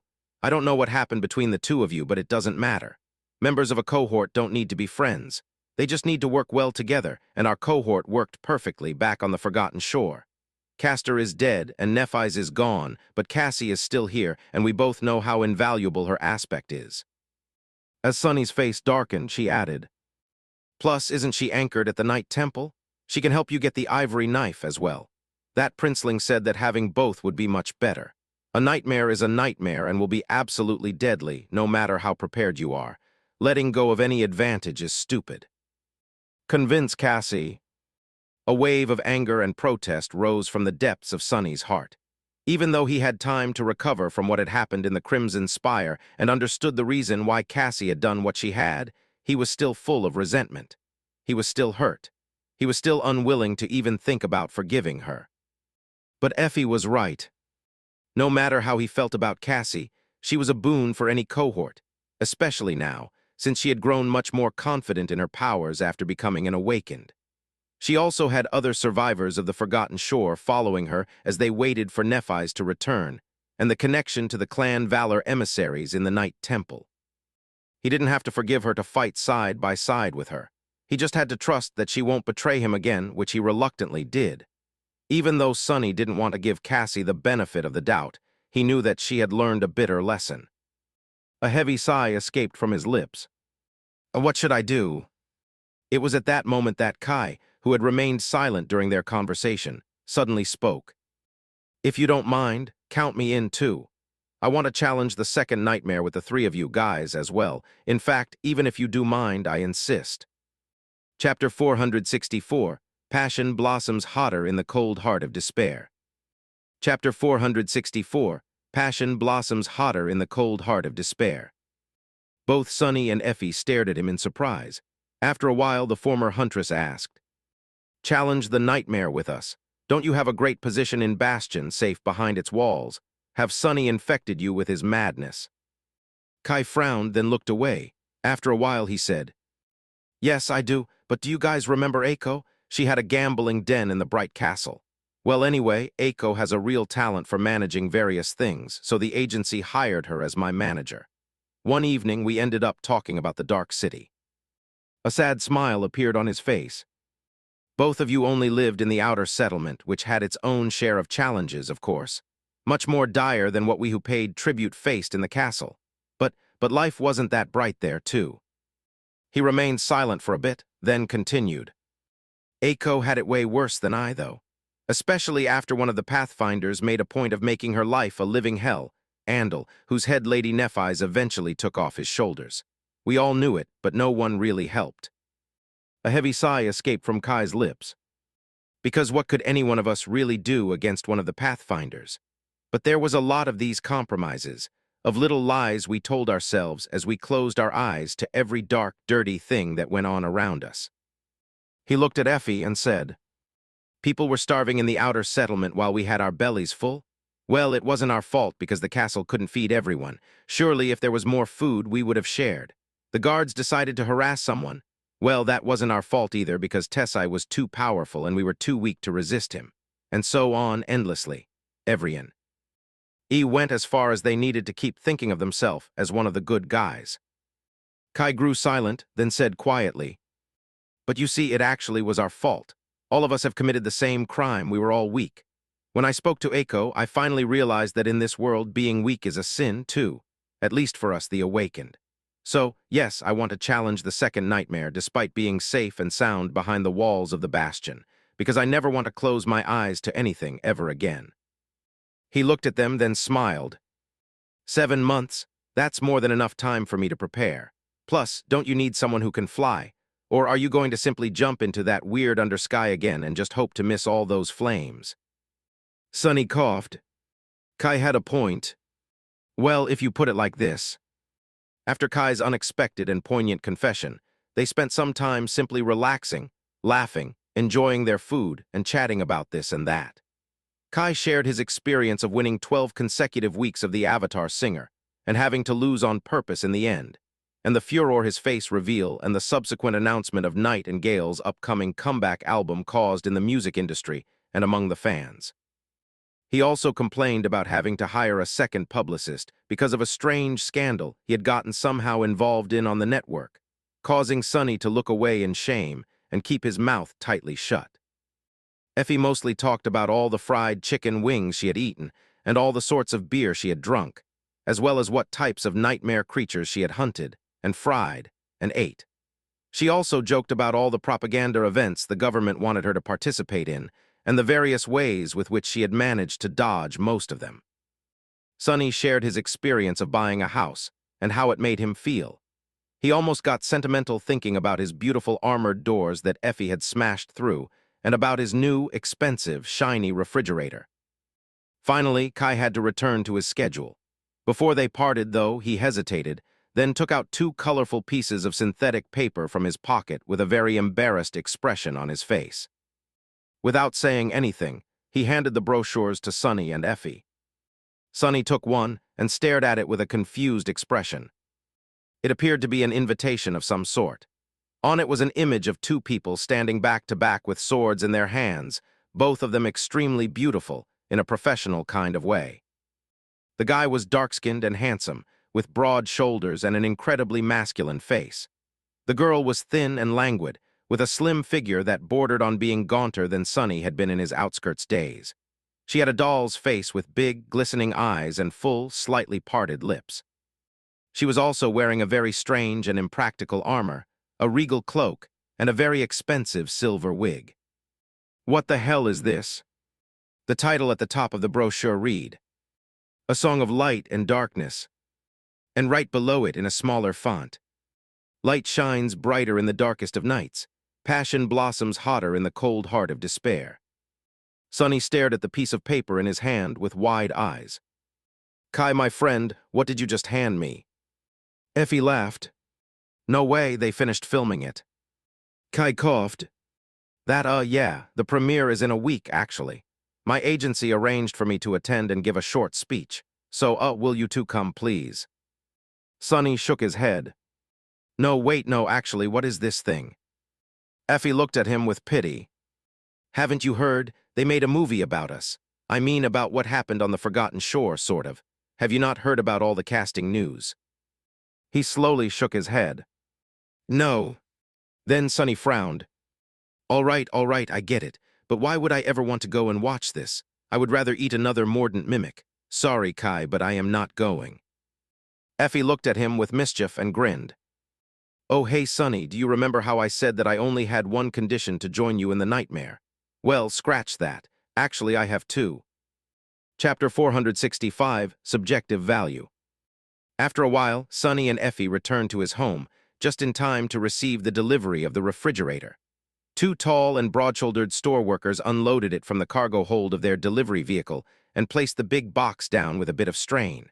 After that, one of them smiled and asked, "Good day, where should we put it?" Sonny waved a hand. No need, I'll do it myself." The loaders looked at him doubtfully, then simply shrugged and left after getting his signature. After the vehicle drove off, Sonny looked around, then easily lifted the heavy box and carried it inside the house without any effort whatsoever. Soon, the refrigerator was standing in the place where his old one used to be, the synthwood panels covering its doors blending in with the minimalist S of the kitchen. Effie and Sonny stared at it for a while, satisfied. Then he said, "I like it a lot." Effie smiled. "Yeah, really ties the whole room together, doesn't it? Well, in any case, I hope you won't break it again." After that, she yawned and said in a tired voice, I'm beat. Time to retire to the dream realm. What about you?" Sonny thought for a few moments. Suddenly, a wide smile appeared on his face. "I have an errand to run, but after that, I am going in too. Oh, wait, where are you going to sleep?" Effie shrugged. "Your guest room, where else?" He blinked. "Don't you need a sleeping pod?" The former huntress giggled. "I have one, in your guest room. What? Why are you staring at me like that? Was I supposed to shuffle between the academy and your comatose body every day?" Sonny lingered for a bit, then sighed. "Makes sense. I guess I should have put one there to begin with. What are the chances of me having mundane humans as guests?" Then he waved Effie goodbye and headed for the door as she turned her wheelchair around and rolled toward the guest bedroom. He was very excited about what he was going to do. Sometime later, Sonny was in a beautifully lit store, pushing a shopping cart forward and slowly filling it to the brim with all kinds of food, as well as some other things. He was quietly whistling a cheerful tune, imagining all this stuff going into his new fridge. The contents of the cart would have cost more than he could ever dream to make, back when he had been living in the outskirts. But now he could not only afford it, but even do so without having to count his money or feel apprehensive about the cost. He could just buy as much he wanted of any quality that he wanted and bring it back home, his own home. Life had changed so much. After a while, he felt as though he got enough. Now that he had the covetous coffer, he could not only bring soul shards out of the dream realm, but also bring stuff from the real world to the chained isles. That meant so much, an unlimited amount of spices, all kinds of snacks to make the long days of exploring less dreadful, various little things to make himself more comfortable. Hell, if he wanted to, he could even bring a tent and sleep in it like a king. Incredible, oh, this is simply incredible. Of course, not all of these things could be bought in a general store, but he could visit other places or simply order stuff on the network. As he was heading for the registers, a familiar voice suddenly pulled him out of his thoughts. "Mom, can we get ice cream?" Sonny froze for a moment, then slowly turned his head and looked to his left, down a long aisle he was passing. There, a pale girl of around 14 years was standing near a tall, graceful woman in her 40s. An 8-year-old boy with blonde hair and a bright smile was pushing a tub of ice cream into her hands. Sonny watched Rain and her family for a few moments, then turned away and continued on his way, leaving them behind. A quiet sigh escaped from his lips. "At least she's doing fine. Well, of course she is. I've only been gone for a month. Why would anything happen simply because I wasn't here?" He reached the register, then hesitated for a bit and turned back. When he returned, there were several tubs of delicious ice cream added to his cart. As the light of dawn shined on the chained aisles, Sonny appeared on the altar island of the sanctuary of Noctis. He stared at the sky, grimaced at the absence of the moon, and headed toward his room. Sometime later, though, he emerged from there with a peculiar wooden box following him with the help of 8 small iron legs. With the covetous coffer in tow, Sonny walked into the garden, found a familiar rock, lifted the toothy box, and carefully placed it near himself. Then he took out a single soul shard and put it where everyone could see. Soon, one of the awakened noticed him and approached. Sonny, you're back. looking to sell some shards again. Sonny smiled. Oh yes, sure, but hey, that's not all. Brilliant Emporium has some new merchandise. The Awakened looked at him with doubt, then asked, Really, like what?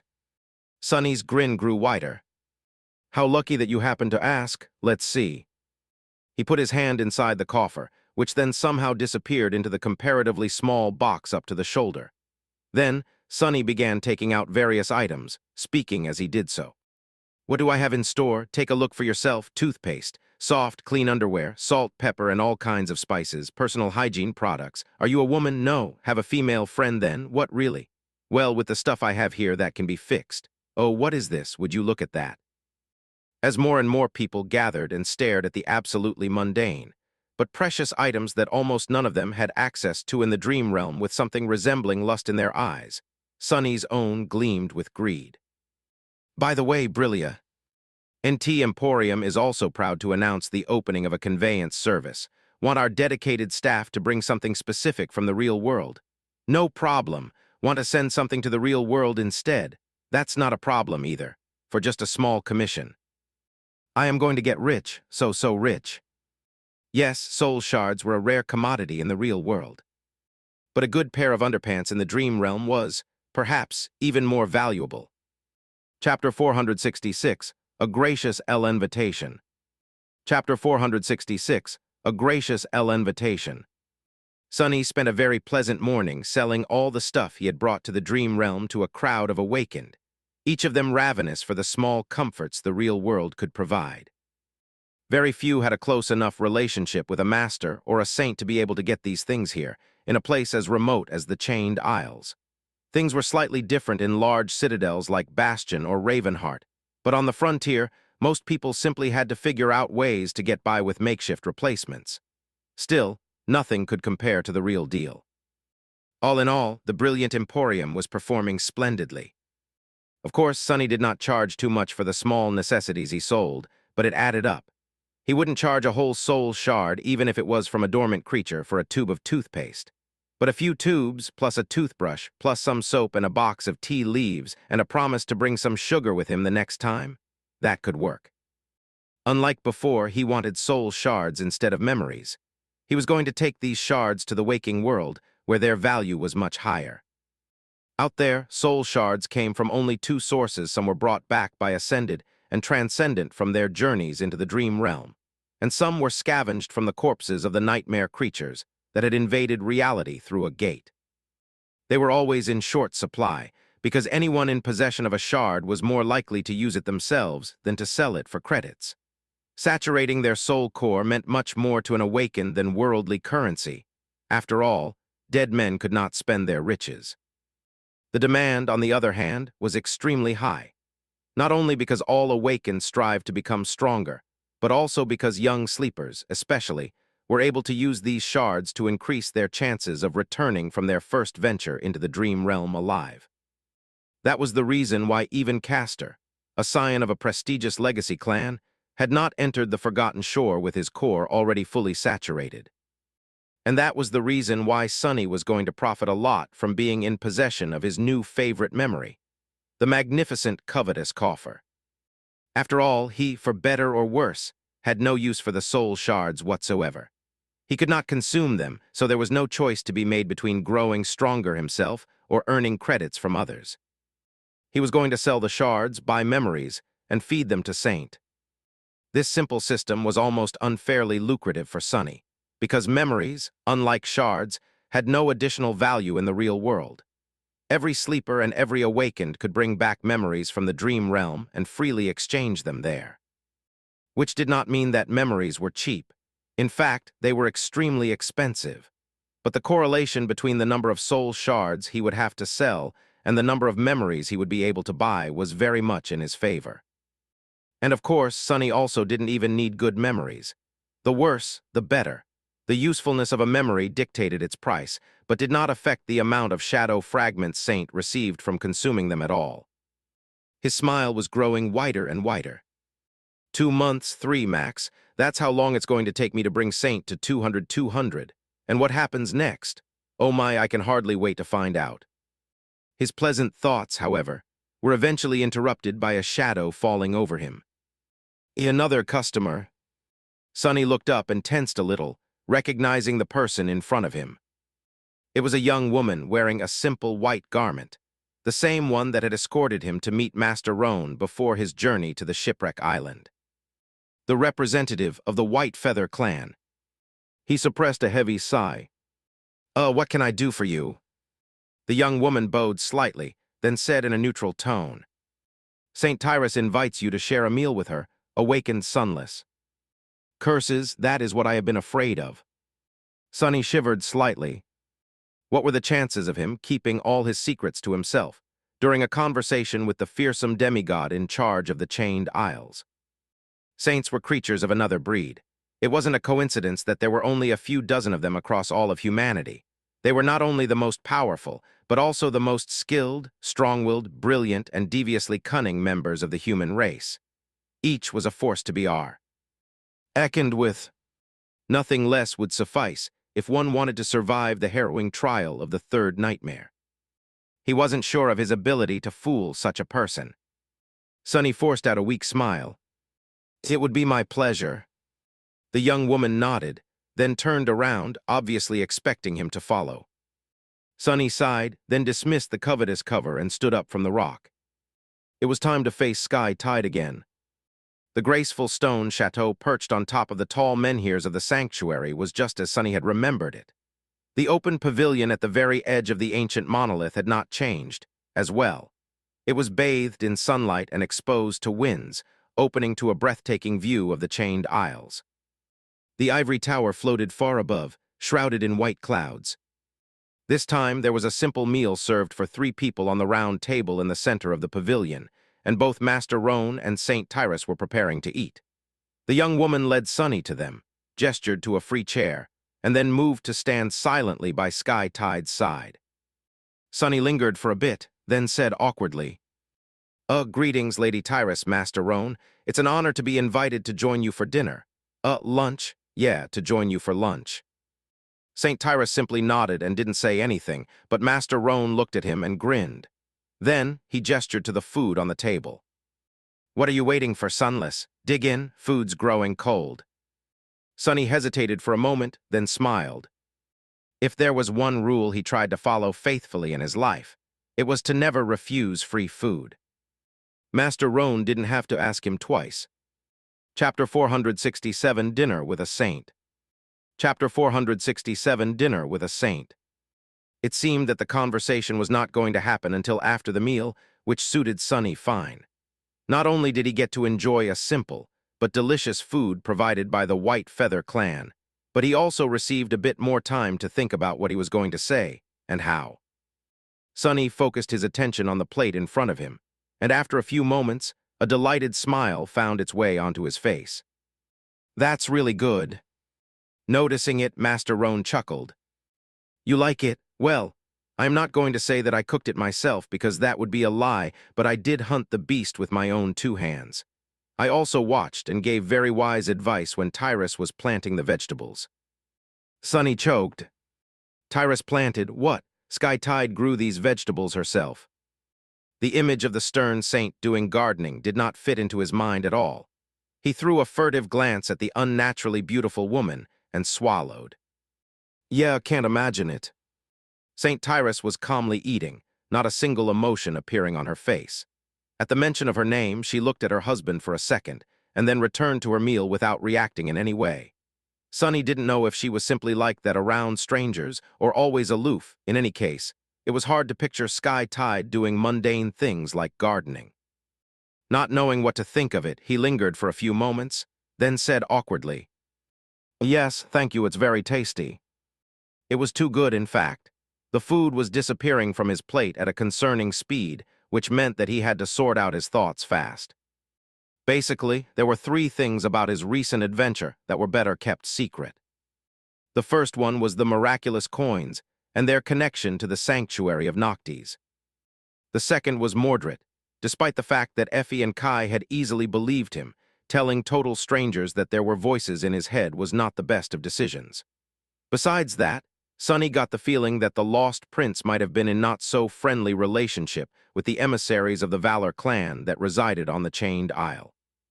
Sky Tide did not serve Valor directly, but her clan was still allied to the rulers of Bastion, to the point that one might have gone so far as to call them a vassal clan. And lastly, there was the whole thing about the Ebony and Ivory Towers, the connection between them and the Seed of Nightmare. If it threatened to create a gate at any moment, he would have felt obligated to inform the White Feather clan so that someone else could destroy it before that happened. But since the seed was far from blooming, he wanted it all for himself. However, Sunny suspected that he will have to sacrifice one of these secrets to keep the others intact. The question was, which one?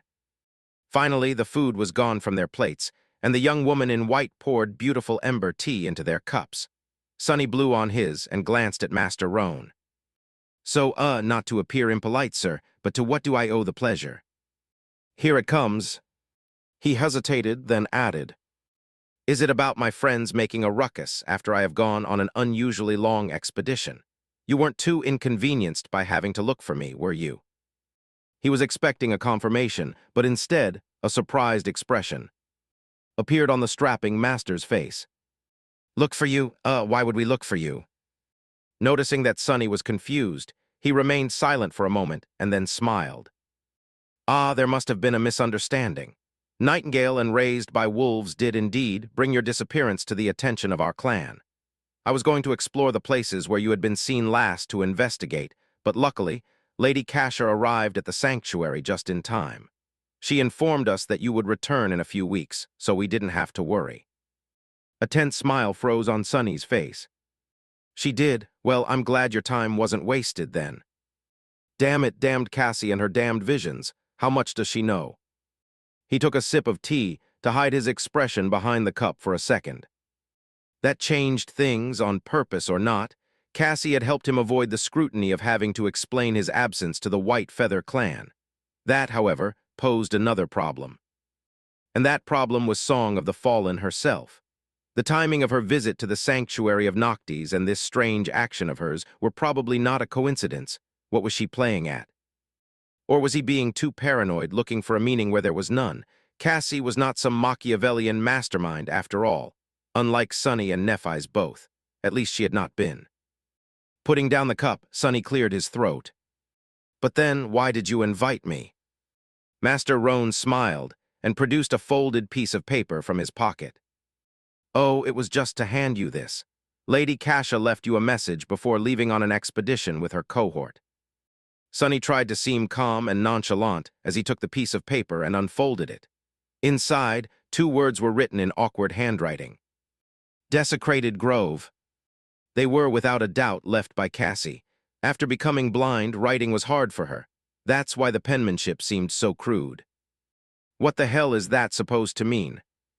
Desecrated Grove. Sunny had heard of that place.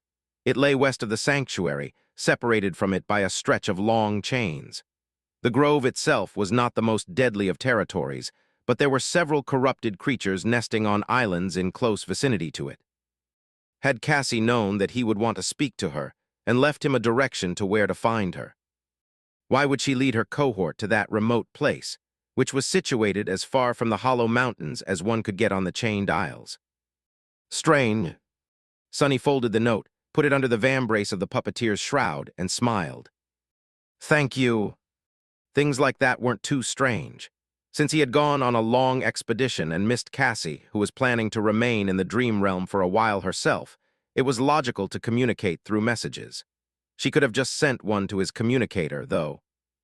Although, if he was honest with himself, there was a big chance that he would ignore the message if she had. Sunny finished his tea and then asked cautiously, So I can go? Master Roan shrugged.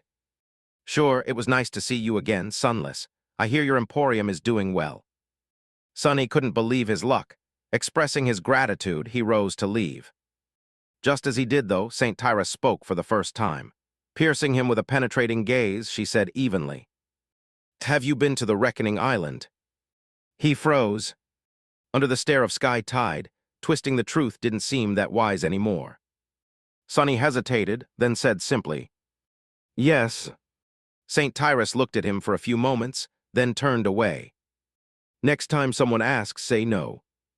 Taken aback, Sonny stared at the stunningly beautiful woman for a bit, gathered his courage, and then quietly asked, "May I know why?" Sky-Tide kept her gaze at the breathtaking vista of the chained aisles below them. Then, in a calm voice, she answered, "You may not." Chapter 468, Desecrated Grove. Chapter 468, Desecrated Grove. Sonny descended from the white feathers airy in a complicated mood. If he ever had doubts that the lost prince was harboring dire secrets, now there were none. Why else would St. Tyrus caution him to not speak about the mirror beast, who had seemingly been the only trace left of Mordred's existence? Mordred had conquered the first nightmare when he was only 12. Such an individual, surely, would have been as famous as Nephis back in the real world. And yet, Sonny had never heard of him, or of anyone who had accomplished the same feat. It was almost as if someone very powerful had purposefully erased any mention of the mysterious prince from history. How had he lost his physical body to begin with? And where was his spirit body in the dream realm? Did he even have one? He must have had it once, at least. The pack Sonny had found on the Reckoning contained a detailed map of the chained aisles with the word Hope written on it next to a question mark. Back then, he thought that the owner of the pack had been killed by the mirror beast. Now, however, he suspected that it had belonged to Mordred himself. So the lost prince had at least visited the chained aisles before disappearing. Was the great clan Valor complicit in his disappearance? Sonny had no real reason to come to that conclusion, other than the fact that the chained aisles were in their sphere of influence, and that St. Tyrus hinted at her knowledge of the nature of the mirror beast. But why hadn't she killed it herself? I am going to have to ask Mordred a lot of questions when he appears. Which wasn't going to happen for many days, sadly. Until then, Sonny had other matters to attend to. He glanced at the sun and judged that it had barely reached its zenith. The moon wasn't going to appear for a while, so, even though the desire to place his precious coins on the altar gnawed on him, he decided to address the most pressing problem first. Cassie. No matter how reluctant Sonny was to face his former friend, he had to speak to her.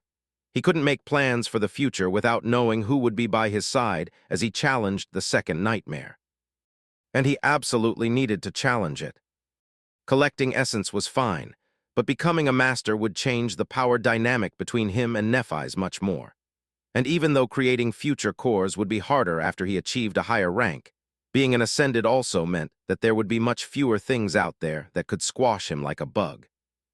Not only among the nightmare creatures, but also among the humans.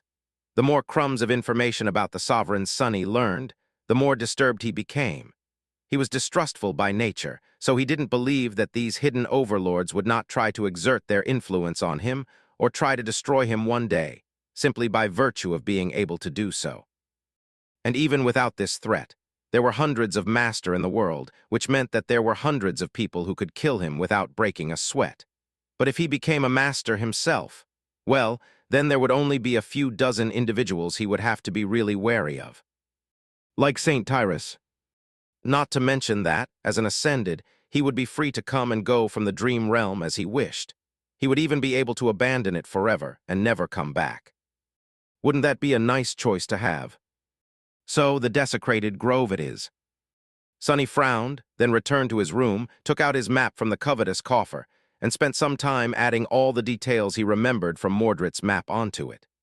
Soon, he was in possession of an intricately detailed depiction of most of the chained aisles on his hands, complete with descriptions of what dangers he was likely to meet, and where.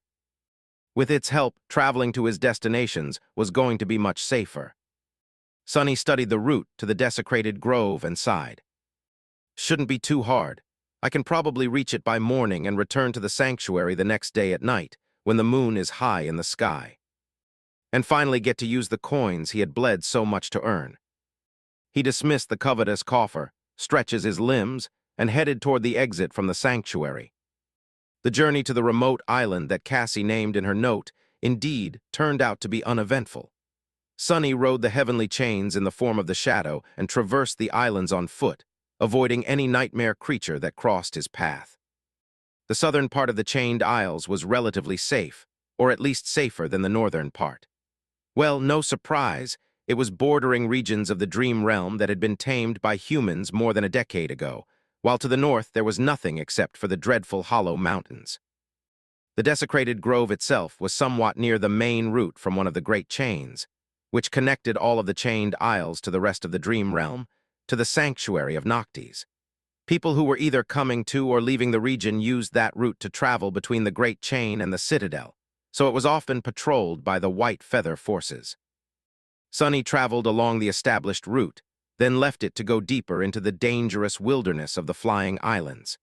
He carefully avoided all the places where corrupted nightmare creatures were known to dwell, and kept his eyes open for any sign of danger. However, nothing that couldn't be avoided happened. None of the islands Sunny wanted to cross were rising, so he even managed to escape having to endure the crushing. The sun rolled down over the horizon and disappeared, and the moon followed its example. As the first light of dawn ignited in the east, Sunny flew through the shadows and then soared high into the air, cresting the edge of a large island and softly landing on its soil. The desecrated grove, he had arrived. Sunny let out a heavy sigh. He had almost hoped that some terrible monstrosity would attack him on the way, making it so he wouldn't have to meet Cassie. The searing mess of emotions he felt toward her was much scarier than any nightmare creature could ever hope to be. At the end of the day, humans were much harder to deal with than monsters. Chapter 469, Fire Keepers. Chapter 469, Fire Keepers. The desecrated grove was a large island, its surface overtaken almost entirely by a forest of twisted, charred, dead trees. The ground was covered by a thick layer of ash, which was often thrown into the air by the strong winds. Gray flakes rained down from the sky. There were many nightmare creatures nesting in the dark forest, and although most of them were only of the awakened rank, one had to be careful to not get ambushed, surrounded, or stumble upon an especially ferocious abomination. Sunny couldn't even begin to guess why Cassie would choose such a place to establish a camp. However, he could already see the signs of human presence. There were 4 chains connecting the desecrated grove to other islands, but the one he himself had used was the most convenient. Any sane leader would have chosen the same route, and even though the crushing was capable of making anyone's path unpredictable, the other 3 were just too much of a risk. That's why Sunny wasn't surprised to see human footprints leading toward the menacing wall of blackened dead trees, already mostly covered by a new layer of ash. There were also signs of a battle, with several misshapen carcasses laying on the ground and showing clear signs of their soul shards being removed. Judging by the fact that they were only partially devoured by the scavenging nightmare creatures, Cassie's cohort must have passed through no more than a week ago. Sighing, Sunny tied a piece of cloth around his mouth and nose, summoned the cruel sight, and started following the footprints. Soon, he entered the ashen veil of the twisted forest. His ability to see through any shadow proved to be invaluable once again. If not for that gift, he would have been scared witless, expecting a sudden attack to come from the surrounding darkness at any moment. With his sight, the shadow sense, and the ability to see all around himself with the help of one of the shadows, Sunny felt confident that nothing would be able to get close to him unnoticed, at least not on this comparatively tame island. But that was the thing about the dream realm. Even creatures that were supposed to be easy to deal with could kill you in a second if you weren't careful enough. Tame or not, everywhere in this godforsaken world was a potential death trap. As Sunny went deeper into the forest, he discovered more signs of Cassie's cohort passing through. There were marks left behind by violent skirmishes, as well as several abandoned campsites. It seemed as though the fire keepers had been taking their time, slowly exploring the path ahead and moving their camp further and further into the depth of the desecrated grove after clearing a long stretch of it. Why travel here all the way from the Night Temple? She had to cross the entire region, getting away from the Hollow Mountains, only to get stuck on an unexceptional island. I just don't get it. Sunny was clearly missing something. With a slight frown, he turned into a shadow and glided through the darkness, covering much more distance with every minute than he had been on foot. He still preferred to be cautious, though, sending one of the shadows ahead and moving slow enough to be able to react in time if something unexpected happened. After an hour or so, he finally found them. Cassie and her cohort were camped at a secluded clearing that was around halfway to the heart of the island, dangerously far removed from the edge. If the desecrated grove entered the ascent phase, the time window for them to get back to the chain before the crushing became deadly would be extremely narrow. Since it was early morning, most of the members were asleep, with only 2 lookouts standing watch with torches in their hands. Sonny observed them for a few seconds from the shadows, and then sent his own forward. He recognized both of the watchmen, since they had spent a lot of time together during the struggle for the throne of the Bright Castle, as fellow members of Neph's faction. The Fire Keepers were comprised of about 40 survivors of the Forgotten Shore, those who had decided against pledging their allegiance to the legacy clans that wanted to recruit them, as well as the government, and had not become fully independent like Effie and Sonny had. Although Cassie was their nominal leader, she didn't command the whole host herself. Instead, Neph's followers were divided into several cohorts, each operating in different regions of the Dream Realm. Fire Keepers were not a formal organization, but more of a loose alliance of people who shared similar beliefs and principles, the main being the hope that Changing Star was going to return alive one day. Sonny's shadow entered the circle of light created by one of the torches, glared at the lookout, and then waved at him. The young man stared at it with wide eyes. What the hell? The other swiftly turned, summoning her weapon. What is it? The first one remained silent for a moment, then sighed. Oh, crap. He massaged his temple, as if experiencing a headache. I think it's Sonny. There were 8 people in Cassie's cohort, every one of them a familiar face. Well, Sonny more or less knew all of the survivors of the Forgotten Shore, had fought with them back to back, so that wasn't surprising. What did surprise him, though, was how warm they welcomed him. Even if some were clearly displeased with having to wake up a bit early and wary of his entrepreneurial ambitions, which they had been amply subjected to during the war for the Bright Castle, they were still clearly happy to see Sonny. Soon, his shoulder began to hurt a little from all the friendly slaps it received. Would you look at that? 4 months on these damned islands, and this is the first time we actually cross paths. How have you been, Sonny? Oh, I was so sad that we missed you in the sanctuary. Glad you decided to visit. Sonny smiled weakly and responded to their greetings, feeling both strangely warm inside and extremely uncomfortable with all the attention. Truth be told, he was glad to meet them again, too. He still couldn't quite believe that anyone had escaped the Forgotten Shore, let alone a whole 100 of young men and women, some of whom were in front of him right now. After the greetings were done, he looked around and raised an eyebrow. Sure, guys, likewise, but where's Cassie? The Fire Keepers glanced at each other, then one of them smiled. Oh, right, you must be dying to see her. Not exactly. The girl who spoke shook her head and turned toward a path leading somewhere away from the camp. Let's go, I'll take you. Not too far from the camp, a deep hole was dug near the roots of one of the dead trees. Beside it, with her back to him, stood a delicate girl with pale blonde hair and an elegant rapier hanging in a scabbard on her belt. Hearing their footsteps, Cassie turned around. A small smile appeared on her face. Sonny, you've made it. Chapter 470, Come Winter. Chapter 470, Come Winter. Cassie had changed since the last time they met.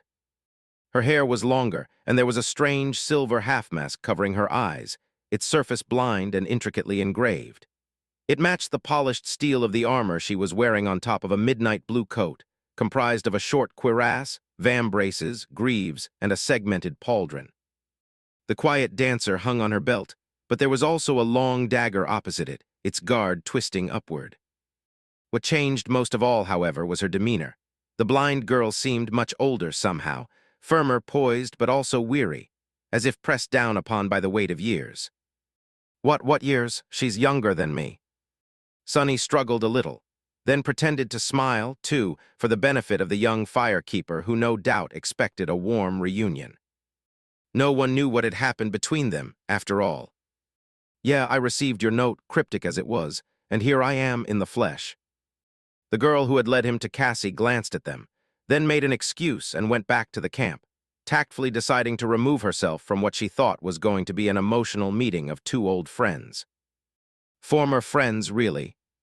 Sonny hesitated a little, then asked, So how have you been?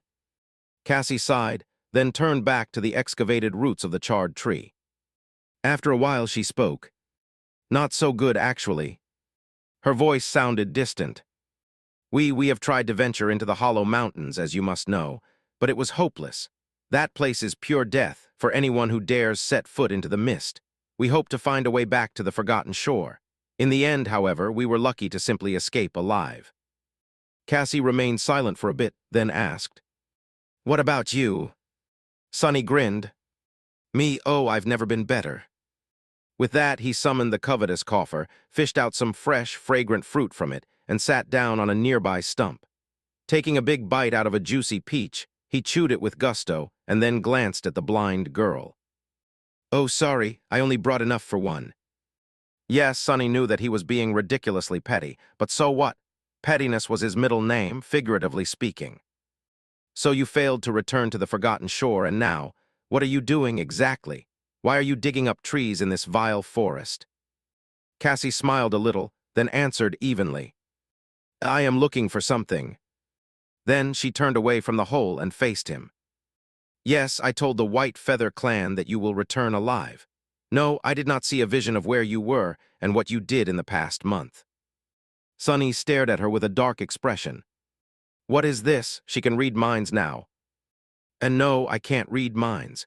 If you must know, my second ability allows me to sense what will happen in the next few seconds. That's why I can walk around without a cane and knew what you were going to say." He grimaced. "That's going to be very annoying, I think." Sonny looked at Cassie, reevaluating her armor and weapons. With an ability like that, she might have become a very formidable fighter. Or not. He didn't really understand how it worked, to tell the truth. So he asked curiously, "Does that mean that you can see now?" Cassie shook her head. "No, not exactly. But if I want to take a step forward and sense falling into a ravine, I can walk around it instead. If I sense being pierced by a sword, I can try to deflect it. And if I sense being asked a question, I can answer it." He thought for a bit, then said, "So what is my next question?" The blind girl simply shook her head. "I don't need to waste soul essence to guess.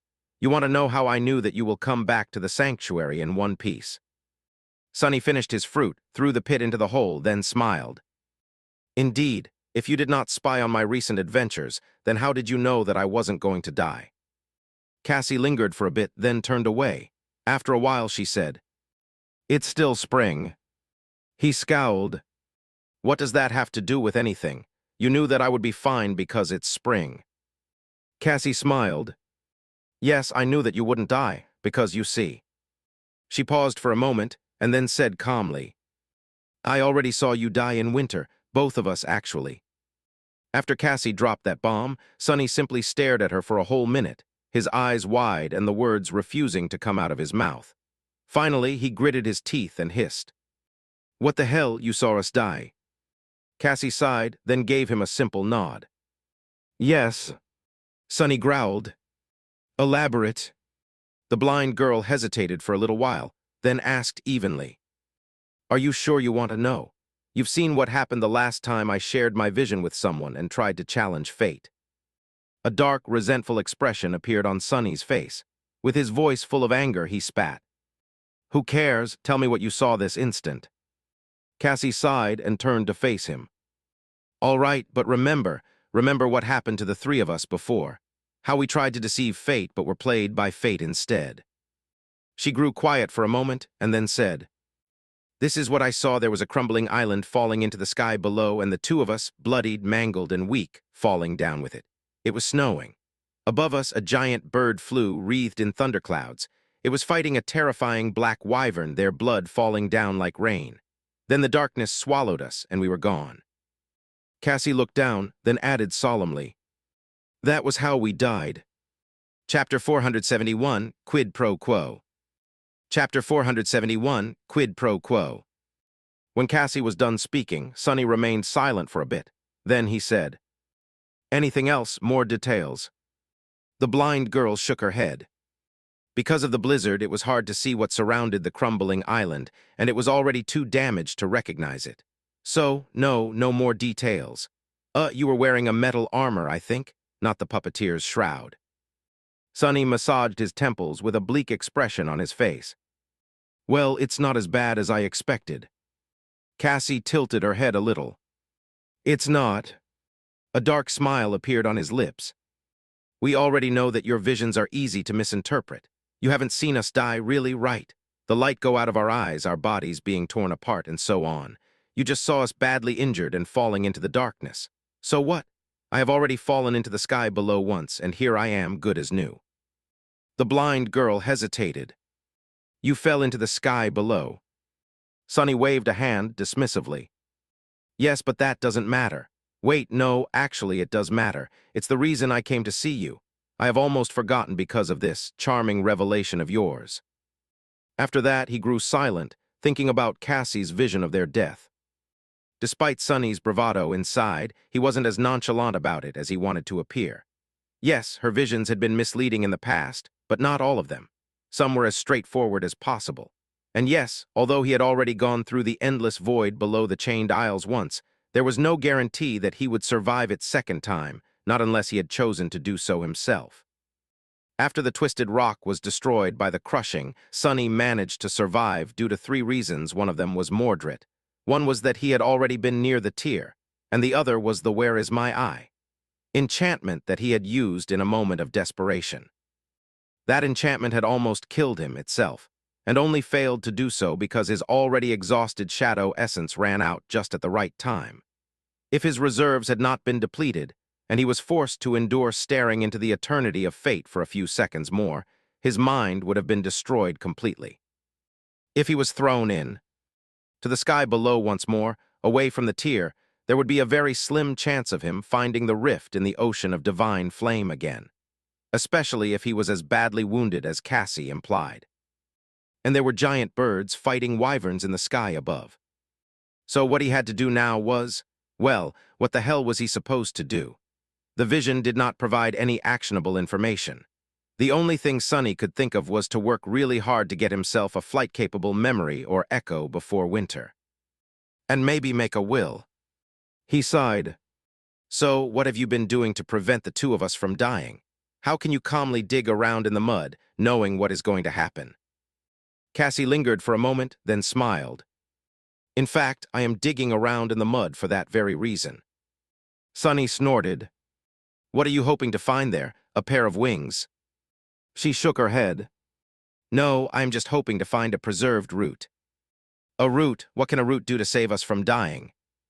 He kept quiet for a bit, then said, All right, suit yourself. Anyway, I wanted to talk with you about something. Cassie looked into the depths of the forest, then nodded. About what? Sonny gathered his thoughts, then explained. I have found a nightmare seed, a very special one that contains a very special second nightmare, and I want to challenge it after the winter solstice. Actually, scratch that. I want to challenge it by the end of the autumn. His initial plan was to give himself and his companions 7 months to prepare, but considering what Cassie saw happening in winter, these plans had to change. Whatever it was that she predicted, facing it as a master would be much more desirable than facing it as an awakened. Unless her vision took place inside the nightmare, of course. Regardless, now, he decided to return to the ivory tower before the autumn was over. 6 months was a tight amount of time to get ready, but now so different from his initial plan.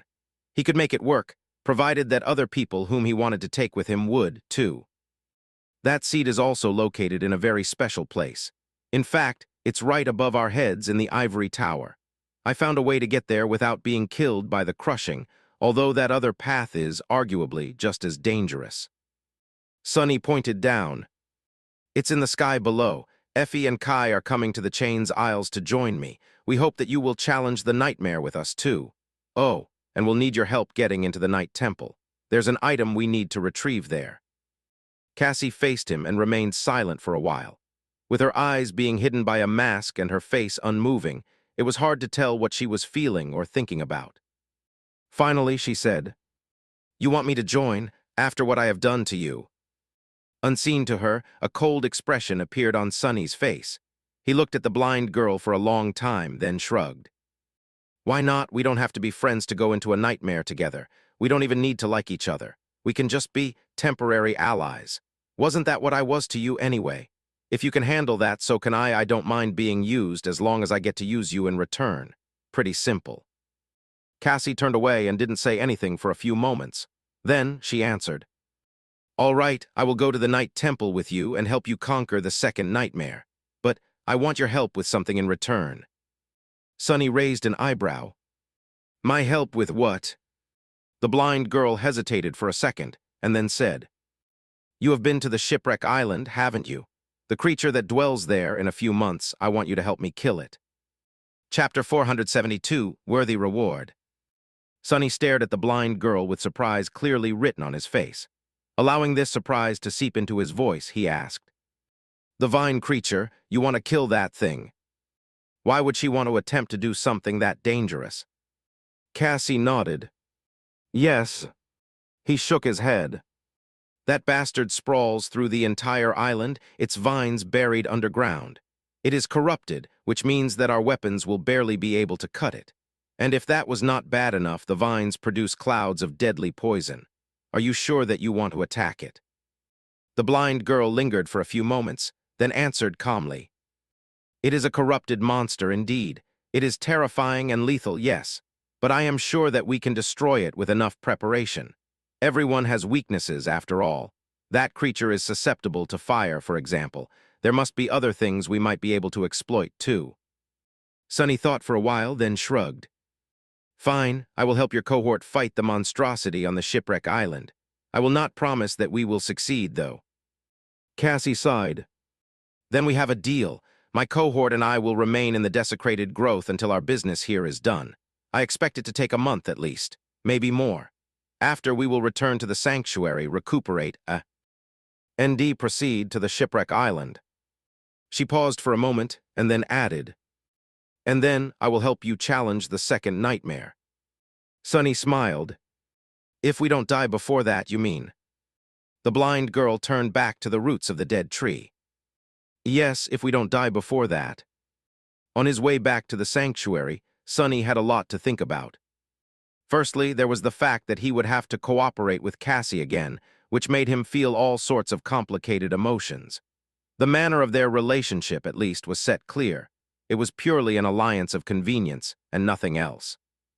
He could put away his resentment for the sake of mutual benefit. After all, Sunny could be a very pragmatic person when he needed to be. Secondly, there was the perspective of returning to the wreck of the ancient ship, this time to do battle with the vine monster that ruled over the island. Sunny knew very well how dangerous that thing was, so he had a lot of preparations to do if he wanted to come out of that fight in one piece. The divine flame augmentation of the cruel sight, however, was going to come in very handy. And lastly, there was the ominous prediction that Cassie had made about both of them dying sometime in winter, or falling into the sky below at least. He didn't even know what to think about that. However, Sunny was not going to let this vision affect his decisions. The last time he had tried to act on the knowledge received through Cassie's prophetic gift did not end well for him, or anyone for that matter. The best thing to do was to keep it in his mind, but continue to act as if nothing had changed. At least he thought that this was the best course. Tired and mentally exhausted from the long journey to and back from the desecrated grove, Sunny approached the sanctuary of Noctis in the middle of the night. His shadow essence reserves were almost depleted, and his head buzzed from all the thoughts swarming inside of it.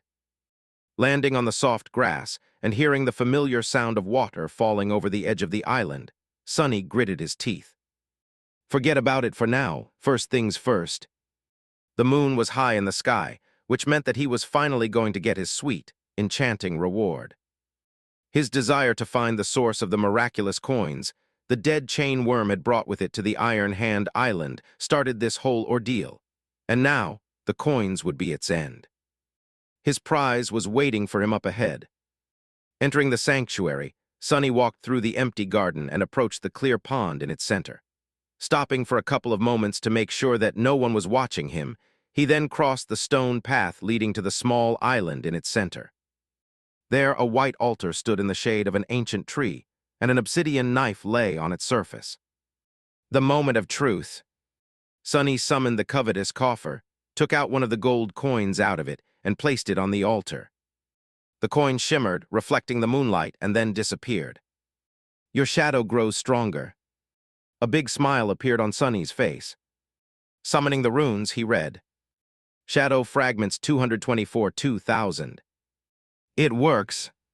Initially, Sonny thought of going about using the coins in a slow and deliberate manner, throwing a dozen or so on the altar each time he had to return to the real world, to minimize the chances of being noticed and well as a rising suspicion.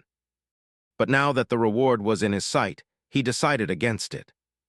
No, he wanted all of it right now. He deserved it. Putting the wooden box on the altar, he turned it to the side and then put his hand inside. A moment later, a stream of golden coins flowed onto the white surface. Then they all started to disappear. Your shadow grows stronger. Your shadow grows stronger. Your shadow grows stronger. In the end, Sonny ended up sacrificing all 1,400 or so coins to the altar. Frightened to believe that it actually happened, he summoned the runes again, then rubbed his eyes, and read the line describing his shadow fragments 3 times in a row, just to make sure that his eyes weren't deceiving to him. Luckily, they weren't. The runes now showed. Shadow fragments 1657 2000. I did it, I did it. In the first 2 months on the Chained Isles, Sonny worked really hard to hunt down nightmare creatures and slay them. And yet, he had only been able to collect 200 fragments.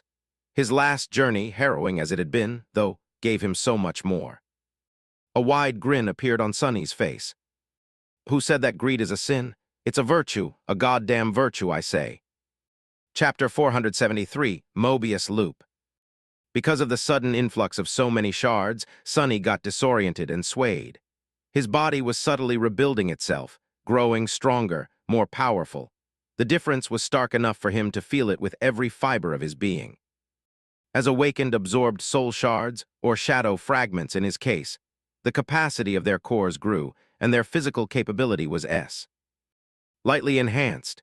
Usually it happened at such small increments that the difference was hard to judge, but this time, Sonny had done something pretty preposterous and consumed 1,400 shadow fragments all at once. He wondered if anyone else in history had accomplished the same feat. Not likely. Grabbing the edge of the altar to support himself, he endured the strange and euphoric sensation as best as he could. How could anyone do such a thing if, as far as Sonny knew, everyone except Nephis and him were limited to having only one core? They wouldn't even be able to absorb this much. Arg. Back on the Forgotten Shore, Sonny had gone from having almost no shadow fragments to fully saturating his core at 1,000. In the process, he went from being no different from a mundane human to the pinnacle of humanly possible to breaking past those limits.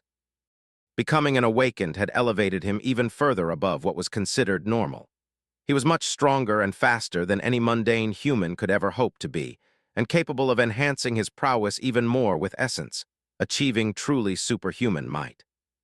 And now he went through a transformation that was similar in scale to his rise on the Forgotten Shore, becoming so much more powerful.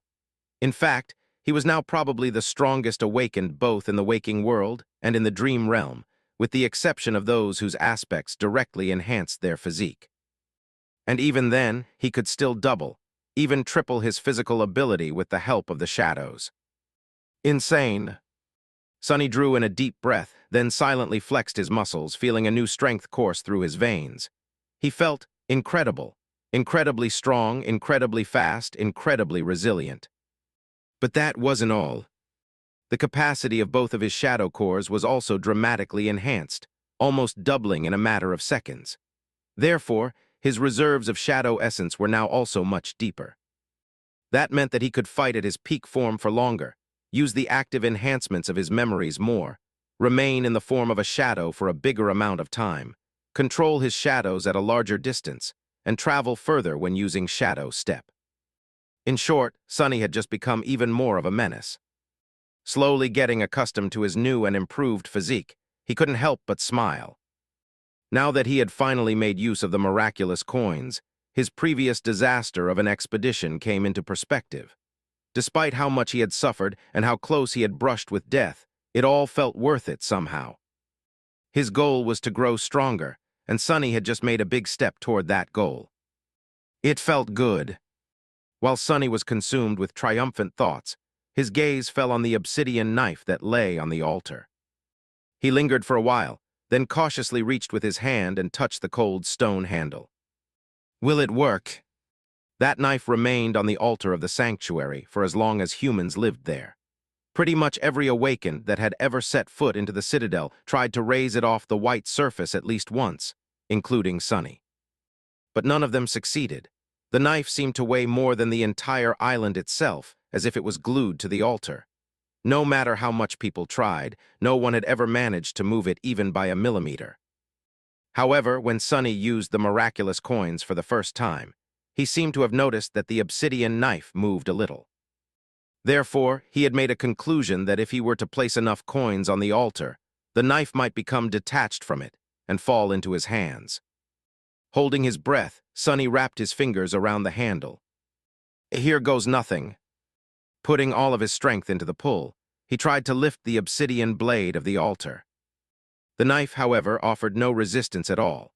It behaved like any knife would, easily sliding off the white stone, which then caused Sonny to lose his balance and tumble to the ground in a graceless roll. Sitting up, he stared at the knife in his hand with wild eyes. Then he shuddered. Crap! Sonny half expected for the entire sanctuary to suddenly plunge into the sky below or for the gateway to stop functioning. That's why he wanted to just lift the knife a little and then place it back down if something had gone awry. Instead, he was now a few steps away from the altar, with no way of getting back to it immediately. Luckily, none of his fears came true. Despite the fact that the obsidian knife had left its usual spot on the altar, the island seemed fine. Everything was just as it had been a few seconds ago. He exhaled with visible relief. Well, good. I wouldn't want to mess things up too bad for everyone here on the Chained Isles. Rising to his feet, Sonny looked at the obsidian knife. It seemed to have been cut from a single piece of black stone, with its blade sharpened and polished. There wasn't anything special in how the knife looked. In fact, it seemed little bit crude, almost primitive. There was also one little problem. The knife did not turn into a memory. Sonny had expected it to disintegrate into a rain of sparks and enter his core, just like Weaver's mask had done, or like shard memories behaved when raised by a new wielder. Mordred had mentioned something to that effect when speaking about the ivory knife in the Night Temple. He told Sonny that one had to spill blood on the black altar to receive a memory of the blade that rested on its surface. But the obsidian knife did no such thing. It just remained in his hand, as material and palpable as one could imagine. What was even stranger, though, was that the knife didn't appear to have a spellweave. It was, without a doubt, a magical item. Sonny could feel that it was, even if he didn't know what properties that entailed. However, when he looked beneath the surface of the knife, he didn't see the familiar pattern of ethereal strings weaving themselves around anchoring lights. What he saw instead was just brilliant radiance, as though the knife was filled to the brim with soul essence. And in that radiance was just a single string. It wasn't the same type of ethereal string, though. It was Sonny frowned. A string of fate. A single string of fate was somehow placed inside the obsidian knife, folding on itself endlessly, with its two ends connected to create a perfect, never-ending circle. Sonny stared at the strange string for a while, and then furrowed his brow. Now, what is that all about? Chapter 474, Truth Be Told. Sonny studied the obsidian knife for a while and concluded that he had no idea what this thing was supposed to be capable of. It wasn't a memory, and it didn't have a weave, so neither the spell nor his own ability to perceive and somewhat understand such things could help him. The only thing Sonny knew for certain was that someone had plucked a string from the tapestry of fate and placed it inside the knife, making a circle out of it, for some mysterious purpose. Everything else was going to have to wait until the next time he heard from Mordred. The Lost Prince was bound to know more about the obsidian knife, since he seemed to know a lot about the Chained Isles and their past in general. Now, however, Sonny had to deal with another problem. He had to explain the disappearance of the knife to the White Feather clan somehow. Come morning, or at any moment really, if someone decided to leave the dream realm or entered it in the middle of the night, people would become aware that the knife that no one had been able to lift or move was now gone. Sonny had no doubt that it was not going to take a long time for them to figure out that it was him who had taken it. And after that, What to do, what to do. In the end, he came up with a really crazy idea, something that he would have never even considered in normal circumstances, something that went against his very nature. He went and told Master Roan the truth. Well, the part that had to do with the miraculous coins, to be precise. Visiting the White Feather compound in the middle of the night was a bit strange, but luckily for him, the older man turned out to be up. He was preparing to leave on a patrol, and so rose early to make the necessary preparations. After Sonny was done talking, the mighty griffin rider stared at him for a while with a perplexed expression. Then he asked to take a look at the knife. Sonny reluctantly handed the obsidian blade over and watched nervously as Master Roan inspected it. He was really hoping that the White Feather clan would not decide to keep it. There were very few things Sonny could do if they did. Finally, the strapping master returned the obsidian knife to him and asked curiously, "So you managed to lift it by using Nocti's coins on the altar?" Sonny nodded. "Yeah, wait, you know about the coins." Master Roan nodded. "A few have been found here and there on the Isles over the years. It seems that this was the preferred currency people who lived here thousands of years ago used. No one had ever discovered a literal treasure trove of them, though, as you did." He thought for a bit and then smiled. "Actually, I think I have one stashed somewhere. Wait here for a bit, all right." With that, Roan disappeared into the stone chateau, and then returned 10 or so minutes later, holding a familiar golden coin in his hand. "Found it. I used to carry it with me a lot before as a lucky charm. Let's go." Together, they returned to the altar island. The first thing Master Roan did was glance at the moon, and then place the coin on the altar. Once again, it gleamed and disappeared, leaving a bewildered expression on the handsome man's face. "I'll be damned, I just received a bit of soul essence. You were right." He shook his head in astonishment. To think that these coins had such a use all this time, and no one was the wiser. Good job, Sunless. Then Master Roan hesitated for a few moments, and asked, "Can you place the knife back on the altar?" Sonny did as he was asked, and then watched as the mighty griffin rider used all of his formidable power in a vain attempt to lift the obsidian blade off the white surface. When he was done with that futile attempt and stepped back to catch his breath, Sonny simply took hold of the handle and retrieved the knife without any problem. Interesting. Then came the moment of truth. Sonny tensed as he waited for the older man's decision. After thinking about it for a while, Master Roan said, "Well, I don't know if you know this, Sunless, but there is a sacred rule among us awakened in the dream realm. The sanctity of this rule is unassailable and beyond reproach. And that rule is finders keepers." Sonny blinked. "What?" The strapping master grinned. "So you don't have to worry about either me or Tyrus taking that knife from you." Then, however, his smile dimmed. "Other people, though, might not be as reasonable.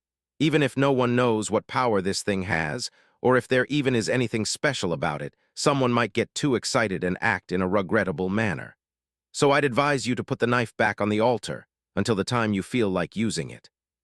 Sonny considered his words and had to admit that this, indeed, would be the best decision for now. Master Roan helped him confirm that no one else would be able to take the knife, and carrying it around before venturing into the nightmare had no benefit. Summoning the memory of how exactly the obsidian blade had been placed on the altar, he put it in its previous spot and took a step back. Master Roan nodded. "Good choice. Please, do tell us if you find out anything about its purpose, at least if it has anything to do with the well-being of the sanctuary. If need be, we'll compensate you fairly to either take the knife off your hands or lend it for a bit, if that's what you prefer." Sonny agreed to this condition, since it sounded reasonable. With that out of the way, the strapping griffin rider looked at him with sparks dancing in his eyes. "So, what are you going to do now?" Sonny frowned. "What a weird question. Go home, take a shower, deal with some real-world business. Why? What are you going to do?" Master Roan laughed. "What do you mean, what I am going to do? I am going to go on my patrol, and then I'll go coin hunting, of course. I suspect that everyone in the sanctuary is going to be searching for Nocti's coins like madmen for quite some time after that discovery of yours. People are going to get really busy." Sonny remained silent for a bit, and then said in a very serious tone, Good luck then. Oh, and one thing, if you find a big chest full of them, make your griffin stomp on it a few times before coming closer. Better yet, do that to every chest you encounter in the future. Never trust a chest not to eat you, is what I am trying to say. I sure won't. With that, he said goodbye to the handsome master, placed his hand on the altar, and returned to the real world. There was a lot he had to do there. Chapter 475, A Few Things to Do. Some time later, Sonny was in his kitchen, eating the breakfast he had just prepared. He was thinking of all the things on his to-do list. They were, in no particular order, selling the soul shards he had brought with him from the dream realm and setting up a stable method to sell more in the future. Returning to the dreamscape to participate in duels on the professional arenas to practice shadow dance and feed the mantle of the underworld with victories. Observing Rain and thinking of a way to deal with that whole situation. Learning how to properly fight with a spear. Visiting Nephis. Writing a report about the Noctis coins for teacher Julius. There were probably more things he had to do but was forgetting, but he already had enough on his plate. Finishing the breakfast and staring toward the door of the guest bedroom, where Effie still slept while her spirit wandered the dream realm, he shook his head and went out to sit on the porch as he drank some delicious tea. It was early morning. Sonny enjoyed the pleasant view of the Terrace district, watched as Rain walked to the public transport hub on her way to school, and then activated his communicator. He was going to start with the simplest of tasks. Navigating to the market section of the network, he habitually imputed his identification number to access the awakened section of it. Sonny had browsed the wares there before, even if back then he barely had enough money to buy anything. Today, however, things were different today. He was approaching the network as a seller, not as a buyer. Sonny entered soul shards as the keywords and stared at the listings, appreciating the number of zeros in their prices. It seemed as though the value of shards was not uniform. Of course, the higher rank shards cost much more. But people, strangely, also seemed to care about what nightmare creature the crystal came from and how it had been defeated. What the hell? Apparently, there were collectors among the wealthy, mundane humans who were very interested in this sort of thing. Some superstitious awakened also believed, for some reason, that absorbing bad shards would be detrimental to the purity of their souls. Weirdos. Sonny didn't immue a lot of things, but one thing he did know was that there was not a single awakened out there with a pure soul. Even the best of them were murderers by nature, and their hearts were painted black by the nightmares they had experienced. Not to mention that there were no bad or good soul shards. They were all pretty much the same, coming from terrible monsters and earned through bloodshed. Anyway, that was something he was going to consider when creating his own listing. After getting the gist of the pricing, Sonny opened the form to create his own digital shop. Without thinking too much, he named it Brilliant Emporium and went on to fill out the entire form. Then it came the time to put his soul shards into the auction. Sonny wrote simply, 4 soul shards coming from a fallen devil, mordant mimic. The creature was killed and eaten by the proprietor of the Brilliant Emporium himself. Before that, the mordant mimic had been pretending to be a treasure chest and devouring those lured by the promise of treasure. In the end, it bit off more than it could chew. Satisfied with that, he finalized the listing and stared at it for a bit as if expecting someone to bid instantly. However, nothing of the sort happened. With a sigh, Sonny deactivated the communicator and went back inside. Soon, I will be rich soon. It took several days for all 4 of his soul shard to sell. After that, Sonny had to arrange secure delivery, which was somewhat of a headache on its own. Overall, the process took too much time from his already packed schedule. He also felt that he was missing some crucial knowledge on how to make his business really boom. Even though the product he was trying to sell was first class, there was not a lot of fallen rank soul shard out there compared to dormant and awakened ones. The bidding had not really taken off. He did make a sizable amount of money, but not as sizable as it could have been. Still, it was enough to purchase a couple of cheap lower-rank memories. Sonny simply looked for the most useless ones, which no one else would ever want to buy, and made the minimum offer. Whoever it was selling them must have been happy beyond belief to finally be rid of these things. Sonny was going to feed the memories to Saint immediately after receiving them, but before that, he spent a lot of time training with the cruel sight in his underground dojo. He had a solid understanding of how to use a short sword, but a spear was an alien beast to him.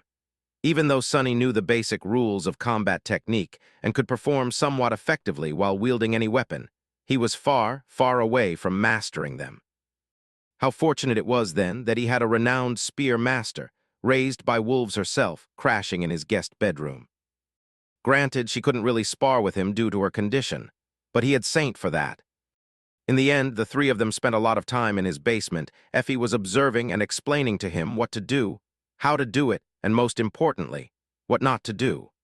Saint served as his opponent, and the mighty enemy to polish his nascent skill against, and Sunny found himself once again in the role of a willing punching bag.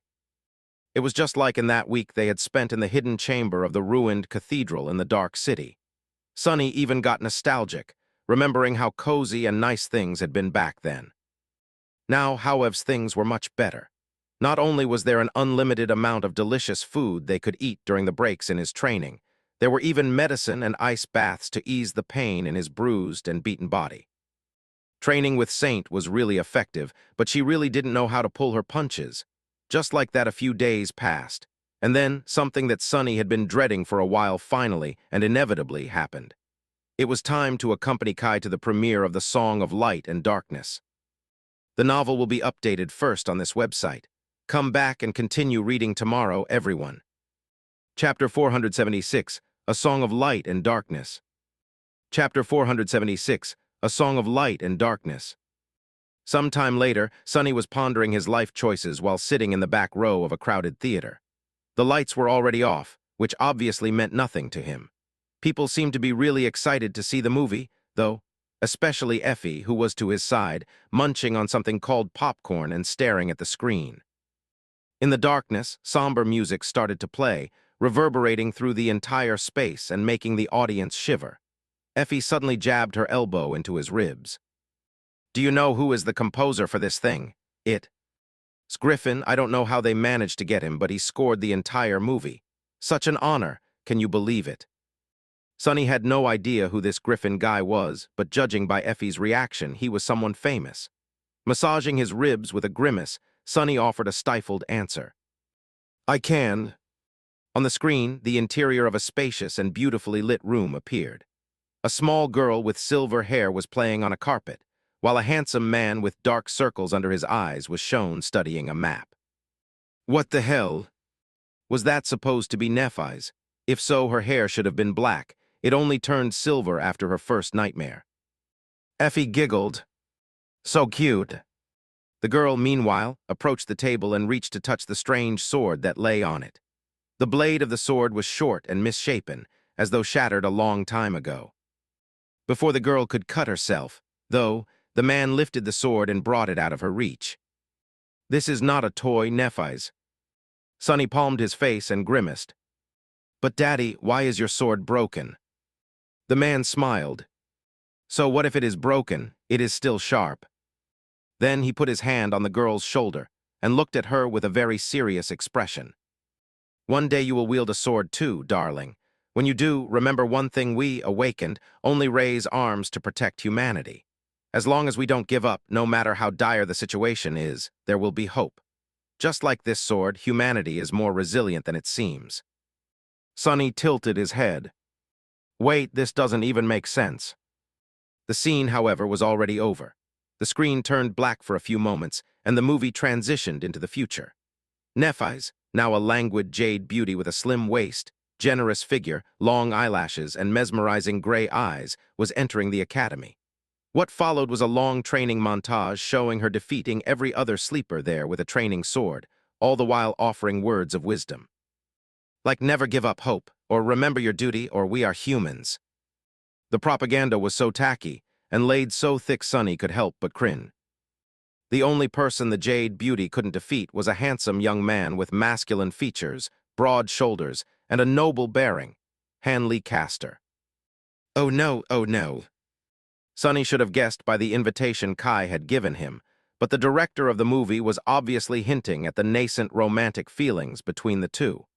Their conversations in the academy seemed to be about swordsmanship, but were also somehow deeply flirtatious. The actors had mad chemistry together. He wanted to vomit, but the audience was clearly enthralled by the two leads. Sonny didn't dwell on this preposterous thing for long, though, because right about then, his own character was introduced. What he spell is this. The actor hired to play him was a literal child. It was a teenage boy of about 13 years of age, with a mischievous grin and a face that, for lack of better words, simply begged to be punched. Worse than that, he was shown as extremely uneducated, clumsy, and naive. In short, Sonny was the comic relief. He turned to Effie in outrage, only to see her laughing silently. "Oh man, who's the casting director for this movie? I need to send them flowers." Even his shadows were laughing, both of them. Sonny gritted his teeth, promised to exact revenge on Kai and Effie for making him endure this, and turned back to the screen. Finally, Nephis entered the dream realm and found herself on the forgotten shore. The coral labyrinth and the dark sea were recreated with such detail that he couldn't help but shiver. Well, they did their research at least. The audience was holding their breaths during Neph's journey to the dark city. The terrifying nature of the dark tides and the deadly battles with awakened nightmare creatures populating the labyrinth created a truly tense, suffocating atmosphere. Of course, everyone knew that the main character was not going to die in the first half of the movie. But that's where Sonny, as well as Cassie, came into play. Just as he had expected, the movie showed them as a burden that had to be carried by Nephis on her heroic journey. But since very few people knew who Sonny was, his fate was uncertain. Nephis was bound to survive, but what about her friends? And thanks to his character, there were also moments of pleasant levity amidst all the tension. A few times, the whole audience exploded with laughter after Sonny on the screen did something especially stupid or said something really outrageous. He had also slowly developed a catchphrase. It was, "Are you crazy?" That not only allowed the audience to chuckle, but also gave Nephis the opportunity to educate her worthless follower, thus naturally delivering a lot of necessary exposition. The real Sonny wasn't amused, though, because they weren't laughing with him, they were laughing at him. Idiots, what do you even know? They didn't know anything, since no one really knew what the three of them had gone through on their way to the Dark City. The writer simply came up with some dire dangers for Nephis to overcome. Eventually, though, they made it to the ancient city and met Effie. Effie was played by a very tall, athletic, and attractive actress. The way she played her, though, was a sight to behold. Basically, the actress went out of her way to portray the huntress as a charismatic, but not very bright savage who was all brawn and no brain. All she knew how to do was fight, eat, and break things. Sonny turned to Effie and grinned, full of malice and gloating. This was the first time he had ever seen the boisterous young woman, completely mortified. "Casting director, you say? I think I'll send them flowers, too." Chapter 477, Standing Ovation. Chapter 477, Standing Ovation. After Nephis reached the Dark City and the huntress was introduced, both Sonny and Effie watched the rest of the movie with bleak expressions. The second act took place in the outer settlement and was dedicated to Neph's heroic attempts to protect and inspire the young men and women trapped there. There were a lot of impassioned speeches, blood-chilling expeditions into the Dark City, and tense altercations with Gunlog's forces. There were also a lot of shenanigans from young Sonny to the delight of the audience. At some point, people started to scream, "Are you crazy?" along with him, and a bit later there was a sort of comical moment of growth for the character when he asked, "Am I crazy?" instead and went along with Nephis without offering his usual critique, which was met with cheers. Most of this part of the movie, though, was dedicated to the genuine respect and camaraderie that blossomed between Nephis and Castor in this dire time. With the handsome male lead as her right hand, Changing Star successfully united the people of the outer settlement, reminded them what it meant to be humans, and challenged Gunlog to save boisterous Effie from unjust imprisonment. The duel itself was choreographed somewhat well, even if it had nothing to do with the real thing. The moves both the radiant heroine and the cruel tyrant used were flashy and dramatic, and expressed the mood well, but anyone trying to actually fight like that would probably risk having their enemy die of laughter. The third act showed the siege of the Crimson Spire, the heroic stand of the warriors of the first line and Effie, Kai's battle in the skies with the Spire messengers, and Neph and Castor fighting back to back, slaying dozens and dozens of nightmare creatures together. The audience seemed to have forgotten to breathe, and even Sunny had to admit that the battle scene was filmed especially well, showcasing the chaos, horror, and terrible toll of human lives that such a massacre was bound to reap. Many side characters that people had already grown to love died heroically, and he even heard a few sobs coming from the darkness. Enhanced by the beautiful music, the atmosphere was not tragic, though. On the contrary, it was triumphant and exalted, as if to die in this way was the highest honor a human could receive. A bit uncomfortable, Sonny shifted in his seat. That Griffin guy really knows how to make a tune. When the situation was the most desperate, with the dark water rising and threatening to drown all the surviving warriors, a sudden change happened. The sea suddenly retreated, and the monsters started to fall to the ground. Castor, covered in blood and wounds, looked at Nephis and whispered, "My lady, the sun." Indeed, the sun had suddenly turned menacingly red, its light eradicating the remaining nightmare creatures and assaulting the humans. For the first time in the entire movie, an uncertain and desperate expression appeared on Changing Star's face. Salvation came from someone who the audience would have never expected to see do something so profound. A clear ringing of the bell resounded in the air, and the small figure of clumsy, useless Sonny could be seen near the tower, waving his hand in the air. The survivors rushed toward the Crimson Spire and entered inside. There, Nephis looked up and then turned to Sonny. "Someone has to stall the terror so that everyone could escape. I will do battle with that nightmare, but there's an important task you must complete. Lead all these people to the gateway." Sonny on the screen looked at Changing Star with fear. "Lady Nephis, are you crazy? I am just a clumsy kid from the outskirts. How can you entrust something so important to someone like me?" Sonny in the real world suppressed an infuriated groan. People in the audience, though, were rather emotional. "You can do it, Sonny. You got this, kid. You're a great scout, don't sell yourself short." On the screen, the beautiful actress playing Nephis looked down on the comical, slightly pathetic boy in front of her and put her hand on his shoulder. "We awakened must rise to the occasion. To protect humanity.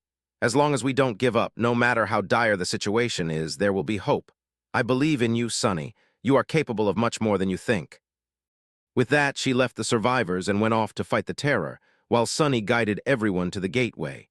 And somewhere in the process, Castor left the group to aid Changing Star in battle. The last scenes of the movie cut between the 100 survivors fighting their way to the gateway, and the tragic duo battling the terrifying creature at the top of the spire. Many people in the audience were crying, knowing full well that neither of them was going to return to the real world. In the end, Castor heroically sacrificed himself to protect Nephis, breaking the hearts of so many viewers. The survivors found the gateway and escaped seconds before it was destroyed. The last shot showed bloodied Neph walking out of the tower, holding a broken sword in her hand. As she gazed at the forgotten shore, a lone tear rolled down her cheek. "As long as we don't give up, there is hope." The screen turned black, and in the next moment the audience exploded with applause. Sonny stared at all those people, many of them applauding with tears in their eyes, with a strange expression on his face. Did they actually like that crap? He turned to Effie, lingered for a moment, and asked, Did you like it?" The former huntress gave him a long look.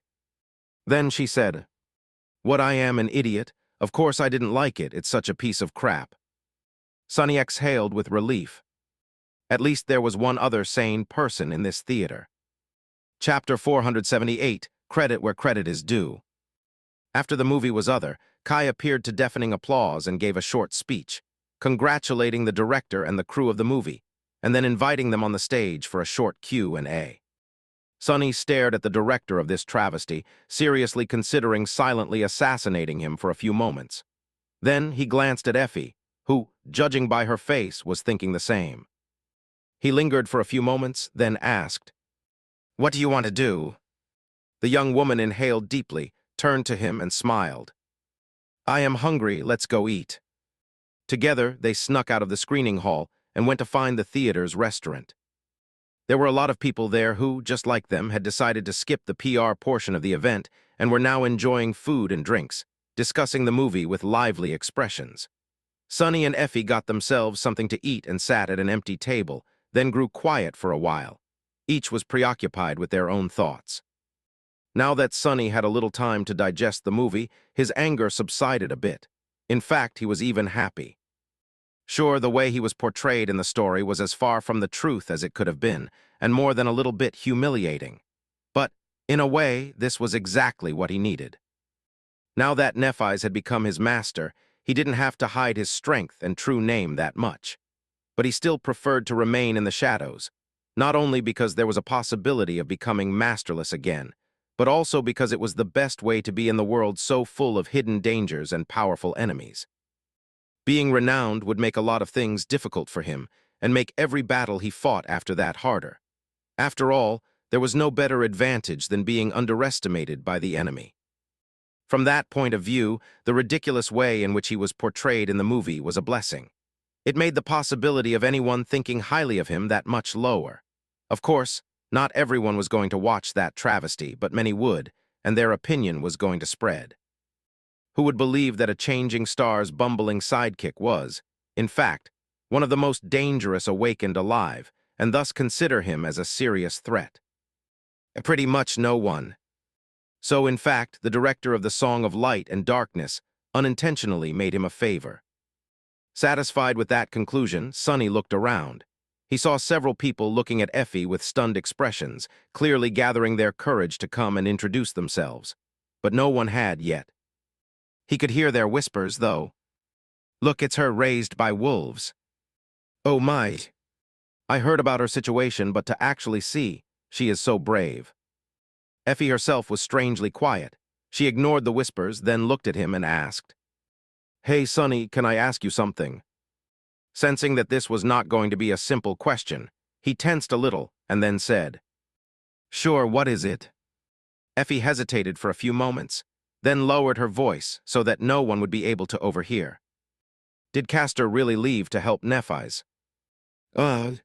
Sonny stared at his friend for a bit, then shook his head. "No, he left to make sure that she dies." Effie inhaled deeply. "Oh, I see." She didn't continue that conversation, as though his answer confirmed something that she had already suspected. Well, despite her often boorish demeanor and the way she was portrayed in the movie, Effie was anything but stupid. In fact, she was extremely intelligent, cool-headed, and cunning. Otherwise, she would have never survived for 3 long years alone on the streets of the Dark City. It was only natural for her to have suspicions, considering how much she knew. Luckily, Effie did not ask anything else. Mostly because of a strange man who entered the restaurant, looked around, noticed their table, and walked over with gleaming eyes. Oh no, another fan of Raised by Wolves. The man stopped in front of them, glanced at Effie, and then turned to Sonny with an awed expression. "Hey, are you awakened sunless?" Sonny blinked. "What?" "Oh, yes." A bright smile appeared on the man's face. "Oh my, oh goodness, it is such an honor. I am such a huge fan of yours." "What is happening?" Sonny stared at the beaming man, trying to comprehend what he was saying. Misjudging his expression, the man hurriedly said, "Oh, sorry, I was so nervous that I forgot to introduce myself. I am a writer, in fact. It was I who wrote the screenplay for A Song of Light and Darkness, and it's all thanks to you." Effie stared at Sonny with an expression that didn't promise him anything good and asked in a sweet voice, "Oh, all thanks to him, really? How come?" "I'm in trouble." The man's smile grew even wider. "Exploration report on the Forgotten Shore. Ah, it is such a brilliant piece of academic work. I based most of my research on your profound work, Awakened Sunless. Everyone on the crew and everyone in the cast read it at least once. I even insisted on giving you the co-writer credit, but sadly it was impossible. You know, due to you not being a member of the Screenwriters Guild. But fret not. I'll let everyone know that if it weren't for you, this movie wouldn't exist."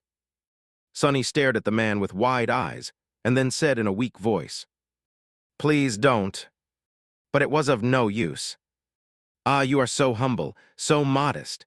Well, of course, what else would I expect from a researcher as talented as you? But it wouldn't be right for me to receive all the praise. No, people must know." He looked at the restaurant and proclaimed, not even trying to keep his voice down, "That it is you, Awakened Sunless, who they must thank for being able to enjoy our wonderful film." Sonny looked at the floor. "I guess I am going to have to kill Kai. Or wait, no. Actually, that probably makes us even after the whole mongrel disaster. Chapter 479, Delegation.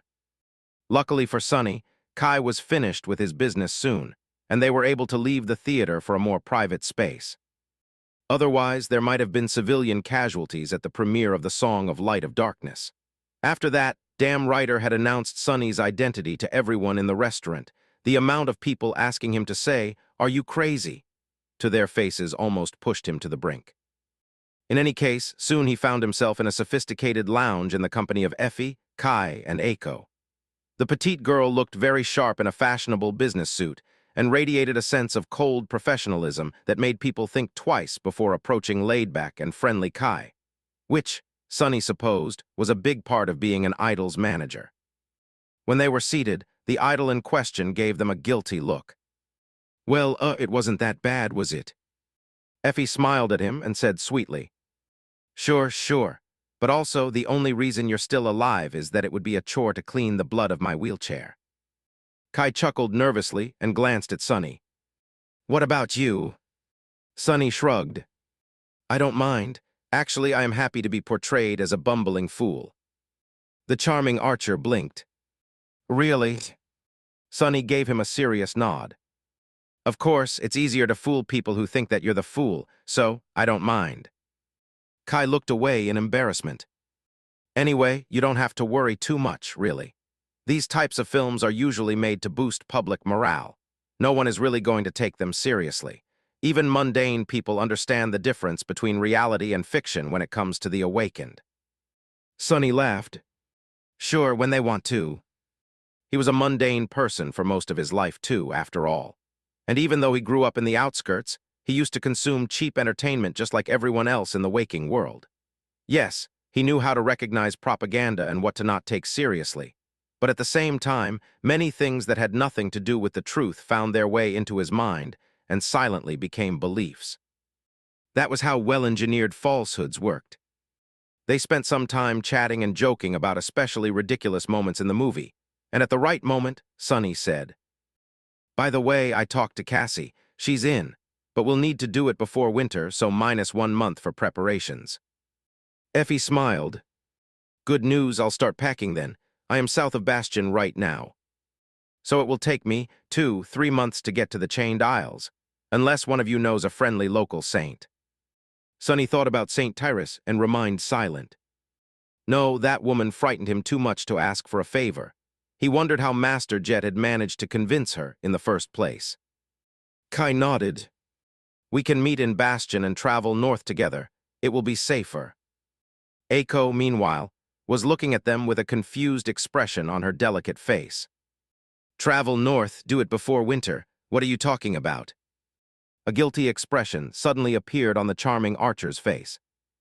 I haven't mentioned it before.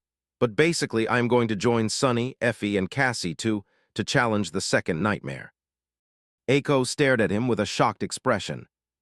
"Not to steal from Sonny, but are you crazy? Have you told the agency?" Kai smiled weakly. "No, I was hoping that you will tell them, actually. They'll listen to you. Isn't it a good thing, really? For public relations. Plus, as a master, I won't have to visit the dream realm every day." The petite girl scoffed. "If you survive." Then she glanced at Sonny and Effie and shook her head. Who am I kidding? I guess I'll be jobless again soon. You guys have fun for a bit, I'll go get a drink." With that, she rose and went toward the bar. Sonny thought for a bit, then rose too. "I'll go keep her company." Kai gave him a thankful smile. "I appreciate it. What does he think I am going to do?" Sonny gave his friend a confused look, then followed Aiko. Of course, he wasn't doing it out of consideration. In fact, he wanted to talk to her about something in private. When he approached the bar and stood near the petite girl, she gave him a dirty look. "Whatever it is, no, hell no." Sonny blinked. "What do you mean?" Aiko smiled crookedly. "I know that look of yours. The last time you looked at me like that, Stev and I almost ended up as the Blood Lord bait. What, do you want me to join your suicide crusade?" He shook his head. No, nothing of the sort. In fact, it's about your job." The petite girl raised an eyebrow. Oh, Sonny nodded. Well, since there's a possibility of you losing a part of your income, and Kai tells me that you are really good at managing stuff, how would you like to help me manage a blossoming new business? Aiko looked at him with a dubious expression. Are you opening an assassination agency? He almost choked. What made you think that? No, I just found a way to move items between the real world and the dream realm. My dream, if you need to know, is to become the proprietor of an elite memory stores. The petite girl stared at him with wide eyes. Really? Sonny frowned. Yes, really. Why can't I have a dream? Just imagine sitting safely in a fashionably decorated store without having to risk my skin in the dream realm and have tons of money simply flow into my hands. That's the stuff dreams are made of, is it not? Aiko shook her head with a bewildered expression on her face. I guess. Sonny smiled. You understand? The others might think that it's silly, but I know you wouldn't as a former business owner yourself. Anyway, I won't have a large enough arsenal of memories for a while, but I can start creating a reputation for the store already. A brand name or whatever it's called. So I just sold 4 fallen soul shards on the network from a devil I killed and ate. But for some reason, that bastard's shards did not fetch a really good price. Aiko looked at him with a frown. Well, what category of the vendor license did you apply for? Who's your appraiser? What's your feature strategy, SEO approach, pool of endorsements? He remained silent for a bit, then said, You see, you said a lot of words, and most of them even sound familiar, but I have no idea what you mean. What the hell was she talking about? What's a SEO? Are there different licenses? Wait, do I even need a license? Don't tell me that I need to pay taxes, too. The petite girl closed her eyes for a moment. None, you did none of these things. Sonny nodded. It's a miracle that you even managed to sell those shards. He smiled. That's why I need someone smart and resourceful like you to help me. For 5% commission of every sale. Just think about it. How many awakened out there can bring soul shards to the real world and bring spices to the dream realm? We'll be rich in no time. Aiko sighed and remained silent for a bit. Then she said, That is a high-risk business venture that wholly depends on 2 unpredictable factors, you staying alive and you continuously hunting down nightmare creatures which are usually in contradiction to each other. So in normal circumstances, I would have said no. But it is you, I guess. Plus, you have a good relationship with all 3 of the newest named Awakened, as well as a lot of prestige as a member of Changing Stars cohort, and now even some pop culture fam. Aiko shrugged, thought for a long while, and then said categorically, 10%.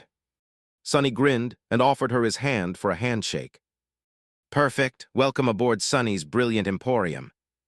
The petite girl stared at him in shock. Wait, you actually named the store Brilliant Emporium. Can the naming be changed? He shook his head. No, it's non-negotiable, but what's wrong with that name? It's a great name, I think that it's, brilliant. Chapter 480, Busy Schedule. After that night, Sonny became really busy. Delegating, that's the secret of success. That was his thought after Aiko joined the Brilliant Emporium as a manager. With her help, he went through all the necessary paperwork to make his improvised network store seem legit. Sonny noticed the difference right after listing the soul shards he had gathered from the inhabitants of the sanctuary for sale. Not only did they got purchased much faster, but the price was also pleasantly higher than expected. He also didn't need to spend a lot of his severely lacking time on managing sales, delivery, and purchases. Aiko streamlined the process and created a simple and efficient system where he handed her the inventory and the updated information on what items the Awakened wanted to receive from him in the dream realm, and she did the rest. While its volume of sales was not overwhelming, the Brilliant Emporium started functioning as a real business with a constant level of activity and a slowly growing client base. Sonny just had to collect the money and spend it on loadier memories to feed to Saint. Well, and remain alive while getting the soul shards, of course. Sadly, despite how appreciative of the concept of delegating he became, this was the only part of his busy life that he could entrust to someone else. All the other things he had to do were either too personal or too secretive to recruit anyone to help. No one was going to do his research for him, so Sonny had to spend time writing reports, bringing them to teacher Julius, and working with the old man to make them worthy of being rewarded with contribution points. Nothing had brought him quite as much as the Forgotten Shore report had, but the points were slowly accumulating. Similarly, now that Cassie was gone on a long expedition, he was the only one of Neph's friends, of which there were only two, really, who could visit her. That was not a burden, but took away some of his time nevertheless. He also kept an eye on the runes describing her status, and saw the number of soul fragments in her possession increase at a frightening speed almost every day. Sunny didn't know where Nephis was and what she was doing, what kinds of enemies she was fighting, but they must have been as powerful as they were ample in numbers. He had to keep up. Now that he had received a vast boost to his power through sacrificing the miraculous coins to the white altar in the sanctuary of Noctis, less than 400 fragments stood between him and being able to create a third core. That meant that he had to continue venturing into the wilderness of the Chained Isles to hunt down nightmare creatures. Armed with the cruel sight and the ability to infuse its blade with either invisible soul damage or radiant divine flame, he was now able to go further than he had before and challenge creatures that previously he chose to avoid. Their deaths rewarded him with shadow fragments, while their bodies gifted him soul shards that were then sold and converted into memories, and through those into shadow fragments as well, this time for Saint to consume. It was a virtuous but exhausting and wildly dangerous cycle. And as if the pressure of having to keep up with changing Star wasn't enough, he also had to continue training, both with the spear, with the help of Effie and his taciturn demon, and without it, to practice shadow dance. That second task, however, had turned out to be much harder than Sunny expected. Before plunging back into the dreamscape, he decided to be careful and check what the situation with Mongrel was. A quick search on the network could tell him if everyone had forgotten about the masked swordsmen or not. And as it turned out, they did not. To Sunny's dismay, he found out that in the month of his absence, the people infatuated with Mongrel had not only persisted in their excitement, but also brought it to a whole new, truly ridiculous level. All of them were flooding the network with theories and discussions, and countless individuals, even those who missed out on the initial sensation, were waiting with bated breaths for one glorious moment. The return of Lord Mongrel. With each day that passed, their anticipation only grew stronger. No matter how discreet Sunny could be, once he appeared in the dreamscape, it was going to create too much noise and attract too much attention. Damn it all, what a disaster. He was on verge of pulling his hair out in despair. It was worth remembering had the persona of Mongrel, oh irony, had been created to help him stay anonymous, potentially in order to safely glean secrets about the sovereigns in the future. What a joke it was, that the faceless phantom he created ended up being much more famous and recognizable than its creator. In any case, the situation was seriously messing up Sunny's plans. He simply couldn't use Dreamscape, which caused his progress with Shadow Dance and the Mantle of the Underworld to stall. And if that wasn't enough, there was another unexpected problem he encountered. That one wasn't as inconvenient and pernicious, but made him worry a lot for whatever reason. It was that Sunny had not heard from Mordred again after returning from the Ivory Tower. Despite the fact that several weeks had passed, the lost prince remained gone. Sunny's head once again had only one voice resounding in it, his own. Usually that would have been a good sign, but Mordred's absence made Sunny tense and full of vaguely bad premonitions. What could have happened to his mysterious helper? Was he simply unable to establish contact outside of the sky below and the Ivory Island, or had something happened to him? There was no answer.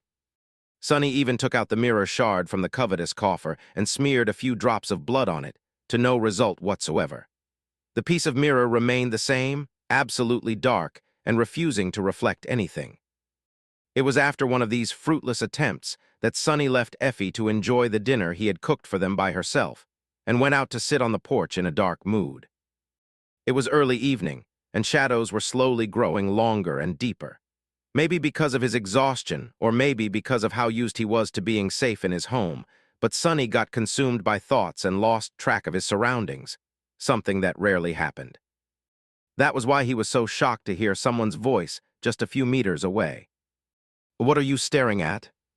Sunny blinked a few times, then focused his sight on the person who had addressed him. In front of him, at a bit of distance, just between the sidewalk and the path leading to his porch, stood a 14-year-old girl in a school uniform, with black hair and dark eyes, and a very unamused expression on her pale face. Sonny's chest grew cold. Crap. It was Rain. Looking right at Sonny, she sighed and repeated, "I said, what are you staring at, brat? The novel will be updated first on this website. Come back and continue reading tomorrow, everyone." Chapter 481, First Meeting. What is she doing here? Why is she talking to me? Although Sonny was panicking on the inside, none of the emotions reflected on his face. Armed with the extensive experience of deceit, manipulation, and facing terrifying nightmare creatures in melee, he kept a straight face, threw a dark look at Rain, and calmly said, "I am not staring at anything. And who are you calling a brat, you brat? Respect your elders." The girl scoffed. "What elders? You're obviously younger than me." Sonny opened his eyes wide in outrage. Ouch. He knew that he looked younger than his age, but to be mistaken for a middle schooler, that was just too much. It was getting dark, so maybe that was the reason for her mistake. Rain, meanwhile, was not done speaking. "And you were definitely staring at me with a very nasty expression. I almost tripped. Didn't your parents teach you not to stare?" Sonny opened his mouth, then closed it again, then opened it once more. "First of all, I am 18. Second, I was just zoning out and thinking about stuff, adult stuff that a youngster like you would not even understand. And lastly, my parents taught me all they needed to teach me, but what do they have to do with any of this? They're not here." Rain mockingly raised an eyebrow. "Oh yeah, you live in this big house all alone." Sonny furrowed his brow. "Not only do I live in this house alone, I also own it." But right at that moment, Effie suddenly shouted from inside, "Sonny, come eat, dinner is getting cold." He froze, then felt the tips of his ears growing hot. "Damn it, Effie." That's a guest of mine. She's staying over for reasons." Rain stared at him for a few moments with a funny expression on her face, then asked, "Your name is Sonny?" Sonny shrugged, trying to appear as indifferent as possible. "Sure, why?" She suddenly laughed. "What's so funny?" No, it's just my mom calls me Rainy. What a coincidence." He relaxed. "Oh, for a moment I was afraid that she remembers me, but it doesn't seem that way. Good, that is good." Was he a little bit disappointed? Sonny took out his communicator, pressed a button on it, and threw an etched chip that slid from the slick device to Rain. She was in process of asking another question. "Oh, and by the way, I often see you meandering on the porch and skipping school. Are you a delinquent or WH?" Then she caught the chip and stared at it in confusion. "Oh, what's this?" "S." Annie smiled with a corner of his mouth. "Can't you see? That's a government-issued citizenship chip. Now how would I have one if I wasn't of legal age?" Rain looked at the chip, then grew even paler than usual. You really are 18. She was so mortified that she even used the proper honorifics. Sonny laughed. "Of course I am. As a respectable adult, I never lie. I am the most honest person in the world, really." The girl seemed like she was currently wishing to sink into the earth. "Oh, I am so sorry then. I didn't think." As a child that grew up in a good family, she was most likely taught to be very polite to elders, so this situation was more or less a nightmare. Sonny himself had never associated with types of people who were particular about etiquette, but from what he had seen in Rain's school, among her ilk, social hierarchy and proper rituals were all the rage. Luckily, Effie decided to appear at that very moment to put an end to the awkward situation. Opening the door, she rolled her wheelchair onto the porch while saying angrily, "Listen, doofus, are you going to eat or not? Because if not, I'll eat your portion too, you know." Then she stopped and stared at Rain, then at Sonny. After a few moments, she asked, "Who's your friend?" Sonny rubbed his face. "Eat as much as you want, and this girl lives in the neighborhood. She was just passing by."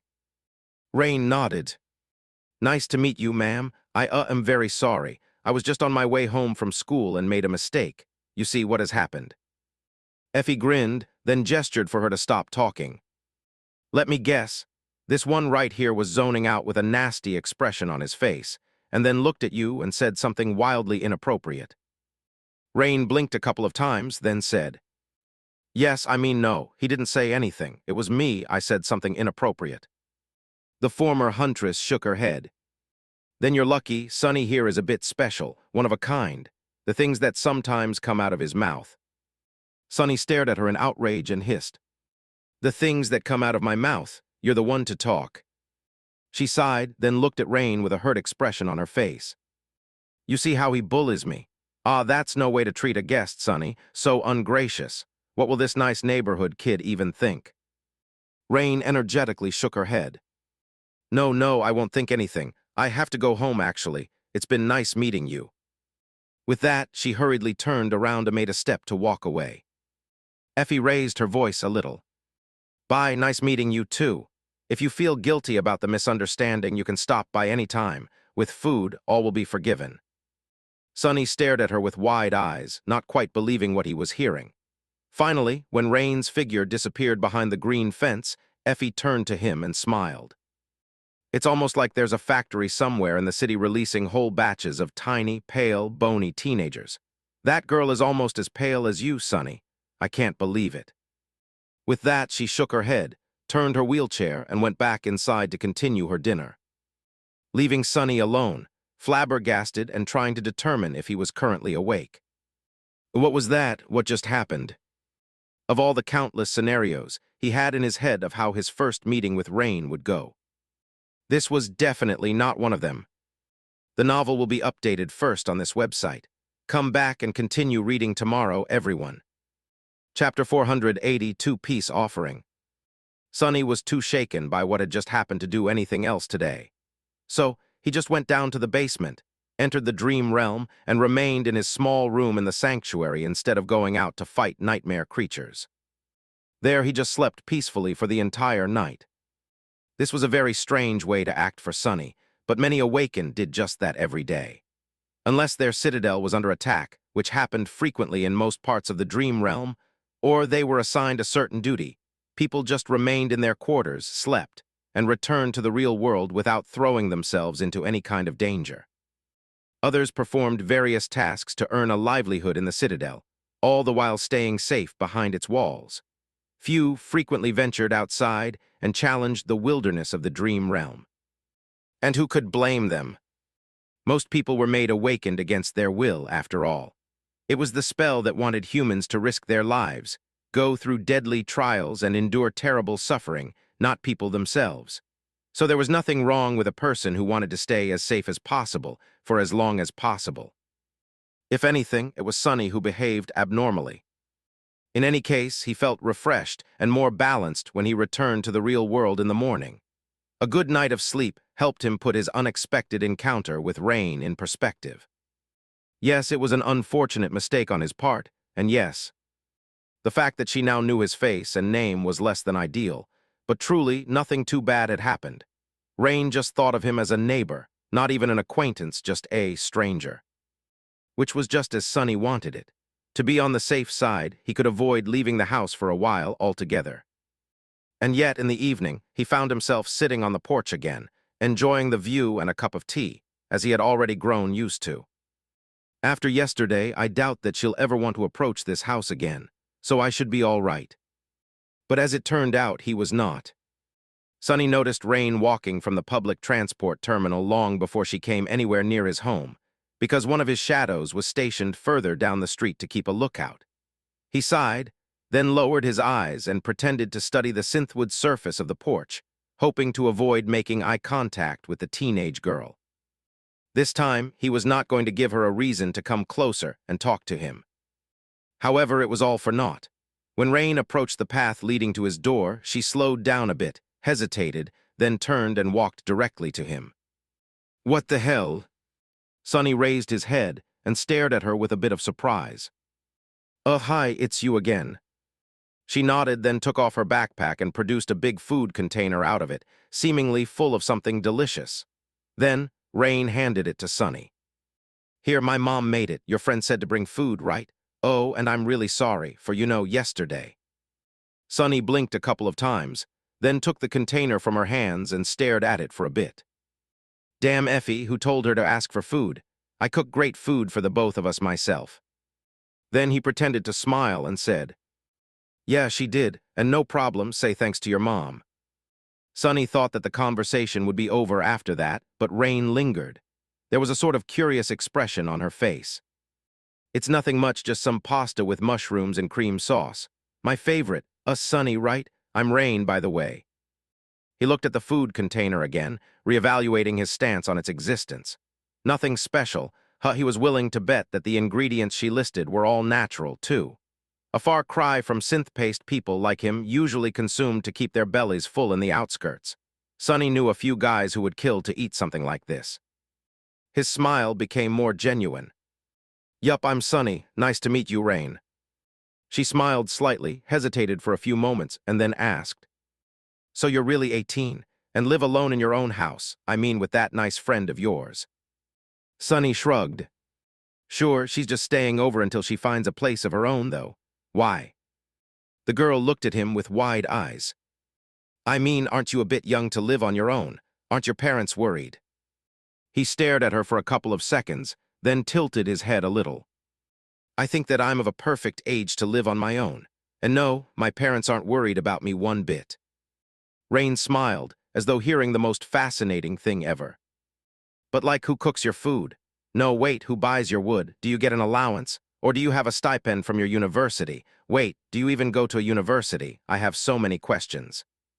Sonny mentally groaned. Questions, I hate questions. Outwardly, though, he remained calm. What kind of questions are those? Obviously, I buy and cook my food myself. And who needs a university? A stipend? I am a wildly successful young entrepreneur, if you must know. Basically, I do whatever I want. Rain stared at him. And your parent just let you? They're not lecturing you every day about the future, the importance of having a productive career, and how you must be always ready in case you get infected by the spell. Sonny furrowed his brow. No, none of those. Rain looked at him with envy and sighed. You're lucky, my mom and dad are like hawks. What the hell is a hawk? Something bad, I presume. He remained silent for a while, a complicated expression appearing on his face. Finally, Sonny said, Don't be hard on your mom and dad. You're the lucky one, really. I sort of twisted the truth a little. My parents don't care about where I am and what I do because I don't have parents. So, I would rather be in your situation than mine, great as it is. Yours is a bit greater. Rain stopped smiling and looked at him with a hard-torrid, sad expression on her pale face. Then she said quietly, Oh, I see. Sorry, I didn't know. She smiled a little and waved. Well, I'll be going then. Enjoy the pasta, Sonny. The young girl put her backpack back on, turned around, and left. Sonny remained on the porch for a while, staring at the tray of food. Slowly, a dark expression settled on his face. I can't continue doing nothing anymore. I need to make a decision and proceed. I wasted too much time as it is already. He avoided doing anything getting Rain ready for the possibility of becoming infected by the spell, because he didn't know what to do and how. But this inaction had to stop. He had to come up with something. Chapter 480, 200 seconds. The problem was, he just didn't know enough to make a good decision. And even then, was he even qualified to make it? Sonny had a lot of experience dealing with various situations, possessed a quick wit, and was street smart, as well as having a real talent for killing things and remaining alive. Without wasting time on false modesty, he could admit that he excelled at many things. But were the things he excelled at even applicable to training a young girl for the nightmare spell? After all, what he wanted to give her were not combat skills or survival tactics. Those she was being taught already, in an elite school that someone like him would have never been able to attend. What he wanted to give her was a mindset that would allow her to survive in the unforgiving hell of the dream realm. And mind was a delicate thing. If he went about it in the wrong way, he could bring more harm than good. Not to mention that everyone was different, and what worked for him was not guaranteed to work for someone else. Take his own friends, for example. All of them had wildly diverging mindsets, but each had been able to thrive even in a place as dire and harrowing as the Forgotten Shore. So, what the hell do I do? Sonny massaged his temples, then sighed. First, he had to observe more and understand more. Whatever he wanted to decide, it was stupid to try and base that decision on observing Rain for a single day as she went about her classes.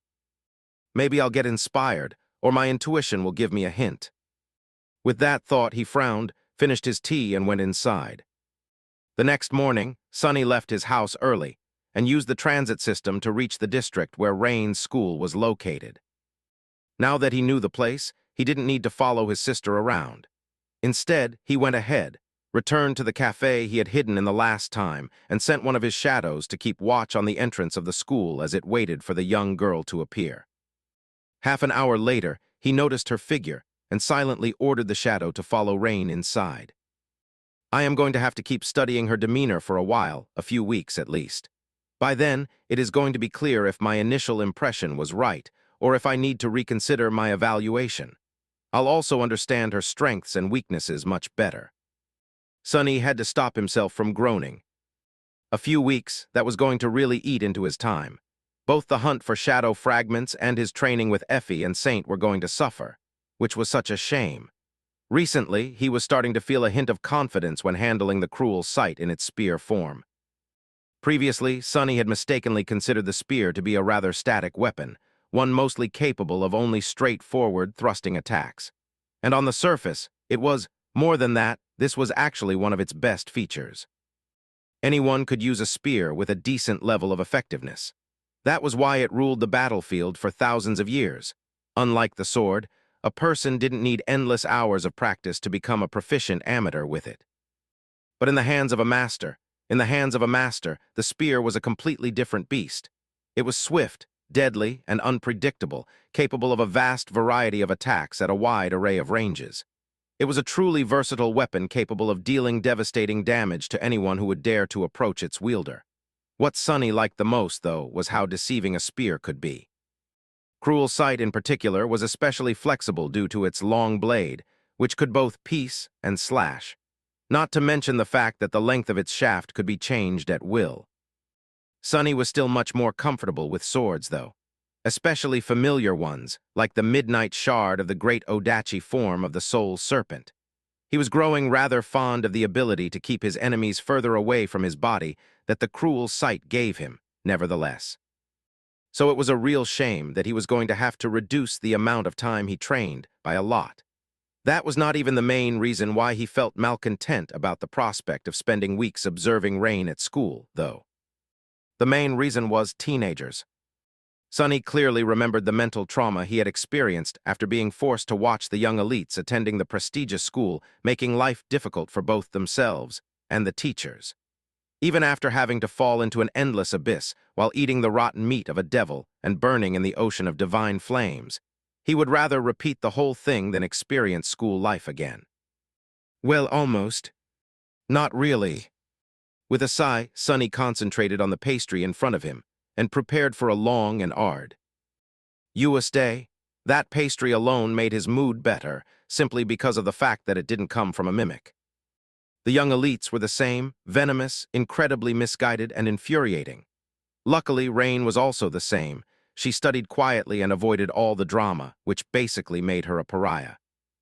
Good girl, Rain, that's right. Disregard all the nonsense and learn as much as you can. Knowledge is a privilege. These classmates of yours are too stupid to value it, but you're not. Well, it wasn't as though they were some delinquents, either. Academic achievement was the cornerstone of the social hierarchy in this elite school, so the competition among the students was fierce. It was just that most saw learning as a tool to earn status, as opposed to the goal. Not that their priorities were any of Sonny's business.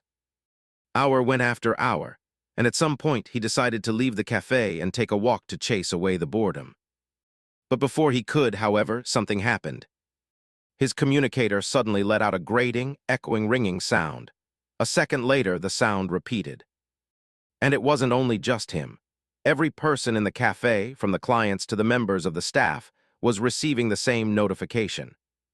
Sonny's chest grew cold. He knew that sound, of course. Everyone in the world knew and dreaded it. Looking down, he saw the familiar text appear on the screen of his communicator. No. The notification read, "Emergency alert. Emergency alert. Gate activity detected in your proximity. ETA 201 seconds. Evacuate immediately. The novel will be updated first on this website. Come back and continue reading tomorrow, everyone. Chapter 480 For the Gate. Chapter 480 For the Gate. A gate, there is a gate. Before Sonny even comprehended these words, he was trembling, cold fear rising from the depths of his heart to swallow him whole. This was not a conscious response, but an instinctual reaction, something that his body had learned to do in the past, the terror that all modern humans came to bear in their very bones.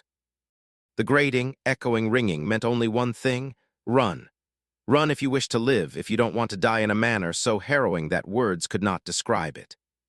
But Sonny wasn't a mundane human anymore. Strangling the instinctual fear, he threw it aside and stared at the screen of the communicator with a dark expression on his face. The notification was similar to the ones he had seen several times in the past. Previously, when he lived in the outskirts, he had learned of the devastation an opening gate could bring firsthand. Wherever you lived, you were bound to hear that sound once every few years.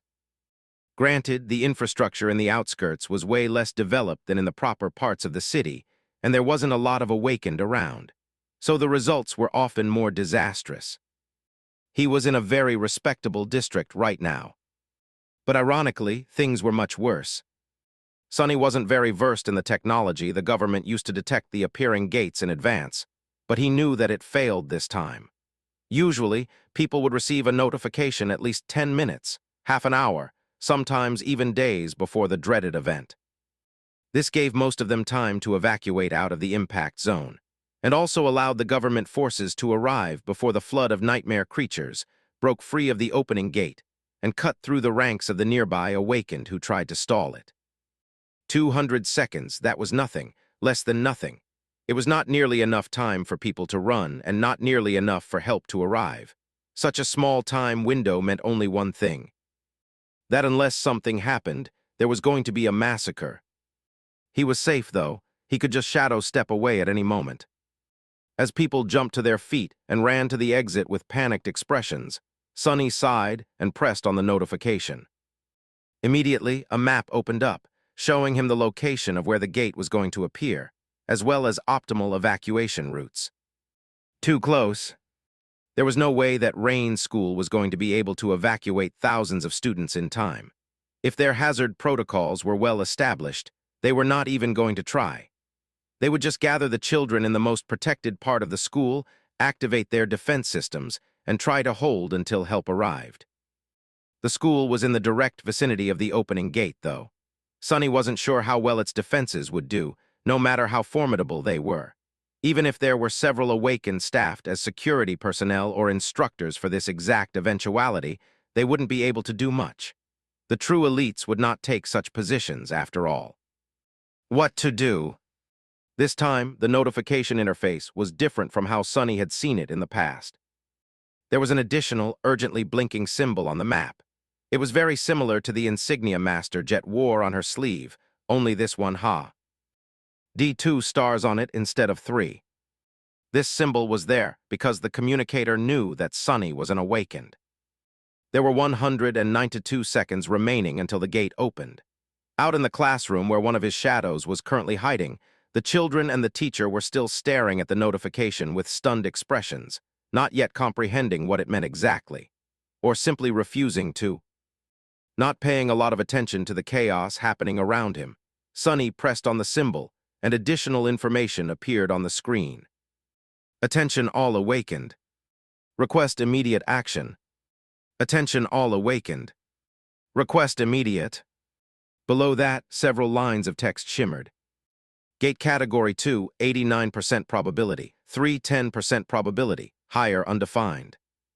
Strike Force ETA 16 min, 14 sec. 13 minutes. A corner of Sonny's twitched, a resentful grimace appearing on his face. The earliest any government force would be able to arrive to the gate was in 13 minutes after it had opened.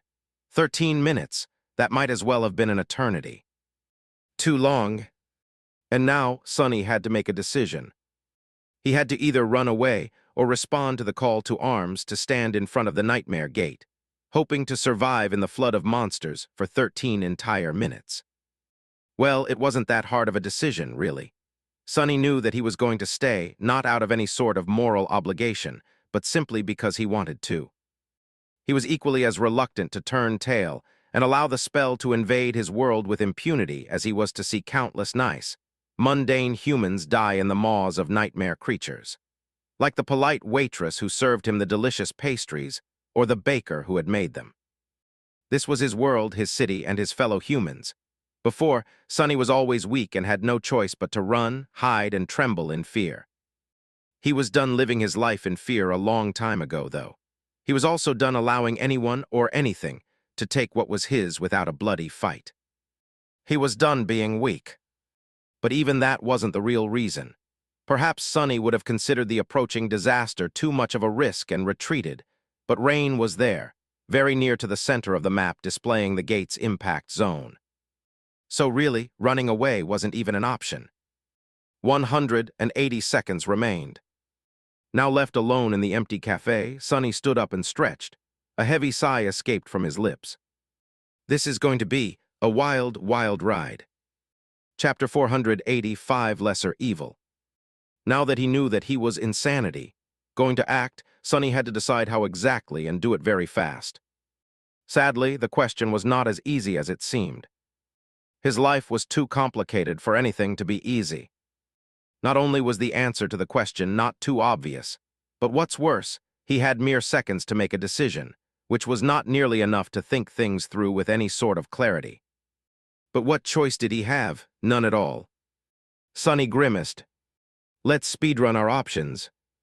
The safest and most cowardly option was to shadow step into the classroom through the shadow, spying on Rain, grab the girl, and bring her away. At least it seemed safe on the surface. In reality, though, such an action would cause all types of terrible consequences both for him and for his sister. Not only was he going to have a lot of explaining to do, revealing all the things he wanted to keep hidden, he would also leave countless witnesses, as well as digital evidence, connecting Rain to him and vice versa.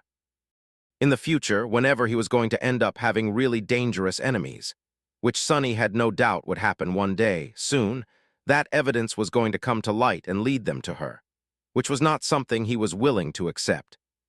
So he was going to leave that option as the last resort, and act on it only if the school's defenses were breached and Rain was in imminent danger. With that out of the way, there was only one path left, doing his civil duty, and going directly to the gate, in hopes of stalling the tide of nightmare creatures long enough for the cavalry to arrive. Awakened who didn't work for the government were expected and encouraged, but not technically obligated to respond to a call like that. Many, maybe even most, did not and chose to run instead. And who could blame them? Not everyone with an aspect was a combatant, and even those who had not become one voluntarily. Forcing these already traumatized people to go to their potential deaths under the threat of retribution, if they refused, was not something the government was eager to do. Or maybe, it simply couldn't. Forcing Awakened to do anything was a dangerous idea, since they could potentially topple the government if pushed too much. So the government preferred to use a carrot instead of a stick when dealing with them. It was a delicate balance. Sonny wasn't sure that he was even going to see that carrot, though, because he was facing a dilemma. Yes, he had decided to fight in front of the gate, but this could also be done in several ways. Two ways, really. Sonny could go into battle as himself, or as Mongrel, protecting his identity from the prying eyes and himself from any attention.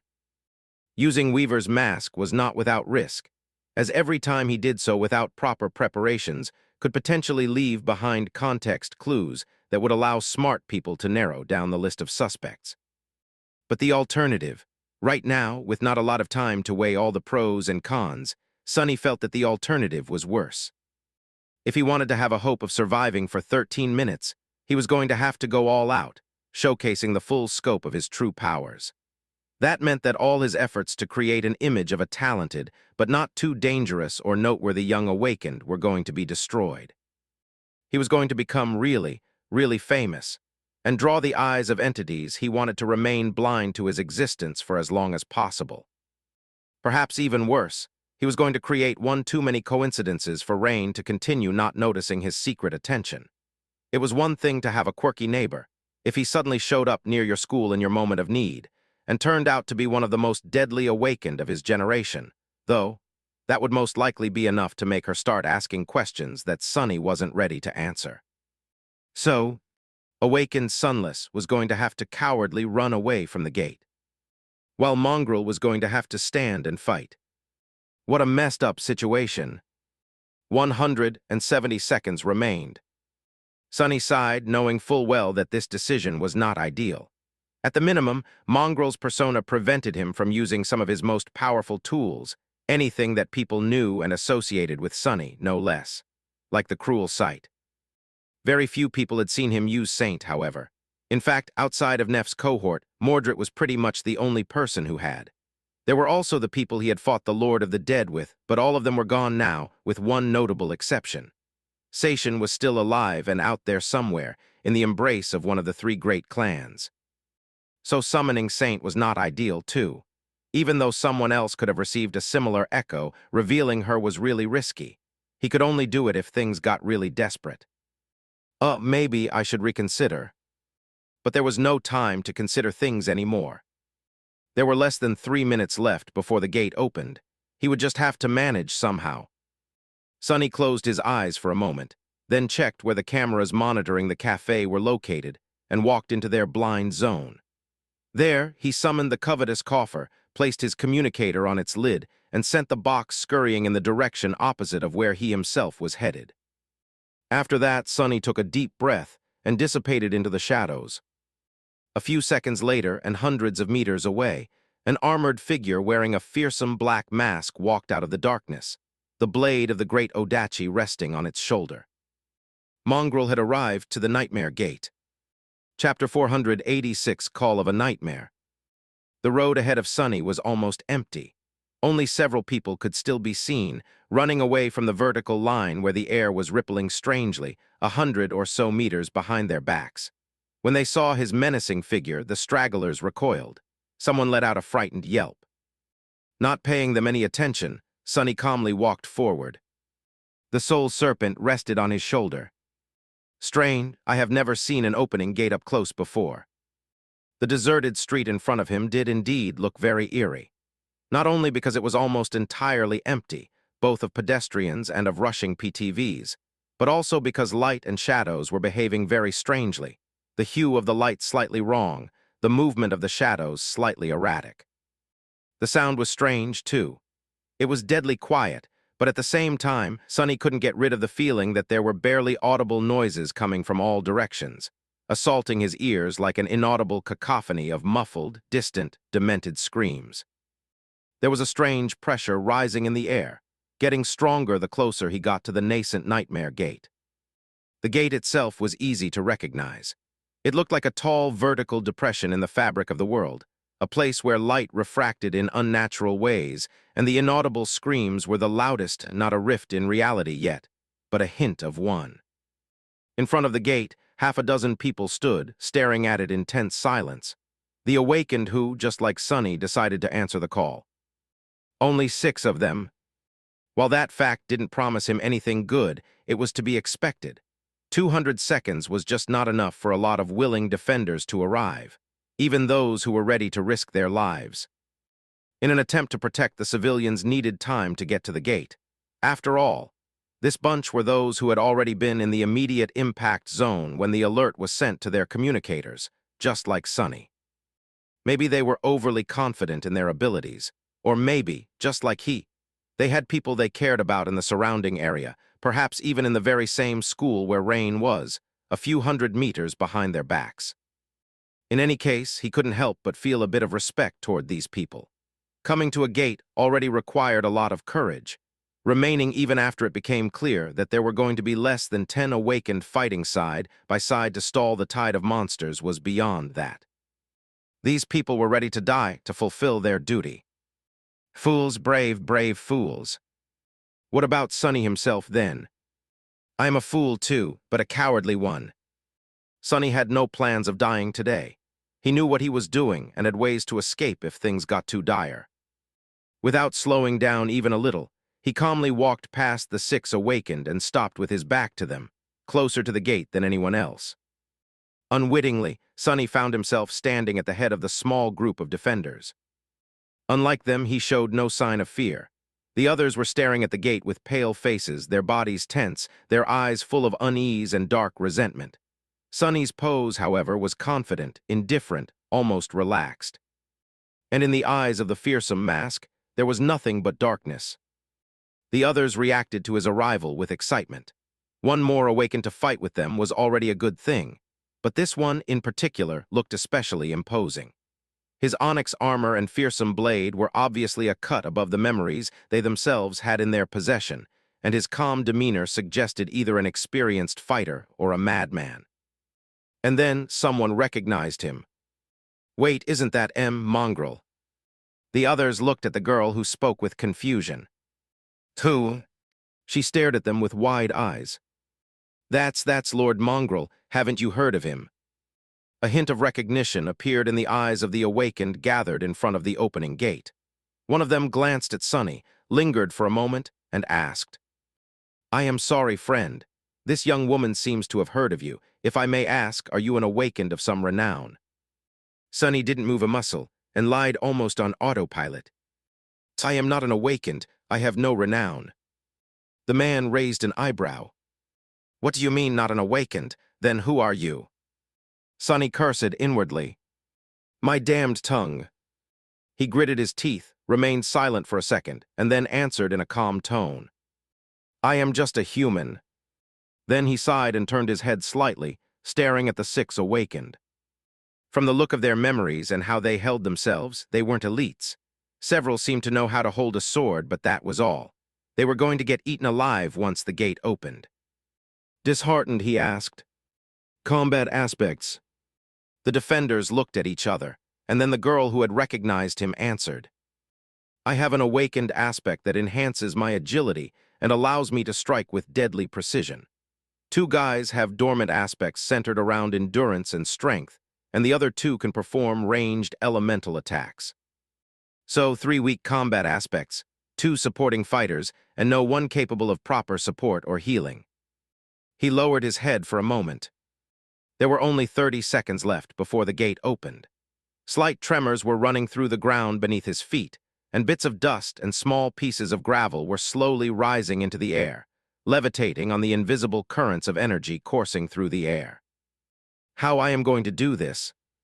Sonny gripped the hilt of the soul serpent tighter, then said hoarsely, Stay back, kill anything that gets past me. He paused for a moment and then added, I make them bleed. The girl stared at him with wide eyes. Stay back. But sir, you can't do it alone. There will be a horde of them. Even if there were 100 of you, that wouldn't be enough to kill them all. Sonny turned away and looked at the slowly opening rift in front of him. How could he get these people to stay out of his way? The best place for them to be was at the back, finishing off anything that Sonny failed to kill and preventing the nightmare creatures from escaping into the city, escaping toward Rain's school. Failing to come up with a better lie, he opened his mouth and said coldly, One of me is enough to kill them all. With that, Sonny left the girl standing there with an open mouth and walked forward. What's the big deal anyway? It's just a nightmare gate. His legs, however, were trembling a little. Just at that moment, an especially strong tremor ran through the ground. The shadows exploded in a mad dance, the sunlight growing dim and ghostly. The wind howled through the empty street, as if the air was being sucked into the widening rift. And then an invisible shockwave spread out of it, making the windows in the surrounding building shatter. Sonny resisted the push and suddenly felt the familiar feeling permeate his soul. It's the call of a nightmare. The gate had opened. The novel will be updated first on this website. Come back and continue reading tomorrow, everyone. Chapter 487, First Wave. Sonny took a step forward and brandished the soul serpent, feeling the indomitable nature of Saint's grounded battle style permeate his bones. The gloomy shadow wrapped itself around the blade of the Odachi, causing it to shine with dark radiance. Just like the taciturn demon, this serpent shared a kinship with the shadow, and as such, The augmentation it received was even more powerful than Sunny himself could enjoy. Even though the Odachi was only of the dormant rank, for now, this alone made it equal to an awakened blade in terms of sharpness, durability, and lethality. He activated the living stone and feather of truth enchantments of the onyx armor to make it light as a feather, and able to heal the damage it was bound to receive. Then Sunny summoned the Blood Blossom charm and willed the armor to integrate it, activating the Underworld Armament enchantment. This way, the enhancing effect the Crimson Flower had on his memories and shadows was going to be inherited by the mantle itself, and then strengthened even further. He had not told the other Awakened to make the nightmare creatures bleed just to seem cool. He literally needed there to be as much blood flowing to the pavement as possible, so that his armor and sword became as powerful as possible. The gate was open now, revealing a dark rift in the fabric of reality as wide as the street itself and as tall as the buildings. It seemed to devour all light around it and call to him. Call for him to enter. Sunny wasn't too preoccupied with the gate itself, though. His gaze was locked on the unclear silhouettes moving through the darkness. Soon, the first nightmare creature burst into the daylight, leaving cracks on the asphalt with its black claws. Good. Had he not wanted to accumulate shadow fragments? Had he not wanted to raise the counter of the Prince of the Underworld enchantment? Well, he should have been careful about what he wished for. There were going to be hundreds of abominations coming through the rift today to satiate his wish. The second category gates were the most frequent to appear in the waking world. As such, everyone was familiar with how they functioned.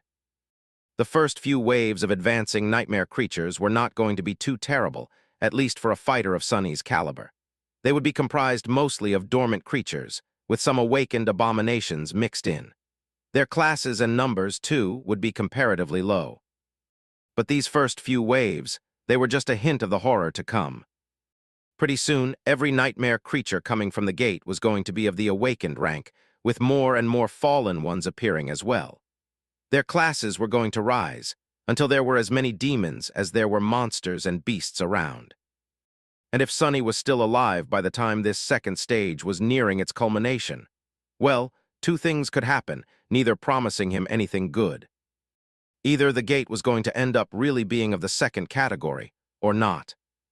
If it continued to grow, reaching the third category, then there would be more and more waves of nightmare creatures. Hundreds of fallen abominations lunging into the real world from the dark void between worlds, with corrupted horrors and creatures of higher classes appearing among them. If it didn't, then the Guardian of the Gate would manifest itself into reality. The Guardian was always at least one rank higher than the Gate's category, and could be of any high class from a devil to a dreaded titan. In any case, Sunny had to live through the initial waves first to find out what was going to kill him in the end. The first creature to appear from the darkness resembled a terrifying hound with blood-red bone spikes growing from its mottled black fur. It landed on the road and opened its maw, then produced a guttural, hoarse roar. And then abruptly grew silent as Shadow Serpent's blade slashed across its neck, severing its head entirely. "You have slain a dormant beast." Sunny jumped back, and just as he did, more silhouettes lunged at him from the dark rift, their eyes burning with madness and bloodthirst as they smelled what was waiting for them up ahead. A whole world full of defenseless, untainted souls for them to devour. Not so fast, you filth. Sunny had a very simple plan. He was going to build a barrier in front of the gate. He was going to build a mountain of bleeding corpses right at the border of the darkness, to show the next waves of nightmare creatures how welcoming the real world was to their kind. As soon as or spiked hounds entered into the light, he lunged forward to meet them. Blood sprayed into the air, and as the menacing Odachi reaped another life, Sunny shifted his weight, slammed the pommel of the sword into the face of a lunging creature, then swiftly stepped forward and pierced the third one through the throat. Before the drops of blood even fell to the ground, he tore the blade from the corpse of the abomination, slicing it almost in half, and brought his heel on the skull of the beast he had previously slammed to the ground. In the process, he increased the weight of the mantle of the underworld, so the creature's head simply exploded under his boot. All of it took no more than 2 seconds. And on the third second, a dozen hellish beasts emerged from the rift, some of them running, some of them jumping high into the air to land on him from above. Behind them, a macabre wall of flesh, claws, and fangs was spilling out of the darkness like a rabid tide. Sonny growled, feeling the enchantment of the blood blossom activate and fill his sword with an unquenchable bloodlust. Come, come, you bastards, let this mongrel guide you all to hell. Chapter 480, A Beast More Terrible. No matter how fast Sonny was, how intricate his control of the shadow essence was, he had spent a whole month doing nothing but practicing it. After all, no matter how strong his body could become as the result, he still couldn't be in several places at the same time. Yes, he had 2 cores brimming with power, and his armor and his weapon were augmented by a combination of an aspect ability and enchantments. Killing one of the infernal hounds without receiving a hit was not that big of a problem, several even.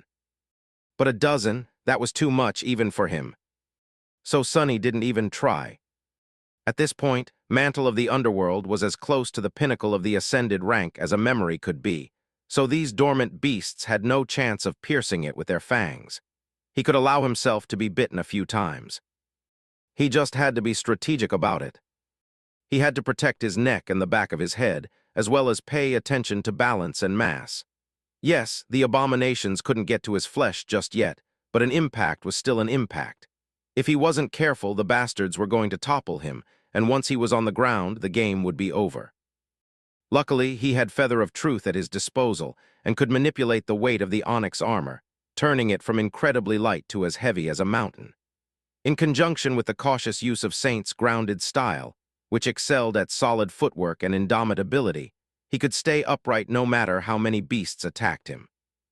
Ignoring the creatures that were lunging at him from the ground, Sonny dashed to the side to avoid being landed on by one of the jumping hounds, and received another on the tip of the Odachi, allowing the momentum to impale it on the sword. Before the heavy carcass could weigh the shadow serpent down, Sonny used the long hilt as a lever and slammed the dead creature into the mass of its attacking kin. By that time, one jaw was already closing on his thigh, and another was centimeters away from his forearm. The blood-red fangs scraped against the stone-like metal of the onyx armor, not leaving even a scratch on it.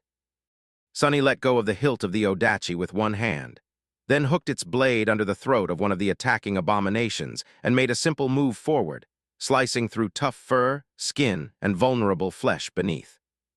His other fist landed on the head of the second beast. Unseen to anyone, the moonlight shard appeared in it at the last moment, its ghostly blade easily piercing the creature's skull and disappearing as fast as it had appeared after destroying its brain. Sonny spun, throwing both corpses aside, caught the hilt of the Odachi with his second hand, made a small thrust to pierce a lunging hound's head right through one of its eyes, and then dashed forward to descend on the group of them entangled in the carcass of the abomination he had caught on the tip of his blade earlier. What happened next could only be described as a morbid, bloody dance. Sonny moved through the mass of nightmare creatures, much faster than any of them were, his great sword flying through them with graceful and fluid logic, sending more and more blood spraying into the air. Somehow, he managed to avoid most of their attacks, and those he did not ended up sliding fruitlessly from his armor. He almost made it look easy. But of course it wasn't. Any of these beasts, even though they were only dormant, could massacre countless mundane humans or kill a less skillful awakened in one fell lunge. It was just that today they met a far more terrifying creature. A true awakened fighter. And a monstrous one at that. Sonny cut through the mass of spiked hounds, strategically leaving many of them maimed, but alive. They could only bleed as long as they weren't dead. After all, and he needed them to bleed a lot to bring the blood blossom to the peak of its strength. There were many of them around him, too many, really. But that, too, could be used to his advantage. He used the corpses of the beasts he had slain, the ones he had left alive, and those who were yet to meet his blade as a barrier to slow down the others. Through superior speed and clever positioning, he was able to not only always remain moving, but also evade being surrounded. Things weren't exactly easy, but he was still managing without too much strain. His main problem right now was to not allow any of the abominations to move past him and escape into the streets. Luckily, the few that did manage to slip by were quickly finished by the 6 awakened staying behind, observing the massacre with grim, tense, and darkly awed expressions. However, Sonny wasn't oblivious to the fact that this successful start was an illusion. The first wave was just an appetizer, after all, simply a hint of the true calamity to come. So his goal for now was to kill as many of the dormant beasts as he could, bring the augmentation of the blood blossom to considerable strength, and throw as many corpses at the stretch of cracked asphalt directly in front of the gate as possible, to make it harder for the stronger abominations to enter into the real at full speed. He felt the dreaded change too soon, though. It came in a form of an eerie, long whistle that suddenly made the hounds lunge at him with renewed fury. And then, a crude arrow suddenly flashed out of the darkness of the rift, almost hitting him in the eye. The arrowhead, fashioned out of a splinter of a red bone, exploded against the wood of Weaver's mask, throwing his head back. What the? He swiftly repositioned and caught his balance, then dashed forward and skewered several beasts on the blade of the shadow serpent. More arrows flew out of the darkness, piercing the flesh of the attacking hounds or sliding off the onyx surface of the mantle of the underworld. He felt each hit, though. The power behind these arrows was truly monstrous. Awakened creatures are coming already. As soon as he thought that, the first of the hunters came out of the darkness, following their hounds into the real world. Sonny gritted his teeth. A tall, desiccated humanoid with skin as black as coal and as rough as the bark of an ancient tree, wearing rotten remains of fur armor, raised a mighty bow made out of wood and bone and looked at him with empty holes where his eyes should have been. Furious, red flames burned in their darkness instead. Crap! Sonny grabbed one of the hounds and hoisted its body up, just in time for the arrow to pierce its body instead of hitting him in the face. Bows, they're using bows. How was that even fair? Feeling the bloodlust of the blossom charm surge in his heart, Sonny threw the dying hound at the bone hunter, gripped his sword, and dashed forward once again. The novel will be updated first on this website. Come back and continue reading tomorrow, everyone. Chapter 489, Second Wave. There were several ancient archers aiming at him already, and more of the hunters were appearing from the darkness. Some wielded bows, some spears with jagged flint blades and crude axes.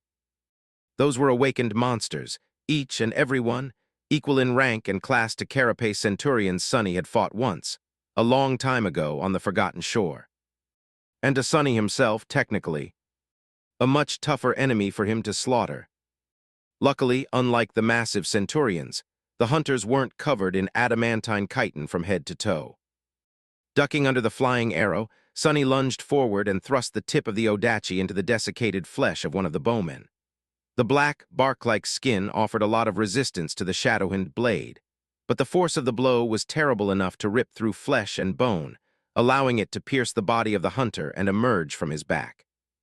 Sonny just hoped that these bastards had anatomy similar to humans, and that their hearts were located in the same place. From the look of it, they were. However, the monster did not react to having his heart destroyed as a human would. Instead of dying, he simply grabbed the blade of the shadow serpent and took a step forward, skewering himself deeper onto it, in an attempt to reach Sonny with the other hand. Curses! Sonny twisted the blade, severing the monster's fingers, and then pulled the Odachi upward, slicing through his ribcage, neck, and skull. This finally caused the bowman to die. You have slain an awakened monster, ancient Barrow Wraith. Revenant's great, simply great, damn it. So he was fighting corpses that were possessed by some sort of a murderous spirit. As such, the hunters weren't fully sentient. That didn't stop them from remembering some of their craft, though. Not only were they able to wield their stone weapons with deadly skill, they also aimed to coordinate their attacks, hurting Sonny like prey. The archers moved apart so that he would have no choice but to show his back to one while attacking another. Those with melee weapons rushed forward, aiming to surround him. The situation was quickly turning desperate. Sonny gritted his teeth, dodged a strike of a stone axe, saw it shatter the asphalt into dust, and lashed out with the shadow serpent. Just a moment after the blade of the great Odachi severed the attacker's legs, another arrow hit him in the shoulder, causing Sonny to stagger and almost lose his balance. He glanced around him, noticing that the enemies had succeeded in positioning themselves in a way that would have doomed a normal enemy. He was surrounded from all sides, with archers hiding behind mighty hunters wielding spears and axes. Damn it, I didn't want to do this. As a dozen arrows streaked through the air to bite at his armor, Sonny suddenly disappeared. A moment later, he appeared behind one of the archers and decapitated him with one terrible strike. Before others even had time to register what had happened, Sonny was inexplicably at the opposite side of their formation, his odachi piercing the head of another archer. Almost leaving afterimages behind, the figure of the warrior in the menacing onyx armor seemed to blink between half a dozen monsters in the span of a few seconds. Each time it appeared, one of the creatures died, their black bodies crumbling into piles of severed limbs and shattered skulls. The blade of the great odachi shone with dark radiance, cutting through the ancient hunters like a reaper's scythe. A few moments later, Sonny slid backward on the broken asphalt, leaving a bloody trail behind. A low growl escaped from beneath his mask. Enhanced by the underworld armament, the enchantment of the blood blossom was behaving strangely. It was supposed to augment his memories, echoes, and shadows, but with so much blood flowing to the ground, Sonny found that even his body and mind were being affected by the morbid charm a little. He felt both exhilarated and frustrated, exhilarated by the slaughter he was perpetrating, and frustrated because he needed to kill more, cut more, make them bleed more, so much more. Blood, more. Sonny basked in the ecstasy of bloodshed for a split second, and then lashed out at himself, making the rabid thirst recede. He needed to be careful. This bloodlust was beneficial but could easily blind him. He had to maintain clarity. That was the only way to control the flow of the battle and survive. Thankfully, he knew how to keep a cool head better than most. Regardless, although using shadow steps so many times in rapid succession cost him a lot of shadow essence, he had managed to break the enemy formation and eliminate most of the archers. The rest were going to be much easier to deal with now. But of course, the gate was not done with him. It continued to spew more and more enemies, making any progress he had made meaningless. As a new wave of hunters emerged from the darkness, a frenzied mass of hounds rushing between the wraiths, he paled a little. Too many. No matter how superior his armor, weapon, and skill were, he was going to get buried under the tide of nightmare creatures due to their momentum. And even if he managed to cut a hole in the wall of abominations, the rest were going to move past him and descend upon the six awakened, and then, inevitably, escape into the streets of the city. Toward Rain's school. Damn, this is going to suck. As the new wave of creatures lunged forward, joining the survivors of the previous one, Sonny shifted his memories around. For a brief second, the broken oath took the place of the blood blossom, its soul-eroding aura being inherited and enhanced by the mantle of the underworld. A wave of nausea washed other Sonny's mind. Arg! A mental scream rang in his head. Luckily, he was prepared for the pain. His armor provided him with a solid defense against soul attacks, 2 even ones coming from the mantle itself. The attacking nightmare creatures, on the other hand, had no resistance to it at all. Sonny had only kept the broken oath active for a second before changing the slotted charm back to the blood blossom, but it was enough to break the momentum of the tide of abominations. The hunters staggered, the hounds stumbled and slowed down. For a brief moment, the whole mass of monsters seemed disoriented. Sonny used this opportunity well. The dark figure wearing a fearsome mask suddenly appeared in the very middle of the enemies, and before the nightmare creatures could regain their bearing, the great blade of the odachi turned into a whirlwind of darkness, leaving clouds of bloody mist and severed corpses everywhere he went. Sonny had abandoned Saint's grounded style, reduced the weight of the mantle of the underworld to that of a feather, and turned to pure offense, dancing between the enemies. Like a dark, slaughtering demon. For now, he was still at his peak. But exhaustion was already not too far behind. As he fought, his breath was slowly becoming hoarse and labored. How long has it been? He thought back to what had happened until now, and felt the first hint of desperation. Just a couple of minutes. The whole battle took slightly more than 2 minutes, and he had to continue for at least 11 more. Chapter 490, Breakpoint. 6 minutes. That was how long Sonny managed to hold on, until things really went from bad to terrible. By then, the ground in front of the gate was littered with piles of corpses, their blood flowing down the pavement like a crimson stream. He had lost count of how many dormant abominations he had slain, how many ancient hunters he had sliced apart. Despite how strong and fearsome the primeval wraiths were, their assault had broken against the impenetrable barrier of his blade, his aspect, and his will. Sonny paid a price, though. By now, his muscles were burning, and he had to force the air in and out of his struggling lungs. The mantle of the underworld held, but his body beneath the black stone-like metal was beaten and battered. The armor itself was covered in blood and dented slightly in several places. Those dents did not come from the hunters, though. During the third wave, new nightmare creatures emerged from the darkness of the gate. Among them were larger beasts, more terrifying than the hounds Sonny had been slaughtering. And their masters. The demons of the mysterious barrow were similar to the desiccated huntsmen, but much taller, stronger, and better equipped. They wielded masterfully crafted flint weapons and armors made out of rotten leather and bone, their empty eyes burning with hungry red flames. What's worse, they really knew how to use their stone spears and swords. Met with the strange, ferocious, and deviously lethal battle style of the primeval demons, Sonny was sent for a loop. This was like nothing he had ever experienced before. They fought with the straightforward, yet insidious resolve of cunning apex predators, with the evil will to kill through any means necessary, always following the most efficient and barbarously cruel path to dominance. It should not have worked, but it did. The dents on Sonny's armor could attest to it.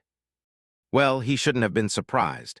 If these ancient wraiths came from people similar to his own world's prehistoric humans, then they were the most devastating of predators, ruthless killers on a planetary scale. From what little Sonny knew about history, ancient humans had spread across the whole planet like a plague, eviscerating whole types of living creatures, including all other nascent branches of the humankind, in one fell avalanche. With their flint weapons and the knowledge of fire, they became nothing less than the cause and perpetrators of the sixth mass extinction, equal to the likes of massive asteroids and climate shifts despite their puny size and lifespan. He was kind of starting to miss the Carapace Legion. In any case, Sonny somehow managed to kill these terrifying fighters, a few of them at least, too. More than that, he reached into the very essence of shadow dance and greedily absorbed every nuance of their primeval and ferocious fighting style, and then reflected it back at the waves of nightmare creatures, bringing his already terrifying dance of death to a truly chilling level of brutality. The blood blossom had long ago reached its limit. Minutes passed, and despite the fact that Sonny was battered and growing dangerously tired, his reserves of shadow essence swiftly diminishing, for a few moments, he felt as though he had things under control. That maybe, just maybe, he was going to stand his ground for the whole 13 minutes. And then he realized that he would not. As the 6th minute came to an end, a furious bellow shook the world, and something massive lunged at him from the darkness of the gate. The barrier of corpses he had built in front of it exploded, and a giant beast, twice as tall as Sonny as weighing at least 20 times more, emerged from it in a cloud of blood and bone fragments, 2 empty eye sockets full of ghostly red flame. Sonny stared at it with wide eyes. The creature resembled a giant bison, its black fur mottled and rotten, a ridge of long, scarlet bone spikes piercing the hide along the spine. The head of the monstrosity was crowned with 2 jagged, blood-red horns. That thing is fallen. The bison was also different from the hounds and larger beasts he had been fighting against, since it, just like the ancient hunters, was itself a wraith, a corpse reanimated by the malevolent spirit of red flame. Crap! Sonny hurriedly commanded the Feather of Truth to make his armor as heavy as possible and lowered his stance, knowing full well that he couldn't allow that thing to get past him. In the next moment, 2,000 kilograms of rotting flesh and sharp horns crashed into him at full speed. For a split second, everything became dark. Then Sonny found himself bouncing off the asphalt and then rolling across it at a terrible speed, up until the moment a wall of a building stopped him and exploded, shards of cement flying into the air. Not good.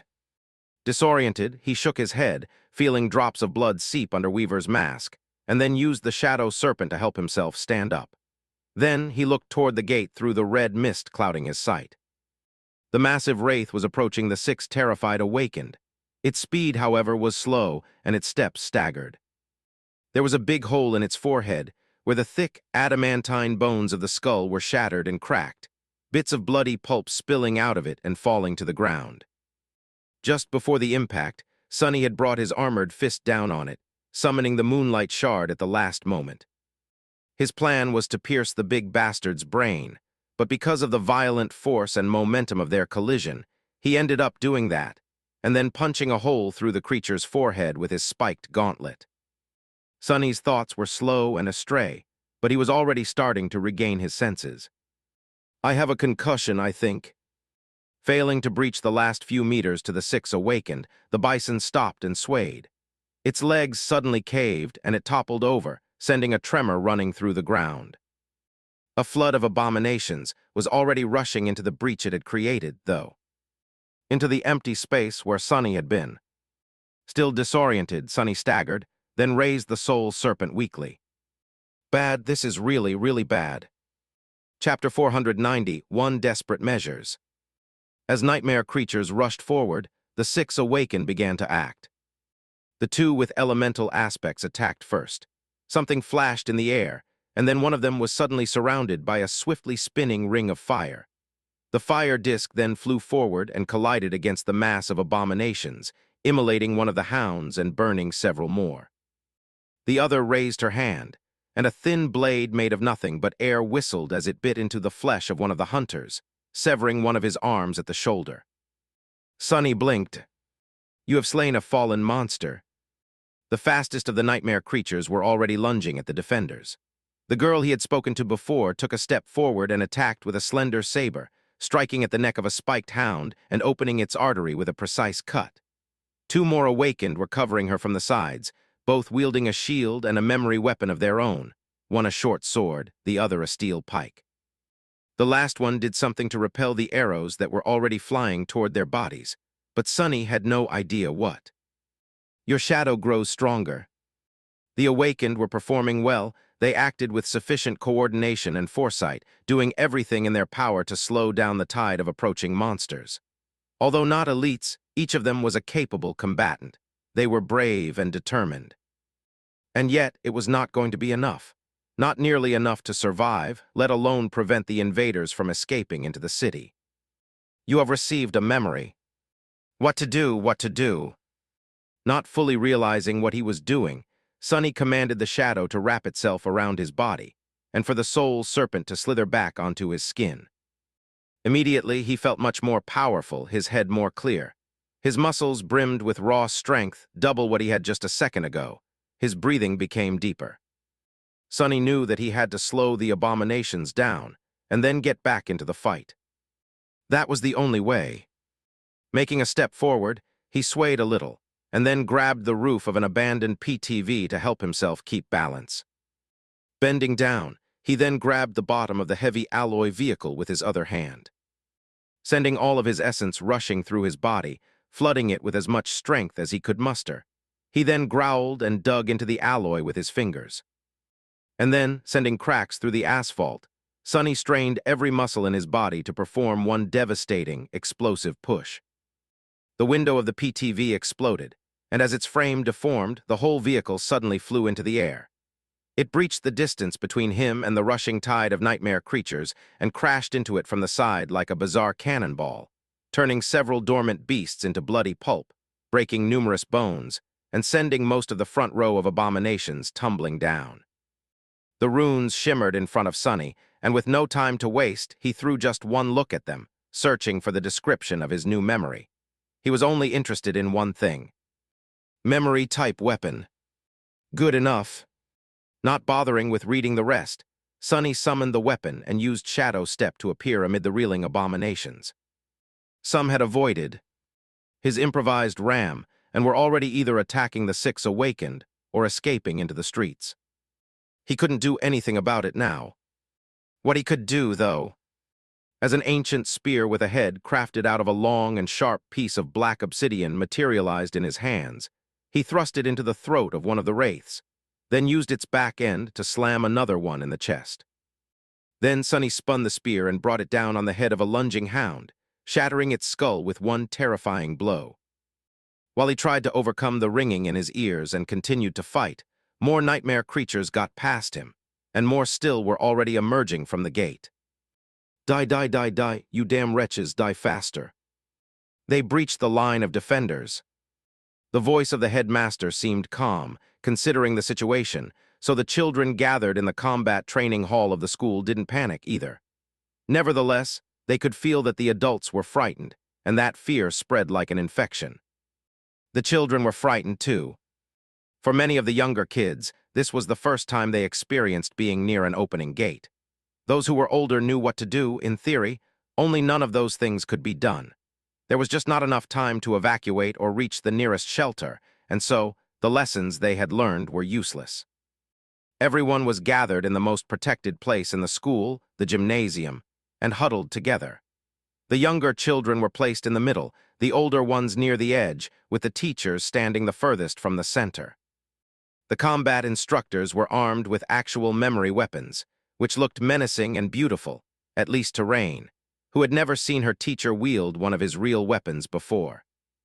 With him, the other instructors, and a couple of bodyguards who happened to be inside the school because of those children whose parents were really important. There were 5 awakened among them, each armed and ready to fight. The other teachers and older students were armed, too, albeit with mundane weapons. Rain herself was holding her training sword, realizing for the first time how flimsy and pathetic it was. Before, the sword had always seemed to weigh a ton and be unnecessarily sharp. Now she wished that it was a real weapon and not just a training one. What is going to happen? Because she happened to be standing near the headmaster, she saw her combat instructor glance at him and say something in a low voice. Rain wasn't supposed to hear it, most likely, but she did. He said, "It's a miracle that they held that long, really. Only 7 of them. I don't know who these people are, but they should have been overwhelmed in the first minute." Overwhelmed? But, if 7 awakened were supposed to die in less than a minute, then what about the 5 protecting us? Rain suddenly felt cold and scared. The whole thing didn't seem real. How can something like this happen?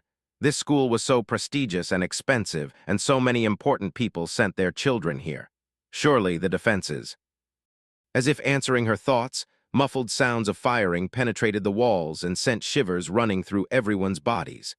The automatic turrets had gone online, which meant that there were nightmare creatures approaching. Rain's father worked for the government, handling matters having to do with the logistical support of the awakened, and although he didn't like to talk about work, she knew more about these matters than most kids of her age. Because of that, she understood how ineffective mundane weapons were against the creatures of the spell, especially ones of higher ranks. So she just hoped that something broke with a deafening crash, and the whole gymnasium suddenly trembled. "I see curses." Rain gripped the hilt of her sword tighter and turned toward where the crash had come from with a pale face. Her eyes widened. Hundreds of meters away in the mass of nightmare creatures, Sunny sent another abomination to hell, threw its body away, and growled.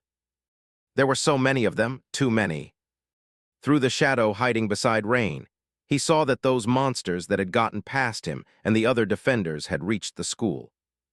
He also saw more and more creatures arriving through the gate, beasts, monsters, and demons, awakened and fallen. There was simply no end to them. And he was dead tired and growing weaker fast. His body was at its limit. His reserves of shadow essence were running dry, and even the mantle of the underworld was showing signs of straining to resist the never-ending rain of blows he was not able to evade anymore. Feeling blood streaming down his face, Sunny briefly glanced toward the distant school, then back at the gate. And then he shivered. Something had changed. Something was coming. In the darkness of the gate, a new silhouette appeared. A moment later, all the beasts that surrounded him froze, and then How led triumphantly, as if to welcome the new creature to the waking world. The Gate Guardian had arrived. Chapter 492, Gate Guardian. Sunny stared at the gate, momentarily paralyzed by dread. Then he snapped out of it and fought through exhaustion, rushing to kill as many abominations as he could before the Guardian came out of the gate. He had an inkling that after, there would not be an opportunity to pay them any attention. Is it the Guardian? How many minutes has it been? He had no idea. Somewhere along the way, Sonny had lost count of the time. All he knew was that it had not been long enough. Meanwhile, a hulking figure emerged from the darkness of the gate, and as it did, the red flames burning in the empty eye sockets of the ancient wraiths flashed brighter, their dead mouths opening to produce a litany of menacing howls. Sea crab. The guardian was more than 4 meters tall, his desiccated body resembling that of the primeval hunters and demons Sonny had fought, but at the same time much more frightening. He wielded a long spear, its blade cut out of a single slab of obsidian and covered in so many stains of ancient, dried blood that it seemed as if the stone itself had absorbed them and turned dark red. The giant was wearing an intricate leather armor, much more robust and imposing than those of the lesser wraiths, with strips of strange, bluish iron woven onto it. His wrists bore dozens of bracelets made out of iron and bone, and on his shoulders was a cloak fashioned out of the hide of some terrifying monster. The skull of the creature served as his helm, and his face was covered by a disturbing burial mask, its features twisted and bestial. The mask and the skull on his head each had 3 eyes, all 6 emanating intense, malevolent red radiance. Sonny felt a cold shiver run down his spine. What is that thing? He didn't know what kind of a creature the ancient chieftain was, but had no doubts that he was a fallen tyrant, and a very powerful one at that.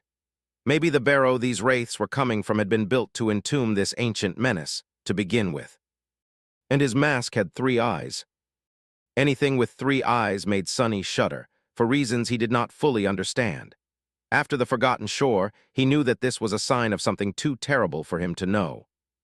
Could he kill a fallen tyrant? Maybe if he had a lot of time to prepare and study his enemy, and attacked from the shadow. But now, with Sonny exhausted and battered, his shadow essence running out, and hundreds of nightmare creatures surrounding their master in bloodthirsty exaltation, he stood no chance. None at all. Well, maybe a very tiny one. And what else was he going to do other than try and fight, put his tail between his legs and run away? Well, sure, why the hell not? Sonny was not some kind of a hero, nor had he ever wanted to be one. But he wasn't going to run away just yet. As the nightmare creatures renewed their assault with even more frenzied rage than before, he gritted his teeth and brandished the obsidian spear, feeling the primal battle style of the ancient wraiths seep into his very bones. Sonny was not done spilling blood. He had a little bit of fight left in him still. In the gymnasium, silence and fear gave way to mayhem and panic. The walls of the school had been breached, and nightmare creatures crawled inside, madness burning in their terrifying empty eyes. Get back. The children were pushed against one of the walls, teachers standing between them and the terrible monsters with mundane weapons in their trembling hands. The awakened were engaged in a ferocious battle, but just the 5 of them were not nearly enough to stop all the abominations. It was inevitable that sooner or later, some of the abominations were bound to get through. And soon they did.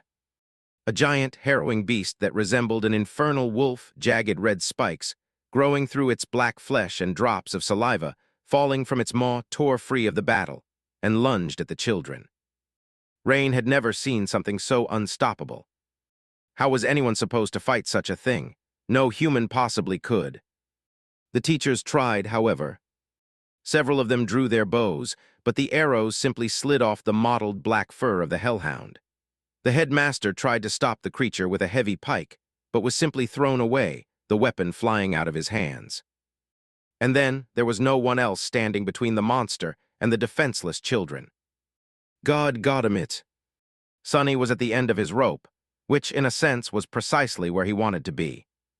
He wasn't trying to stop the flood of nightmare creatures by killing all of them anymore. That was simply impossible with how many there were and how many were coming from the gate every second.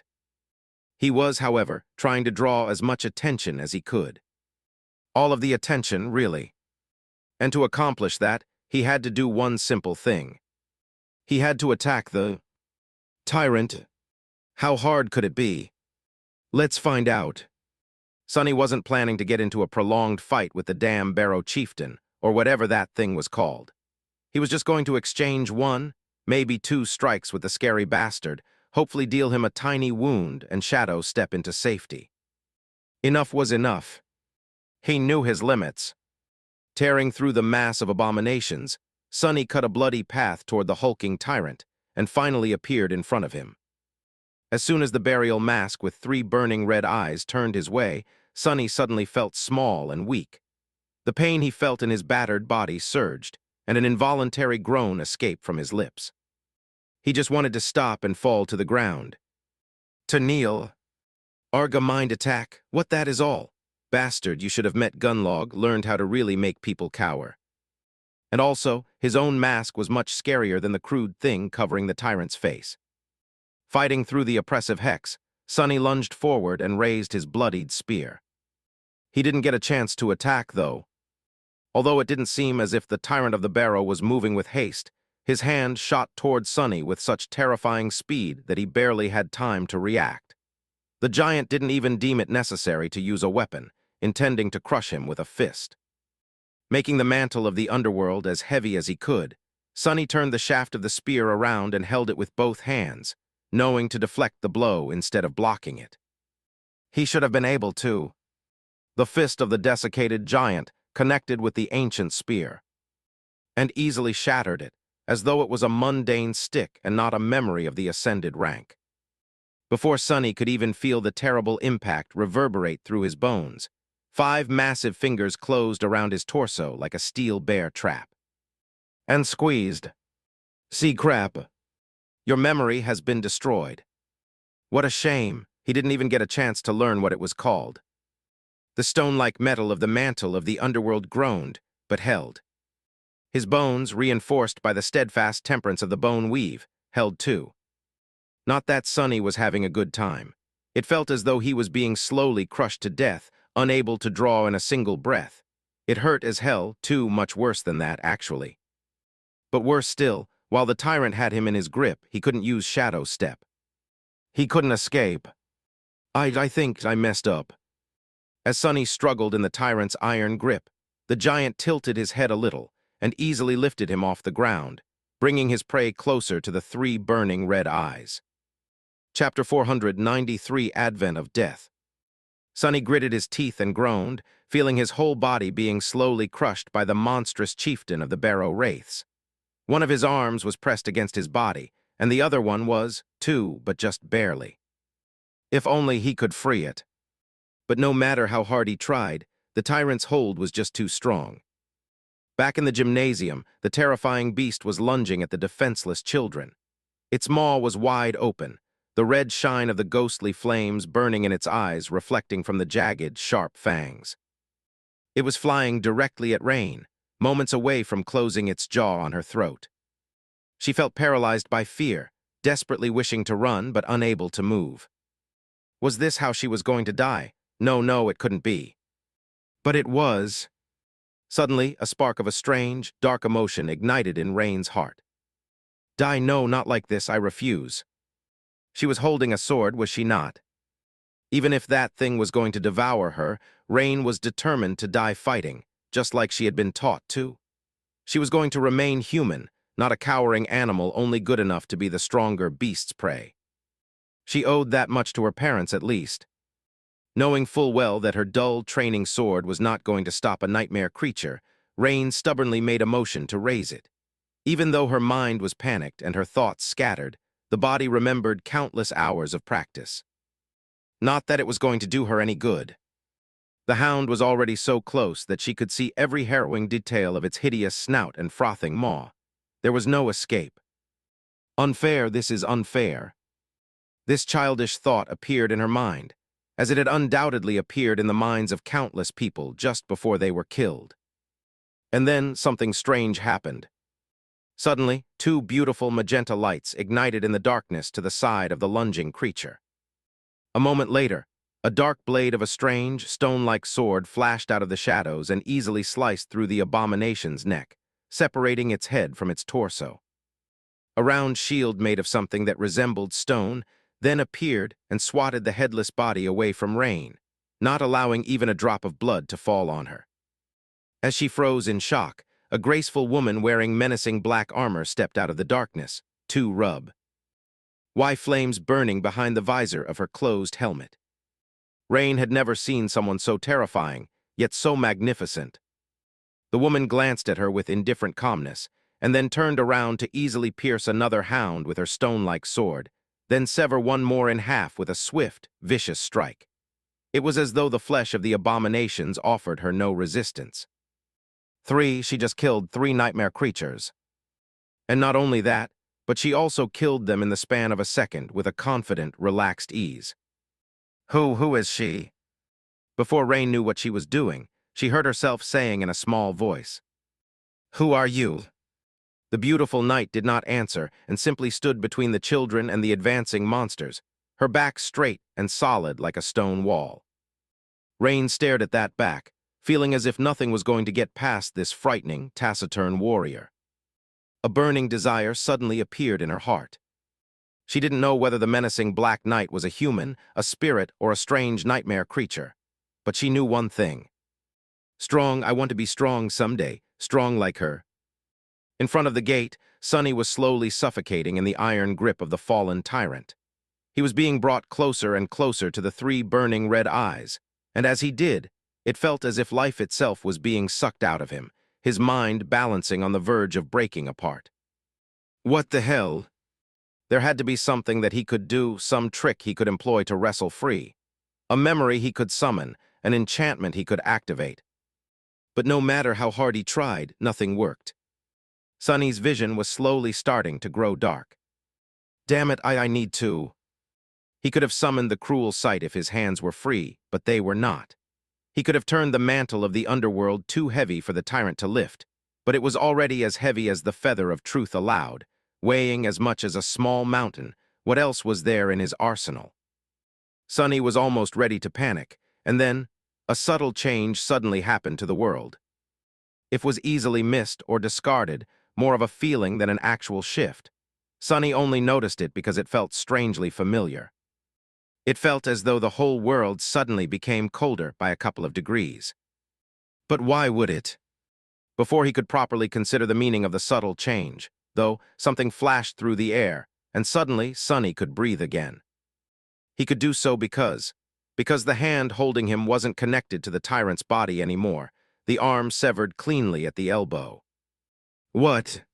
Sonny fell to the ground and rolled away as a fountain of seething blood shot out of the stump that used to be a Wraith chieftain's arm, evaporating and turning into a cloud of scorching red mist.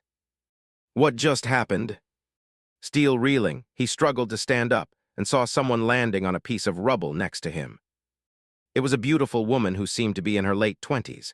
She was wearing a dark blue uniform with silver epaulets and leather boots, her short hair as black as a raven's feather, and her skin as white as snow.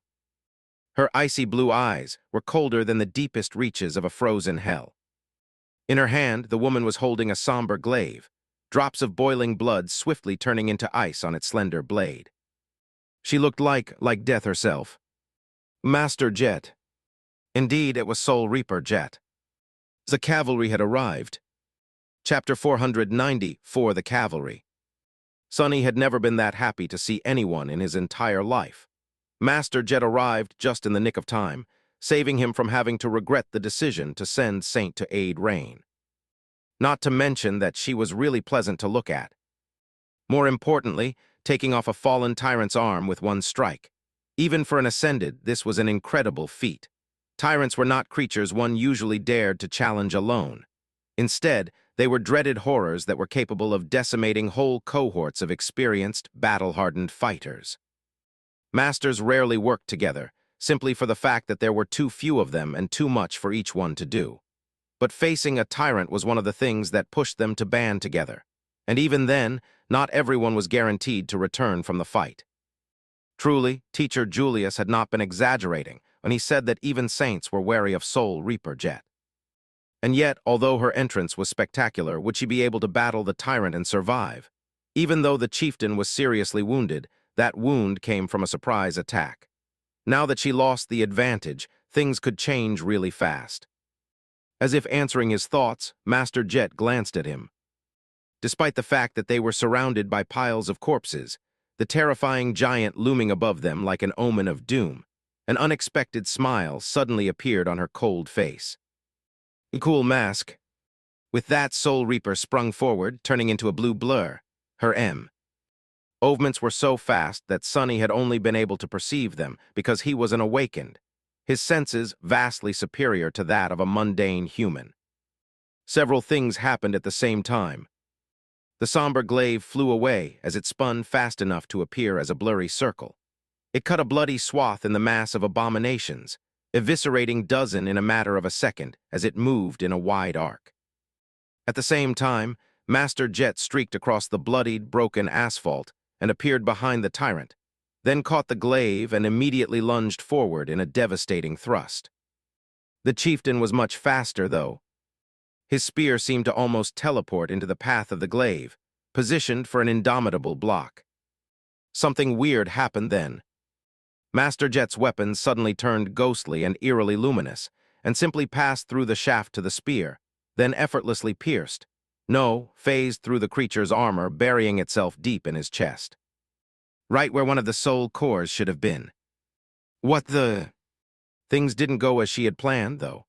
Sonny got that suspicion because of a slight frown that appeared on Jet's face, and the fact that the tyrant did not slow down even one bit.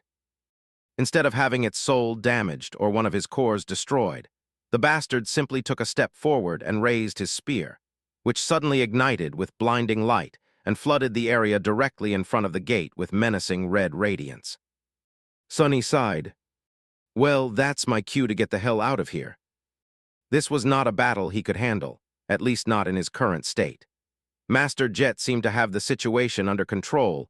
Even if she ended up as no match for the Barrow chieftain, she would at least be able to stall him until the rest of the government forces arrived. Sonny, on the other hand, would probably just be erased from existence by the destructive fallout their battle was bound to produce. Since Saint was doing fine in the gymnasium of the school, protecting both the children and the teachers, he didn't have to worry about Rain as well. All that was left was to get more shadow fragments, and hopefully an additional memory or two while Soul Reaper was doing the heavy lifting, of course. It's a good thing she arrived way faster than 13 minutes, though. What an exemplary employee. I am starting to understand why Master Jet always seems sleep-deprived. I hope the government gives her a raise. With that, Sonny picked himself off the ground and used Shadow Step to appear near the 6 awakened, who were on the verge of being overrun by the advancing nightmare creatures. Honestly, it was a miracle that all of them were still alive. Summoning the Odachi once again, Sonny cut down a hunter who had been aiming at the familiar young woman with a bow and gave her a cursory glance. Something exploded behind him, in the direction where Master Jet was fighting the tyrant, painting him with shades of deep red. Lord Mongrel, what should we do? Wasn't that obvious? Run, you idiots. Grimacing behind the fearsome black mask, Sonny opened his mouth and said, his voice full of resentment toward the fact that he had to tell such an obnoxious lie. Stand and fight. The girl stared at him, a sudden expression of shame clearly written on her face. Of course, that is what an awakened ought to do. Suppressing an infuriated groan, Sonny strained his aching muscle and raised the soul serpent. What a joke. I better not see that quote going viral on the network. In the end, the gate was contained with, miraculously, no civilian casualties. Soon after Master Jet appeared, the government strike force finally arrived. Several swift air carriers descended from the skies in the howling of jet engines, and dozens of awakened jumped down, all clad in high-quality armor and wielding powerful weapons. Almost at the same time, armored vehicles appeared on the road and opened fire on the mass of nightmare creatures, their spell-tech cannons managing to obliterate the weaker abominations and herd the more powerful ones away from the city streets. Operated by mundane humans, these machines were meant to control the battlefield and make it easier for the awakened to eliminate those creatures too tough for human weapons to destroy reliably. More cohorts, machines, and mundane soldiers followed. Master Jet, unbelievably, ended up actually killing the tyrant. The break in their battle came when she suddenly shifted from attacking the chieftain himself to aiming for the threed skull he wore as a helmet. As soon as she managed to crack the skull, the red flames burning in the eyes of the wraiths were extinguished, leaving them disoriented and weakened. Many simply fell to the ground, losing their perverted unlives. The tyrant staggered and then collapsed in a heap of rotten fur and desiccated flesh, sending a tremor through the bloody battlefield. This time he was truly and utterly dead. And after that, the scales of the battle tilted drastically in the favor of humans. Noticing a dedicated team of Awakened enter the school to secure the students, Sonny dismissed Saint and glanced at the scene of slaughter one last time. His heart was in agony, not because of the havoc and destruction that seemed to envelop once peaceful streets, but because of all the soul shards and contribution points he was going to miss out on. Such cruelty, such injustice.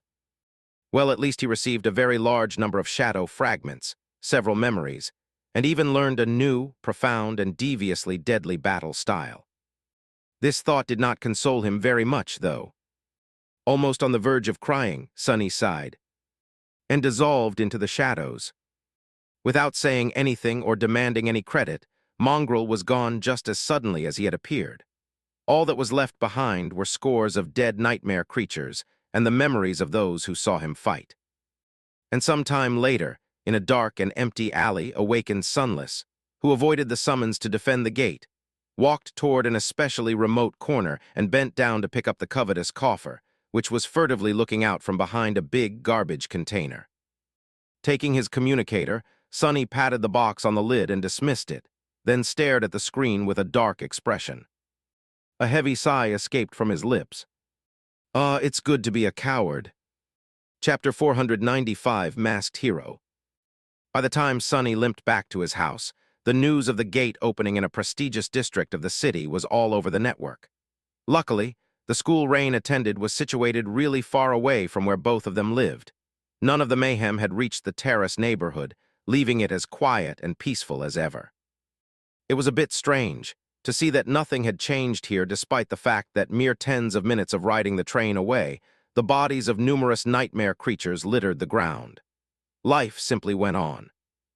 Well, it wasn't really that surprising. If people reacted strongly to every instance of a gate appearing, nothing would ever get done, and everyone would live every day of their lives in fear. So, those not affected by the disaster directly did not allow it to disrupt their moods or routines. People could get accustomed to anything, even the constant possibility of terrifying monsters suddenly coming out of an infernal rift in reality on their street. As long as important parts of city infrastructure weren't damaged, no one was going to care that much. And even if they were, citizens knew how to adapt, public transport would be rerouted, power outages would be dealt with by switching to autonomous generators or simply using candles, and so on. The gate was contained, the impact area was already being cleaned by the government workers. When tomorrow came, the cafe Sonny had visited would be open again, as if nothing happened. Life would return to normal. And those who had experienced the terror of the gate firsthand would go on, silently bearing an invisible scar on their heart. But that was all right, too. Collecting scars was something that everyone who lived in this world had to do as they matured. This was the reality of the nightmare spell. Why am I suddenly in a philosophical mood? Sonny shook his head, then scoffed and opened the door of his home. Effie was in the living room, taking advantage of the state-of-the-art entertainment system Sonny had bought and paid for. When she saw him, a surprised expression appeared on her face. Gods, what happened to you? Did a piano fall on your head? What a strange question. Sonny sighed, then glanced at her arcly. No, a gate fell on my head, sort of. Damn thing opened right near a cafe I sometimes visit. They sell incredible pastries, so good news is I managed to finish my pastry before getting the hell out. Effie gave him a shocked look. Goodness, you were near that mess. I heard that the government barely gave people time to evacuate this time. Sonny shrugged. Near, yes. The young woman stared at him, then grinned. So, how many contribution points did you get? Enough to upgrade the entertainment system, maybe. You won't believe the quality of the haptic interfaces these days. I mean, you don't have to if you don't want to, of course. Just something to consider. He gritted his teeth and let out a frustrated sigh. None, I didn't get anything, okay. Effie blinked a couple of times, then looked at him with a bit of disappointment. Well, no need to get emotional. There's no shame in avoiding such fights. Everyone wants to live, you know. Sonny waved a hand dejectedly, then turned around. Yeah, I know. Anyway, I'll go take a bath, have fun. Leaving his guest, well, more like an uninvited housemate, Alone in the living room, Sonny went away and prepared an ice bath for himself. When he lowered his aching body into the cold water and endured the initial shock, a pleasant numbness enveloped him. Sonny glanced at the tapestry of bruises covering his skin and sighed. Can I still be considered pale if I am mostly black and purple? Gee, I always wanted to stop being pasty, but not like this. He closed his eyes and relaxed, enjoying the ice bath. None of his wounds were serious enough to really worry about, so he just had to wait for his body to heal itself. That was going to take a few days, which Sonny was fully intending to spend lazing about and doing nothing. Wasn't that the dream? After a while, he got a bit bored and decided to do something productive. He could either check on how much he had gained in the bloody battle or see if someone had come close to connecting him to Mongrel. Sonny thought for a few moments, then reached for his communicator. Let's see the extent of the damage first. A few moments later, a low groan escaped from his lips. Oh, for spell's sake. Shocking news.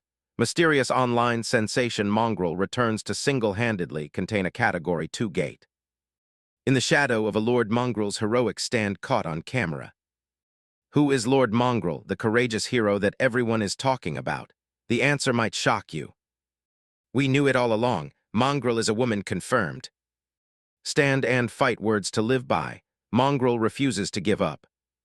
Sonny stared at the screen of the communicator with resentment, then suppressed the desire to crush it in his fist. What is wrong with people? Apparently, a bit of his recent performance had been caught on tape. The shockwave of an opening gate was supposed to mess with electronics, but one camera had miraculously survived. The image was really grainy and stuttered every few seconds, but he could make out a dark figure moving through the mass of nightmare creatures, the soul serpent flashing through the bloody mist, its blade surrounded by a halo of black radiance. The battle style of the Barrow Wraiths and his need to spill as much blood as possible added an extra layer of brutality to the recording, making him seem like a demon that had escaped from some lightless hell. Sonny grimaced as if in pain and tentatively looked down, on the views counter beneath the video. When he saw it, the communicator slipped from his hand and fell into the water. Good thing it was waterproof. Damnation, well, you've done did it now, fool. Congratulations, you've gone mainstream. Chapter 496, Stand and Fight. Chapter 496, Stand and Fight. Today, a terrible tragedy almost happened in a peaceful and prosperous part of the city. It was a day like any other, until a sudden notification alerted the citizens that a gate was about to open nearby. With no time to evacuate, numerous people were going to die.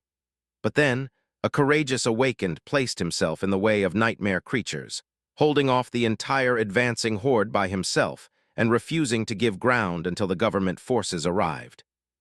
This hero then disappeared without demanding any reward, not leaving even his name behind, only scores of slaughtered monsters and numerous saved lives. Who is this brave and modest savior? Where did he come from and what is his true identity? Well, some readers might recognize him as the viral dreamscape sensation, Mongrel. Sonny stared at the communicator, which had water dripping from it, with a dark expression on his face. An official newspaper. This is a damn published article, not a random network thread. Previously, Sonny had only gone really viral among the people who were interested in the dreamscape and dueling. Even though the recording of his performance in the Colosseum reached a wider audience, most of the people who had seen it did not pay Mongrel a lot of attention, since they didn't understand the details of his achievements. This one, however, was different. Everyone could relate to a gate opening and knew how terrifying and calamitous such an event could be. So, the new video showed Mongrel in a context that revealed just how bizarre and exceptional his deeds were to everyone. Add to that the fact that the combination of the mantle of the underworld, the soul serpent, and Weaver's mask looked really striking and menacing, and that, miraculously, no civilian had died despite the late warning by the government, and Sonny found himself in a sea of trouble. Suddenly, he was happy with the fact that he had not been able to augment himself with both of his shadows. At least his physical prowess did not seem too out of the realm of humanly possible, or rather, possible for an awakened. The other good news was that there, thankfully, was no recording of Saint. The cameras in the school had been properly damaged, and for that reason, people only knew of her by verbal description. which caused its own share of problems because of how similar the mantle of the underworld was to her armor. Due to that, and the nature of how rumors distorted the truth the more they were shared, soon, many people were convinced that Mongrel had protected the children in the school personally, and that led some to become convinced that Mongrel was a woman. Sonny tiredly covered his face with a hand. His worst fears had not come true, though. Despite the fact that the recording showed him using Shadow Step, no one learned the true nature of his ability from the grainy image, and no one connected him and Mongrel together. Maybe because of the ridiculous way a song of light and darkness portrayed Sonny. But no one even tried to assume that Changing Star's bumbling sidekick was actually the dark, deadly, demonic swordsman Mongrel. Instead, there were countless discussions like this. Mongrel Seeker knew information on Mongrel's aspect. Previously, we all thought that his ability had to do with physical enhancement or perception, right? But we were all wrong. The new video clearly shows that his aspect is actually spatial sorcery. Spirit of the Colosseum, do you realize what that means? It means that he didn't even use his aspect in the Dreamscape duels. That was all just pure skill. Crazy. Anonymous user, you mean her aspect. Mongrel Seeker, heresy. Lord Mongrel is not a her. Anonymous user, you mean Lady Mongrel. Spirit of the Colosseum, I better ping at Mongrel's son. He should know who his dad is. Anonymous user, you mean his mom. Sonny let out an infuriated sigh. Well, at least no one is mentioning me. If you think about it, the more people think that Mongrel is a lady, the better. Yes, this is good. No, seriously, so good, curse them all. And of course, there were a lot of nonsensical threads assigning some deep and profound meaning to every stupid lie he had said. Like I am just a human Mongrel reminds us of the only truth. There are no mundanes or awakened, only humans and the nightmare creatures. He knows that everyone is equal before the spell. Or make them bleed. Wow, I have no words. So cool. How can anyone be so cool? At the end of the day, that is all that any of us can do. Repay each drop of human blood the nightmare creatures spill with a river of their own. But mostly it was the damned idiotic advice he had given to one of the 6 awakened near the end. Stand and fight. Am I the only one who got shivers after hearing that? Such simple but all-encompassing adage. Lord Mongrel, he is a true awakened. Everywhere he looked, it was the same 3 words. So many people were repeating, praising, and adding them to their bios that Sonny wanted to vomit. What is happening? As people continued to watch the recording and discuss it, the truth got hazier and hazier. Pretty soon, everyone seemed to have forgotten that Sonny had not actually contained the gate by his lonesome self. No one mentioned Master Jet, who had literally saved his skin and took on the Guardian alone, eventually defeating the fallen tyrant without a cohort of masters supporting her. No one mentioned the 6 awakened who had helped him, and a literal army of government soldiers who had done the really heavy lifting and wiped out the entire horde, which he had only stalled until their arrival. It was all Mongrel, and his courageous, selfless, heroic stand against numerous nightmare creatures, as if he was some sort of a fearless, slaughtering demigod. It's almost like no one even cares about the truth. Sonny threw the communicator on the pile of clothes and closed his eyes in frustration. It was a very strange sentiment. The irony was not lost on him one bit. Curses, who knew that I would be lamenting a lack of truth one day? Me, of all people, what is this situation? Indeed, making Sonny care about the truth was not easy. It was no simple trick. Chapter 497, Unexpected Turn. Chapter 497, Unexpected Turn. Eventually, Sonny climbed out of the bath, dressed himself, and moved to the kitchen to make himself something to eat. After the intense gauntlet of the gate battle, he was hungry like a wolf. Ravenous, really. Cooking calmed him down a little, and the pleasant smell made his mood a bit better. Now that Sonny had some time to think, he saw the whole situation in a new light. Yes, his hope for Mongrel to be forgotten was utterly shattered. But there was a bright side to this fiasco, now that he had completely failed to keep a low profile. There was no more reason to, which meant that he could resume practicing shadow dance in the dreamscape and hopefully master its second step before winter came. He just had to rethink how he viewed the persona of Mongrel. Initially, Sonny had planned for it to be unseen and anonymous, merely a camouflage he would put on to accomplish certain things. things that were inconvenient or too dangerous to be tied to his own name. Well, that ship had sailed. He was pretty sure that from now on, anything having to do with Mongrel was going to be at the center of people's attention. But that wasn't necessarily bad. There were ways to remain unseen even in the spotlight. In fact, sometimes it was easier. All magicians knew that secret to pulling off a flawless trick was not to become invisible, but to direct the crowd's attention toward something eye-catching and away from the hand performing the switch. Sonny was not a magician, but he did consider himself to be an experienced cheat. The principle was more or less the same. So if he played his cards right, the more attention Mongrel received, the more freedom he would have to move unseen in the shadows, accomplishing his goals under everyone's noses with no one being the wiser. Maybe. Such a thing was hard to accomplish and hid more risk, but also promised a greater reward. So not all was lost. Plus, he had protected Rain. That was the only thing that really mattered. Everything else paled in comparison. Sonny finished his decadently generous dinner and moved to the porch. Sitting in the shade, he relaxed, grimaced a little due to pain, and took a sip of tea. He was suddenly in a great mood, and why wouldn't he be? It was finally time to take a look at his spoils. The battle might have been hard and had almost cost him his life, but he had not fought for nothing. Summoning the runes, Sonny glanced at the familiar string of them and smiled. Shadow Fragments 1814-2000. Incredible! In just 10 or so minutes, Sonny had gained more shadow fragments than he usually did in weeks. From what Sonny remembered, he slaughtered almost 100 nightmare creatures in front of the gate.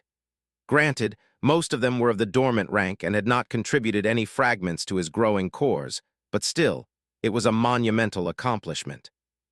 It made him think back to the first abomination he had ever slain, the Mountain King's larva. How tense and terrifying that fight had been, how convinced he was that the perverse creature would kill him.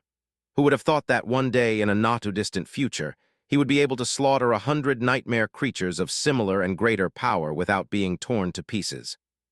Sonny had come so far. Lowering his gaze, he glanced at the runes describing his memories and couldn't contain a delighted grin. Oh, I was so lucky today. Without even counting the obsidian spear he had gotten and then swiftly lost to the tyrant, there were 6 new memories in his arsenal, most of them of the awakened rank. Sonny studied them for a bit, and coming to the conclusion that none were better than his current ones or performed something he wasn't already capable of, dove into the soul sea. He fed the memories to Saint and looked at her runes, satisfied with what he saw. Shadow Fragments 179-200. So close. At this rate, he would probably be able to reach the full 200 before having to go into battle with the vine creature inhabiting the wreck of the ancient ship. If Saint grew even more powerful before then, her presence was going to change a lot of things. Sonny drank his tea in the peaceful silence of the terrace district, grimacing from time to time because of the pain in his bruised body. But even the pain couldn't spoil his mood. Today was a good day. He watched Rain be brought home in a PTV, made sure that she was fine, well, as fine as a young girl could be after experiencing a close brush with an opening gate, and went inside. He was due for some well-deserved rest. In the evening, when the sun hid behind the horizon and the street lamps were flooding the city with pale white light, Sonny was resting in his living room, doing nothing in particular. He was lazily scrolling through the pages of a popular webtoon and appreciating the twists and turns of its simple story. Crazy, do people really think about such stuff? His thoughts were suddenly interrupted by a strange sound. It took Sonny a couple of seconds to realize what it was, since he had never heard it in this house before. Someone was knocking on the door. What the hell? Who could be visiting him at this late hour? Putting the communicator away, Sonny sent his shadow to take a look and scratched the back of his head in confusion. Standing on his porch was none other than Rain, wearing her cozy home clothes and looking uncharacteristically nervous. What is she doing here? For a moment, Sonny considered pretending that he wasn't home, but then sighed and stood up. There was no point in hiding, since they literally lived almost next to each other. Walking over to the door, he lingered a second or two, made sure that none of his bruises were showing, and then opened it. Yeah, what's up? Not knowing that Sonny had already seen how nervous she was, Rain pretended to be calm and gave him a polite smile. "Hey, Sonny, the food container. Mom wants it back." He stared at her for a couple of seconds. "Oh, wait here." He walked to the kitchen, retrieved the container from the dishwasher machine, and returned to the porch. "Here, tell your mom that her cooking is delicious. We really enjoyed it." Rain took the container but didn't leave. Instead, she just stood there silently looking at him with a tense expression. Sonny frowned. "Can I?" But at that exact moment, she suddenly blurted out, "I know who you are." If Sonny had a drink in hand, he would undoubtedly do a spit take. "What?" As his heart almost stopped, he looked at Rain with a deadpan expression. Maintaining it cost him a lot, though. "What does she think she knows?" "Well, of course you know who I am. I introduced myself when we met for the first time, didn't I?" She opened her mouth, then closed it again. After a bit of an awkward pause, Rain said, "No, I mean, I know that you are an awakened." Sonny blinked a couple of times, but before he could come up with something to say, she hurriedly continued. "Sorry, it's just my dad works for the government, so he knows such things. You are so young with no parents but are able to afford a house in this neighborhood. Plus, you don't go to a university or to work.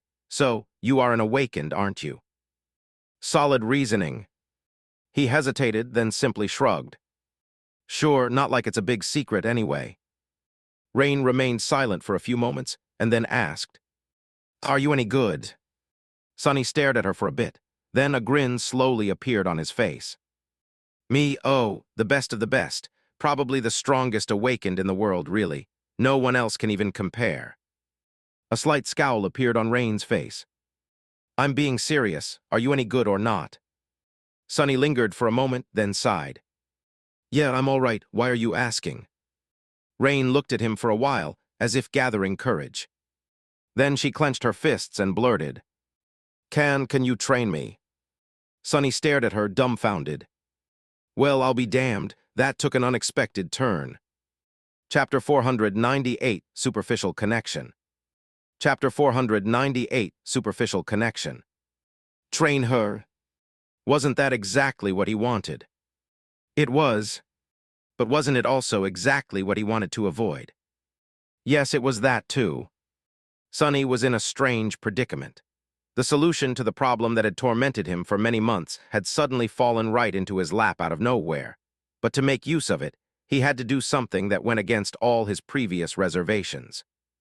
He didn't want Rain to be connected to him in any way. If Sonny was honest with himself, he had to admit that he was drawn to her, or rather, to the faint, half-forgotten memories of a different, happy time that she represented. His desire to reconnect with Rain was both selfish and misguided, since he knew that nothing was going to bring those memories back to life. And if Sonny was really honest, he had to admit that deep down, he harbored a lot of resentment toward her too. For having a loving family while he had none, for being fine, for not needing him at all. What a mess of emotions that was.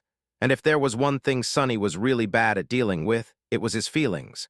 For him, fighting hordes of nightmare creatures was much easier. And then, as if his inner turmoil was not enough, there were external forces at play, too. There was his fated attribute, the strange connection he had to Weaver, and Nephis with her murderous feud against the Sovereigns and the inhuman will to see the spell destroyed. The more he and Rain were connected, the higher were the chances of her being implicated in all this. But maybe, as long as they only had a shallow connection between a kid from an affluent family and her hired tutor, things weren't going to get out of hand. He also had to consider that the threat posed by a potential first nightmare was much greater than that of being superficially tied to him. After all, Sonny had not done anything to attract the really dangerous kind of attention, or rather, had not been caught doing anything like that yet. While he was torn between these conflicting thoughts, Rain waited patiently, and then, misjudging his silence, said, "Oh, of course, I will pay you. I have some money saved for a trip, and, well, I can also talk to my parents. It's just that you're the only awakened I know, apart from my combat instructor in school." Sonny looked at her, a deep frown on his face. Eventually, he asked, "What brought upon this conversation? Why do you suddenly want someone to train you? You said it yourself, you already have a combat instructor. I thought you rich kids get taught everything you need in school." Rain suddenly grew quiet and looked away. After a while, she said, "Ah, that you probably haven't heard, but there was a gate that opened near my school today. Many people almost died. I saw a real nightmare creature even. It was this close to me. An awaken like you won't probably understand how it feels, right?" "Oh, sorry, what am I saying? Of course you'd understand. I mean, what I meant to say is that I was absolutely powerless, and that was not a nice feeling. Not a nice feeling at all." He glanced at him and said with a suddenly serious voice, "So I want to become strong, really strong, strong enough to never feel that way. Gain." Sonny almost laughed. Oh, what irony, here we are, so different and in such different situations, but our desires are completely the same. Become stronger, so much stronger. As strong as one could possibly be. Rain paused for a few moments, and then added, "And what we are taught in school is not nearly enough. At least it wasn't today. Some of my classmates have private tutors that their parents hire for them, real awakened fighters, but it's just a question of status to them. They don't really learn, or if they do, I didn't see it make any difference when the nightmare creatures were trying to kill us." Sonny smiled from the corner of his mouth. "That's because 1,000 hours of training will never be as impactful as one real fight. My own mentor told me that once." He hesitated for a second and then sighed. "I myself was trained by a very special person, the best fighter I have ever met and probably ever will. The funny thing is, though, I sort of swindled her into teaching me how to handle a sword. Felt a little guilty about it ever since. So I guess it won't hurt to pay it forward and help someone like you out." Sonny looked at Rain with a dark expression, realizing that he had already made a decision. Ah, to hell with this. Why make things complicated when they are actually really simple? He shook his head. "Be warned, though, if you want me to train you, I will really train you. It's going to be hard as hell and hurt a lot. I don't want to hear any complaints or see you slacking off. Understood?" Rain suddenly giggled. Sonny scowled. "What's so funny?" She waved a hand. Sorry, it's funny when you act all strict and serious because you know, are barely older than me. But I do understand. I'll work hard, I promise." Sonny stared at her for a bit, then said in a low voice, "What do you mean, barely older than you? I'm ages older than you. Just half the crap I've seen would be enough for a few lifetimes of the likes of you." Then he smiled menacingly and added, "Oh, and by the way, I also won't be cheap. I have mouths to feed, you know. That guest you've seen, I can't seem to get her to leave. There's also a stone-hearted beauty who always follows me around, and her diet is unreasonably expensive. But what can I do? Attracting women with terrifying appetites seems to be my curse." He sighed, looked at Rain, and added, "But if you still didn't change your mind, then fine. I'll train you, Rain." Chapter 499, Somewhere Far Away. Somewhere far away, in the depths of an endless and inescapable nightmare, a blinding disk of an incandescent sun was bathing the dunes of a vast desert in a flood of immolating heat. The sands of the desert were flawlessly white, and the azure sky above them was deep and boundless like an ancient ocean, with not a single cloud blemishing its silken expanse. Being battered by the heat, a lone figure moved across the sand. It was a young woman with striking gray eyes, her skin covered in terrible burns, her silver hair dirty with blood and surrounded by a radiant halo of reflected light.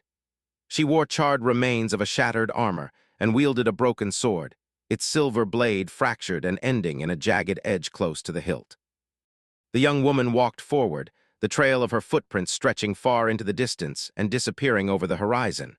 To her left, there was nothing but an endless sea of white dunes. To her right, a line of black mountains eventually created a boundary for the scorching desert. Far ahead, there was a tree with scarlet leaves and a scattering of something that looked like pale fruit hanging from its wide branches. This was where Nephis was headed. She had to reach the tree before the night came, or no, it was better not to think of it. Her water had long run out, and the thirst was slowly taking hold of her mind. Her tortured body was a sea of pain, but she could still walk. She could still fight. She was still not willing to give up. After a while, the tree grew closer. Nephis stopped and stared at its white bark, its scarlet leaves, and the shapes she had thought were fruit. But they weren't. Instead, tens of thousands of skulls hung from the beautiful branches, fastened to them with glistening threads of black silk.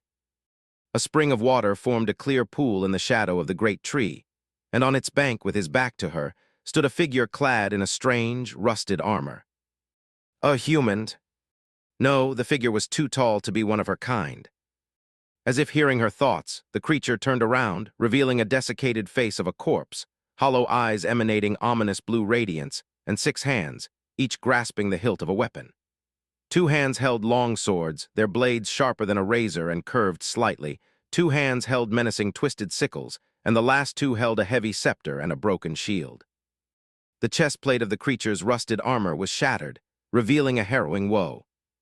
Und beneath, being consumed by thirst and exhaustion, Nephis raised a hand, as if begging the creature to stop. But of cause it didn't. With furious madness burning in its eyes, the abomination lunged at her, striking down with one of the sickles. It moved faster than lightning, sending a scarlet cloud of fallen leaves swirling into the air with a strong gust of wind. Taking a step back, Nephis raised her broken sword to deflect the devastating strike, as if forgetting that it had no blade. At the last moment, though, a ray of pure sunlight appeared where the blade should have been, and stopped the sickle from rending her flesh. Nephis swayed from the force of the impact, but remained standing. Her cracked lips opened, and a hoarse whisper escaped from them. "Let us burn, then, let us burn together." In the next moment, white flames ignited in her eyes. Her skin suddenly shone with pure radiance, which then became brighter, and then brighter still. Throwing the sickle away, she dodged 2 thrusting swords and danced around the armored giant, her blade of sunlight piercing the rusted armor with terrifying ease. The 2 of them fought in the shade of the ancient tree, thousands of skulls staring at their battle with empty eyes as they swayed in the wind. Nephis was much slower and weaker than the 6-armed demon, but her skill was flawless, inexplicable, and deadly. She moved with the flow of the battle as if it was her natural element, controlling its cadence with indifferent ease. Her flesh mended itself seconds after being torn, and the flames burning in her eyes only grew hotter. Deathly pale from the harrowing pain, her beautiful face grew colder and colder, becoming almost inhuman. Her sword of sunlight, meanwhile, left molten marks on the body of the ancient demon. And even though such wounds could never harm it, after a while, the creature suddenly staggered. Of course it did. That was a memory left behind by the nameless son of the forgotten shore, after all. Everything it touched was doomed to have its soul destroyed. Finally, Nephis managed to find an opening and dashed forward, slashing upward with the nameless sun. The sunlight blade cut through the rusted armor and severed one of the demon's arms, then fell down and sliced through another. Before the creature could recover, she was already upon it. Nephis sidestepped a crushing blow of the heavy scepter and places her hand on the demon's face. The creature froze and then opened its mouth as if to scream. However, all that escaped from it were dancing tongues of white flame. As the pure radiance enveloping Neph's skin dimmed, it was as though the demon burned from within. Flaming fissures opened on its body, leaking pristine fire and radiating annihilating heat. His flesh boiled and blacked, and eventually the blue shine of his eyes was replaced with blinding white light. And then that light was extinguished, leaving 2 dark, charred holes behind. Nephis let go of the creature's face and watched as its scorched body fell to the ground. She stared at it for a few moments and then indifferently turned away. Making a few steps forward, Nephis swayed and fell to her knees. Then she reached into the pool with trembling hands, put her palms together, and brought a handful of cold, sweet water to her lips. Finally, her terrible thirst could be quenched. Chapter 500, In the Depths of a Nightmare. After drinking her fill, Nephis sat silently on the edge of the pool for a while, staring into the distance. Her eyes, however, were moving, as if reading an invisible book that floated in the air above the calm waters. Some time later, a pale shadow of a smile touched her lips. "That guy, he did something crazy again, didn't he?" She closed her eyes and inhaled deeply. "How is he so fast?" In the past months, years, lifetimes, spent traversing the dream realm, surrounded by nothing except for pain and bloodshed, Nephis had started doubting the memories of her previous life. Sometimes, all of it seemed like something that she had simply imagined, a bittersweet dream she had invented to escape from the horrors of the real world. This world. The world of never-ending nightmares. The change of the runes describing Sunny was the only connection she had left to the actual reality. Perhaps it was the only thing keeping her sane. Even if the things she saw in the shimmering runes were sometimes hard to believe. The impossible lineage that should not have existed, the divine memory of the seventh rank, the strange essence of his soul, the true nature of the taciturn stone demon, and of course, of his flaw. It seemed that Sunny had much more secrets than Nephis had suspected. With that knowledge, many things made much more sense now, but at the same time, many others seemed much more incredible. Well, it was not like she didn't have secrets of her own. And anyway, it was all in the past. Everything was in the past. All that remained was future. She did hope that he was doing well, though, out there in the real world, with Cassie. Looking up from the water, Nephis shifted her gaze to the ancient tree and saw two weathered skeletons cruelly nailed to its white bark. Both stared at her with empty eyes, their teeth bared in eternal grins. After some time, one of the skeletons said, "My, oh my, am I that pleasant to look at?" The other grated its teeth and let out a creaky growl, then strained, trying to wrestle free of the large silver nails impaling it to the tree. However, no matter how furiously it struggled, the nails held true. Nephis looked at the skeletons with a calm expression, no emotion reflecting in her cold, gray eyes. The first skeleton spoke again. Is that living blood I smell? Gods, what terrible sins have you committed, girl, to be cast into this hell alive? Even for a revolting Nephilim like you, this is too harsh of a punishment." Finally, she opened her mouth and said hoarsely, in a voice of a person who had almost forgotten how to speak, "What language do you use?" The skeleton laughed. "The only language there is in this place, of course. Why do you wish to learn it?" Nephis remained silent for a long time, and then said, "I seek a way back to the waking world. Do you know how to escape this place?"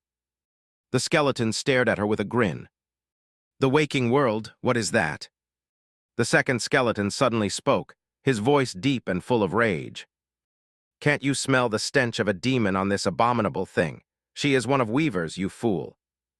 The first skeleton turned its skull a little, and then asked, "Is that so? My, oh my. In that case, you will not find guides better than the two of us. Just take us off this damned tree, and we will lead you to wherever you want."